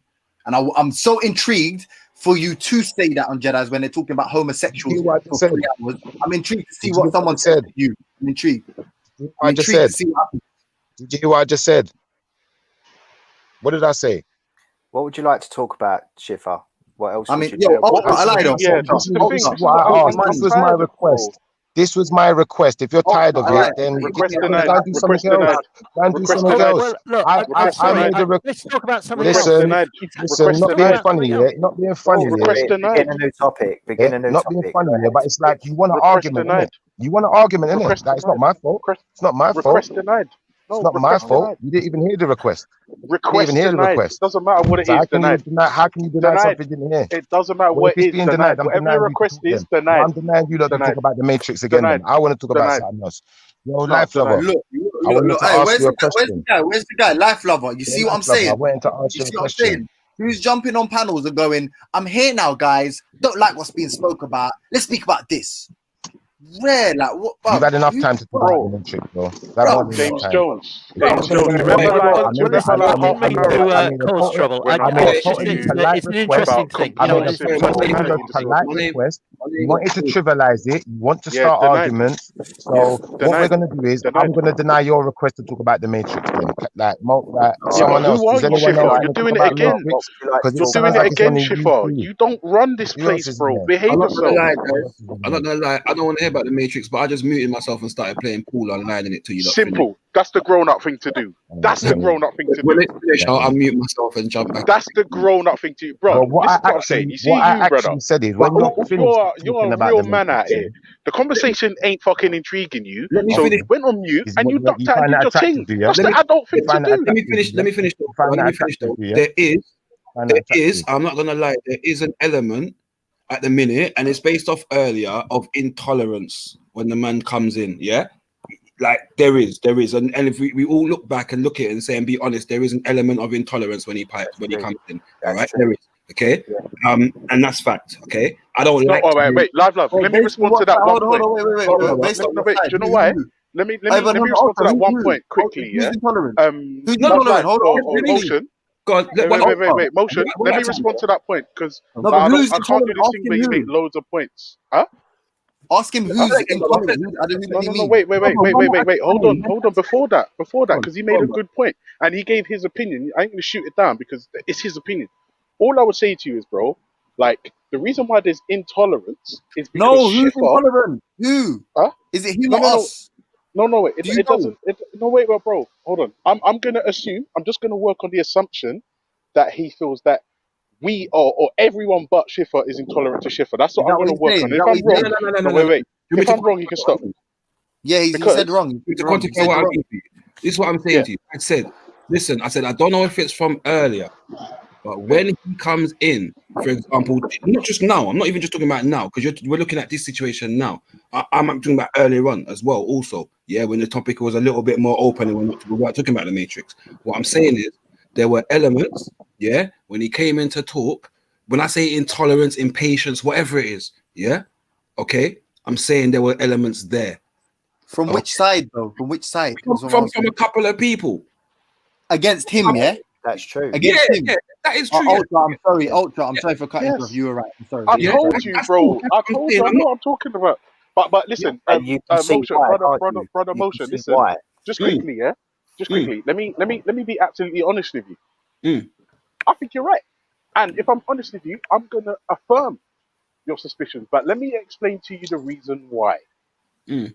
Because Schiffer has impulse control problems. He tries to dictate the pace, and if Schiffer's not happy with current settings, Schiffer decides he has to spoil it for everyone. That is not grown up. It's not how conversations work, and he's not the owner of this channel. Yeah. So just because Schiffer is unhappy, everyone has to change. That's not how it works around here. And when you try to explain this to Schiffer, he gets upset and he's petulant. Every single person. Can I say something, please? Because it's people talking about me, yeah? People are talking about me. Can I address what Ultra said? And you can all address me one at a time, and I'll address everything everyone's got to say one at a time, if that's okay. Because I think that would be fair, rather than just sitting there chatting a man and don't let him. No one address him after. Please don't interrupt. So I'm going to address what Ultra said. Ultra, you see what you're saying to me now, brother, yeah? You see what you're saying to me, Ultra, yeah? I'm going to take into consideration what you're saying. If you're going to take into consideration that every single time I come on this channel, it's like certain people want to play this game of, they want to talk over me, they want to try to wind me up, they want to play this game. It's not even that serious, like in a sense of that I don't really care, but I mean in the sense of it always happens. It's constant. It's not something that happens now and then. It's not once in a while people try and talk over me. Okay, I've spoken over people in the past, but for you to do it constantly to me, numerous members of the panel all the time, like it will become a bit much in it. And then you expect me to control myself, let everyone get out their train of thought, say what they want to say, but every single time I'm trying to say something, not once have I been able to get to the end of my point. Do you mean like just then? That's duly noted, and we should take that on board. That's the first time I've got to the end of my point, Ultra. So if anyone else wants to make a point, continue. Yeah. All right, cool. So basically, Schiffer, the reason why you meet hostility when you jump on the panel is because I'm just going to keep it all the way real with you. Schiffer, the majority of the time you're on this panel, you say really dumb shit, and then on top, when it frustrates those of us who understand it is dumb shit, we have to try to baby you or to try and steer you into something that's substantive or relevant in any way, shape, or form. But you have a problem where when you are corrected or we don't immediately understand where you're going or what the fuck you're talking about, I think it frustrates you. But Schiffer, listen to what I'm saying. Oh shit, you don't own this channel. You do not run this platform. So if we're talking about Matrix, do the adult you run the platform then? Wait, hold on. Remember the interactive thing. You see that interactive thing? You see that? Okay. Can we have what's got to do with anything, though? Do you think what's that got to do with anything, though, bro? That's what I mean. Like that. Come on, wait, man. James Jones, I can't hear you, bro. I'm saying Ultra Funky. Do you think you're gonna come to some rational conclusion, bro? You said what you said. He said what he said. Okay, we can move on to not talking about Schiffer. This is what this level of narcissism, yeah. Therapy costs big money in the real world. You know? No, but bro, I'm telling you, giving out therapy for free. You think I'm being mean to you, right? But I'm telling you, it's not. I'm not being mean. I mean this with all due respect, right, Schiffer. I'm telling you that there's a degree of some sort of compulsive personality disorder.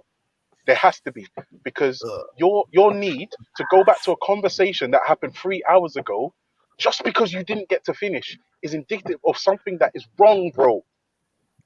It's wrong. Something's wrong with you. Something's wrong with you, Ultra. Something's wrong with you, bro. Yeah, but we all know that. Everyone knows that, James Jones. Everyone knows I'm fucked up. No, but what are you trying to achieve here? What do you think at the end he's going to be like? No, James, listen.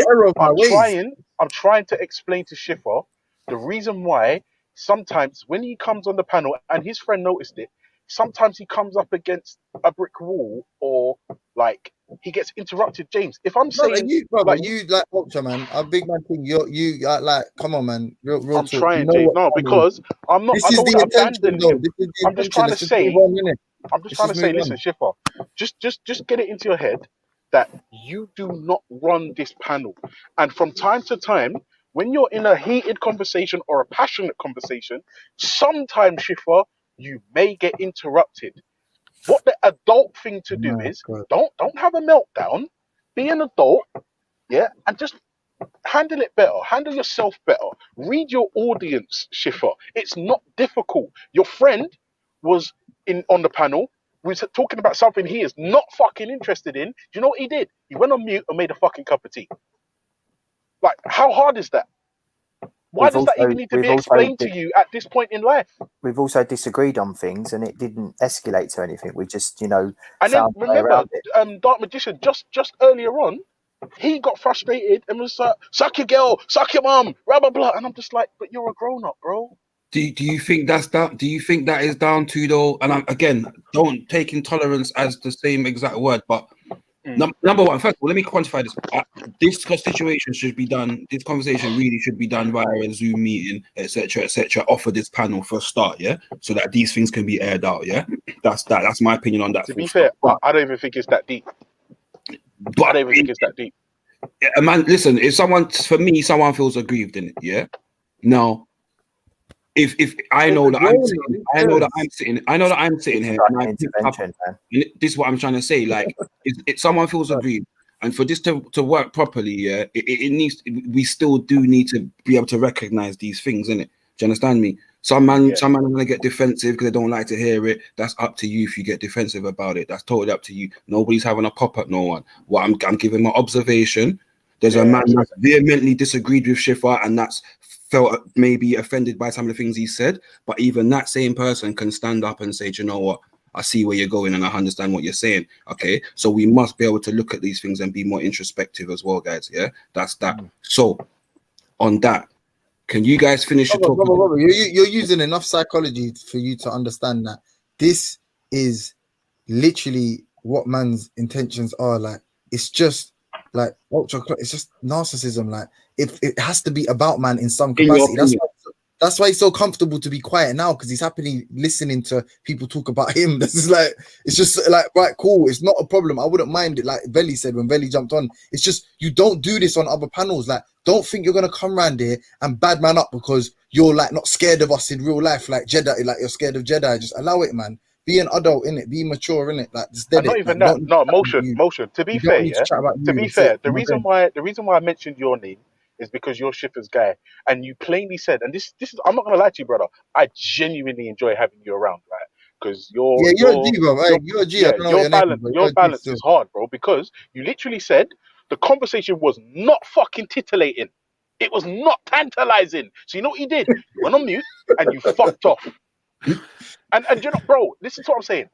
Explain to me how that's not the adult thing to do out here. I don't get it, bro. Instead, Schiffer will get upset and start telling people about fucking, I'm gonna chuck your baby off a balcony and suck your mum, suck your girl, start rapping, like, and start. I like lover. You notice these man got so much chat. Yeah, they got so much chat, but you see the thing is, yeah, I ain't got so much chat. All I got to say is, yeah, my real problem with these man is, like, if you're gonna talk to me certain ways and have certain types of conversations and try to really demoralize a guy's character, like, let's talk face to face. Do it in the cafe. Let's talk in the cafe. Schiffer, have I ever threatened to murder your children? I'm back on me. Wait, hold on. Wait, no, James, I see what he's doing. It's not difficult to figure out. I just want to ask Schiffer a couple of questions. Schiffer, I've been frustrated with you. You don't have the right to ask me any questions. Remember, I don't have the right to speak to you. No. I'm talking to Life Lover. Thank you. Yeah, I hear you. James Jones, have you ever heard me threaten to murder Schiffer's children or his parents? Ultra, just quickly, man asked to change the subject, and we've been speaking about him for 20 minutes. It's working, and you're helping him work it. Yeah, you're helping him do it. So it's up to you what you don't want to do. I'm not falling for it no more. That's cool. Yeah, he's done that here anyway. Do you know what I'm saying? Like I said, Schiffer, I said my piece. You might take it as an insult, but you need to look into compulsive personality disorders. Yeah. Do the most religious societies have the least crime and most moral citizens? Obviously not. The majority of these religious ones. Well, no, you say that, but surely we all follow laws that are religious. We're all, whether you're an atheist, an agnostic, whatever, we're all following religious laws. Which ones, Ned? Thou shalt not kill, thou shalt not steal, thou shalt not covet thy neighbour's ox. Wait, Ned, are you seriously suggesting that don't kill people is fucking only came out of the 10 Commandments? No, we got mine though. Hey, we got mine on the panel though, guys. It came from a belief system, and you have to understand that belief. You understand in the times there was a lot of sacrifice of people and stuff like that. Do you understand, in different cultures and things like that? So within that, you have to say if that was seen as the norm back then of people sacrificing and doing all kinds of stuff, there would have. Don't all of those laws exist today, Motion? Some belief system would have brought that into the killing and stuff like that. They would. That would only come natural. I'm sorry, because we can't just classify it as, oh, this is the 10 Commandments, that's what it is. We have to put into context what the times were before and around the times that. Yo, life lover. Go on. Can I ask you a question? A serious one. Go on. Have you noticed how when these guys want to talk and say anything under the sun, moon, and stars about me, I let them get through their train of thought and let them get to the end of what they got to say? But it seems that every single time I've been speaking today, someone wants to interrupt me or try and like just stop my train of thought to stop me from getting to the end of my sentence, especially when I try to pull them up on something. Now, I'm just asking if you noticed it. I'm not saying if you agree with it. All I'm gonna say is this, yeah. Again, I'll give you my observation to everybody, yeah. Now, when you came in, right, there was a conversation going on, and it wasn't in much order, to be fair. People were talking over each other, etc., etc., etc. Now, if you come in with a preconceived notion that that's how you're treated anyway, when you come into a situation that's like that, you're going to naturally feel offended because you've got the preconceived notion already there. So it would be a lot easier for you to be rattled than if, say, for example, you came on here yesterday and you felt like everybody listened to you, etc., etc. Do you understand what I'm saying to you? So in that sense, you came in, you was rattled. I spoke to you, you know this, I'm a real person, brother, you know me, yeah? So, and I said to you, yeah, whilst what you're saying about not being listened to was right, it doesn't mean that the reaction afterwards, just because people are going to get lost on the reaction and not the justification for you saying, actually, can you please just listen to me? Do you understand me?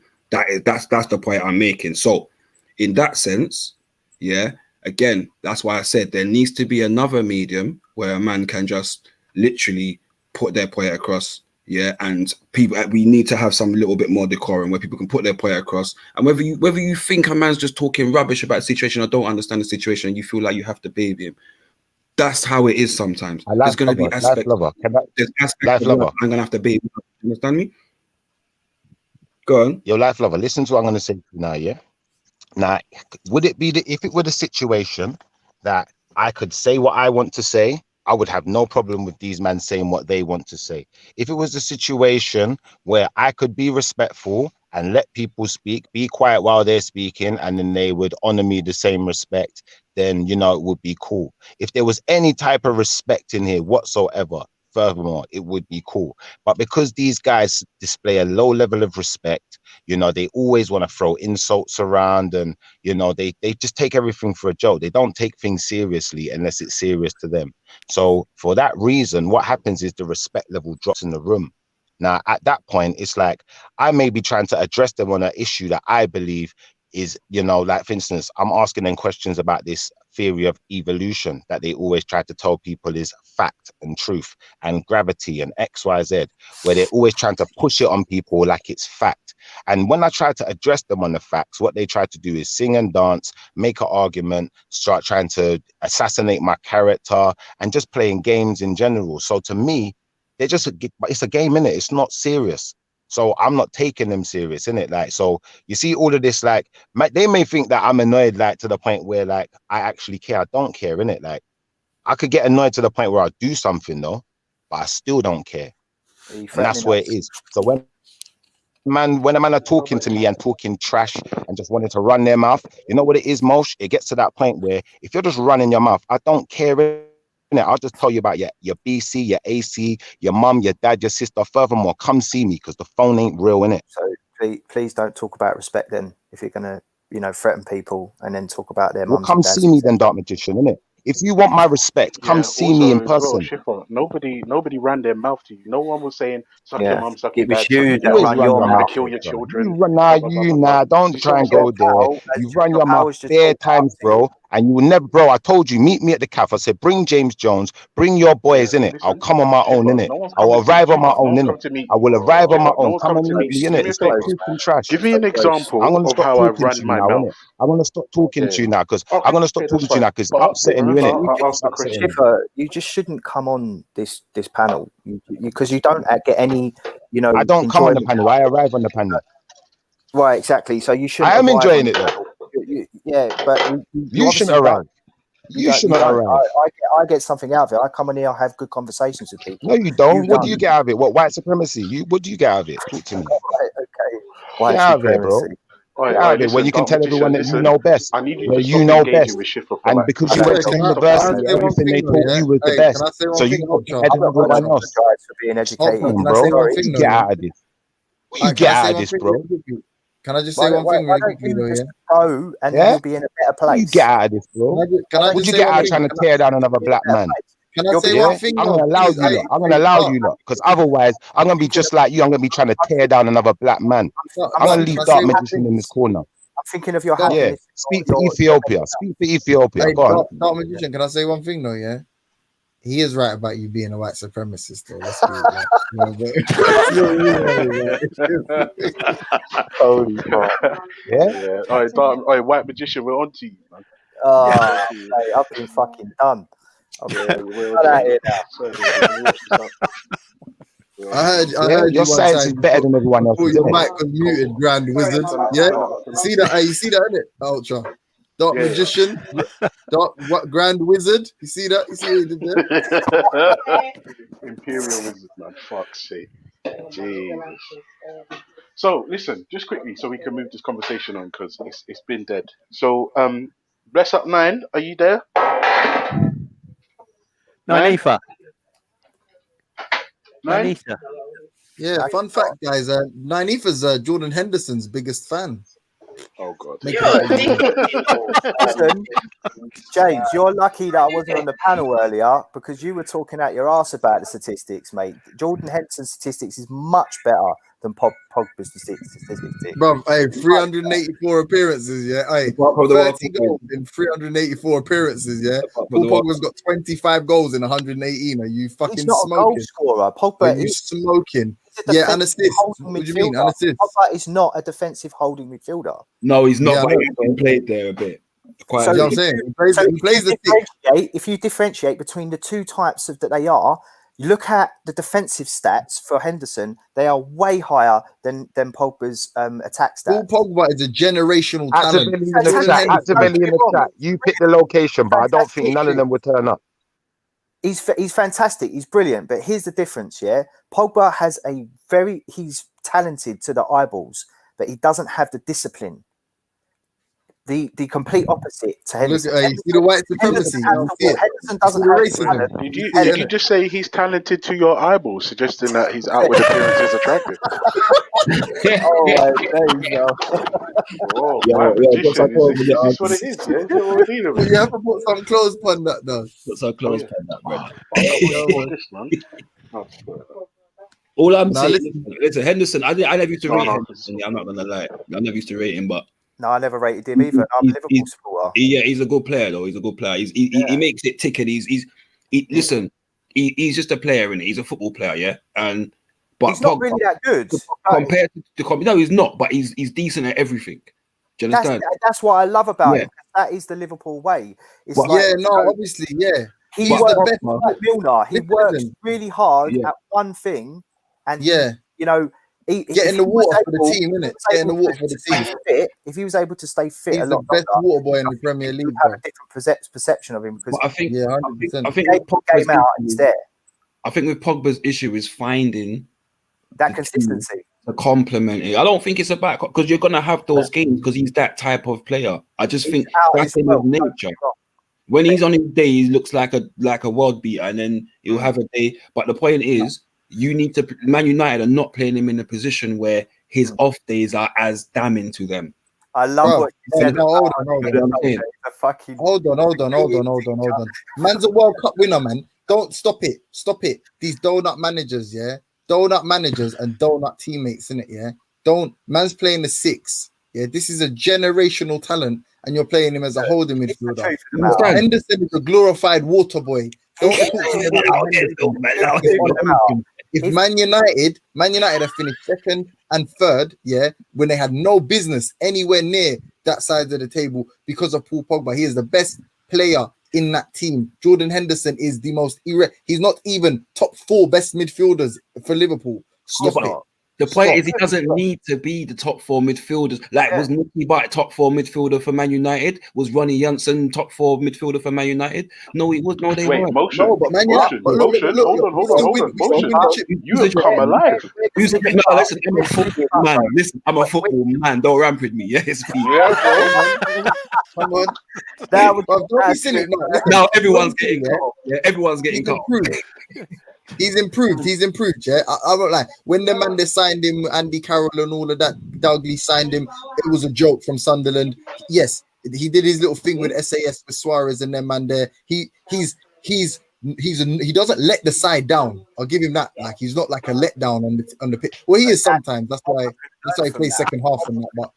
But don't ever compare him to Pogba. You smoking. No, I don't think you can compare the two. But the problem is that he's being played in the position where he's going to get. Yeah. But that's because Oli is an absolute donut, isn't it? That's not really. Oli and Mourinho are donuts. I think Oli's doing a fantastic job. He should stay where he is and he's playing in. Look, there's Malachi's half. Listen. My team have the best player in the country. Look what I got on the guy. Man City. No. Arsenal. No. Chelsea. No. Oh, fucking hell, bro. Put us out of our misery, please. Best player in the country right now. Are you going to say Jamie Vardy or something? Jamie bloody Vardy. I knew it. How can I know that's what he was going? How can I? Were you a Leicester man? No, Grealish don't play for Leicester, man. Villa. Oh, you play for Villa? Yeah, I'm a Villa man. I thought you said Vardy. You know what though? You know one thing I say to you, my brother, yeah? I did not rate Grealish at all when they were talking about him coming to United for 50 million, yeah? But because of that talk, I've had to watch him, you know them ones, like I've had to see what man are talking about. And I used to think that Maddison talk was a joke. I used to think Maddison was 10 times better than my but he's cold and he's got swag still. He's a swaggy youth still, I ain't gonna lie. He's cold. I like me. I'm a Villa fan, yeah. So obviously, I always want him to be like do his thing. But at some point, like 2 years ago, I thought, nah, he's not gonna cut it. I'm not gonna lie. I thought you're not gonna cut it. Listen, don't cuss me because I'm a Villa fan, bro. Behave yourself. Whoa. Pause. Motion. You support Aston Villa? Yeah, man. Wait, are you a Brum man? No. Midlands man. No. Are you from London? No, I was born up north near Manchester. Still. Okay.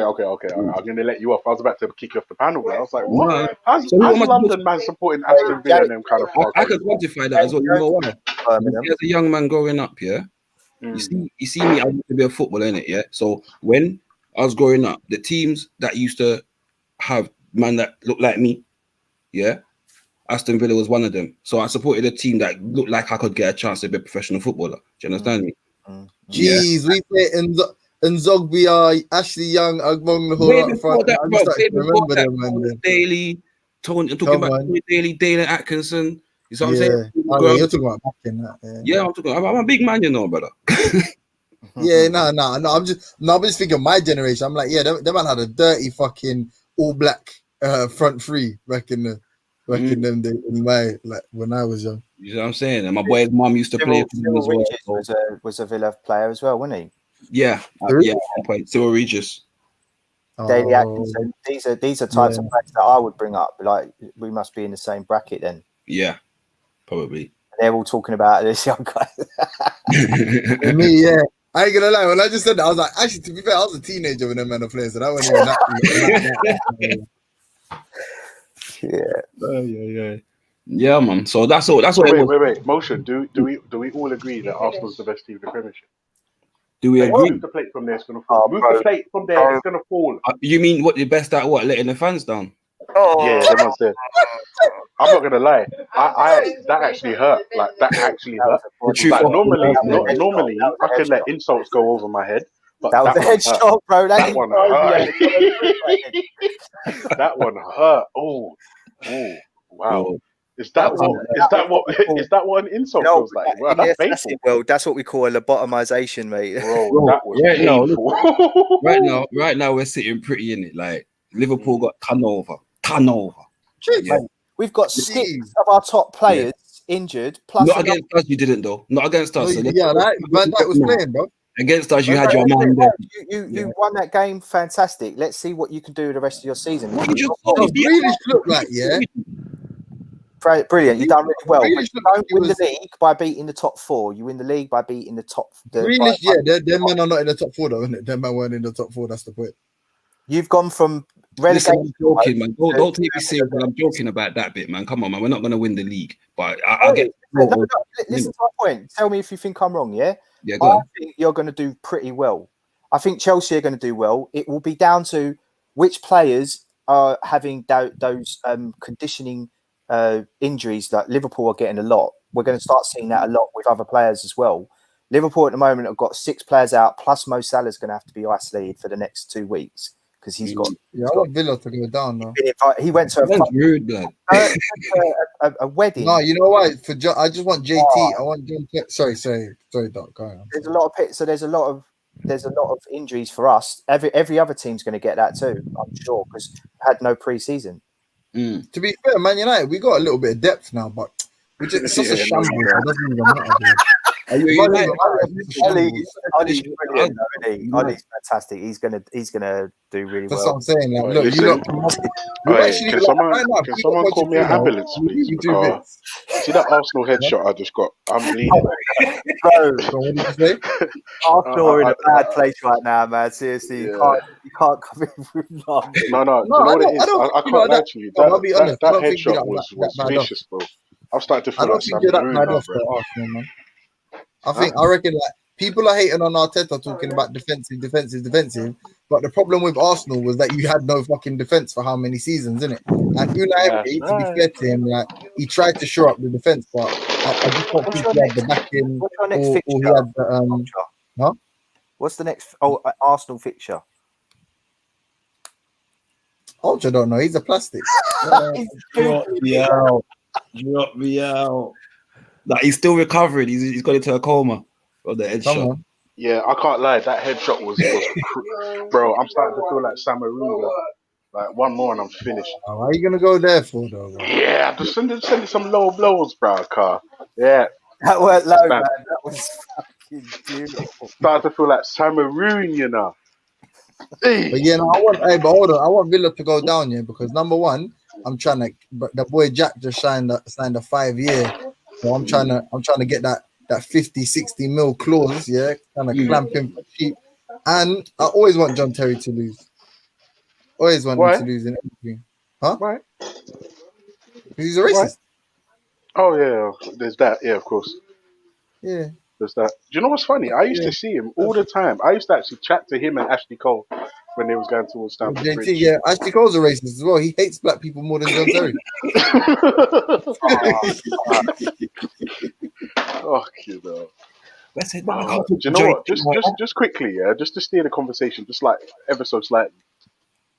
Motion that Arsenal driver hurt. I can't lie. I'm sorry, man.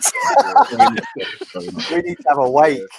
Yeah, bro. Do you know what the funny thing is? Like, I get insulted online all the time. Yeah, obviously, but nothing anyone has ever said to me, including threats to murder my children, has ever affected me the way you just affected me. Why? Because when it comes to men, only football can truly break. When people can't get over themselves. Yeah. Oh. It's wild. So, Motion, can I ask you a question? Because these are I'm a with long Chipper on this little. one, Ultra. You brought him up. You brought him up. I'm with Chipper on this. I can't even Can lie. I ask you a question, now, Motion? You did bring him. You did bring him up, though, man. You could have let him live. I didn't say anyone's name. I didn't bring up anyone. No, We know Motion, you. can I We ask know you a what question? you Bro, were doing. it's not, bro. It's not the shiffer who's threatened to murder me and my kids. You know, bro. This bagger man. Yo, Motion. Good. Yo, Motion. Good. Yeah, here's my question now, yeah. I'd like to know your thoughts on the theory of evolution and things like the Big Bang Theory and scientific theory. Can you elaborate on your thoughts on such theories? Do you subscribe to them? Do you believe them to be true? Do you believe them to be made up? What is your, what's your background with this stuff? My background. Okay. Right. So here we go. The big questions. I'm obviously, I'm a believer in a creator. Do you understand me? That's that first and foremost. Okay. In evolution is a separate concept to me. Do you understand? It's a separate concept because you can see evolution. Do you feel what I'm saying? So that's a totally separate concept to me. So I don't think you can say, you believe in God but not believe and see evolution. Evolution is evident. Do you know what I mean? So yeah, that's where I stand on that. Big Bang Theory, obviously, I believe in creator. So yeah. Can we get Motion? Can I just say that I'm an atheist and non-believer, and I don't necessarily accept evolution by natural selection, but that's largely because I haven't studied it enough. There's that as well. But Nanifa, are you there? Because I want to get your opinion on that as well. I want to hear your response to that. Because we always skirt around that subject. I never hear exactly what you think about these things. My response to what, Mr. Jones? So Shipper, ask Nanifa the question you asked your bedroom. So Nani, let me just finish asking. Let me finish asking Motion my questions first, because I don't want to lose my train of thought. So Motion, as far as what you've said here, just to make sure I'm correct, I don't want to misinterpret anyone. So you've said that you don't subscribe to any of these theories, but if you was to try to break them down in your mind, you would probably attribute it to things like, when the creator created the universe or the world or whatever is in the Bible. You're attributing it to that. Attributing what? What am I attributing to what? When you said Big Bang Theory. No, you said, do I subscribe to it? And I said, no, I don't subscribe. I don't subscribe to a Big Bang Theory. Okay, that's I can't to clarify. I'm not going to try and be like, I explain it as this or it's that. I don't subscribe to it. So not at all, in no way, shape, or form. No, I don't agree with that one. No. What about the theory of evolution? Yeah, I believe that. I believe that. You believe things can evolve, but you don't believe in the Big Bang Theory. All right. I'm going to ask Nanifa. Nanifa, do you believe in the Big Bang Theory or the theory of evolution? And can you tell us why as well? If not, say that again, Bob. Sorry. I just want to know if you believe in the Big Bang Theory. I want to know if you believe in the Big Bang Theory or the theory of evolution. And if not, or if so, can you explain to us why? So when we say the Big Bang, are we talking about the Big Bang and then we came from the ocean, turned into fish and came onto Earth? Is that the Big Bang? Well, that one, as far as the theory of evolution, that would more attribute to that. But the Big Bang, there's been a bit of controversy about what the Big Bang is, because a lot of people on the channel, I've heard them say different versions of what the Big Bang is, and then when I finally got them to settle on one theory, which was it was Banksy. Banksy said that the Big Bang was the universe starting from one. The universe, 14 billion years ago, the universe was in a really, really small point, like smaller than your finger, and it expanded from that point to where it is now, something like that. Well, he said smaller than a particle. He said smaller than a microorganism. So, like, like the particles. I'm giving her a rough. Like he said, as small as a proton. Now that's what it was. Nanifa, Banksy said the universe started as something as small as a proton and then expanded and just keeps expanding forever and ever and ever and ever and ever. And this is also related to Einstein's theory of relativity. I think Isaac Newton had a go at these equations also. But long story short, I'm just asking, do you believe or subscribe to that school of thought? You know, of all the ones, that's not the Big Bang. I think there's a combination of stuff. That's not a very good answer, is it? I got you. Well, you know, we'll take your answer because that's still an answer at the end of the day, unless you want to give us a different one. But as far as the theory of evolution, I'll come back. You caught me unawares with that one, and I'm just cleaning what off about the my theory? I'm gonna come back to that though. What about evolution? Can you be decisive about the theory of evolution and, you know, all creatures evolving from that one there? I don't come from no ape. You get me? Or no monkey or nothing like that. Yeah, I'm a goddess up in this bitch, and I was created in the likeness of those that came before us. So that's me. So I don't deal with the. So far we can establish that me. What I can say though is that I do believe that there's probably like.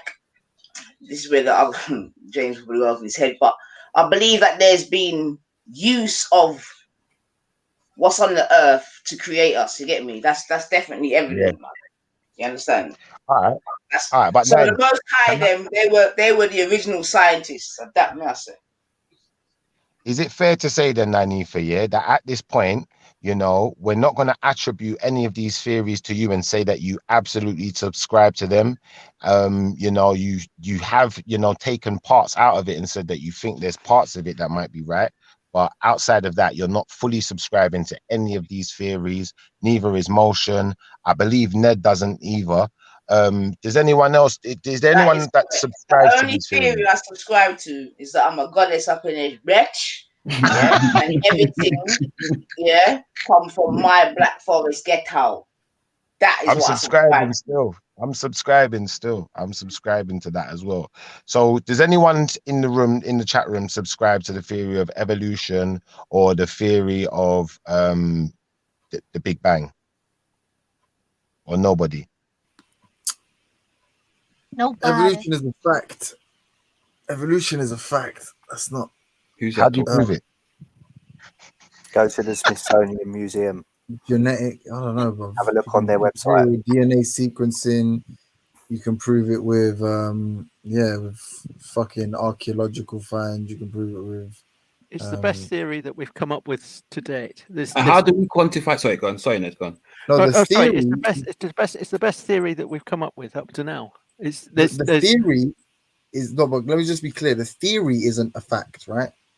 Evolution is a fact. Yeah, development, change over time. This is a fact. Actual The scientific theory, fact. the explanation of the fact, or the mechanisms, right, are the best explanation we have for how evolution was facilitated. But evolution is a fact, right? And a real simple way to prove just that evolution is a fact, because not speciation or anything like that. Just simple evolution is you don't look exactly like your parents. You don't produce offspring that are identical to you. You don't asexually produce offspring, right? Like all of these describe levels of mutation, which falls under the category of change. And the fact that these offspring develop is change over time, ontogeny. All of these are examples of evolution, right? So evolution is a fact that's indisputable. If you want to argue about the theory, you can. I do believe that some people did come from monkeys, my guy, and you're probably in that one there. But me, I was created, brethren. Remember me tell you. So you go on talk. Yeah, but you can make emotional arguments all you like, and the reason it fall down, I'll give you an example of where it will fall down, right? I use this example all the time, and I like answer it however you want, but obviously there's no need to lie unless you're only lying to yourself. So if someone broke into your house tomorrow, right? Like, so you were away from home, someone broke into your house and they smashed your window, and there was some glass, right? Smashed glass, and there was some blood on the glass. And the police officer came back. So when you came home, the police were there, and they were like, "Yeah, forensics are here. We're going to take the blood sample. We're going to run it through the PNC, and we're through the database, and then we're going to see if it matches on the PNC, and we'll come back to you. And you're like, all right, cool, fine. What about it? Shorten it down.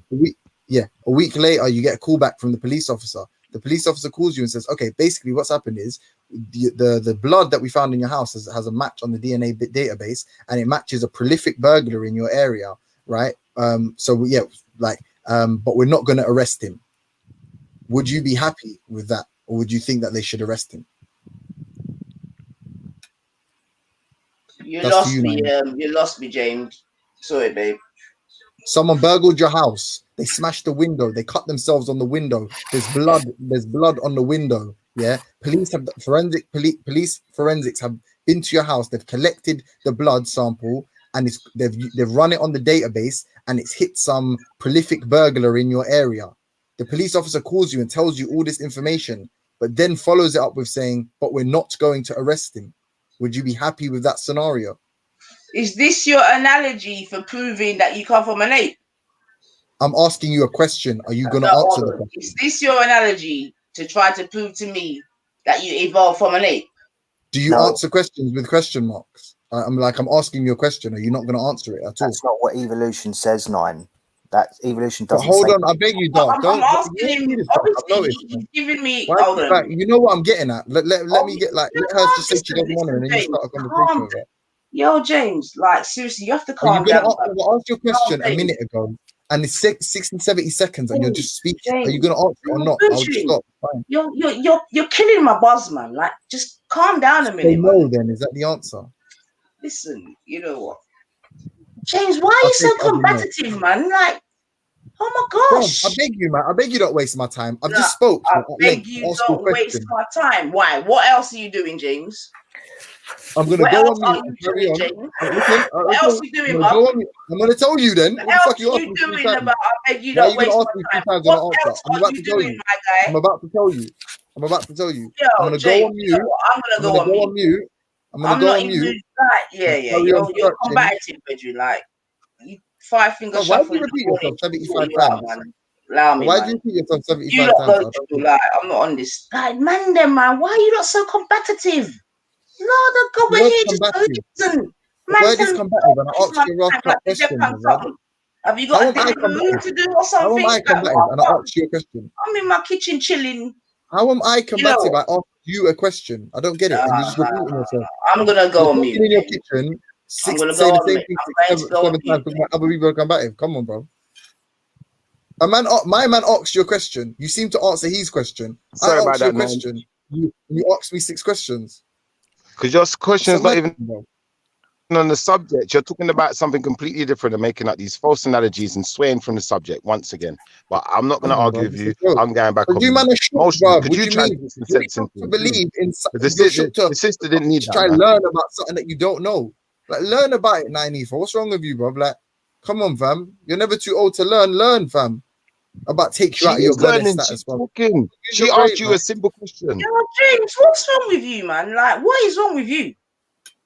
Seriously, what's that? What's wrong? No, because it's disappointing, though. Why are you so guarded about evolution? What does it change about your life? What would it change about your life? Why have I disappointed you, James? What would it change about your life, bro? Why have I disappointed you, James? I'm telling you, bro. Why do you do this? Why do you ask a question and keep asking the same question over and over? Why do you do that? I don't understand.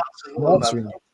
It disappoints me because it's just like saying, "Oh, I'm gonna put my fingers in my ears, and I'm never gonna be educated or nothing." But it's like, how does it affect your self-worth or how much you value yourself? The history of Homo sapiens. How does that affect you?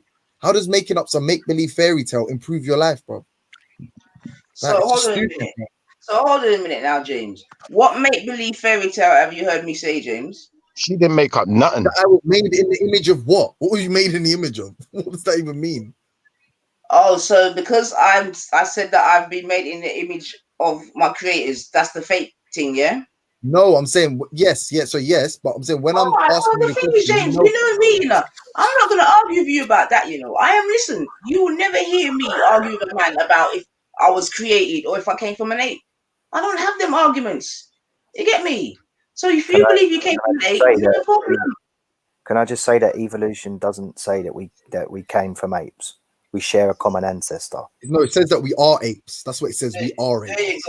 There you go, Dark Magician. We are primates. No, we are apes. We are great apes. We are part of a family of great apes. That's what we Don't are. we share DNA with apes? Like We are. Are you not listening to me? We are great apes.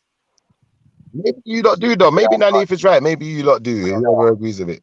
You've got that wrong. It's not a question. It's we are. We share a common ancestor with chimpanzees, right? And We're other agreeing. apes. We are And in our agreement. closest common ancestor is Okay, chimpanzees. so you share DNA with chimpanzees and apes. I've got you. But we also share Oh, DNA. you are closer to a chimpanzee than I am.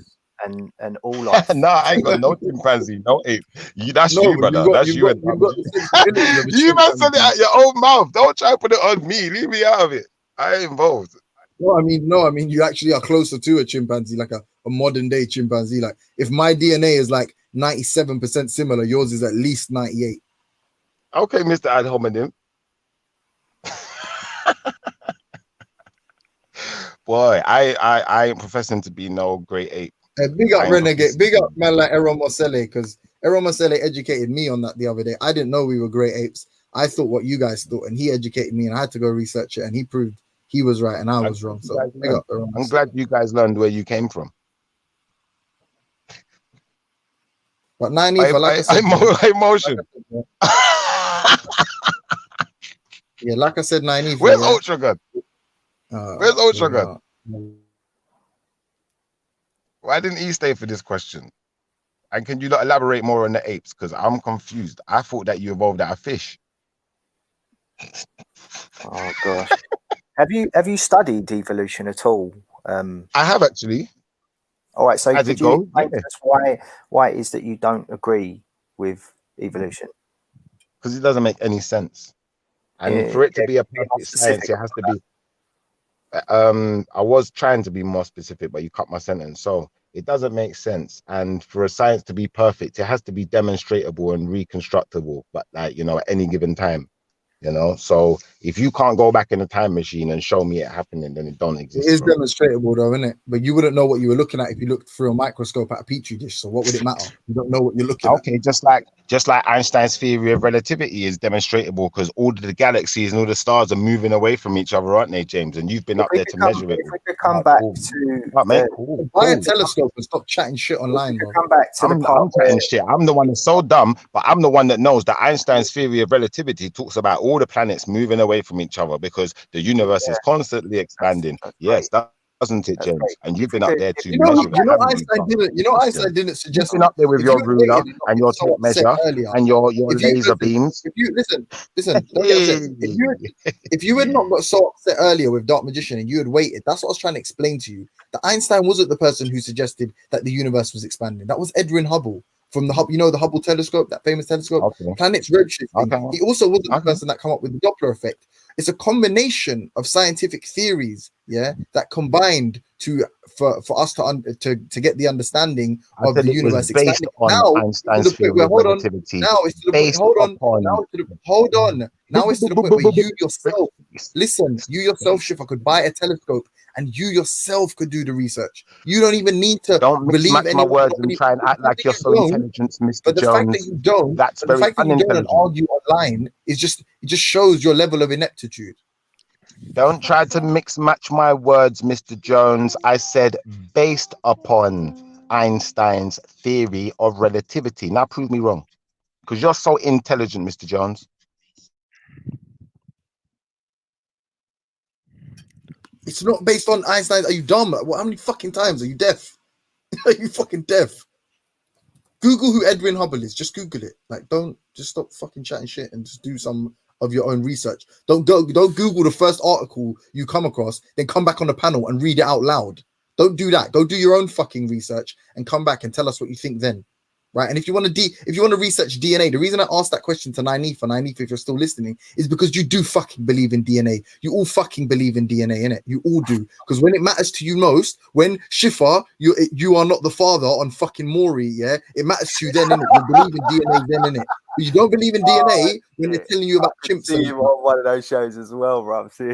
We share 99% of our DNA with the bonobo chimp. All right. No, yeah, you're Bonobo. actually Bonobo. right. So we are there are lesser and greater apes, and we are we share ancestry, yeah, with human primates. Einstein's theory about light, motion, gravity, mass, and energy began a new era of science that they led to the Big Bang theory of how the universe was born, and they led to the concepts such as black holes and dark energy. Yeah, but it's not based on nothing Einstein said, is it, James Jones, Mr. Smarty So I Pants? thought Do we your were research, talking bro. about evolution, and Nah, you've bro, got some. bro. I've made my point. You talk about what you're talking about. Don't speak for me. Oh, so you're going to change now because you don't want us to investigate what your problems are with. Bro, with I'm not changing anything. You don't need to investigate what my problems are. You need to investigate your boy problem, because he said that the theory of Big Bang theory has nothing to do with Einstein's theory of relativity. So do your research and stop just saying things online. Stop just saying things online. Stop just trying to find a way to get Schiffer. Deal with the fact that your boy just lied, innit? Lied to the people. That's maybe okay. I don't know about that. That's between you two. But the conversation that you and I were having is that you were going to explain to me why it is that you feel that the theory of evolution is wrong. Yeah, because you cannot demonstrate it. There's no demonstrable evidence of the theory of evolution at all.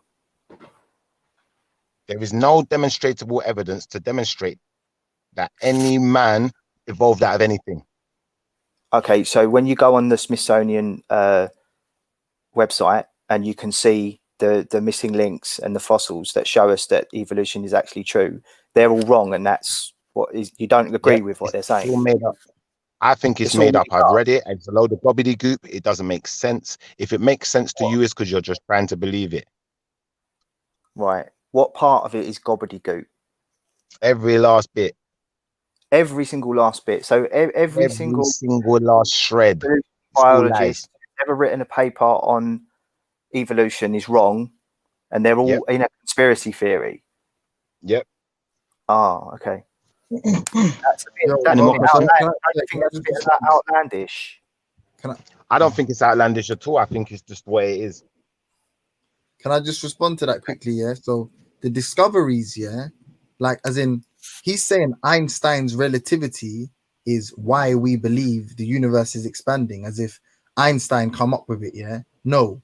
Edwin Hubble. I said the theories were based on. I said the theory that came up as far as the Big Bang theory was based upon Einstein's theory of relativity. That's what he said. No. Yes. No. Yes. Einstein, no. If I just keep making noise, I'm going to make everyone believe that what I'm saying is true. Schiffer said what he's saying. Do with what I'm saying. How am I responding to you and you're cutting me off? Take care. Well, don't stop putting words in my mouth, innit? Because I'll put words in yours, and then we're just going to play games. Like that, some baby boy antics. And what it is that these men can't handle the truth. That's why they had to cut. They're not cutting really because of the reason they're saying they're cutting. They're cutting because they know they've been found out. They're fraud. You see these fraudulent men that come online and talk like they got knowledge, but they don't know a damn thing. This guy was here earlier talking about Big Bang theory, and then I cornered him. And he said, oh, but I don't know nothing about it. I don't know. I'm not really I'm not fully educated in it. Get the hell out of here. But you're telling people it's true. Something you're not fully educated in. Something you don't fully understand. These are some despicable human beings. Yeah. So when you hear the spiteful behavior that will come out of my mouth towards them, that's why, because they need to see the truth of who they are. You're spiteful, despicable human beings. This is who you are. Every energy you get from me is what you give to me. Yeah. I'm giving it right back tenfold. I'll double the energy. I don't care, because they don't care. They'll say anything online. All their intention was to make some kind of argument, to win some kind of argument. I don't know if they're looking fans. I don't know what they're trying to do, but you will never get fans that way. Everyone's just going to think you're a right flipping, I don't even know. You know, like that, telling people who they are. You can't have a conversation with them and they'll be like, you know what, we believe we evolved from apes. We believe this and we believe this about ourselves. We have to believe what they say too. Otherwise, we're stupid. We're this. Nah, don't work like that, bro. Hey. Don't work like that. Hello. Hello. Hello, Who's that? everyone. Hi. How you doing? I'm good. How are you all doing? How are you all? Not How are too you all bad doing? still. We've had a clear out now, so the panel's quite calm at the moment. You got anything that you wanted to get off your mind? Was you listening? How are you feeling? How are you thinking? Talk to us. I just want to bring to people's attention that when I was on Twitter, I had people telling me that my babies, my stillborn children, were fucking apes. Sorry very about my language. Sorry. You know. Yeah. That's out of order. Yeah, I know it is. I know. Who knows what happens after you leave this earth and you go into the ground? Who knows? No one can dictate I've got a whether this suggestion. happens or that. I've got a suggestion, but I don't think you're. I think you're right in saying it's not a dictatorship. I think that's what we have to be able to do. You know, I can suggest my way of life to you, but that doesn't mean I have to impose it upon you. Does that make sense? Exactly. You know, I can suggest anything. You could suggest anything. You know, if you're a bit outlandish with your suggestions, then I might address you about it and try and have a conversation and try to figure out where we are, if there's a middle ground or shit. Hello? Hey. opinions. No. Yeah. Hello. No, I won't. Hello. Yeah, I'm not gonna be there till about 5:30. Yo, Brad, go on mute. No. You just gotta simply tell her. Yo, Brad, go on mute. No, please don't diss me. Please don't. Honestly. No, we're not dissing you. We're listening. We're listening. I want to hear your story because that sounds out of I just want to tell you. Yeah, I just want to. No. I just want to make sure you understand, bro. I just want to simply tell you, the car is fine. Okay, she didn't do much damage to it. I'm not going to sue you. Okay. I don't understand the car analogy. Brad. I had two children Brad, that we don't were want to know about your car. Yeah. No. It's cool. All right. Hey, Brad. No. Hey, Brad. Oh, I'm confused. Now, do you know what it is? He He's probably on his phone talking. He's on his phone talking. He's not gone on mute. So he's talking to someone else. No. You have to. No. This is the problem. It was just a scrape on the side. My mechanic said it was gonna be less than $300 to get done. You'll be fine. Okay. All right. I live in the UK. I'm in England. All right. I don't understand your American slang or whatever. No, you I live in the UK. Listen. She can drive the car anytime. I'm just gonna get it repaired. Thank you for Yo, calling Brad. me as a man. Yo, Benny, come on, man. You got to mute this guy, man. How does that equate with my stillborn children? Look, you shut the bloody hell up, man. No. You have to understand. No, you have to understand, bro. I don't understand your analogy. The car. Yo, Emma, can you hear me, Bab? Yeah, I can hear you, darling. Listen, calm down. Listen it's to me. not a bad deal. It's not a bad deal. Somebody else, and he hasn't muted his telephone call. Okay? Yeah, so that's all he you has have to no do. idea that we can hear him. Okay? And he's definitely not speaking to you. I know. Emma She called me. okay? She called me this morning. She was So crying. do not She was respond upset. to him. And I was like, Do you understand? I was like, sweetheart. I was like, yeah, I do understand you. Thank you, darling. Thank you. Yo, Brad, we don't want to hear your personal life, Brad. Come on, Brad, man. Mute up. Thank you. Flipping hell. It's like the guy's showing off. Slow it, bro. We Please, don't need to sorry. make that I don't want to do very any disservice. You know what I'm saying? No, you're good, man. You're good. Like, I don't know if Brad just wanted us to hear his conversation, but he was on there for way too long. But yeah, so you were saying that sometimes it can happen like that, Shifa. Let's just leave it like that, bro. Yeah, it's probably an accident. It's probably accidental. It was just annoying. But so obviously you was telling us that people was calling your kids monkeys, and you're not sure. They were. I had a Twitter on my Twitter account, and they were actually like texting me saying that my stillborn children were freaking apes. Why would they do that though? I don't understand why. Because I was telling them that I wanted to know through science if people can tell me where my children are. I'm a Christian, yeah. I'm a born again Christian, yeah, and I wanted to know through Twitter, where are my children? If you can't tell me that they're dead and buried in the ground, apart from science, where are they? if I saw them in the garden, I had a vision. Yeah, I'd be honest with you, very, very, and the G block. Yeah, I had a vision. Yeah, my children were in a fucking garden. Yeah. They probably are in the garden. Energy never dies, love. That's my theory on it. You know, and no, I know, but they were saying to me horrible things. Like all they said to me was, "Your children are nothing but apes." It was nasty, you know what I'm saying?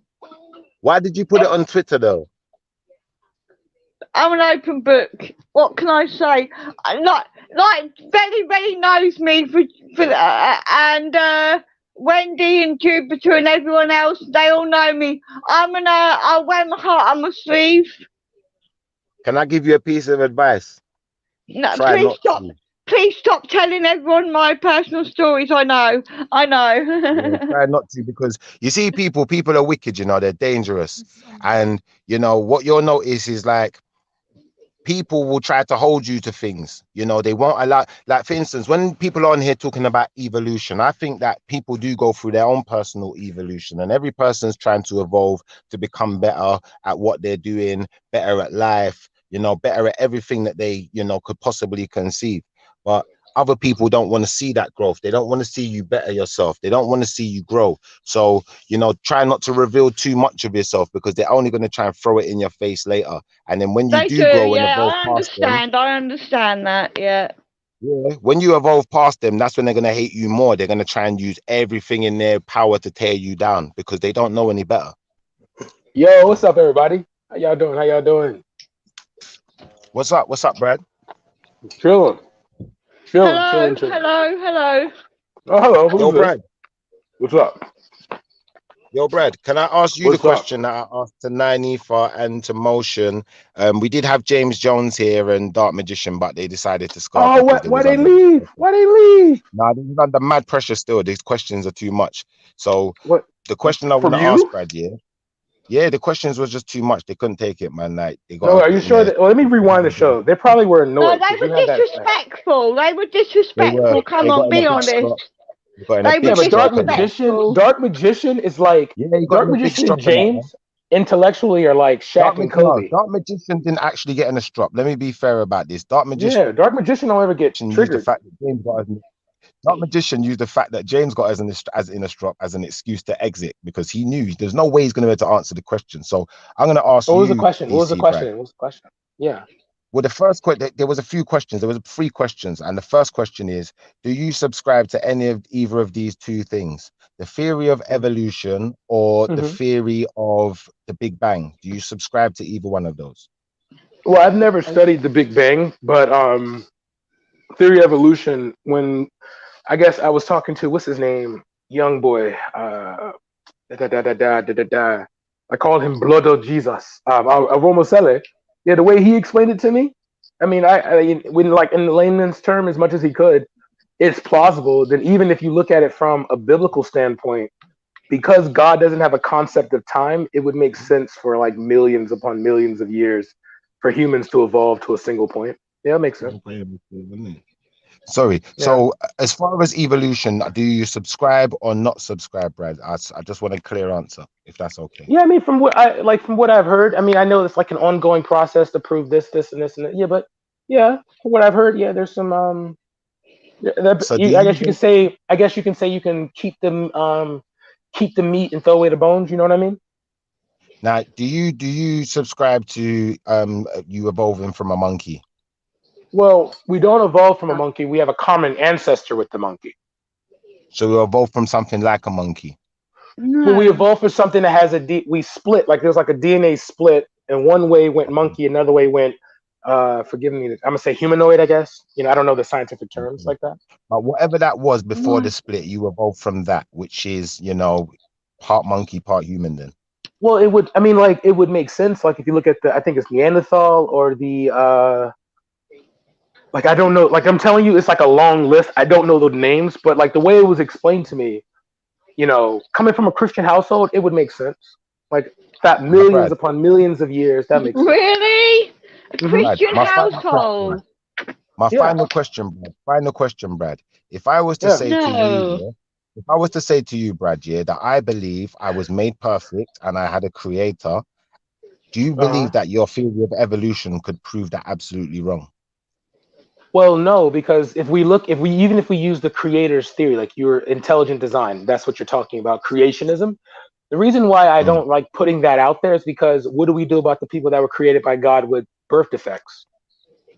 Like, you're perfect, what do we do but about the... you're perfect, but like, what about a guy who's blind, or a guy or a woman who's born with one leg, or a person who has, you know what I mean? Question. It's a never. I'm sorry to cut in, but it's a never-ending question, isn't it? No, I just say as a Christian, I would say as a person, as a believer, you can't just put it. You can't use intelligent design all the time, because what you're doing is you disprove God based on you disprove God. You disprove the idea of God being perfect when you look at the people that are born with birth defects and the people that are born, like I heard. Were you yelling about something called about stillborn kids or something like that? I'm sorry, but me personally, I had 2 children that were stillborn. So I'm saying, like, if God makes everything perfect, if you're going to put that weight on God to do it, 1 second. You're going to wait that. Let me I'm ask literally. question. I was talking.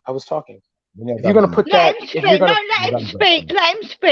If you're going to put all that on there, like if you're going to put that on God's weight, that everything He does is perfect, then Emma would not experience that. I'm pretty sure it's very traumatic. Very sorry you went through that. You know what I mean? She wouldn't experience that. Your point, Brad. Can I challenge that point, please? Is that okay? Yeah. Yeah. So, you see, for a cell to produce energy, there has to be a certain amount of, I believe they're called chromosomes. I'm gonna have to find the exact wording because I read this. They're chromosomes. Yeah, you're right. What I'm gonna say is, if even one of these is missing, the cell fails to produce any energy, which means life itself cannot exist. So to that extent, the cell is made. To that extent, the cell is made perfect. Just like when you read the Bible, it talks about man being made perfect. Nothing is perfect in this world. That's what I'm saying. Like, you just disproved yourself there. Emma, let me finish. Emma, listen. When God used His hand and created man, the first man and the first Adam, they were made perfect. Now, since that first man and first woman, whoever was there, we have become more and more imperfect. Yeah. Now, I'm not going to say the reasons why we're more and more imperfect, but I'm going to say this. We had to have been made perfect. Otherwise, our cells would not produce energy. The cell of no life on this planet would produce energy. That means the trees wouldn't be here. We wouldn't be here. The fish, the donkey, the cat, the rat, you name it. So therefore, therefore impossible. Let me finish. It's therefore impossible that we just evolved by chance. Well, then here's the thing that makes that's not true in itself, because show me before when God said let there be light. The reason why I'm about to say let there be light, this is the purpose. He didn't even say that. What are you talking about? Bro, you're gonna have to address what I just stop going back to the Bible. Rather than going off the subject. No, you have to. You have to. If he's gonna say, I know you. Emma, sweetheart. Literally, I understand you have a lot of energy. I'm gonna beg you, please. I'm trying to. Schiff is saying one thing, and he's able to slide some things in there and get away with it. I like to address every word. I learned this from IC3. You address every word, okay? I don't have nothing against anyone on this panel, all right? No, you're good. No one says you. All right, no one says, okay? But no, I really want. Go ahead. I'm just saying, Brad. You've got to address the issue of if one chromosome is missing from one of these cells, then it fails to produce energy. So the life form does not exist. It no longer lives. So what I'm going to say to you is on those premises, the theory of evolution is not only flawed, it's actually impossible. But then also intelligent design would also be impossible, because if you want to base it strictly off the Bible, right, or religion, or any kind of religion, if you're going to use, if Adam and Eve are made perfectly and we become imperfect, then that means that we're all inbred. That means that the idea of intelligent design, I was literally speaking. Okay. Literally speaking. Go on. Literally talking like words out of my mouth. You're not answering the question. You're not answering the question, though, bro. You know you're not answering the question. I'm giving Schiffer, like you like to go around the mountain. Calm down, darling. Calm down. Okay. So thank you. just like you like to say the cell's perfect, we don't evolve from anything, that kind of stuff. Okay, fine. I'll let that be in Shifa's head. But then you would also have to address the alternative, which would be an intelligent design, a god complex that would create 2 humans to breed 7 billion. That means that all humans are inbred. First, okay. Second, where's the intelligence at that point is gone, because you would make 2 humans and then make the first 2 children of those humans be boys. You understand? Like if we're going off the biblical narrative, then on top of that, there are cells don't all produce energy at the same time, or excuse me, at the same level. So if there's a cell that produces more or less energy, then the cell can't always be perfect. That destroys that argument. Okay, Brad, can I address what you just said? Yeah. Yeah, Now, everything, please, everything. From intelligent design to cell. Discussing the Bible. We're not here discussing the Bible. The discussion is, Brad, if it has been proven by the same scientists who do the science that you believe in, that a cell cannot live with what even one of the chromosomes missing from it, then as far as I'm concerned, your theory of evolution is not only flawed, it's impossible. Can you address you do that know issue that rather than what? Yeah, what I about can. But do you understand that, like, science as a collective, it's like a stadium of people. Okay, there may be a consensus, but there still is a counter argument. There's still people that 99% of people can say, the global warming is a threat to humanity. There'll still be 10 to 20% that'll say no. So, like, you think science is not like religion, what where you said is not actual. Are you saying it's not actual fact then? what I'm saying is stuff that's being agreed upon. Scientists can agree. No, I was addressing what you said. You said that cells were perfect. If cells were perfect, then they would all produce the same level of energy at the same amount of time, at the same level. They don't. So they're not perfect. Then if you say intelligent design if you're going to use the intelligent design argument, because that's usually the counter argument to evolution, if you're going to use that, fine, go with it. But then you have to understand the intelligent design of humans. You're going to say it's 2 people, and then the 2 people produce boys? Your motion. Or Nanifos.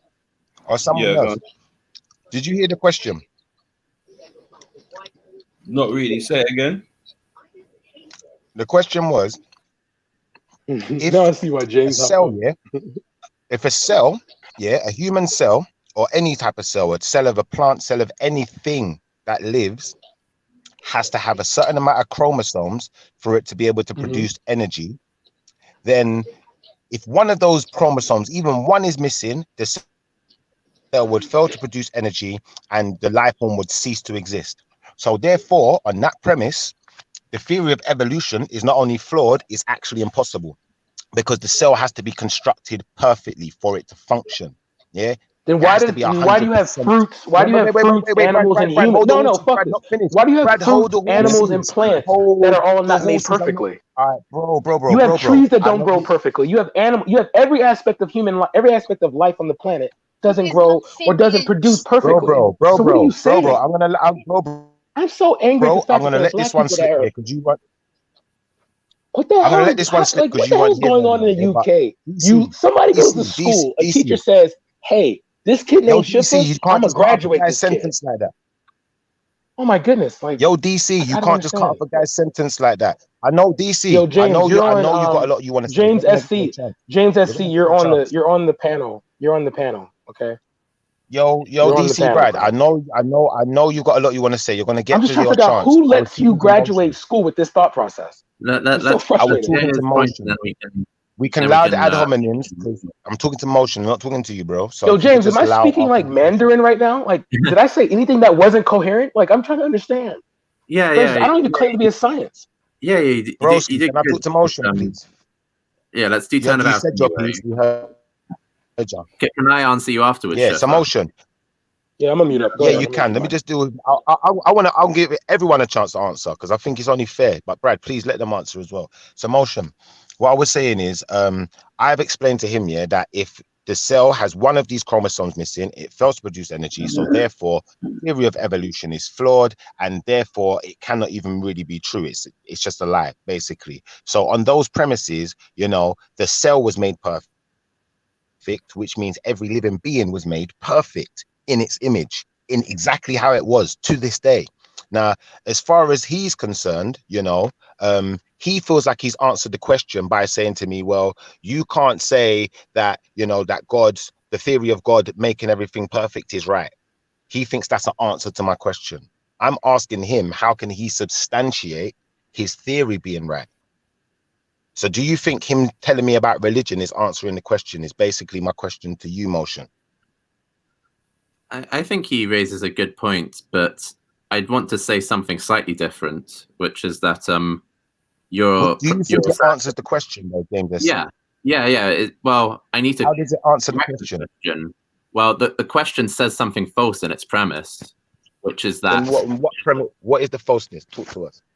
Yeah, the falseness is that you said that cells cannot produce energy if they're missing even one chromosome, and that's not true. Okay, prove it. Can I tell you about that? So, for example, there's a. Now, what you'd have to do, you know what? Don't tell us about it. Pull up a study, show it to us, show and tell, please, because I want to show and tell. I was about to start reading the Wikipedia page. It's called Turner syndrome. People with Turner syndrome typically have one X chromosome instead of the usual 2 X chromosomes. So people live with Turner syndrome, where they're missing a chromosome. They have one fewer chromosomes than normal human beings. So look up Turner syndrome or monosomy. Another reason why the premise is false. I'll let you respond to this one first. Like, what do you think of that?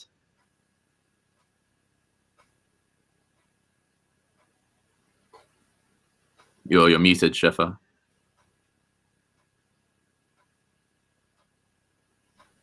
Sorry, bro. Do you know what? I did say earlier that chromosome might not be the right word. So what I'm going to do, I'm going to pull up something for you. So if you'd like to show and tell and demonstrate to the people, make sure you give sources as well of where you're getting your information from. And I'll be back with you shortly. But just if you could just show and tell for a moment, because I don't just want to sit here and have a conversation about something when we could actually learn something, if that makes sense. Yeah. Hold on a second. Just I'll start sharing my screen in just a second. I'll just bring it up. Okie dokie. I'll show you guys what I was talking about. Share screen. Okay. Veli, can you click on sharing the screen if that's okay? If you're there, Veli. I've posted this in the side chat as well, by the way. It's the Wikipedia page for monosomy, which is when you're missing a chromosome, when you only have one copy of that chromosome. But I know in the meantime, kind of like another reason why it's not correct to say that cells won't produce energy if they're missing a chromosome is that bacteria don't even have chromosomes. They have genetic material, but it's not stored in a chromosome. It's kind of just like raw, bare genetic material. And some bacteria, have more genetic material than others. Some have less. So, that like things change from cell to cell. And some cells are kind of like made and they're a bit defective, and some cells get made and they're able to work, and some cells get made and they can't work at all, so they just die. So, there isn't really any perfection in a cell. Like, what does it mean for a cell to be perfect? Like, how do you measure that? Kind of, surely if every cell can die, is it really that perfect? I don't know. Doesn't seem that way to me.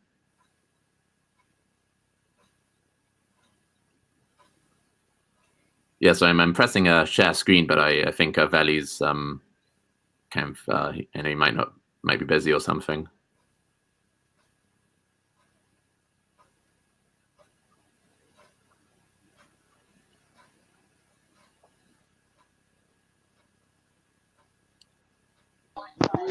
Since there's an awkward silence, I thought I'd just take this opportunity to say that Arsenal are indeed the best team in the Premiership. Liverpool suck. Fuck you, Man United. Screen sharing time, so I'll go back on mute now. Okie dokie. Yeah, so monosomy monosomy is a form of aneuploidy, which is the presence of an abnormal number of chromosomes. With the presence of only one chromosome from a pair, partial monosomy occurs when a portion of one chromosome in a pair is missing. So human conditions due to monosomy include Turner syndrome. So people with Turner syndrome typically have only one X chromosome instead of the usual two sort of sex chromosomes. So these are people who are missing a chromosome, but they still kind of manage to stay alive. They have some, symptoms to it, like they kind of like look a bit different. They have some problems, but this is, this shows that kind of organisms can have different numbers of chromosomes.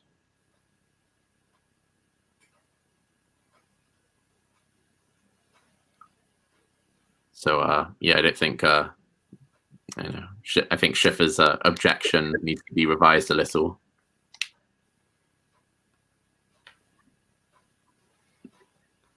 Yeah. Anyone else? Want to talk about evolution? Any other? Yeah, James. I'm an atheist, as I'm probably sure you know by now. I'm awesome, and whilst I'm a little large around the midriff, I'm fairly well endowed. Additionally, I don't understand evolution by natural selection as much as I should, right? Now, that's easy for me to admit because it's truth, and I believe where possible, you should always tell the truth, even if it means, you might be a little bit embarrassed in public. But, I think shame and embarrassment are for regular people. Is there a way you could give me evolution, natural selection for dummies? Yeah, could you give me that version? Sure. Like the basic. Yeah, imagine I'm in year 5 in primary school. Yeah. Okay, sure. So how kind of you look at the people around you, and some of them. I love my fellow human beings. Some of them are cunts, but I do see them and I like them. Yes. Yeah. There's variety among the human beings. So some of them are able to run fast, and some are able to. I feel like you said that because I'm black.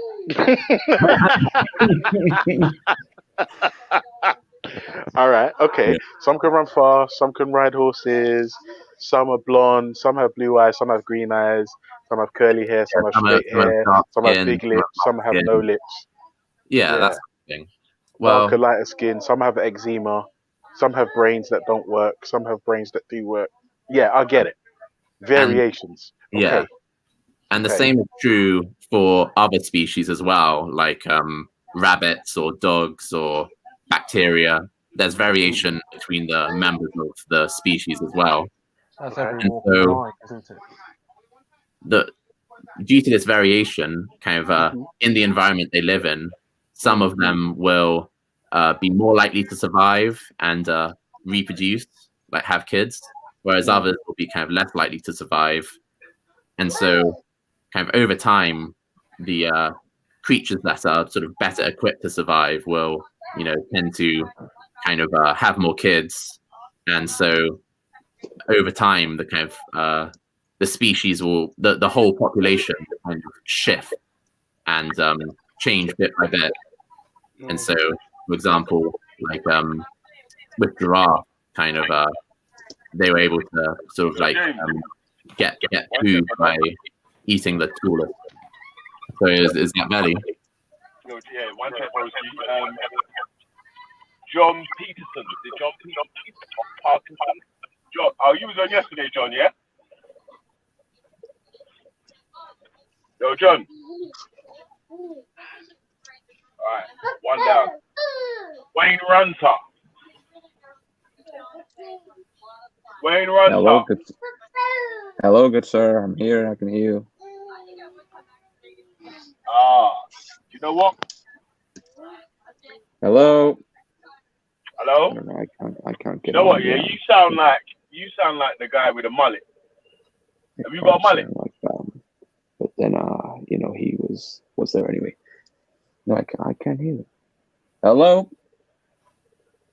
Hello? No. Yeah, Yo, hello, I can can you hear hear you me? now. Yeah, I can hear you. You hear me, yeah? Yeah, I Yeah, can. yeah. So, do you know John Parkinson?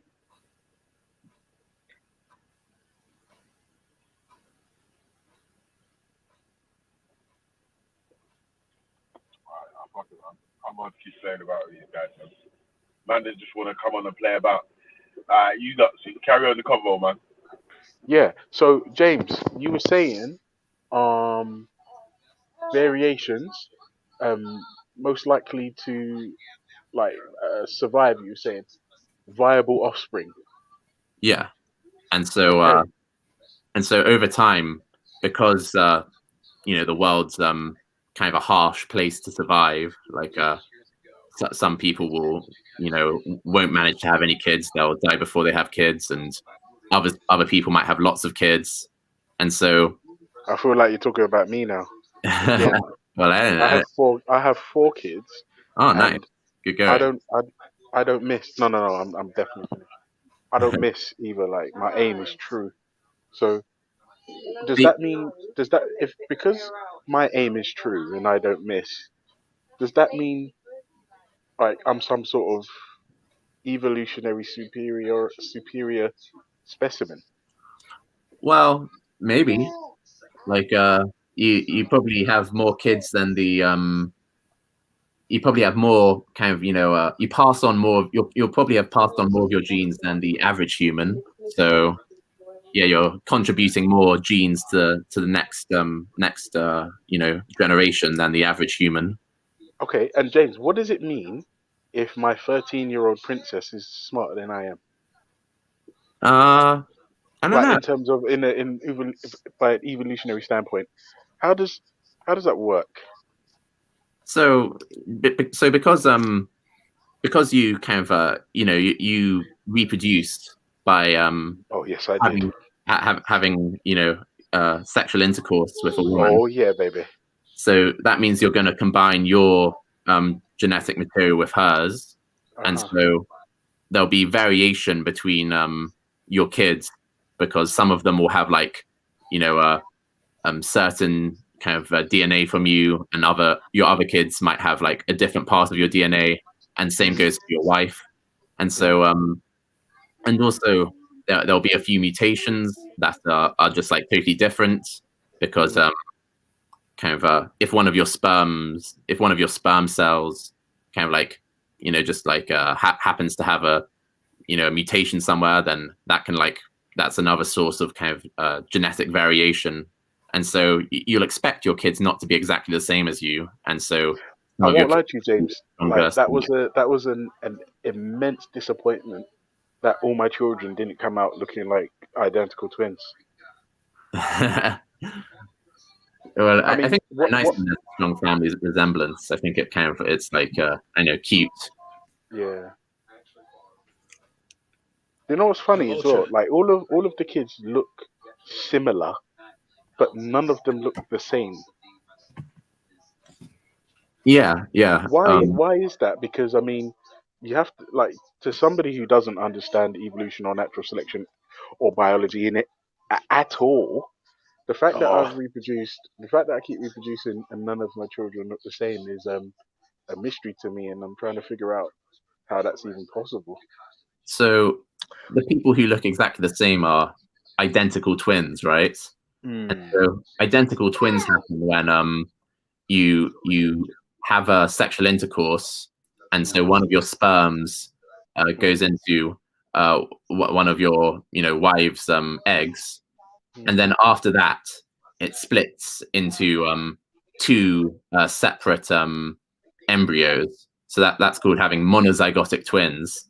And because monozygotic twins come from the exact same sperm and the exact same egg, they'll have the exact same genes. Whereas right, so if like for something happens a few years later, it won't be the same egg on the same sperm, and therefore the children won't look alike. They will be similar. Yeah. Right. You see? Okay, that's making sense to me. So since since my DNA and my wife's DNA is obviously amazing because our oldest is a professional athlete. My 13-year-old princess is smarter than I am, and my son and my baby, the two babies, are displaying behavior that is surprising. Wait, I'm talking about you. Yes, yes, I'm talking about you. Take your finger out your mouth. Yeah. So I'm trying to think. Like, it's just in the theory of evolution and natural selection, does race play a factor in any of it? So kind of the humans as a species Hmm. are estimated to have split from a common ancestor from chimpanzees about 6 million years ago. Wait, so you're saying we're not actually chimps? We chimps and human beings, Homo sapiens, share a common ancestor. Yeah. Right. Do we know what this common ancestor was? Not exactly, but well, maybe, but I'm not aware of it. Okay. Is it? Do we have scientists and evolutionary biologists come to this conclusion because we share DNA?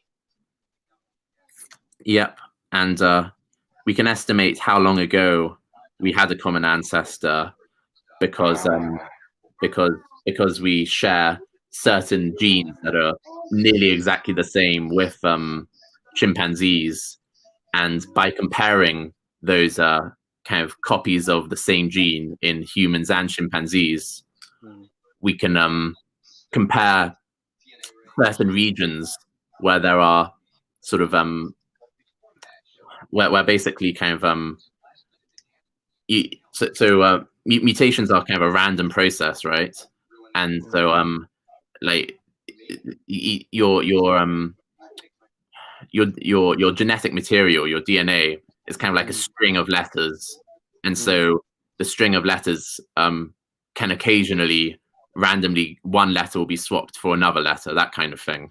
So is that a random mutation? Yeah. And so because these mutations, on average they occur at about the same rate. Basically, the more mutations there are in a kind of comparable section, like the same gene, let's imagine kind of it's a gene that creates insulin, for example, for example, kind of chimpanzees and humans. Kind of, this might not be the actual one that they use in the research, but this could give you an understanding of what I mean when I say a gene. So, like, this gene will help us create insulin, and we can see that it's almost exactly the same in humans and chimpanzees. But because but from looking at how many kind of mutations there are that kind of make it slightly different, you can estimate how long it would have taken on average for those kind of mutations to accumulate. And so that gives you an estimate of how long ago kind of the two species split apart from the common ancestor. That's the type of thing that they'd be looking at. Okay. So how would you say evolution by natural selection, is this something that just affects human beings, or like is nature able to like randomly mutate to best survive?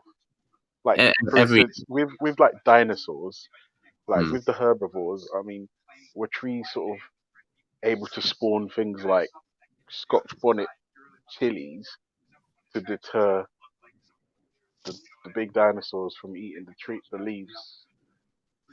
Like, do you know what I mean? I know that sounds like insane, but So I missed the part about Scotch bonnets chilies. What like for instance, like with the oh no, that is terrible. Sorry. Oh no. Oh no. Yeah. For instance, like with trees, right? They were like when the dinosaurs are around. If you believe dinosaurs actually existed, I'm sure you do, James. Like the herbivores were always eating the leaves, and is it possible somehow that these trees sort of sprung Scotch bonnets into existence in as a sort of defense mechanism against herbivores, so that if they kept eating the Scotch bonnets, they'd be burning their mouths, and it would deter them from eating the trees. Not Yeah. the trees, the leaves of the trees. Sorry. Yeah, I understand. I Is don't that know. is that at all possible? Or? So I don't know about that particular example, because for one thing, I believe that during most of the dinosaur times, trees hadn't actually evolved yet. I think the only plants that kind of existed were more like ferns, like bushes and that sort of thing. That's interesting. I'm positive trees existed. Well, they're around often depicted that like way. Triassic. Yeah, in like sort of picture books, they're often depicted that way. But and there might be some types of trees that did exist, but like most of the trees that you see, if you're walking around, like oak or redwood or that sort of thing, kind of most trees are kind of kind of came after the dinosaurs. But other things, like definitely at the time dinosaurs were alive, like there were some plants, and those plants will have undergone, a survival of the fittest, where some plants will have, will randomly have a certain characteristic, like they might have get a random adaptation that makes their leaf shape slightly more effective at catching water, let's say, and so that's or light. Yeah, or light, yeah. And so that plant will also kind of would likely have more kids, and so it would spread that kind James of. SC. James SC. Sorry? I'm struggling to find this article that I found before, that I was reading, but I'm gonna find it back. Don't worry. But in the meantime, I want to ask you a question. Sure. So, if you really believe in evolution, what I'd like to understand is why there are certain certain processes in nature that seem to be perfect, in the sense of, if certain things don't exist, certain other things can't exist. I.e., the relationship between bees and flowers, i.e., the relationship between human beings and, plants, because, like, for instance, trees and plants, they produce the air that we breathe, or reproduce the air that we breathe, so that, it's not toxic to us. So what about all of these relationships that are, very well intertwined, almost what I'd say perfectly, but, some might say I'm wrong. So what would you say on that? Do human beings produce the air that we breathe? I'm sure we don't. Like we like exhume like methane gas and carbon dioxide. I don't know. He's saying that plants produce oxygen, and so we need kind of plants to survive. Oh, right. Okay. Yeah, and so that But isn't it a cycle? I mean, the carbon dioxide that we exhale, the plants and the greenery take in the carbon dioxide and then give us oxygen. Yeah, and then we take that in and then we give back. It's kind of like a cycle. Yeah, I think the question is, like, it's a good question, because it's it is a problem, we can say. So the question or problem is that when we observe sort of species which kind of mutually interact with each other in a way that sort of has to have been evolved, like, this kind of benefit sort of, it's hard to imagine how it could evolve like simultaneously to benefit both organisms, because like what was the first example you gave, Sheffer? Like not the trees and oxygen one, but like the bees and flowers, for example. Yeah, bees and the flowers. Yeah, so that's a good example, because like so like kind of in order for, so like plants, for example, flowers specifically make their their flowers smell, and they make their flowers have particular markings so that bees can see them and are drawn to them, so that the bees will kind of drink their nectar, but also kind of rub pollen, which is like flower sperm, in order to help the plants kind of when the bee visits another plant, it will kind of rub the pollen into that plant, and so help the two plants reproduce. And so this kind of benefits the bee because it gets something to eat, and it benefits the plant because it gets something to drink. But how could that have evolved when kind of, like if before either of these two systems had evolved, kind of, it wouldn't really benefit either of them just to kind of create all this infrastructure, unless the other organism was also going to create that infrastructure. And so this is a kind of question that biologists do ask themselves. Yeah, because what would that say for the implications of natural selection? Because ain't that what evolution's supposed to be based on to some extent? Yeah. So with each of these, there are lots of examples of this, and with each of these examples, the what you need to try and find is basically a pathway or a mechanism whereby like before instead of thinking about the sort of end result and just like something like, imagine a plant that has no flowers at all, and then compare that with a plant that does have flowers. That's like a big leap. So you need to think of like gradual steps, which at each point in the gradual step, there would be some sort of benefit to it. And so I might have to look it up now, but I know that this is definitely the kind of thing that biologists do kind of study and think about. And so there will be kind of answers to it. It's not like something that, biologists hide from. But so I'll look for something that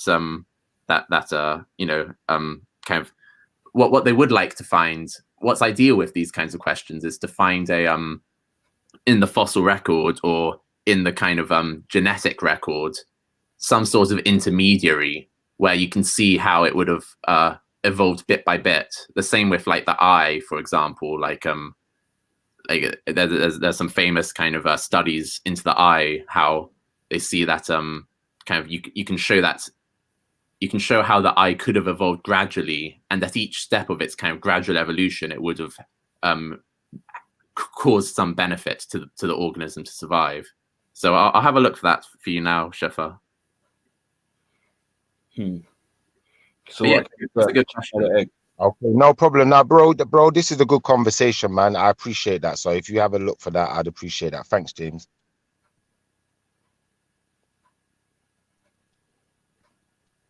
Did anyone else want to say anything? I didn't want to like cut anyone off there. Sorry, I apologize if I did. All right. So while James is looking at James, sorry. So if we prove, or if it's proved that evolution by natural selection, like beyond reasonable doubt, does that end God? I don't know. No, it doesn't. Not end. It wouldn't end God necessarily, but it would end some of the creation myths. There is no creation myth. But do you think? Can I just go on? All I'm gonna say on that one is I don't like. So for me, I believe in creation, but I also what do you mean? That I believe in creation. So intelligent creation. We're designed basically. I don't think. I think the world, everything's too intertwined and interlinked to not be designed, in my opinion. All right. Now, in terms of the evolution aspect, I said earlier, and I put it in a different thing. I think they're two separate arguments, because you can see evolution and the natural selection aspect. You can also see that because you look at nature and you look at like prides of lions and things like that. Motion. Can I ask you a question before you move on? Because are we seeing evolution or are we seeing assumptions? Because where there's no real evidence here, evolutionary scientists, they're just simply making assumptions. No, but there's evidence that you can even there's evidence where people are now choosing, for example, their partners and things like that based on their intelligence level or their. No, but that's a different type of evolution. You see the one I'm asking about? Let me ask you this question. Different type. This is why I said it's a different separate thing, because that's evolution. There's different types of evolution. Do you understand? Yeah, like the evolution of your mind. Like you could go through an evolution in your life as a person. Now, I'm going to say this to you, though, Motion. When I'm getting into assumptions, what I'm talking about is this. I'm going to ask you this question. If evolution is true, then where's the evidence of different types of animals now evolving into different types? Where's the evidence of cats, dogs, horses gradually turning into something else? Where's the evidence? And if we can't see the evidence, then we're going to have to start doing is, you know, taking into consideration that this evidence might be assumptive or even falsified to some extent. Schiffer, though, like, you ask for the evidence of sort of like horses turning into monkeys or that kind of thing, but like evolution. Isn't that a fundamental flaw in his understanding of what evolution is? To say something like have a horse turn into a monkey is just insane. I mean, that's why I was saying to you, James. The reason why look, let me be absolutely honest with you, James. I do understand evolution. I do understand natural selection, but right, I understand it in a very basic way, right? But I haven't studied it enough to stand on it to go into the debate arena and say, haha, this beats up your God, right? This is why I sort of play dumb with it, which I hope you can pick up on. But it's just when I hear things like, can a horse turn into a monkey, or can a bee turn into I never a said fox? can a horse turn into a monkey, though. No, I'm just saying, I didn't say you said it. I'm just saying it's just a fundamental flaw in the understanding of what evolution is. It's my understanding that evolution just literally means change over time. That's it. Exactly. So where is the evidence of animals? Where is the evidence of animals in the past 100 years, 200 years of animals or any species changing over time? What do you mean by Show me one that's evolved. Wait, Schiffer, what Show do me you one mean that's by evolved. change? I mean, show me a Wait, species Schiffer, that's are you aware of evolved. the time? Are you aware of the time scales involved in evolution? Bro, if you're not, it's cool. my Because question I is- wasn't, bro. I wasn't at one point. No one knows everything, bro. If you start talking to me about quantum physics and metaphysics and philosophy, I'm gonna fall back because I don't know enough to even open my So let me mouth. talk to James SC then, innit? No, but we're talking about evolution. I'm asking you if you understand this particular point. Are you aware or do you understand the time scales that are? Oh, you're right, Baba. Listen, I'm well aware James, of evolution and the ins and outs of it. I don't need you to question me on my intelligence. If you want to question my I intelligence wasn't all the questioning time, your I'm gonna intelligence. take listen, I bro. was asking if you know I'm saying a about the sentence now. timescales I'm saying a involved. sentence now. You said your sentence. I'm saying one now. Is that okay? Because it's like it's only you can talk. Yeah. If you want to question my intelligence, I'm gonna take it as an insult. So beware how you question people's intelligence. Big up Sosa. Yeah. So anyway, James, let's see. Yeah. What I was gonna say now is, yeah, I'm listening to what you're saying, and you're giving me educated answers. But one thing you're not doing is you're not putting your foot down and just saying that I'm stupid or some kind of an idiot and I don't know what I'm talking about. So I respect you, brother. Yeah. Now, my next question is gonna be on biology. Yeah. So hold on a in minute. biology, With the question that you just asked like a minute ago. Go on, you can answer that one if you want. Go on.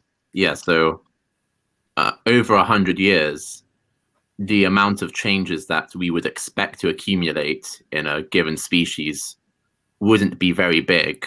And so we wouldn't expect to see dramatic changes.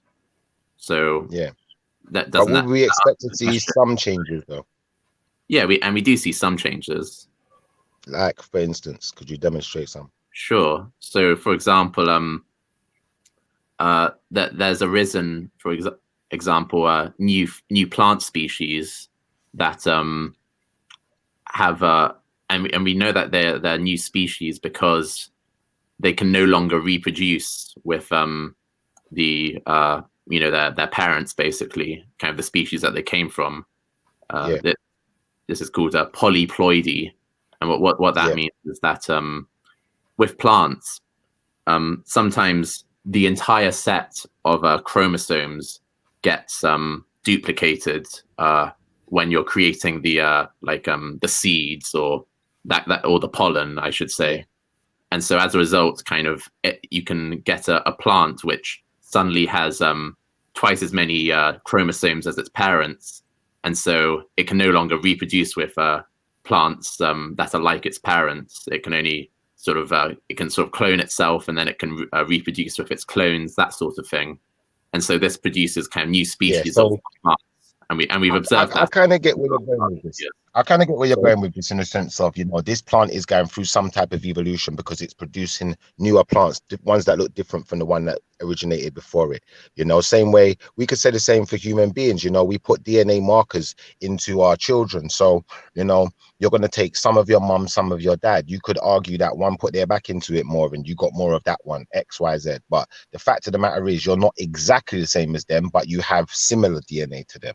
Now, what I'm trying to get into is there any animal, not plant, that we can demonstrate this process with over the last even 500 years then? Yeah, so a similar example is that there are lizards who have lost the ability to reproduce sexually.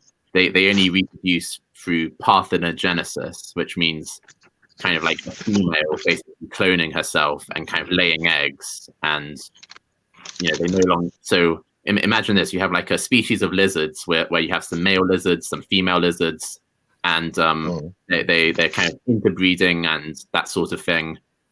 And then suddenly you get kind of a lizard which can basically clone herself, like lay eggs that are exactly the same as her, but can't have normal sex anymore. And so this new this lizard species will be sexually isolated from the rest of her species. And so because you're sexually isolated, you're just by chance your genes are going to drift. This is called genetic drift. And so over time, the differences will accumulate more and more and more. And this is the arisal of a new species when you have when you can no longer reproduce with those other organisms. You aren't the same species as them anymore. James, could I argue that that's a response to a stimulation in that environment and not an evolution, in the sense of, nature can protect itself, But so what's the difference? Well, what I'm going to say is this. I'm going to say, if nature can protect itself, there's things about our anatomy and things about our bodies, the bodies of animals and plants and other creatures that we don't fully understand. So let's say we was on the brink of extinction and we were the last two people on earth and we were both men.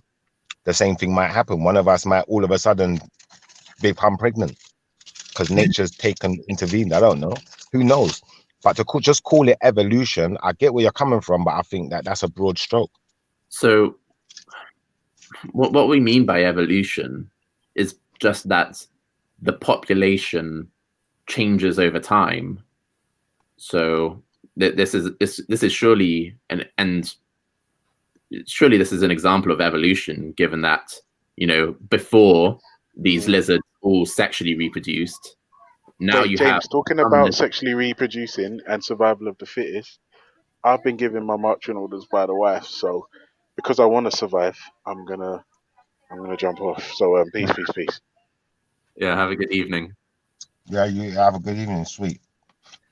So yeah, like what do you kind of consider evolution to mean, if not change over time? Well, change over time, but ultimately starting off as one thing and ending up as something completely different. Okay, so but like the thing is that in order to get to something completely different, the change is going to be gradual and it will take a long time. So lots of little changes over time will accumulate into a big change. And just like how if you look at sort of human skeletons a long time ago, you can already see kind of some differences like between modern skulls and like really sort of the early human skulls. Like Neanderthal skulls. They're, you know, different shapes, and so these kind of changes over time. So, can I say this much, James? Yeah, you make a good, educated argument. I'm not fully convinced. Obviously, I'm going to believe what I believe at this point. You believe what you believe, but I will say this much: like, as far as all this evolution stuff's concerned, yeah, like the thing that confused me the most when I started looking into evolution and, you know, actually reading about it and thinking about the issue of it, the chicken and the egg, which one came first? I want to ask that question.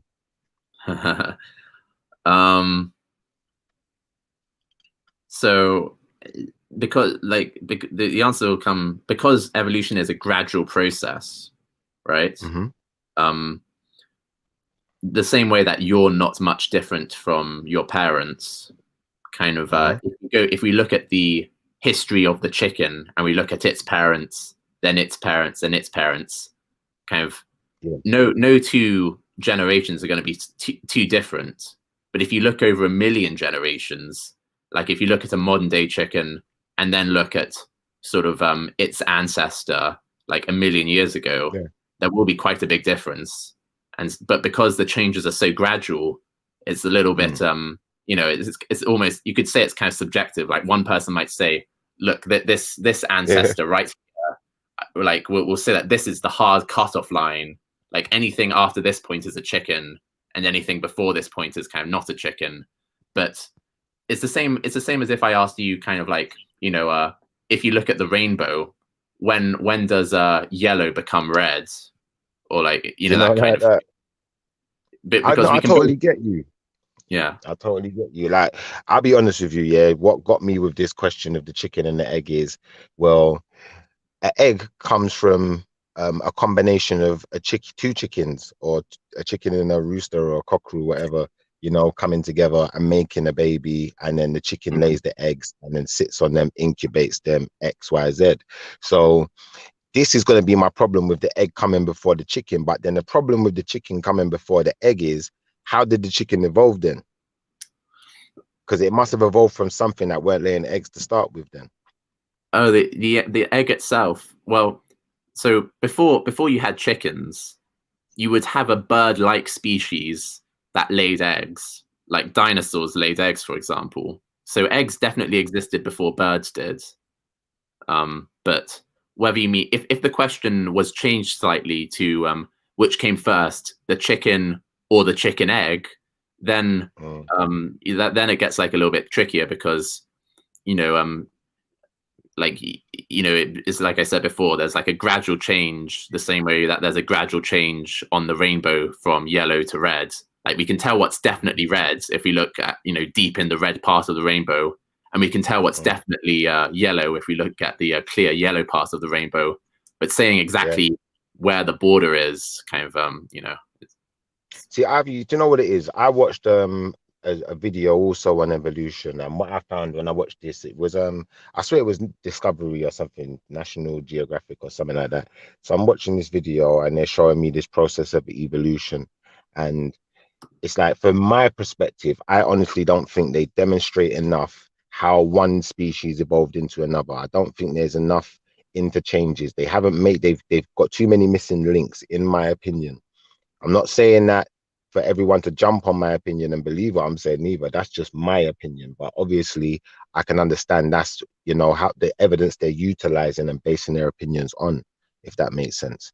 But for me, it's like, you know, I see too many missing links, like with the chicken and the egg.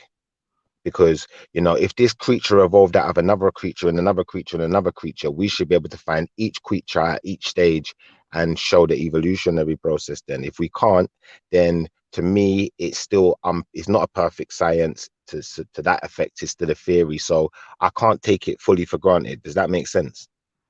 I understand what you're saying, but I think we need to have kind of realistic expectations, because it's quite hard. It's unlikely for a given animal's bones to fossilize. You know, most bones, if they just like fall on the ground, they're going to get eaten by bacteria before they fossilize. And so we wouldn't expect there to be like a really neat sort of fossil record of you know, the entire evolutionary history of a chicken. You know, fossil, you know, some periods kind of like you're lucky that kind of, you know, a lot of them end up fossilized, like if you're next to a tar pit or something, whereas, you know, and some places kind of like seabeds, for example, often have a lot of fossils, but for other things, kind of, you know, it's just like we wouldn't expect there to be any fossils just because the environment isn't very good for preserving bones. But there's another thing though. Like I'm with the work site just up there. I'm just taking some pictures of the site, to be honest. Oh, no worries, dude. Yeah. All right. Yeah, they're working on the railway bridge just up there. Oh, you part of Yeah, I'm doing the traffic lights. All right. Manual control. All right, bro. Right. Cheers, Sweet, man. mate. Sorry about that, bro. No worries. But and another thing is that you know, in geology, we've got this theory of tectonic plates, where like where kind of you've probably seen these pictures of how, like for example, Africa and South America used to be joined like as one sort of continent. Yeah. So geologists kind of have this theory because they can see that, they can measure that the continents are moving sort of very gradually, and they also see that there's this kind of a rift in deep in the ocean where sort of like kind of the Earth's are kind of moving towards this rift and all kind of like sinking into it, and so kind of they extrapolate that this has probably been happening for kind of millions of years in the Earth's history, and so kind of over a long period of time, these continents will have sort of their positions would be very different to today, and so kind of if you have evidence of something happening slowly, kind of over a short period of time, and you kind of know that the conditions for this process to happen, like for example the movement of the tectonic plates, the continental plates, or the you know, gradual changes in like a human height or dogs or plants or these other types of adaptations, and you might call it microevolution, like small changes. If you know that these processes have been are continuing now, and that the conditions for these processes will have also been in place in the past, then you have good reason to believe that you know, that these processes will have been continuing in the past as well. So you can sort of extrapolate backwards into the past, and this will often lead to some predictions which you can then check if you didn't know them before. So for example, evolution has predicted a number of things which humans didn't know before. So, and this gives you kind of reason to believe that any theory, if a theory can make predictions which you didn't know were true before, and then you go and check that theory's predictions and they turn out to be true, that gives you kind of quite good reason to believe in the theory, because, you know, either the theory is kind of quite close to the truth, or it must be, you know, just blind luck or like a miracle, or just like a fluke that it happened to predict something accurately. And so I can like one example of evolution making predictions that no one knew before is that one of the sort of ramifications of evolution is something called it's called what's it? I'm just going to Google it now. I'm sorry. It's something like competitive mate theory. Competitive mate theory. Oh, what is it? I can't remember the exact name, but basically, kind of like there's a theory that basically because organisms kind of, you know, they want to survive and reproduce as much as possible, kind of because of this, organisms would have an incentive to try and change the ratios of males to females that they reproduce, like certain organisms. Like for example, if you're a wasp and you reproduce by laying all your eggs in a fig, and all the eggs kind of hatch out of their eggs, and they immediately kind of reproduce with each other before flying to find other sort of figs to reproduce in. Under those sorts of conditions, like it would make more sense for you to kind of to reproduce like only a few males and lots of females, because then you'd have like more total reproduction happening, because like the males can like impregnate all the females, and so kind of there's people didn't know that this would happen before, but then afterwards kind of they've found it in lots of different organisms where this exact effect happens, and it actually kind of matches their quantitative models. So it's not just like the way I've explained it is kind of a simplified version, but there's actually kind of like a mathematical equation for how much you would expect the sex ratio to change, and they found that it matches that equation. So if evolution is untrue, and yet it still has provided us with this equation that has allowed us to predict reality, so it's quite a big coincidence. And so there are other examples like that where evolution has predictive power, which gives us good reason to believe that it's true. Yeah, nah, do you know what, that James, you present yourself well. Like, I agree that this has been a good discussion. So, I'm not going to say that you're wrong on what you're saying. I'm just going to say I'm not entirely convinced. And I think that we're all within our rights to not be entirely convinced. But, I'm not going to write off everything that you said, because that would be ignorant. Yeah, no worries. You might want to, there's a good sort of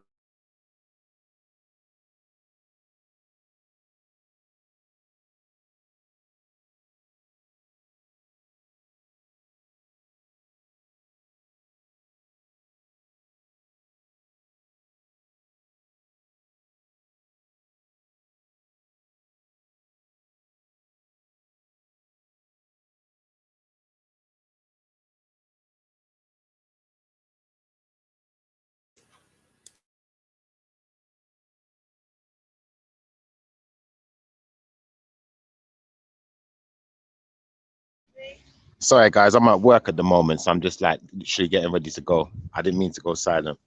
Out to the chat room, big up yourselves.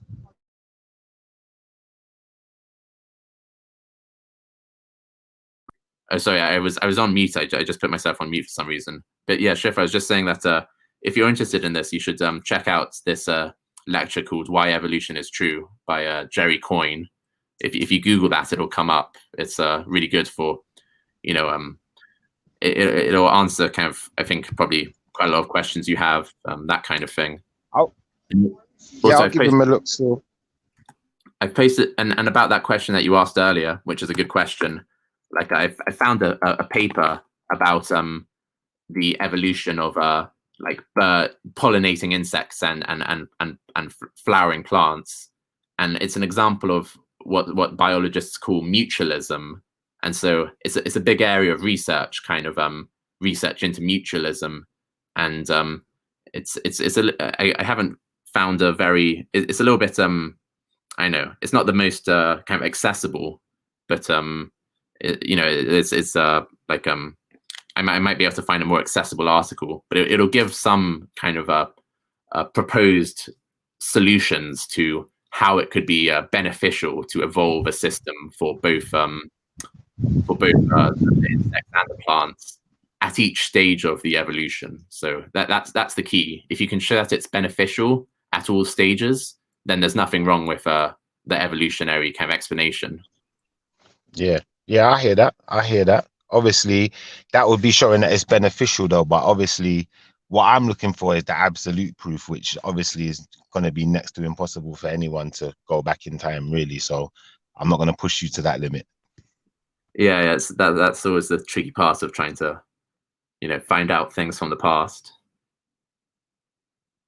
Yeah, 100%. So, what was another question I wanted to ask? There's another question I wanted to ask you, actually. Hold on.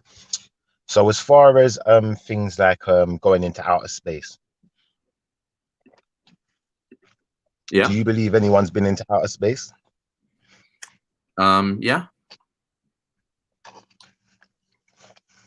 I think the different space missions, and there are people in space at the moment, right? So you can watch them. They do like live streams. You can see them in zero G in the space station. Because I was looking at something today, yeah, and it was talking about basically the moon being inside of Earth's atmosphere. So technically, if someone's gone to the moon, then does that mean they've not left the atmosphere? They're still inside Earth's atmosphere. Yeah, I was hearing you say this earlier, and about the exosphere. And when I looked it up myself, it seemed to say that the exosphere is, half the distance to the moon from the Earth. And so it looked to me like kind of saying that the moon is inside the Earth's exosphere isn't correct. Yeah. Okay. I'll be honest. When I looked at it earlier, I was under the impression it was, but obviously, I'm gonna have to look into it a bit more because I don't want to talk too much on stuff that I don't know. I don't think that's the right way to go forward. But I was just under the impression, so I thought I'd ask for some advice on that. Yeah, fair enough. Let me quote so I kind of Googled exosphere, and I clicked on the Wikipedia article, and so it says under the heading Earth's exosphere, it has this section called upper boundary, and so it says in principle, the exosphere covers distances where particles are still gravitationally bound to Earth. On site. 1 second, yeah. And he said, bring your own core, because obviously we don't know what's going on with this lot, it's whatever, but there's got to be a relief, so your people knows what's going on. I'll give him a ring now. Yes, you've got to ring your people and sort it all out, okay? Cheers, mate. Sweet. Yeah, sorry about that, bro. Sorry about that. No worries. But it goes on to say that the exosphere covers distances where particles are still gravitationally bound to Earth, i.e. particles still have ballistic orbits that will take them back towards Earth. The upper boundary of the exosphere can be defined as the distance at which the influence of solar radiation pressure on atomic hydrogen exceeds that of the Earth's gravitational pull. And then it goes on to say, this happens at half the distance to the moon. So that seems to me to say that the moon is outside the exosphere. Okay. See, I'll be honest, like I could have been wrong about this, which is why I asked the question first before I started putting things out there. But my understanding of it was that as far as NASA and scientists in NASA are concerned, the atmosphere was 80 kilometers above sea level or something like that, and then that's the air we breathe or something like that, and then you've got a troposphere, a stratosphere. Stratosphere is something to do with where the planes fly, because there's less turbulence or something like that. And there was another sphere, I think it's a mesosphere or something, where the most meteorites are burnt up in the mesosphere. I remember something like that.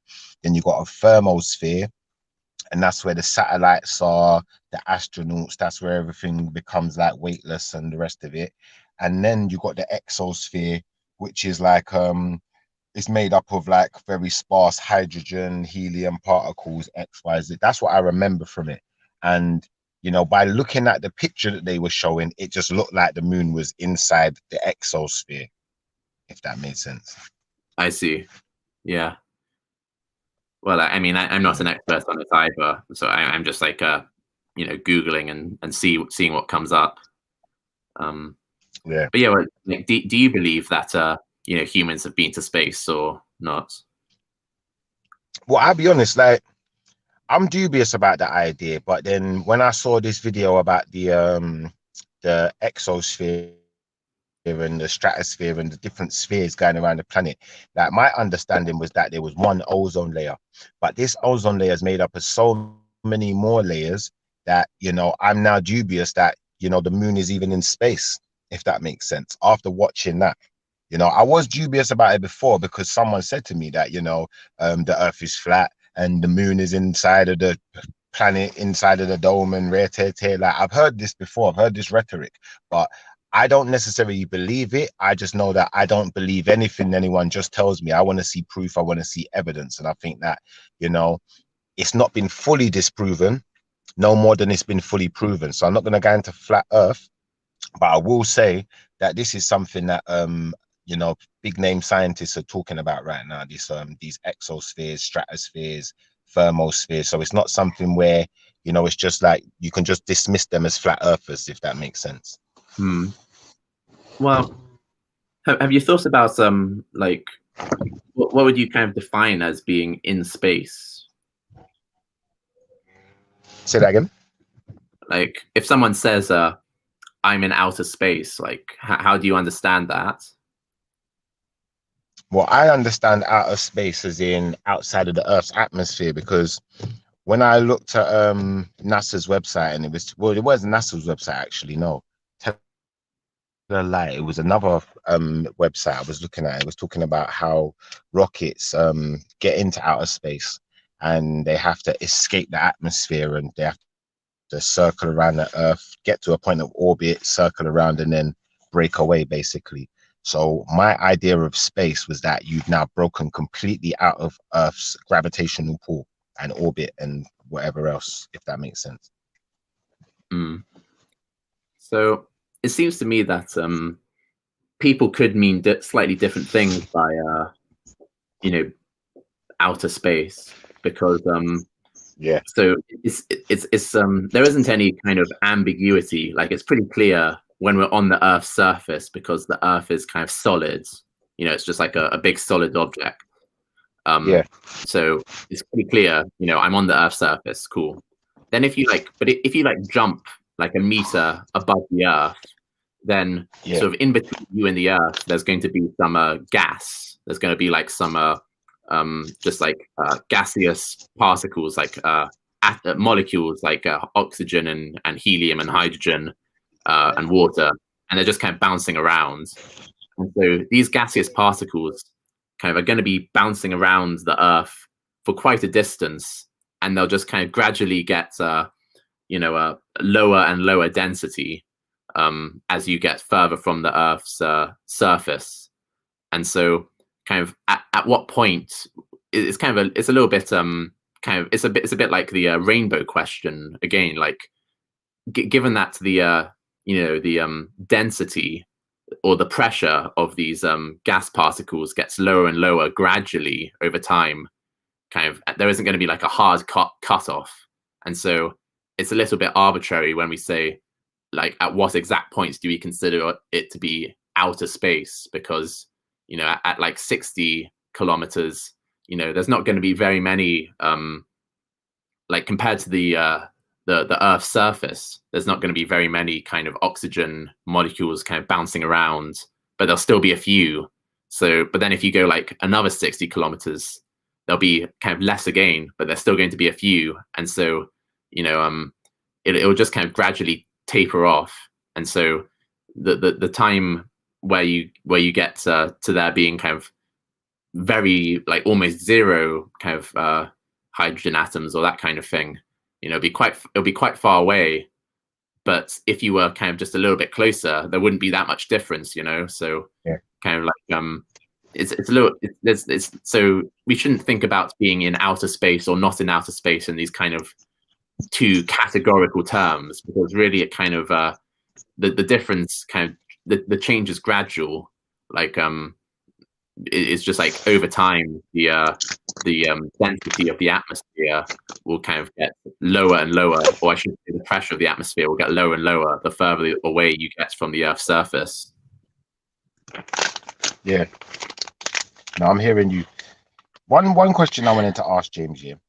Do you think that obviously, considering the conversation we've had, and I'm listening to you, you've listened to what I've said, like, do you think that we as people, sometimes we can become a bit ambiguous at points where, you know, we're absolute on things and definite on things, and, you know, want to throw other people under the bus, in the sense of, you know, sometimes you get the religious people that, you know, they won't listen to anything you've got to say, they're just going to tell you you're wrong, and vice versa.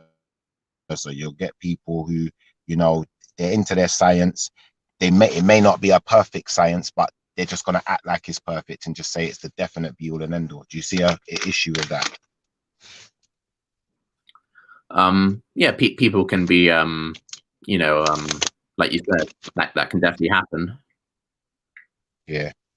Yeah, because I think, like, you see, when I have a conversation with a brother like yourself, like, I just feel at home. I feel like, you know, like if you was just talking to your brother and you and your brother was having a conversation about something, and, you know, your brother's not trying to belittle you. If he thinks you've got something wrong, he's going to try and tell you what he thinks you've got wrong.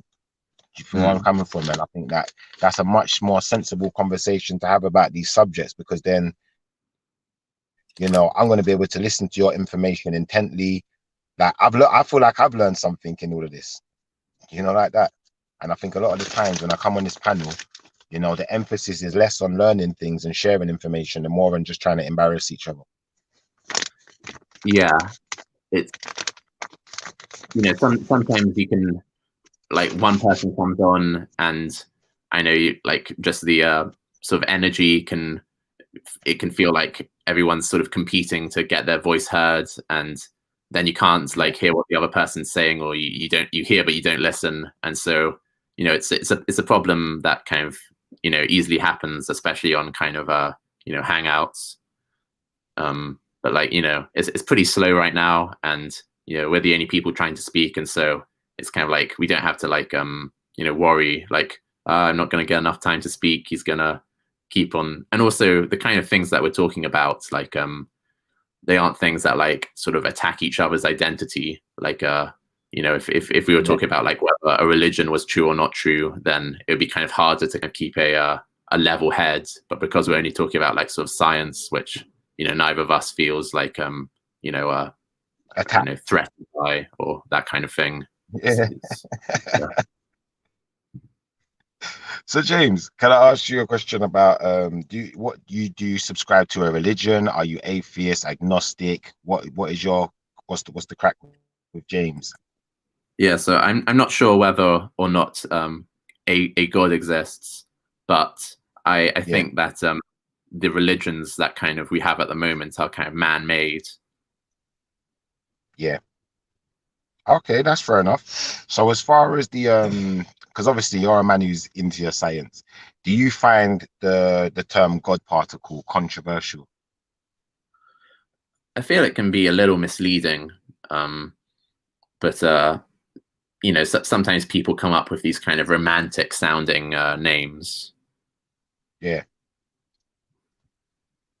Yeah, because I find that one controversial. Yeah. Go on. I'll let you go first. So yeah, I looked up kind of why it was called the God particle, and it has a kind of it has a kind of counterintuitive explanation. Like I might see if I can find it again. Yeah. So yeah, so it comes from, like, so it's saying that the Higgs boson is often referred to as the God particle in popular media. The nickname comes from the title of a 1993 book on the Higgs boson in particle physics called The God Particle. If the universe is the answer, what is the question? By the Nobel Prize winner Leon Lederman. And Lederman wrote it in the context of failing US government support for the superconducting supercollider, which would be a kind of competitor to the Large Hadron Collider. Yeah. So it says here, Lederman, a leading researcher in the field, writes that he wanted to title his book The Goddamn Particle. If the universe is the answer, what is the question?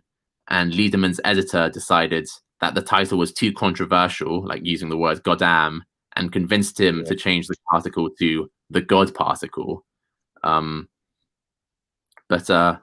you know, some people think, for example, that the Higgs that it was called the God particle by the scientists who discovered the Higgs boson. Yeah, that's what I thought. Yeah, but that's not true, because obviously the Higgs boson is named after this physicist called Higgs. I think it's Peter Higgs, and he did his research where on the Higgs boson in the 70s, whereas this book only came out in like 1993. Was it 93 or 83? Sorry, let me. I'm not sure. Yeah, 1993. So another, very important physicist, a famous physicist.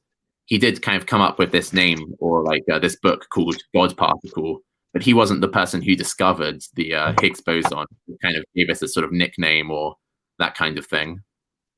Okay, interesting.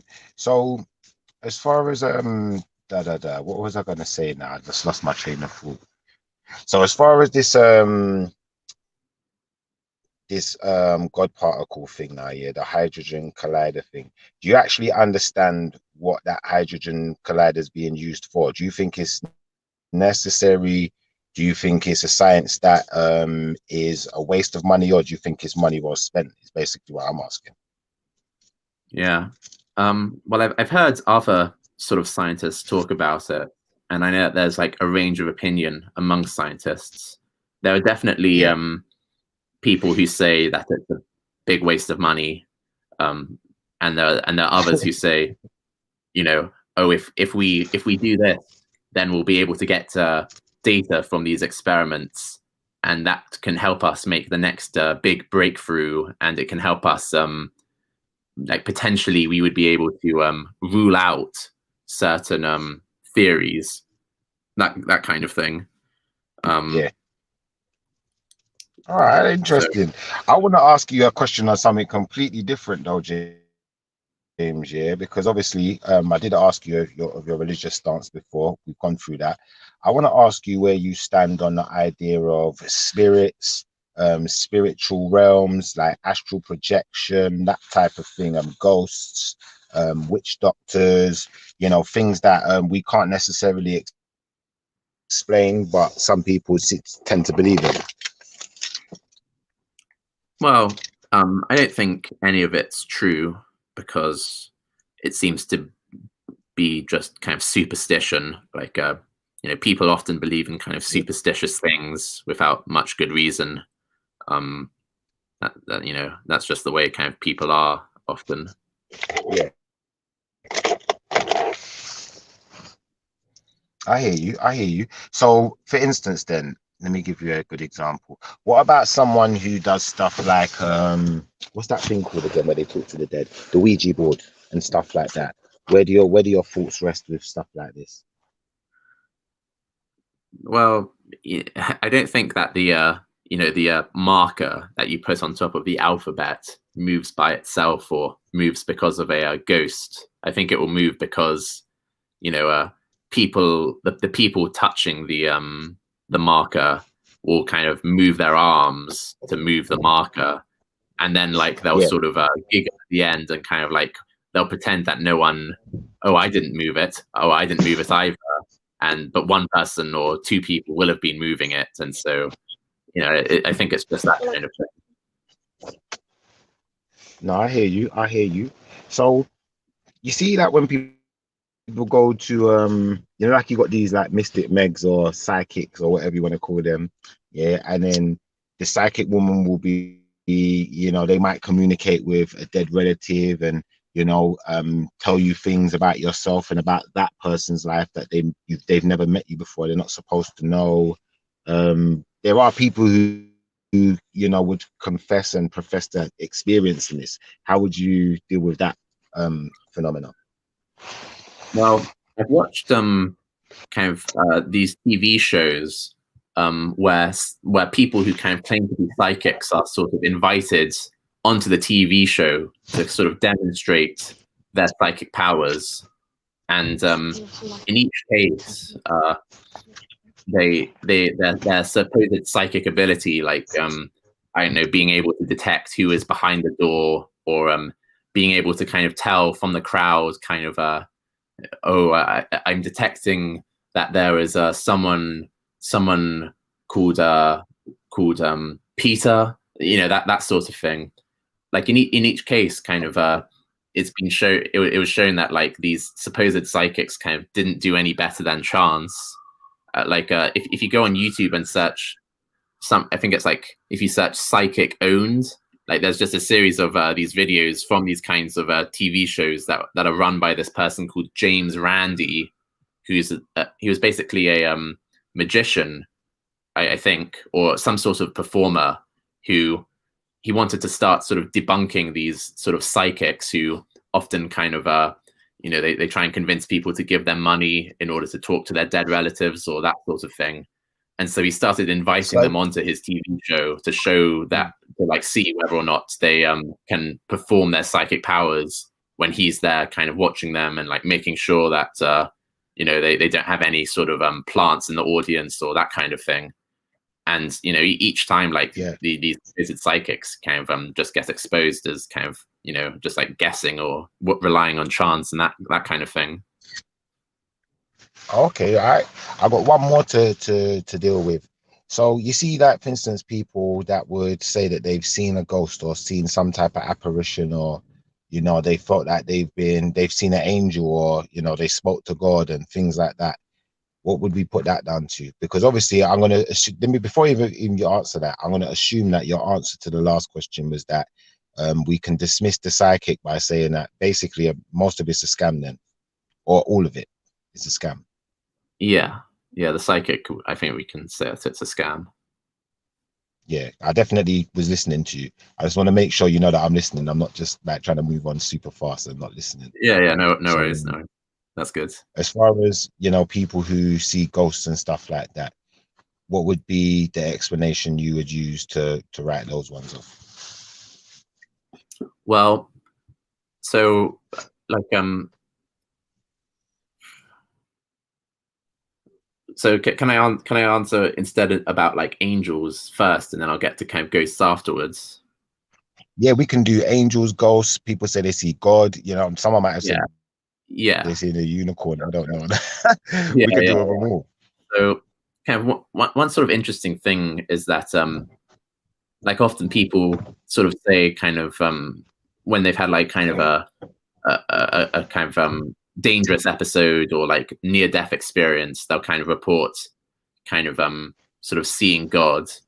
But the thing is that people in America, they might say I saw Jesus during this kind of near-death experience, but then people in India would say I saw Brahma or kind of Hindu gods.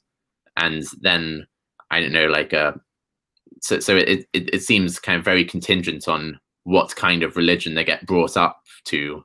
So that kind of seems to me to like indicate that the things that they think that they're seeing kind of are sort of conditioned by what culture they were brought up in.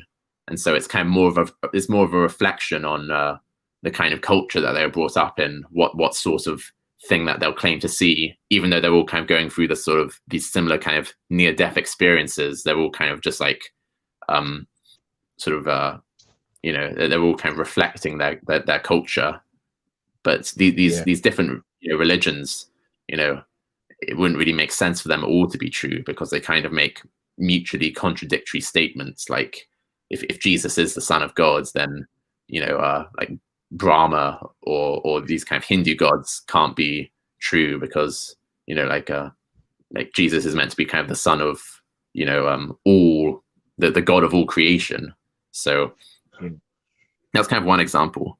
But so as for ghosts, like I feel like people are kind of pretty superstitious about a variety of things, and when it comes to ghosts, like it seems like a very like all human beings kind of think about death, and all human cultures, I should say, kind of they have to experience kind of humans dying, and they kind of all cultures have this idea of an afterlife, or they hope that there is an afterlife, and because they've experienced kind of their loved ones dying and that sort of thing. And so it seems kind of reasonable that they'd all kind of come up with this idea of like ghosts, or somehow your loved ones kind of still persist even after they die in some sense, like maybe their souls still exist. And so kind of it doesn't seem unreasonable to me that lots of different cultures would all have this idea of like an afterlife, and like sometimes ghosts kind of can be visible from the afterlife, that sort of thing. And so Can I be honest with you? it's just like a universal superstition. I would have put a bit of controversy out there, but it's still honesty at the same time. Like, you see, growing up here, I never believed in ghosts. Like, I used to think like, you know, like fairy tale's a fairy tale, innit? Like, it's not real, innit? Because, you know, one day I found out Santa Claus ain't real and all of these things, being a kid growing up. But I'm gonna say, I remember one time when I was younger, we was in Jamaica, yeah. I believe this is like the second time we was in Jamaica. And I saw someone, yeah, we was walking up a road, a dark road, just like the road I'm on now. If I was to turn the camera on now, you know what a country lane's like, innit? Like, where it's just dark, there's no street lights, it's really dark in it. So the only light you're getting is moon and starlight. You know, we can just about see each other. So we're walking up this road, and I see a guy walking like towards us from the opposite end of the road that we're walking down, yeah? So as we're getting closer to this guy, like, I'm thinking to myself, why can I see this guy so good? Why is it like he looks lit up? Like, I don't like he's almost glowing, you know, like that. And there's no sun out there, ain't no light. I didn't see a flashlight, I didn't see a torch or nothing like that. I've said to my mum, who's that man? My mum said, what man? My sister said, that man over there. And she pointed. You see, after my sister pointed, my mum took both of our hands and run. Yeah, it weren't till years later my mum reminded me of this story. And I said, yeah, I remember the man. And she said, I didn't see no man. So how would you explain that? And I think I was about maybe 6 years old, 7 years old, something like that. Could have been 8. And how far away did she think the man was? Or did you think the man was? Walking up a road, we're getting closer. Maybe we was, I don't know, say 20 meters away, maybe 30 roughly, if I remember right. But I could fully see this person. I could see them. I could see their face. I could see what he looks like. I could see what the man was wearing. I still remember it. And your sister didn't see him at all? Only me and my sister saw it. My sister, okay, but the a year older than me. Yeah, so my sister must have been about 8 or 9. I was 7 or 8. Yeah, my mum didn't see this. We was with my mum, we was with my uncle. My mum and my uncle, yeah, I only found this out, like I said, like maybe about 7, 8 years ago. Yeah, as a grown-up. My mum reminded me, she said, do you remember that time you said you saw a man? Did you really see a man walking out the road? I said, yeah, I remember the man. And it like he was glowing.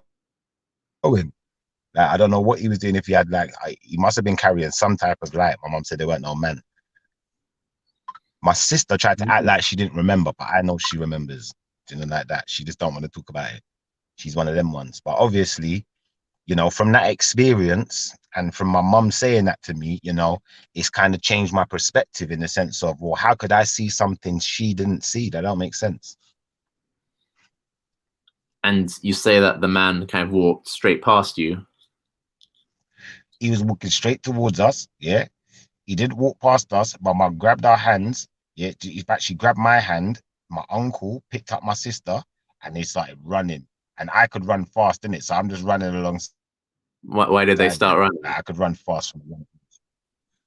I have no idea. At the time, I had no idea. Now I know the reason they started running is because we're saying we can see someone there and they can't see no one. So as far as they're concerned, like my mum was very superstitious like that. They don't, in Jamaica, they don't call them ghosts, they call them duppies. So she was like, you lot see duppy. That's what they call it.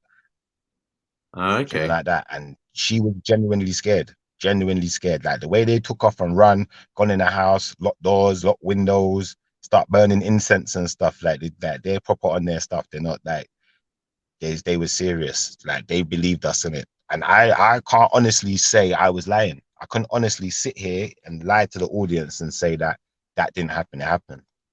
Now, I don't know if that was a figment of my imagination.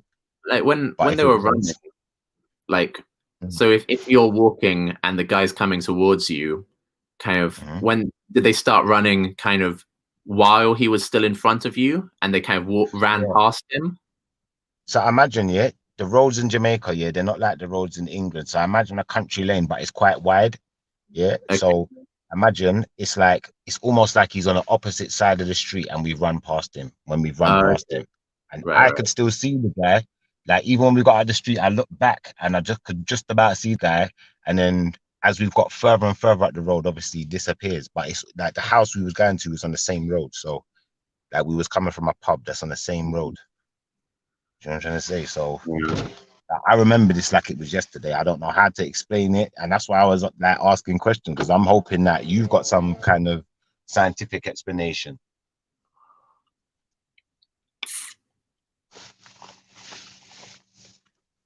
Well, I mean, what if, for example, if it's like a dark road and there aren't many street lamps, maybe kind of you notice the guy across the way, but because he's kind of standing sort of, you know, on the other side of the street, maybe he's kind of underneath a shadow or something. So maybe your mum and your uncle, because they kind of like only looked at him quickly, they kind of didn't notice him there, that kind of thing. Yeah, I don't know, bro. I don't know. Like, I just know what I was told. Immediately, like if they start running immediately, then they might not have taken the time to kind of look around to see if he's there, and so they might have like, you know, started running off. But if they kind of like try to look for him for longer, they might have been able to see him the way that you saw him, because you know he might have been like a real guy. I mean, all right. I like your answer. I got one more question, which is the question of then faith. Then, so when someone prays for something, and you know maybe a collective of people are praying, or however many people, one or a collective, and then those prayers are then answered. You know, how do we explain that?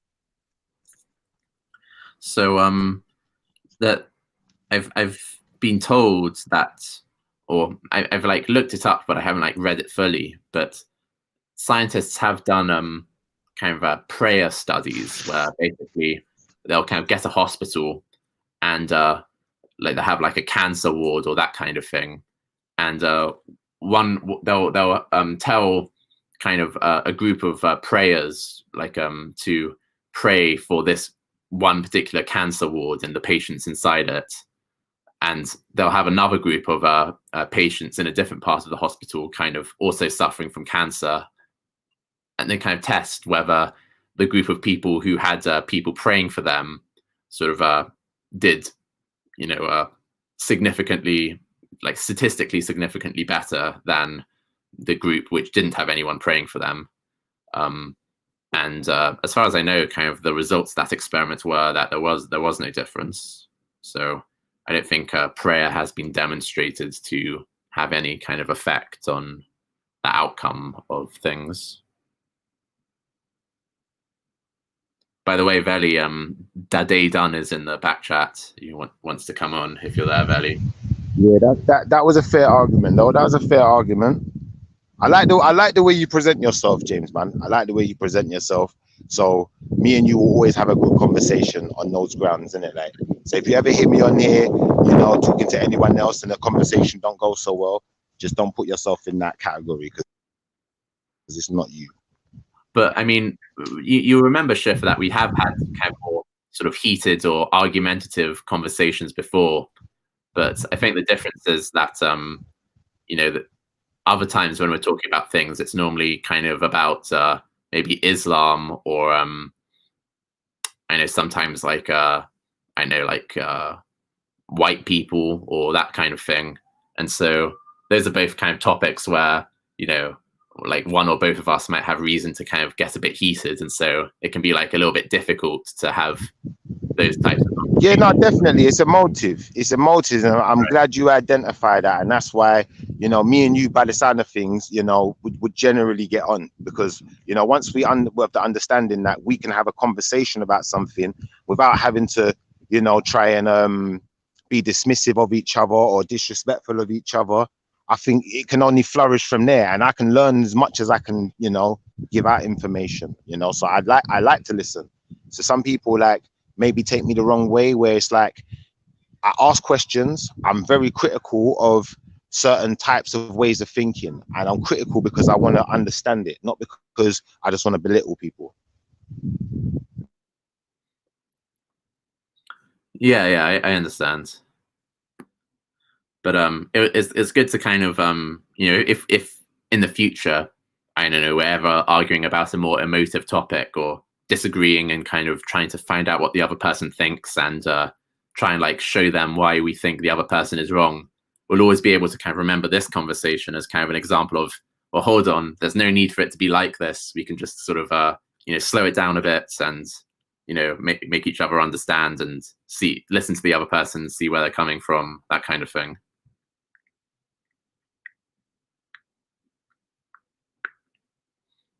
Yes, sorry about that. My mute button wasn't working. Yeah, definitely, James, man. I think it goes a long way when you try to set the example and be the example. It goes a long way because, anyone could, come on here and express their views and express their opinions. But, can you come on here and allow someone else to do the same? Can you come on here and listen as much as you talk and, give other people the time of day without having to just tear people down, because if I just tear down it, like, for instance, I'm not into science like that, but if I just tear down everything you're saying, I'll never learn anything.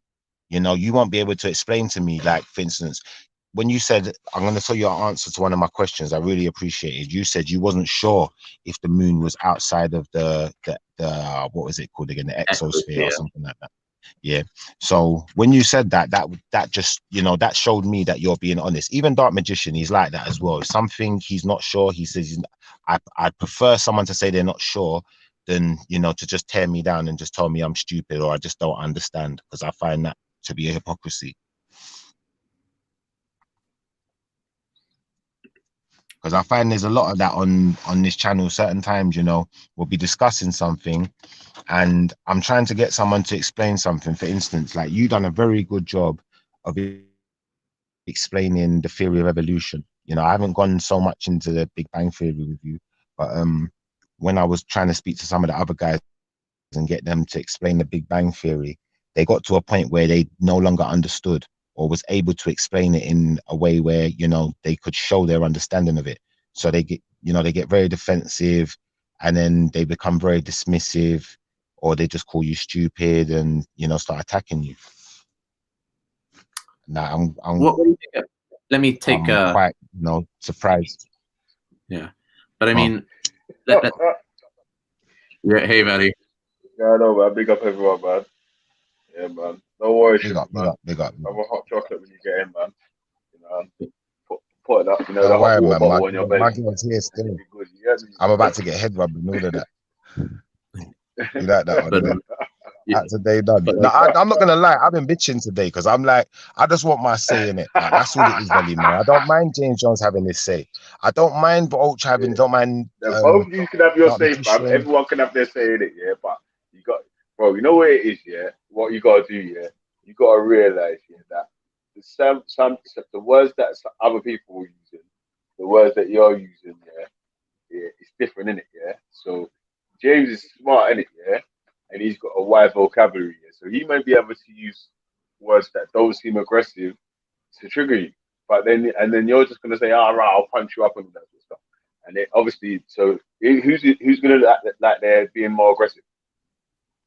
I hear you. That's the point though, where it's like, I don't care anymore. It's like, I just want us to have a good conversation. I prefer we can just get off of this high horse. Like James SC, like, this brother here. He's a fine example of a brother. Yeah, when you go to the cafe, make sure you order me a burger breakfast here with onions, chips, and the mince here as well, man. You get me? Everyone who turns up at the cafe, including Ultra, James Jones, whoever, Natty, 2 Dread, I'll buy everyone a burger and a coffee. Yeah.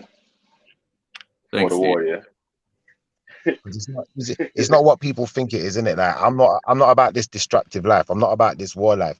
I just think that sometimes, you see, when you sit down with a person, like, and you look a person in their eyes and you have a conversation with them, it's like there's a different type of energy that can grow from that. And I find some people, you got to think about it as well, though. Struggle to grow conversation online that you've had with different people. Yeah, Shifu, yeah. It depends on the different. So okay, you and James had a good conversation. So that starts off your relationship on having good conversations. You get me? So if your relationship, your first conversation with so and so might have been in an argument where you two are on two different sides of this, that, and the other, yeah, then you know what I mean. Like,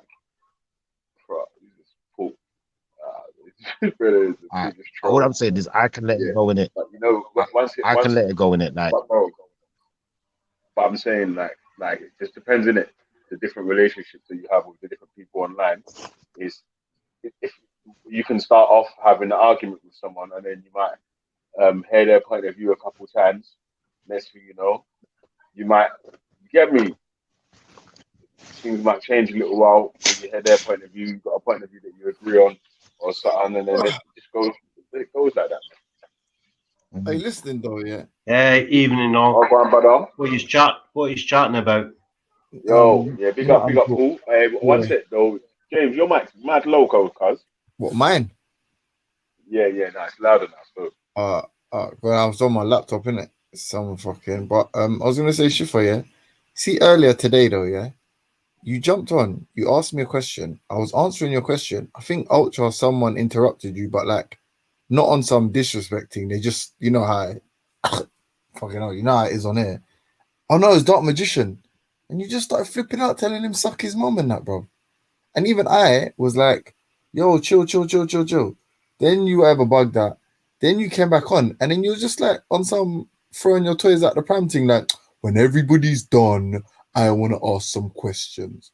You can't, like, you got to take some responsibility in your life, bro. Like, obviously it's the internet. It's not serious, yeah, but same way, man. You can't just, it can't be that everyone's an asshole but you every single time.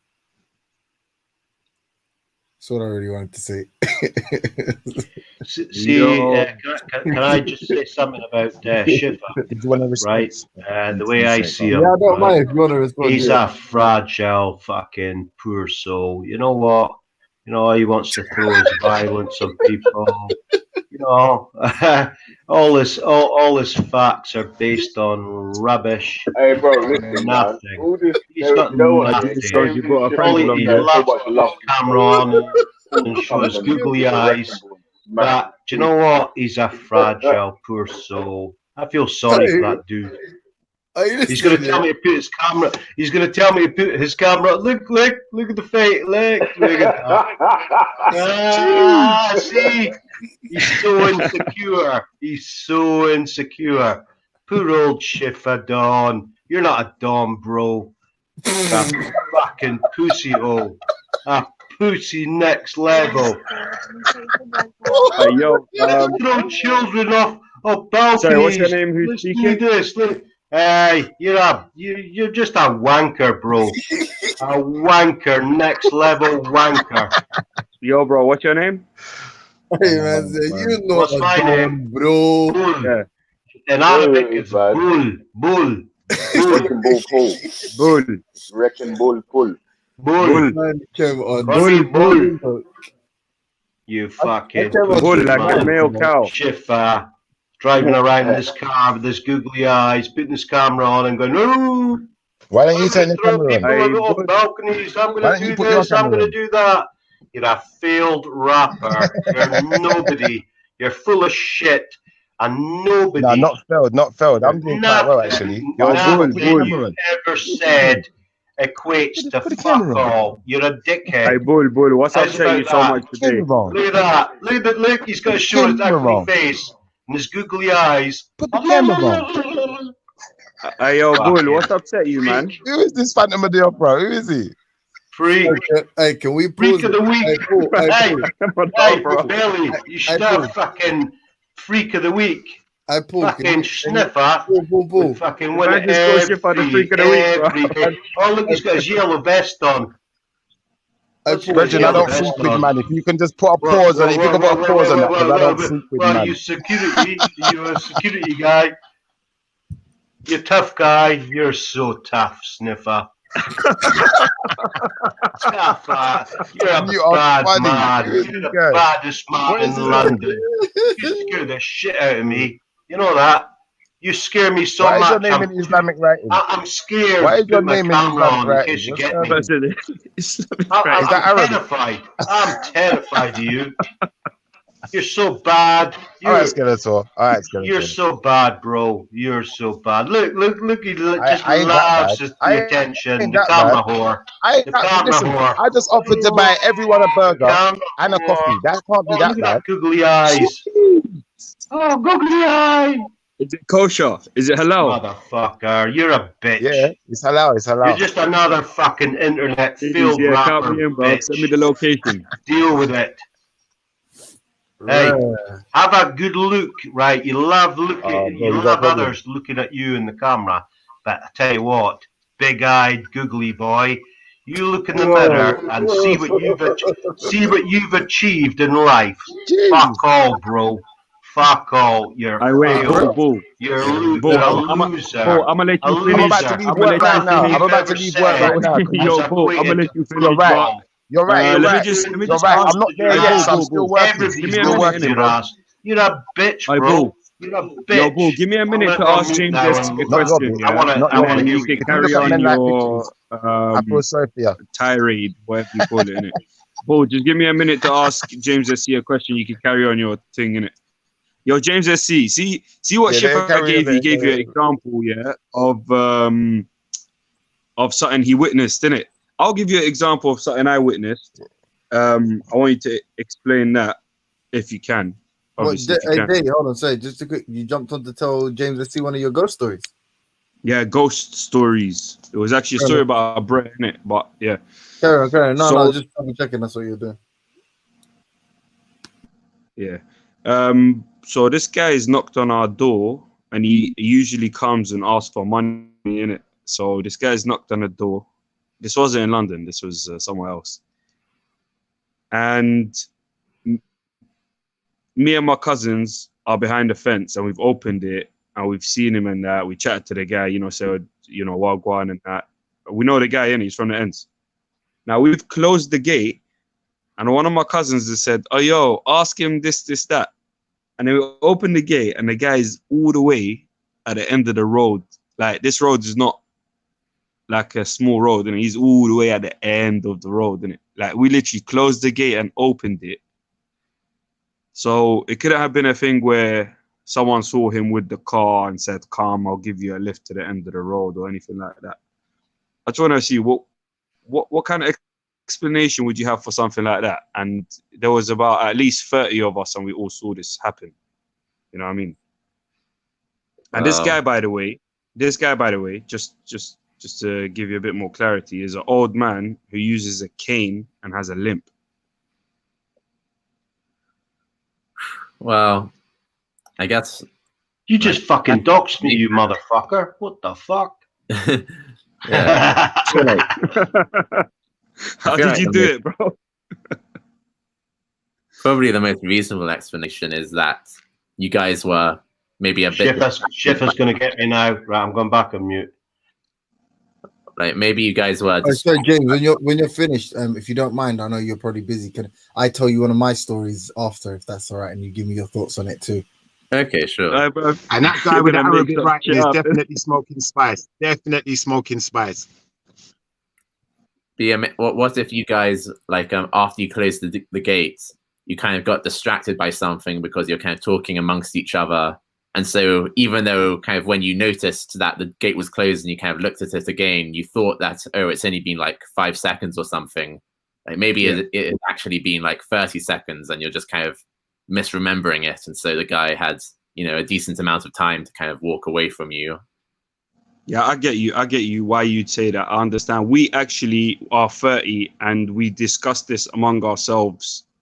It's something that comes up every time we link up, really, because it was just so mad, and we have discussed these options, and we try to rationalize it. So what do you mean you are 30?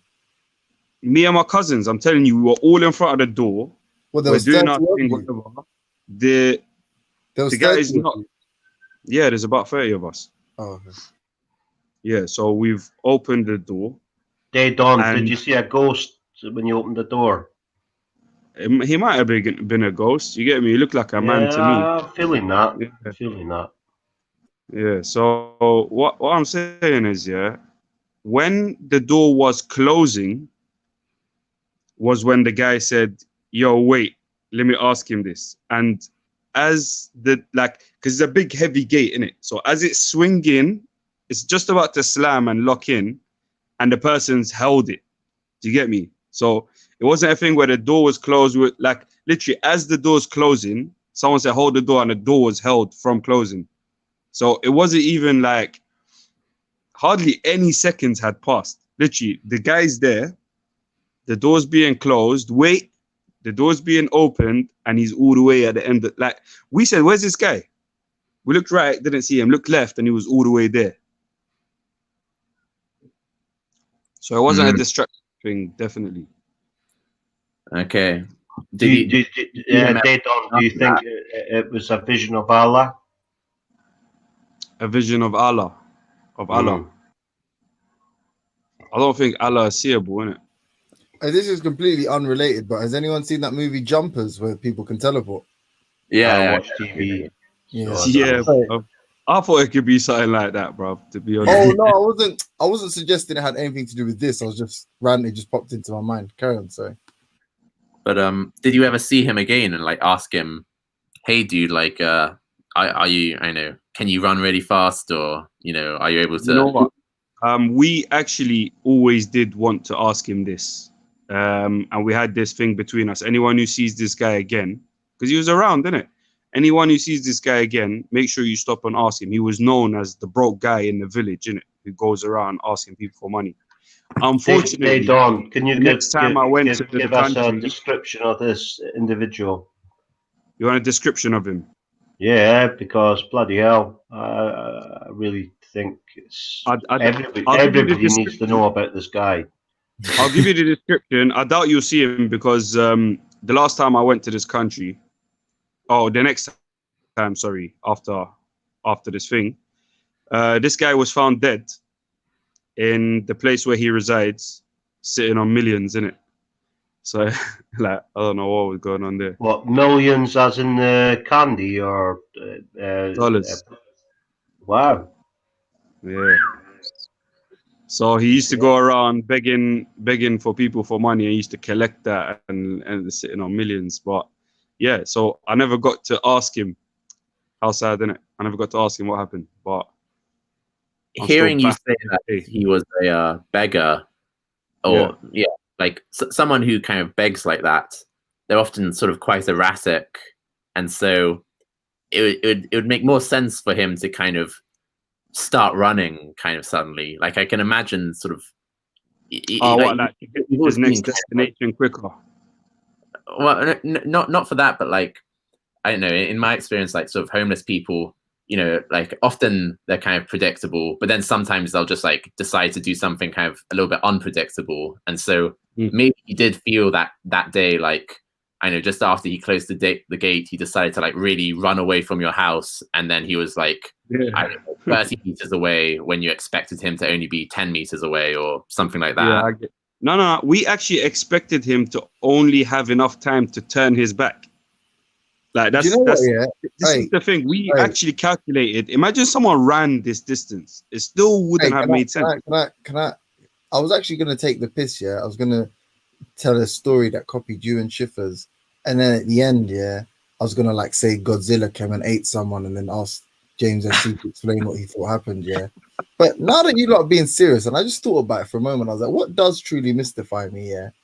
So if you don't mind, Daydon, if you got a little pause in it for me, you know what? You're the perfect person here. Help James in finding some sort of reasonable explanation for this, because I can't. Well, I mean that your thing. I'm not gonna lie. I can't really even. Sorry, I'll let James try. I was thinking of something that actually genuinely still to this day baffles me. Yeah, and it's pretty recent. But I'll let you finish up this one. I'll ask the question. Yeah. Go on. I mean, I can't give you any other explanation other than I've exhausted. You've said kind of, according to your testimony, that's the explanations I proposed kind of are ruled out, and so until sort of these kinds of superpowers. Trust me, Jay, I'm not lying to you, innit? I have no reason to lie to you. I sincerely want to know someone. I don't think you're lying, but we do have evidence of people having unreliable memories about these sorts of things. so I feel like until it's been demonstrated in a kind of reliable setting that there are kind of ghosts or jinnies or that sort of thing, probably the more likely explanation in any of these circumstances is that one of the parties just kind of didn't notice or wasn't remembering correctly, that kind of thing. And I would give you some advice, yeah. If I was gonna give you advice on top of that, I would say it's not an especially interesting story as well. So you should probably not tell it as much as you probably have done and will do in the future. That would be my advice. But yeah, I've never really told it before, to be honest. It's like something. All right, cool. Just the inside thing all my cousins know. But here's the thing: when you bring it to memory, 30 people witnessed it, innit? It wasn't just me. Yeah, no, but it's good that you tested it here, so then now you can never ever. How old were you, by the way? How old were you guys? We were. Well, we're a big range, innit? From around 10-ish to around like 30s and that. Okay. How long ago did it happen? It happened, I think it was 2011. Okay. Smart. That's smart what you just did there. Anyway, so quickly, yeah, basically, just to cut a long story short, I won't go into like super details and that, but yeah, I imagine you don't believe in any magic in it, James, right? Yeah. But like, what's your explanation for if you saw someone actually pray for something, yeah, and it came true multiple times? What's the word? Like, when it was statistically improbable, and there's been multiple sort of situations where you've witnessed, or you've not witnessed it. You've only witnessed one clear example, and then so for like, I'll give you like a vague example. Like, let's say someone prayed to find £10 on the street tomorrow, right? And they found £10 on the street tomorrow. That's not really improbable, right? Plus, maybe somebody could have colluded with them to do it, right? But then let's say they go to an area they've never been before tomorrow, and every night they pray the same prayer. I hope to find another tenner, and they find tenner again, and then they pray, the next day, and then again, like maybe a control that you place on them. You're like, all right, I'm going to take you to another place again, right? And then they, and then they find another tenner. What would you think? Like, so it doesn't necessarily have to be supernatural, like magical, but would you think there was like some, law of attraction type universal principle at play that is kind of manipulatable? So we'd expect there to be some people who are kind of happen to be lucky. Like, some people will happen to kind of get more green lights than other people, let's say. But often people will kind of remember. People will often be more likely to remember either kind of the times that they had good luck if they're kind of an optimistic person, or they might be more likely to remember the times that they had bad luck if they're kind of a pessimistic person. And so I feel like the best thing to do would be like once you kind of find someone who kind of says, I've got really good luck, kind of here's my examples of me having good luck. You want to kind of, like you said, kind of just like observe them from that point on and see how good their luck is. And if it continues after your kind of exert. James, can I just cut in on you there? If that type of person exists, why do they not do the lottery every weekend? And this is, I was just about to respond before you kind. But what if it's like a silver bullet? Like, what if it's a one shot? You've got one shot to take, right? Now, I know you might, and I'm phrasing it wrong because it's not actually one shot. Let's say, right, that you got 3 shots. And this number is important. 3 shots are pretty important. Yeah? So you got 3 shots to take. And you're a terrible shot. And it's 3 silver bullets. And there's 3 werewolves. And they're all coming at different speeds. And you have to be a crack shot with. Actually, to be honest, I already know your answer. I don't know why I'm wasting time asking you. You're just gonna say you got really lucky with 3 shots, right? It's bang, bang, bang. You got really lucky that day. But I think that's the only reason I even think about these kind of things is because if you get lucky, you get lucky. But there's there's a difference between being lucky and deliberately lucky, if that makes sense, right? Like, if you went to a fucking shaman and you asked him, you know, I'm gonna go fight 3 werewolves tomorrow. Please give me the power. Is that a shaman or a shaman? James? I don't know how you pronounce it. Whatever. Yeah. If you went to a guy with a bone in his nose, yeah, and you asked him, I need to get lucky tomorrow and hit 3 werewolves square between the eyes, and then you do it, right? It's like, repeat it. Maybe those are the last 3 werewolves in the world. But then it is pretty strange, isn't it, that you plan that and it actually happened? That's strange, isn't it? That is, I guess we could argue it's coincidental. I don't have any proof that it's like, the only way you'd be able to tell whether or not it's a coincidence is if you kind of like test it again. But if you say, oh no, this was only like a one-time, like you only have 3 chances of luck, or you only have 1 day of luck, then, you know, that's starting to sound more like kind of plain old regular luck than, you know, something more than luck. Okay, let me say it like this, yeah. What if, right, somebody, I'm gonna try to develop a hypothetical. I can't be too specific. This is kind of a true story, right? What if somebody had a really bad experience, yeah? They got like stabbed or shot or something bad happened to them, and as a result they felt like they needed protection, right? So to protect themselves, right, they indulged in magic. Obviously magic isn't real. You all know that magic isn't real, right? Then, like, they sort of in the same situation they were in, they stupidly retaliated or were forced to retaliate, and murdered some people, and were caught and was caught like red-handed. You know, witnesses, all manner of evidence, all the evidence in the world you can imagine, right? And then they went on trial for it. Obviously, they went no guilty. This is it. Their life's over, right? They're finished. They wasted their lives. And have the luckiest string of events, and got between mistrials and hung juries, ended up being released from what was a certain life sentence. But I think 3 or 4 times over a period of about 3 years. So got lucky 4 times against all the odds. But as opposed to other people many people have been in similar situations, owe it all to the magic that they practiced. Would it make you think? Would it actually? This is the better question. Would it make you, if you were ever in that situation, feel like it'd be beneficial to partake in magic?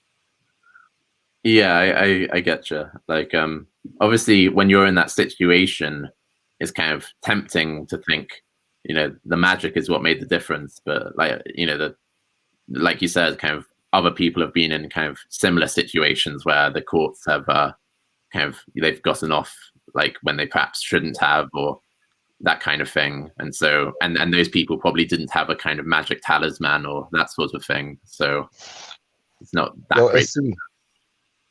SC, I got another question for you. Yeah, like, I'll be honest, yeah, I was trying not to critique you earlier too much because I wanted to just like get a bit of background with you in it. But seeing as we're doing a bit of critique now, I've got a question in the regard of, I was involved in a few situations in my lifetime, yeah, where gay sex. Let's just no, I don't engage in your type of activity. To be honest. But, so I was involved in a couple of near-death experiences, yeah. And in these near-death experiences, yeah, on the 3 occasions that I can think of that were quite, you know, significant, like in all situations where I've been like, you know, like literally like at the brink of death, then I always pray. I don't know, like that's my first instinct. And on each 3 occasions, that I've escaped unscratched, unharmed, unscathed. Yeah. On one occasion, it involved an altercation where someone tried to take my life, but it just. How big was the guy? Was he a big man? Yeah. Now this is what happened. I'm just gonna tell you the story. A guy has basically tried to shoot me in it, James. Yeah. But what's happened is, as he shot me, like this, whatever the gun he was using. What did he backfired. shoot over you, Schiffer? What did he shoot over you? Now, what's happened is now, yeah, after it's backfired, like I've got a little burn mark, yeah, because the things, the end of the gun was hot in it. So I got a little burn mark, but that was about it. Got away with my life. The guy was kind of fucked up. His hands all fucked up, and it's a long story. But shift. Bro, no one's talking to you, bro. Bro, no one's talking to you. Chill out, man. I'm talking to James, bro. James is listening. Listen, just relax. Dangerous in the hands of children. Bro, spice is a bad drug, you know. It's really bad for you. You should stay off of the spice. It's not helping, please. So, James, like I was saying, yeah, that was the first situation, yeah, like, and I prayed. Second situation, I was doing what they would call free running now, yeah, or parkour from back in the day when we were kids. We used to run over buildings and climb up onto the top of the tower blocks and put up antennas for radio station and then just be messing around up there and doing stupid. Pirate radio and all that mad shit. What I'm saying is, I'm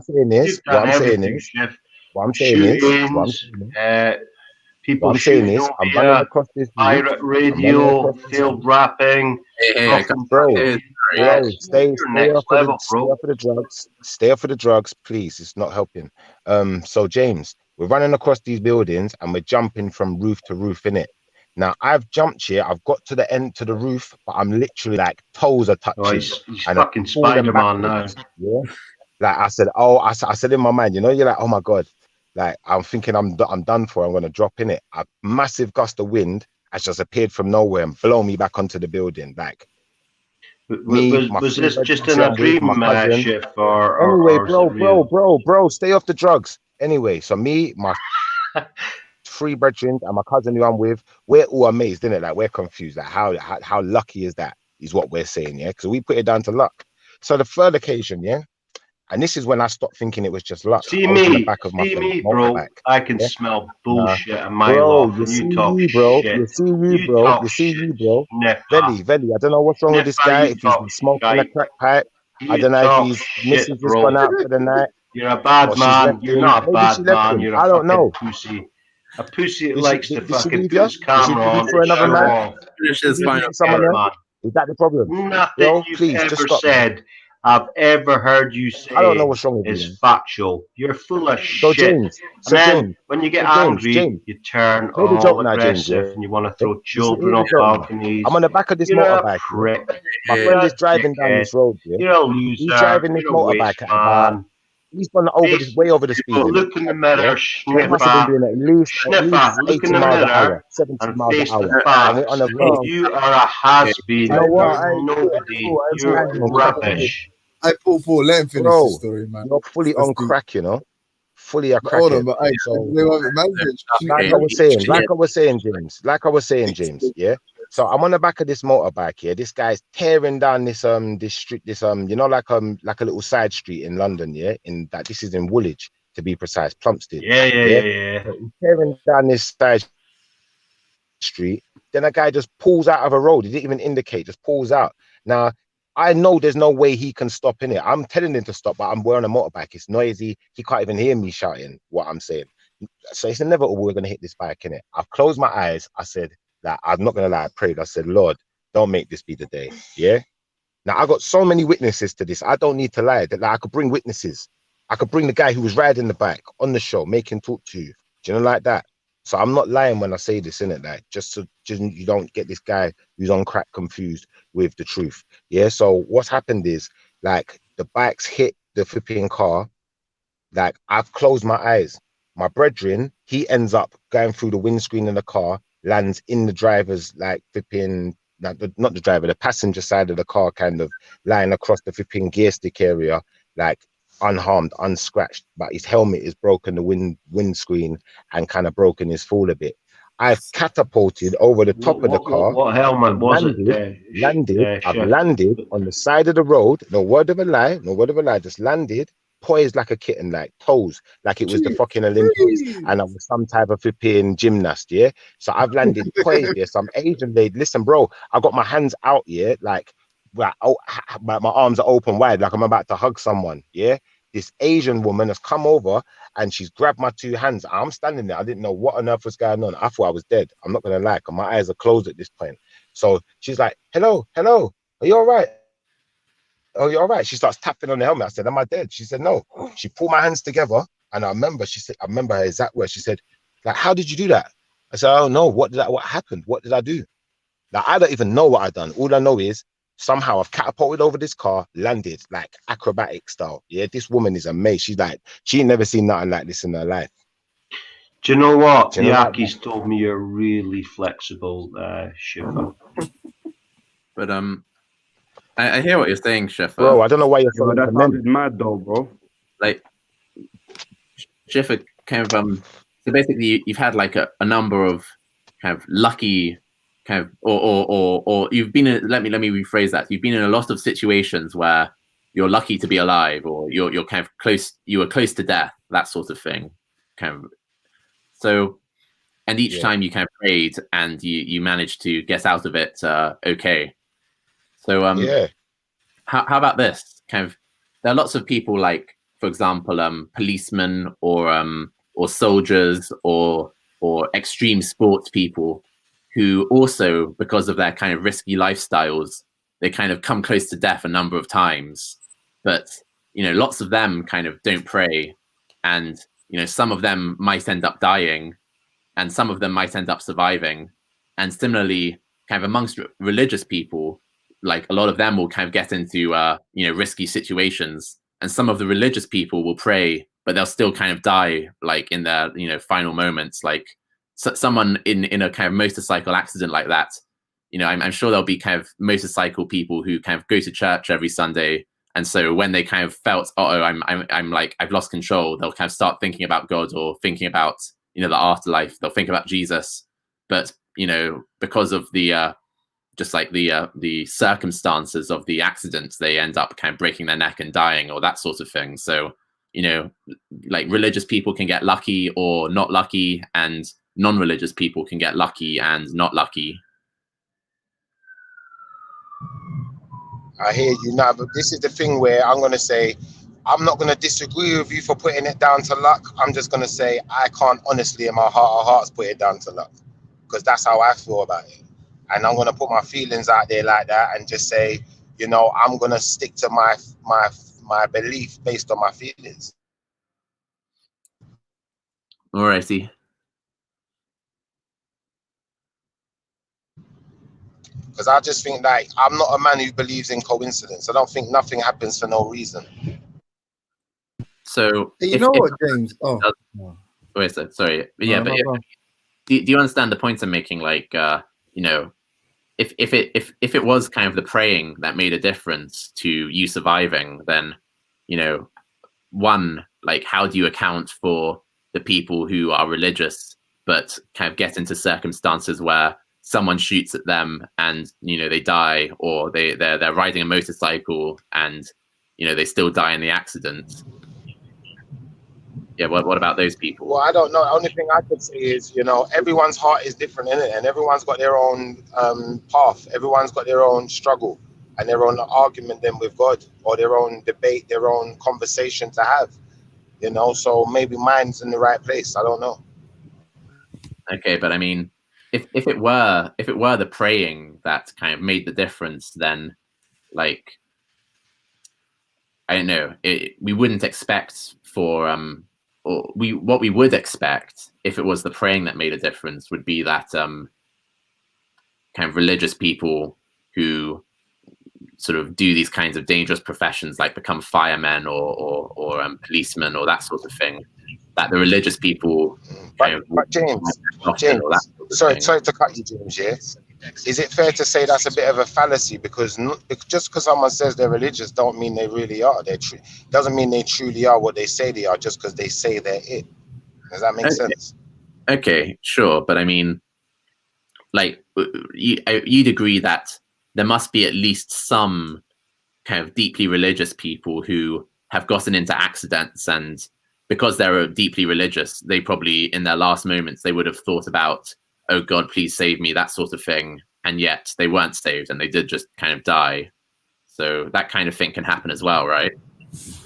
Yeah, of course you can have them, but then that's why I'd put it down to, you know, your position with the Most High, because, you know, everyone's got their own struggle and everyone's got their own demons to fight with, and you know, you might be in a bad place, but not know you're in a bad place with the Most High, and that's what I'm going to say. Like, we don't know.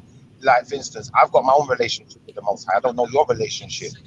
You know, you can I might just not even quickly really say have one. You might just be out there telling everyone you're a Christian. You read the Bible, but you don't believe. You know. But a way of reconciling this, yeah. Wouldn't it be funny if James SC is like the biggest Muslim trying to spread Islam in a different way or something? That would be funny. No, it wouldn't be that funny, to be fair. It would be funny. It'd be kind of counterproductive. But what I'm saying is, because what I was trying to say earlier, because I'm obviously I'm a naturalist. I'll probably go a step further than that. I'm a bit more extreme than that, but just for the sake of this argument, But there are some, as far as we know, immutable principles, isn't it? And I find it interesting when people talk about magic. I'm on record saying this. That if I was going to believe in any type of magic, I'm more likely to believe in what they refer to as black magic or dark magic than I would, I guess, conventional magic or spirituality or any of that other bollocks. Yeah, because there's a level of like. There seems to be a causal chain established in their practices. Like, you know, James. Go on. Are you talking about juju? I'm just forget what. No. Yo, Veli. Scientific method is in the back. Listen to my point. I'm not into all this. I know, but listen to my point. But listen. Come on. Listen to my point. No juju. Bruv, my guy. Anti-Semitic. Okay, listen to my point. Yeah. So my point is that. So if you talk about quantum physics, right? There's an argument to be made that what some people would regard as supernatural or some people would regard as random is not random, right? And it's just because you cannot see at that microscopic level or that quantum level, however you want to refer to it, yeah? But the same could be said for a particular set of results, right? Like a particular set of results will seem to everybody else, right?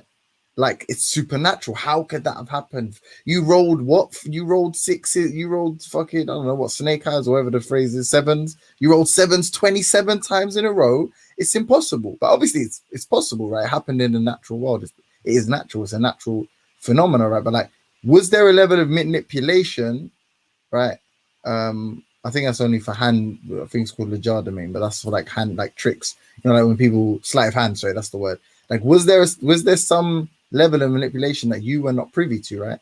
So when I asked you the question about would you do the magic, I ask myself the question when I see these scenarios, and I'm like, if it's not that I'm subscribing to actual magic, but it's maybe you're saying that is there a level, well, like, is there an explanation, while completely natural, right, that somebody knows that other people haven't worked out?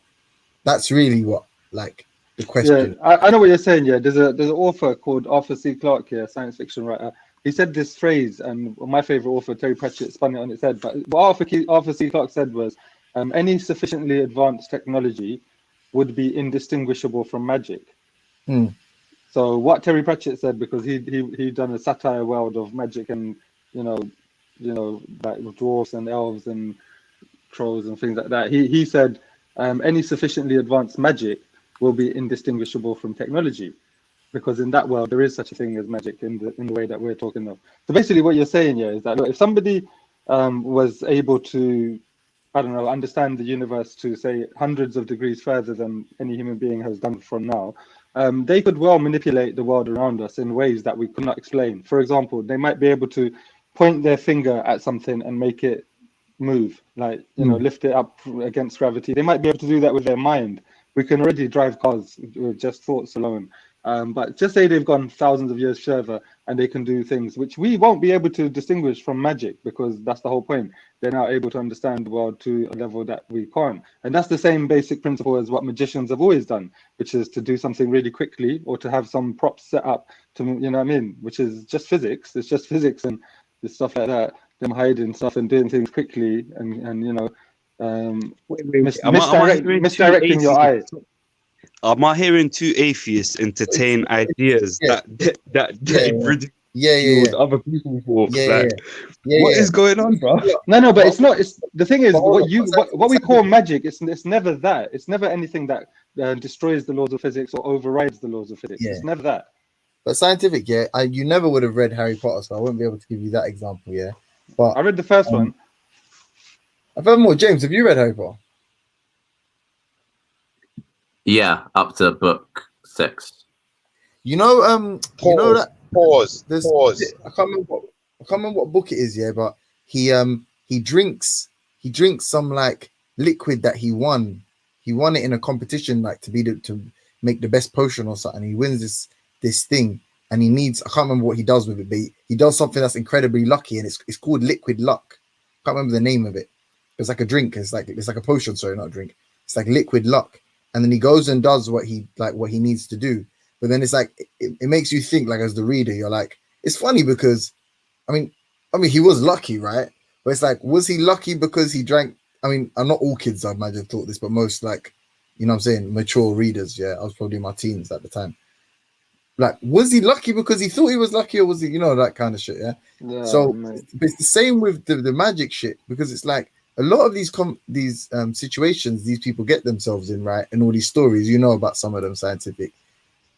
It's like a mixture of faith and confidence that gets them out of these situations, isn't it? No, it's not. Let me tell you something. I think I get what you're saying. I think I have been mistaken in the past because you're quite confusing sometimes. But what I think you're saying is that there are these situations that occur, these statistical anomalies.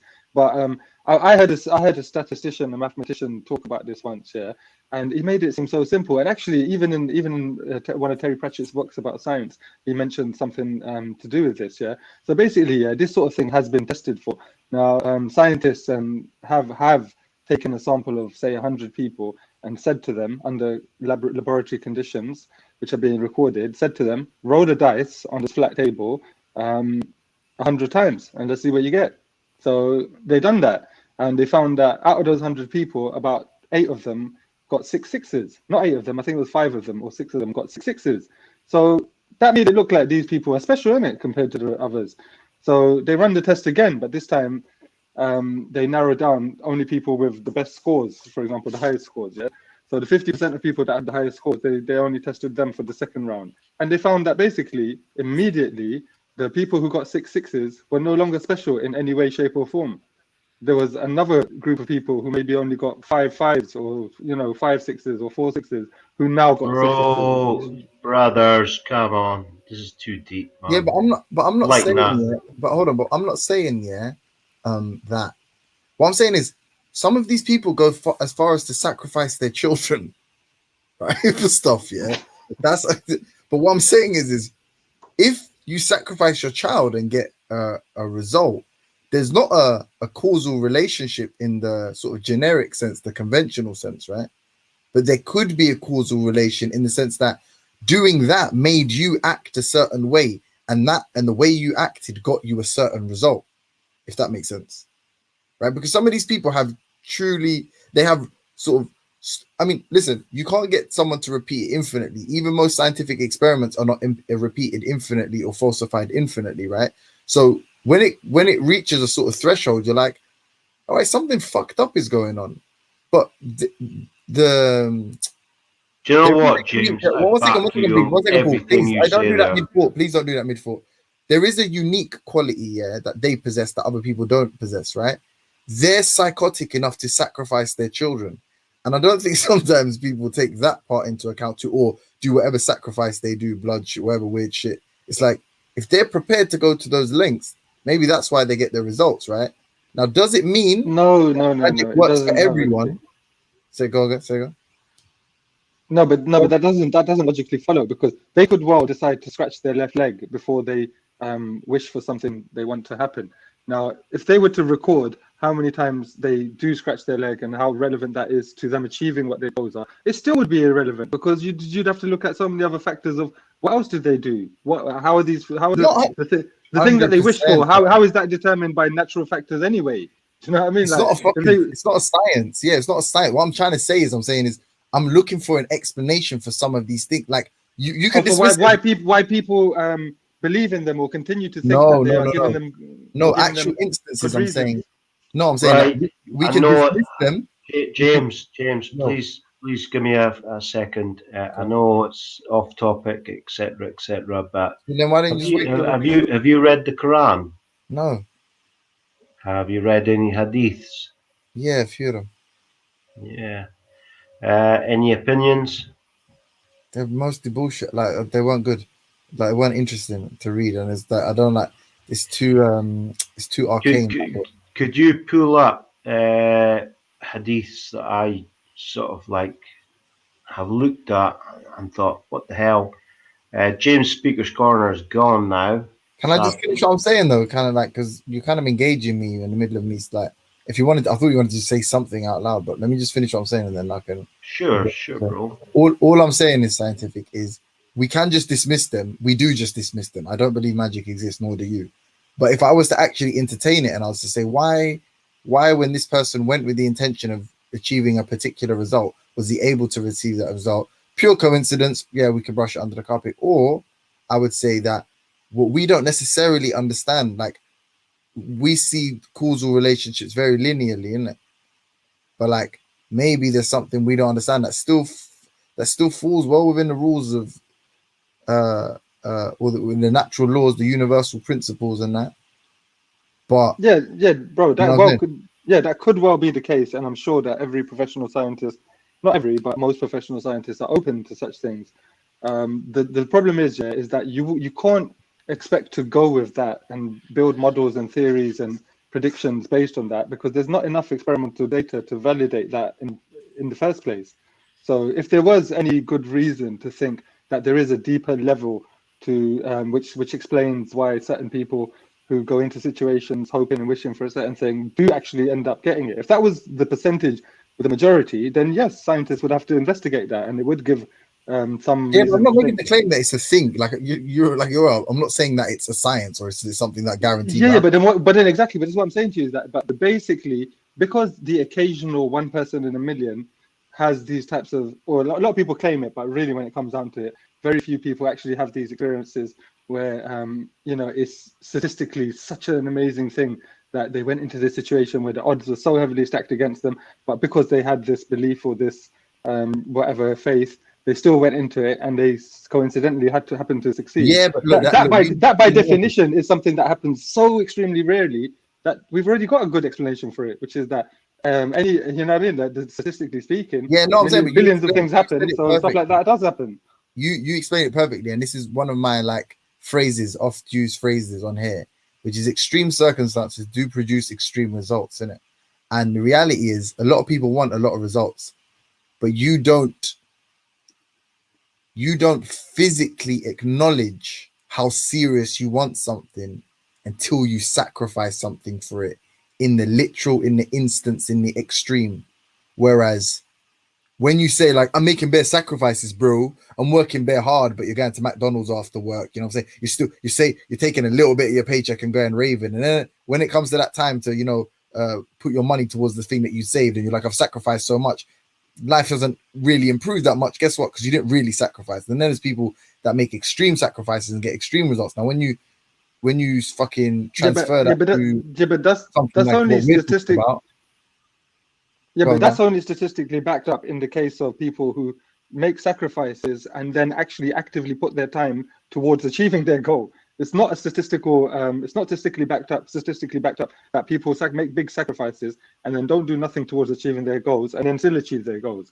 That is so rare. This is the question. This is the why that we're even having a discussion, because I'm saying there's some things like instantaneous, like it's like for instance, like it's impossible, to do 1,000 press-ups in a day and get the same level of fucking muscular growth that you'd get doing 10 press-ups over 10 years or whatever, right? Or whatever do the maths kind of thing, right? Like that, you get more muscular growth like that. James Jones, that's the rule. What you need to do is ask Khan He is a dietitian and he's Okay, an okay. expert on body health. I'm not into the. Yeah, right. I don't care about YouTube world right now. I'm trying to understand that. So that 1,000 press, so 1,000 press ups over a period, or 1,000 press ups instantly, you're most likely to get better results over the period, right? That's a rule that applies to that situation based on biology. It's constricted by other rules, right? But then I'm saying there could be that we don't know, that some fucking shaman or somewhere knows, or he doesn't know the rule, but he's tapped into it somehow by luck, right? By accident, of a way in which to create a mental state in which some kind of extreme experiment creates this extreme reaction in human beings, which, let's say 50, 60, 70, 80% of the people he sends out there with this fucking bloodlust, believing they're going to win every fucking battle, right? They all die. But it's good enough for like 20% of people to put them in some kind of Zen state where they achieve what is, you know what I mean, seemingly unachievable. Yeah, but you know what I mean? That's fair enough. But then, but at the end of the day, if you were to make those 20% of people also train hard and take care of themselves so they were physically fit and strong, that would be much more likely to be the determining factor for why they succeeded. Is this guy insane? All right, cool. Sorry, no. Do you know what? Because Paul wanted to speak, but we got to do some quick little work in a second. Paul, do you want to take the mic for a second, or do you mind if we just bounce off the topic real quick? So I want to say something. Cool. I'm just chilling here. I'm listening to you guys, and it's a good convo. So, hold on 1 second, Benny. Yeah, Benny. 1 second. 1 second. Do you know what this Hugo just said to me? Yeah, scientific method. I'm still going back and forth with him all now. Yeah, man said, I'm not sure how randomness removes determinism. What? Wait for it. I'm not sure how randomness removes determinism. Aren't they by definition exactly polar opposites? Because I said to him, I was like, cool. How does naturalism entail determinism? Yeah. Then he gave some shit. That was wasn't that yesterday or earlier on today or something? No, that was earlier. And then he had to bounce. JJ, is this Walter? No. This is the next guy. Yeah? No. He said naturalism. He's next level nuts. Yeah. Walter is an absolute moron. But I said to him, all right, cool. Obviously, he conceded the atheism point. He retracted that shit, took that back. Then he said naturalism entails determinism. I said, how? He said because of agency. I said, first of all, how does agency negate determinism? It's because of lack of agency. Yeah, but I'm saying, how does... I mean, it would be because of lack of agency. Yeah, but I'm saying agency itself, let's say a deterministic, let's say a naturalistic framework had agency. How does that negate determinism? Why can't agency be in a deterministic structure anyway? No, you see, I noticed this earlier when you and him were going through this, but I was on the way to work. I wasn't really engaging in the chat too much.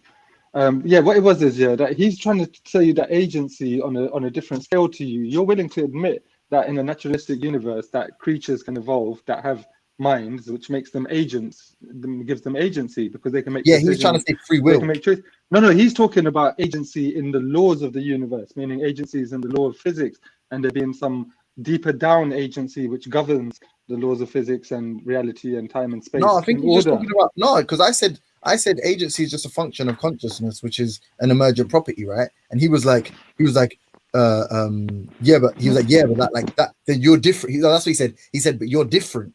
You know what? To be honest, I got you wrong. And I was like, but even if I could use that same argument for determinism, why would I not? Why wouldn't I determine? Why wouldn't I do that? The reason is for randomness. He's saying that's true. Yeah. No, you're right about that. But the thing is, you're bringing in agency in a specific situation, which is that billions of years after the universe, certain situations enabled life to arise, and that gave rise to conscious creatures that have agency. You're not saying in a naturalistic framework, there's no agency in the laws of physics. There's no agency. Yeah, no. To be fair, to be fair, he's making that case. He is. He's dropped it. No, but then, bruv, if he was making that is that's not even. He's not even addressing it. That's where he's coming from with this whole argument. That is where he's coming from.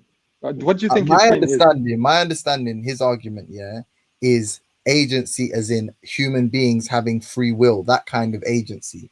And I'm saying whether or not you believe you have free will, the fact that you whatever you like, as in if every single one of your decisions, right, like if some kind of AI could program and predict every single one of your decisions based on your sort of chemical composition, right, that would imply that even though you thought you knew what you was doing, it was like free will or whatever, like, you know, an agency and all these things, however you want to label it, right, it could still be within this deterministic structure. That being said, agency does not negate determinism, right? So if you're making the case for naturalism entails determinism, you have to prove there's no such thing, or you have to prove there can be no randomness. That's what you're saying. You're saying under naturalism there cannot be randomness within naturalism. That's the argument you have to make, right? If that's but again, this doesn't make that argument at all. Yeah, but this point really is just a case of, do you agree that the universe runs on fundamental rules and that everything, if we understood it well enough, could be predetermined and explained according to that? And this is what Rob says as a hard determinist, that there's no way that the universe could ever have been anything different. If you were to rewind it back to its initial state, the exact same things would occur in the exact same order and at the exact same time, because the initial state was perfectly the same. And everything else emerged from that. I'm saying no. Maybe that's the case. He made a claim. I'm asking him. I haven't told him it can't be. Everything he said, like, I've just responded to. But this one just made me chuckle because I thought, let me save time, because last time we went for ages and he was just talking in circles. I was like, cool. Really what you're gonna have to demonstrate is like there cannot be randomness, right? And he literally said, I'm not sure how randomness removes determinism. Like, well, then that's just stupid, isn't it? I'm not sure if I'm following exactly what you guys are talking about. I was chopping in and out earlier on in the. He said naturalism. He said something. He made a joke about atheists believe in determinism. Like you believe nothing could ever change. I was like, why? Why does got nothing to do with atheism? That's the yeah. And then he said, no, sorry. Most atheists are methodological. It's funny that he said methodological as well, but whatever. I gave him an out, and I just said naturalism. Yeah, in general. Why do you believe naturalism entails